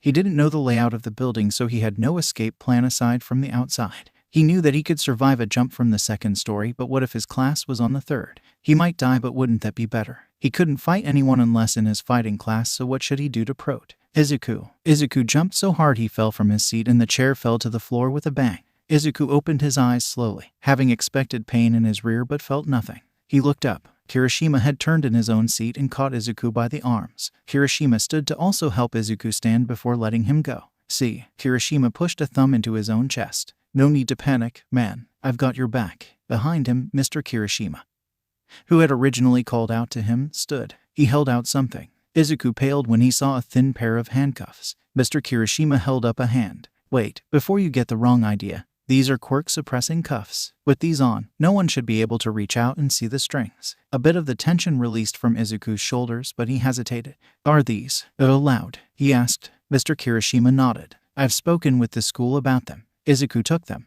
Gee, thank you. He clipped them around his wrist. They didn't really stand out all that much, but they were enough for someone to notice. What really stood out was the empty feeling in his chest when they were on. That dull feeling was still there, but just much less significantly. Izuku subconsciously raised a hand and felt his chest. He whipped his head around to Kirishima. The boy gave a thumbs up. Izuku sat by the front door. Today he was finally putting on the shoes Yami gave him. Izuku didn't feel any pain when he slipped on the red high tops. Dude, those look so manly, Kirishima exclaimed. His own was a pair of black and white tennis shoes. Izuku snapped a picture of them on his feet. Izuku, insert picture of shoes. Yami, hey listener, looking great. Have fun on your first day. He stood up and wriggled his toes a bit. It felt weird to be wearing shoes again, but also that much better. Ding ding. Izuku checked his phone again. 1 new message from Shinsu. 2 new messages from Sho. 5 new messages from Mary Lou 3. Izuku smiled down at his phone, not noticing the odd look on Kirishima's own face at the uncommon show of expression on the greenette's face. Ijiro is worried. Top of the morning, and Izuku already had a minor panic attack. Ijiro hoped that he would be enough to keep the boy functioning in school. But what about their electives and PE? He glanced over at Izuku, who was walking beside him on the sidewalk, hands tight around the straps of his yellow backpack. They came upon the school where there were a lot of kids milling around and going in. Izuku's hands were turning white around the straps. Ijiro silently prayed that everything would turn out okay. He recognized 2 further off. Ito, he yelled, mentally wincing when Izuku jumped. Yamamoto, Ijiro waved as the two stopped and turned. They waved and kept walking. Ijiro swallowed a sigh. His friends never waited for him. Izuku's eyes were moving so fast as they walked down the corridors that Ijiro wondered if the boy could actually see anything.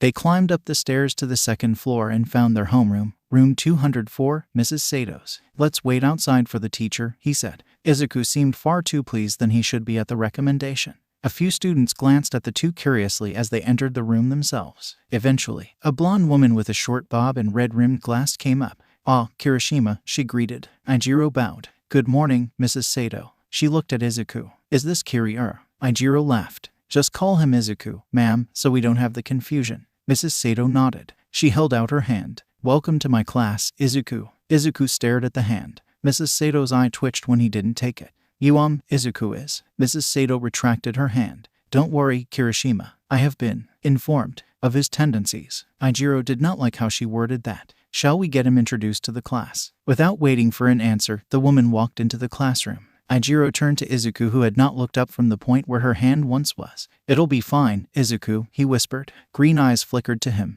At least he was somewhat responsive. Ijiro led the way into the room where Mrs. Sato had written IZUKUKIRISHIMA in big, white letters on the chalkboard. "Class," she said as Ijiro stopped in the front of the room. Izuku stopping beside him. "You have a new friend joining you today." The blonde gestured to Izuku. "This is Kirishima's brother, Izuku Kirishima," she announced. "You may all call him Izuku to prevent confusion between the two." "Izuku, would you like to introduce yourself?" Everyone looked at him expectantly.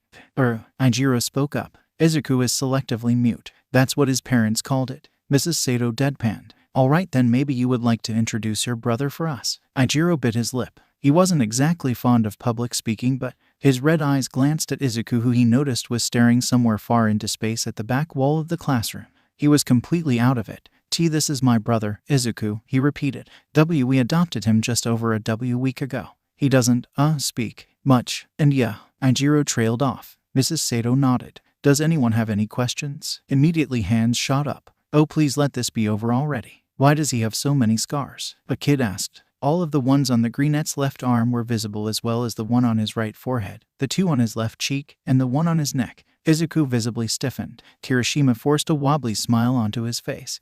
Perhaps not that cute question. "How old is he? Where did he live before? What is his quirk? So does that mean he technically can speak? What are those handcuffs for? He looks really pale. Is he okay?" Ijiro couldn't get a word in. He could feel himself spiraling, but he held strong for Izuku's sake. "All right, quiet," Mrs. Sato yelled above the commotion. The class went silent, one at a time. Ijiro glanced at Izuku. "Calm down. Just a few questions. Don't give any information Izuku wouldn't want to get out." Izuku lived with another person, sort of like a foster home-ish. Not really, but ish. But, yeah. He is 12. Why, yes, he can speak, he just really prefers not to.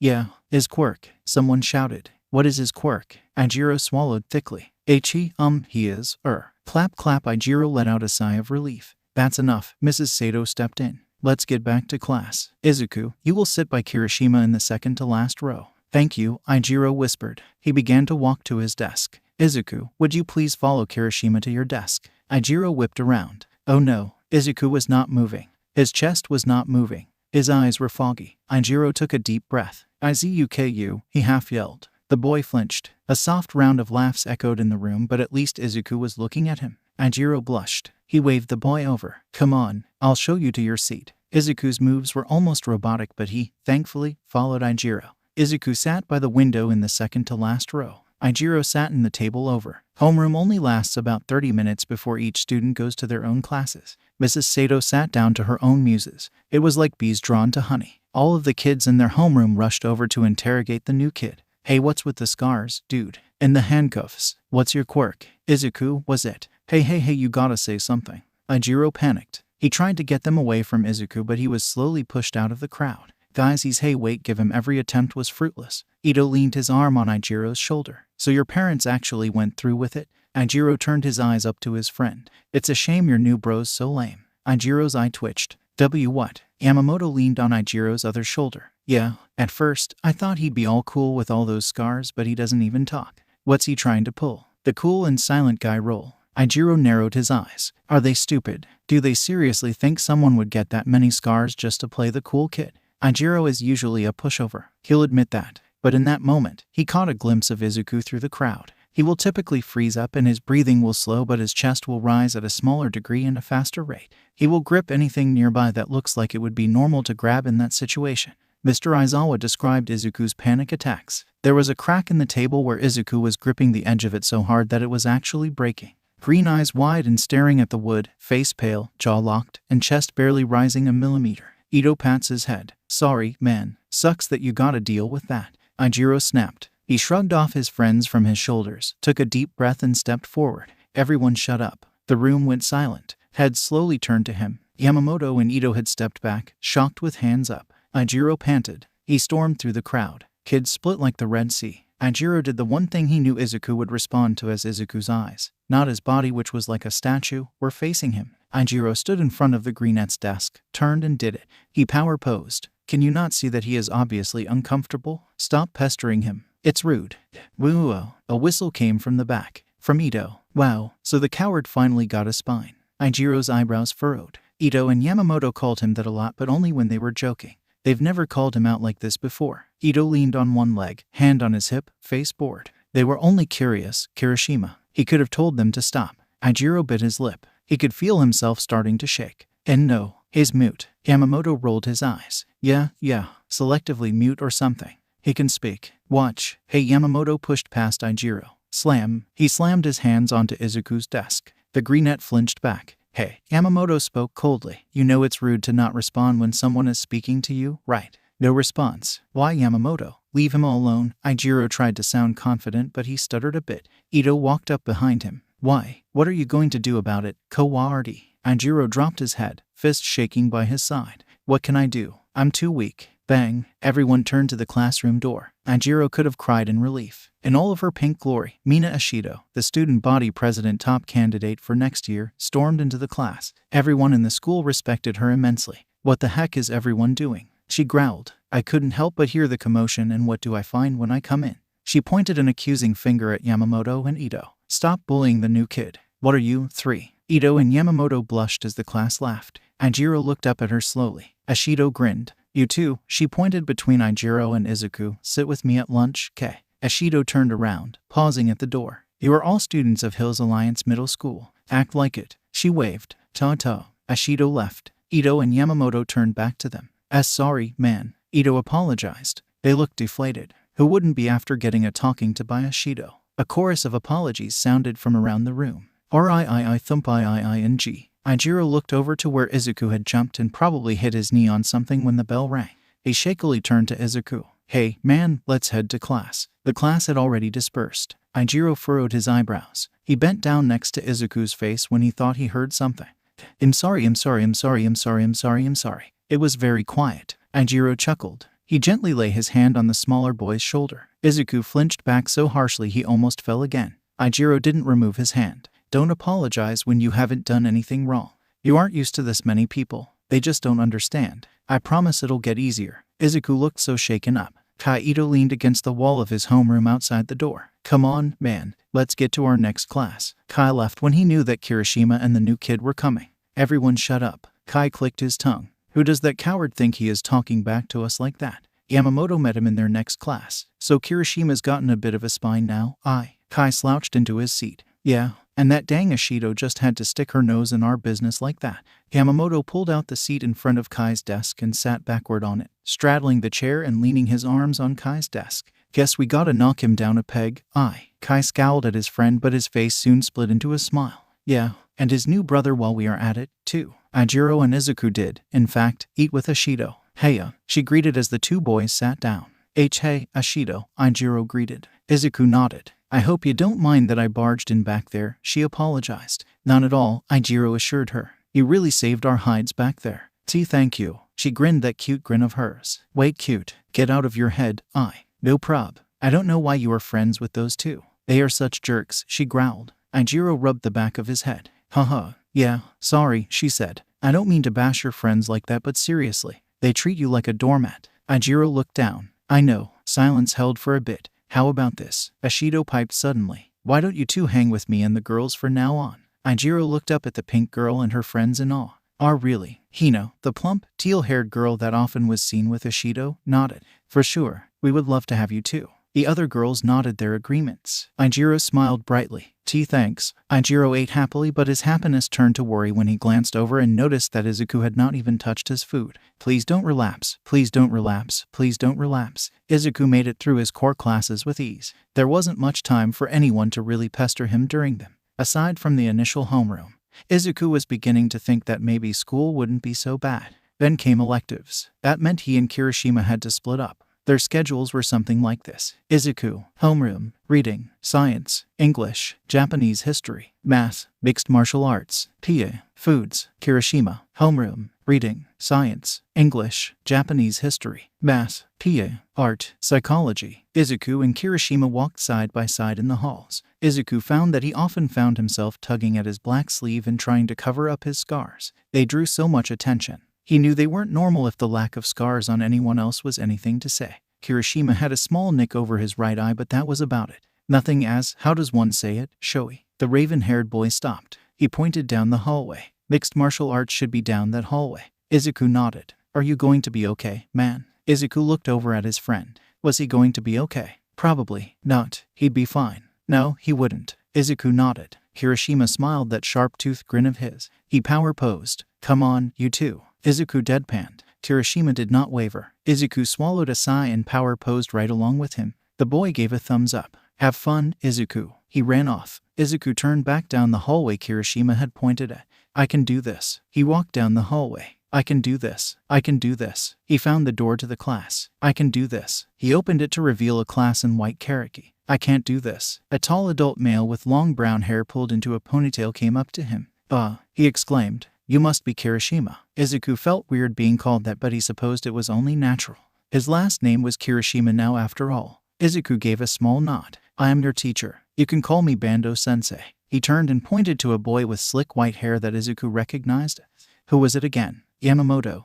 Right. From homeroom. Ko-wa-rd. Go show Kirishima to the boy's locker room and show him his locker. Bando-sensei turned back to Izuku. I understand that you don't speak, which will be fine, but you will be required to greet your opponent before a fight verbally. All right. Izuku swallowed. He nodded stiffly. Great. Now go follow Yamamoto to the locker room and get dressed. Your karaki is already in your locker. From now on, go straight there after class and get dressed before coming here. Izuku nodded and followed Yamamoto out. As soon as the door closed, the white-haired boy began speaking. So, no hard feelings from earlier, right? Izuku scanned the boy up and down. Yes, there were very much hard feelings. Izuku knew better than to pick a fight.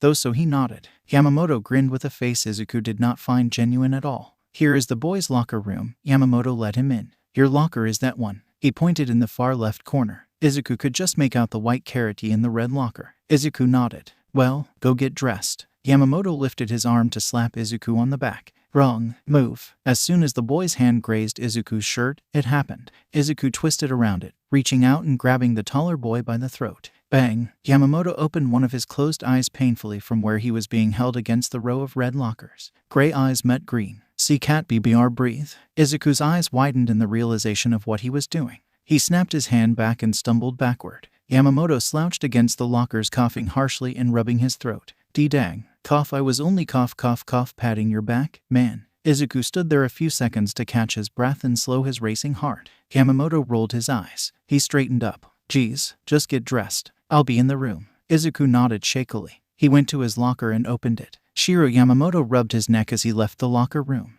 He turned to close the door behind him but froze. That new kid was getting dressed. He peeled off his white shirt, and that is when Shiro saw it. The enormous scar that spanned from the top of the greenette's right chest to just above the left hip, along with a plethora of many other scars. Shiro closed the door and walked down the hallway feeling sick. This is Kirishima's brother. Izuku Kirishima, Mrs. Sato stated. Shiro raised an eyebrow. Whoa, dude. Nice scars. Shiro stopped in the hallway and gulped. Nice scars, my butt. What the hell was that? Is he some sort of freak show or something? Izuku re-entered the classroom. Well, more like a dojo. A couple of kids were sparring. When one kid ended on her back and pinned, Bando-sensei stopped the fight. All right, line up. Izuku did as he suspected he was supposed to do and popped onto the end of the line. Bando-sensei cleared his throat and gestured to Izuku, making every kid in line bend over and stare. Izuku swallowed. This is your new classmate, Izuku Kirishima. Yamamoto, I want you to spar with him just to get a sense of where he is at.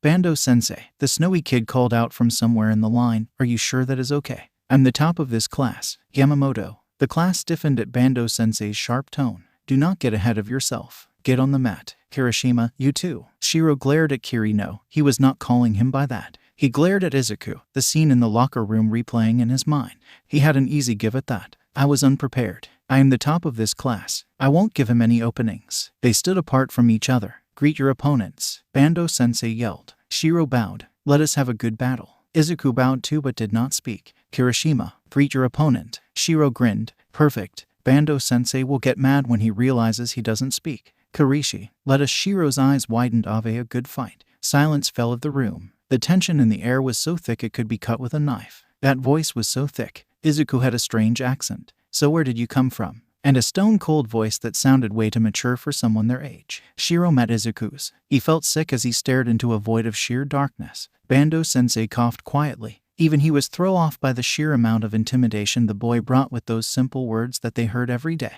All right. Shiro snapped out of his daze and got into a fighting stance. Izuku didn't even change his standing position. He has so many openings. Is he crazy? Bando-sensei lifted his arm. Ready. He brought it down. Fight. Shiro bolted forward, keeping low, planning on grabbing the boy, flipping him, and pinning him down. A swift and easy win. It would most certainly not be a swift and easy win. Izuku ran forward and dropped. Izuku skidded beneath Shiro as if he were a baseball player taking a base. Shiro's legs were kicked from under him and the white-haired boy fell over the boy. He collided with the ground. Quick to get to his feet, Shiro stood up. His gray eyes widened as a punch came straight to his gut. The boy barely dodged to the right in time. He jumped back to recollect himself, but the greenette was relentless. His opponent made another run at Shiro. Shiro planned to use the boy's momentum against him by throwing a well-timed punch, but when he did, Izuku grabbed his arm and yanked Shiro forward. Shiro felt the air forced from him as the smaller boy kneed him in the stomach. Hard. Shiro fell over but refused to stop going.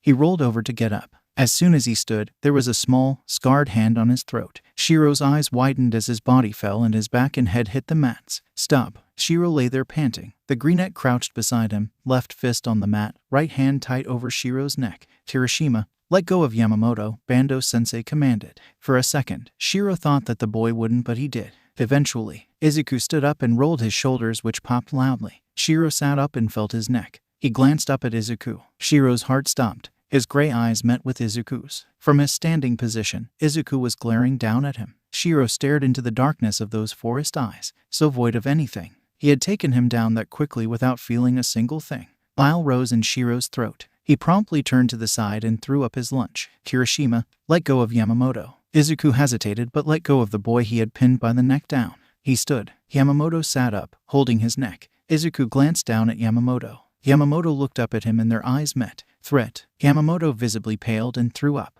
Izuku was declared the winner. Yamamoto was taken to the nurse's office and class went on with practicing training techniques on flipping an opponent.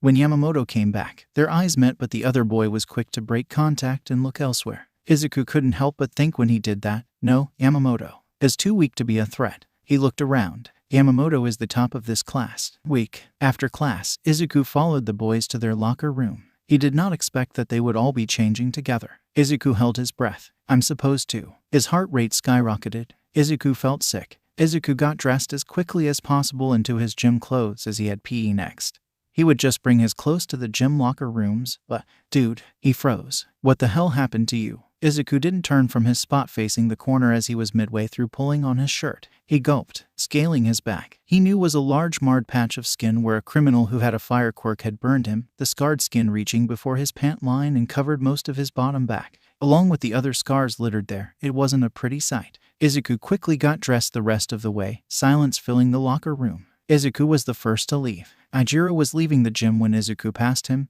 head low. Izuku. The boy hadn't even noticed him. Ijiro's eyes widened when he realized that Izuku probably had to physically fight someone and change in front of other people. Sorry, Ito, go on without me. Ijiro followed Izuku into the bathroom but the boy wasn't there. There was a closed stall, however, with familiar red high tops in them. Ijiro sighed. He leaned against the stall, to the side of the door. Did you know? He started, knowing that Izuku would recognize his voice, that cats are allergic to milk. Just casual talk. Ijiro didn't know what else to do. Really? Ijiro smiled softly. Well, sort of. Not really allergic. But it's not actually good for them. Out of suffering have emerged the strongest souls. The most massive characters are seared with scars, says Khalil Gibran. Ijiro heard Izuku's breath hitch. We studied him recently in English. You weren't here for that. The bell for the next class rang. Ijiro ignored it. Not all scars are bad, you know. They mean you survived. Ijiro looked up at the sky. If you hadn't have survived, then maybe you would have never known us. I am so happy you survived, Izuku. He heard a choked sob. Ijiro slid down and sat. He reached under the stall. A small hand, skin rough and hard from years of pain and scarring, took his from the other side. The grip was tight, almost painfully so. Still, it hurt much less than each broken cry Ijiro heard from the occupant of the stall. Izuku entered the gym late. He was chewed out for being late but was soon assigned to a spot on the gymnasium floor where he would sit every day before class started. Every student had a designated spot. All right, class, the gym teacher yelled. We will be starting our badminton unit. Find yourself a partner. Izuku bit his lip. He didn't know what to do. Izuku. He jumped and turned around. A pink-skinned girl came bounding over to him. Mina Ashido, his brain helpfully supplied. Wanna be partners? Seeing as he knew no one else, the girl seemed like the best bet, so he nodded. Ashido was nice. There was a similar reaction happened in the gym locker rooms after class too. I am so happy you survived, Izuku. Izuku went to his foods class with his head held a bit higher. He spent the class learning the basic rules and shadowing kids as they cooked. He would start cooking probably next week if he learned everything and passed the food handling test. Izuku could do that. Soon, school ended. RIIING. Izuku met Kirishima outside of the school gates but hesitated. Ito and Yamamoto were with him. They were talking. Well, Ito and Yamamoto were. Kirishima was seemingly ignored. No matter how many times he tried to jump into whatever conversation the other two boys were having, Kirishima noticed him and waved him over. The four walked down the sidewalk together. They soon came to Kirishima Izuku's and Kirishima's house. All stumped, Yamamoto still didn't make eye contact with Izuku.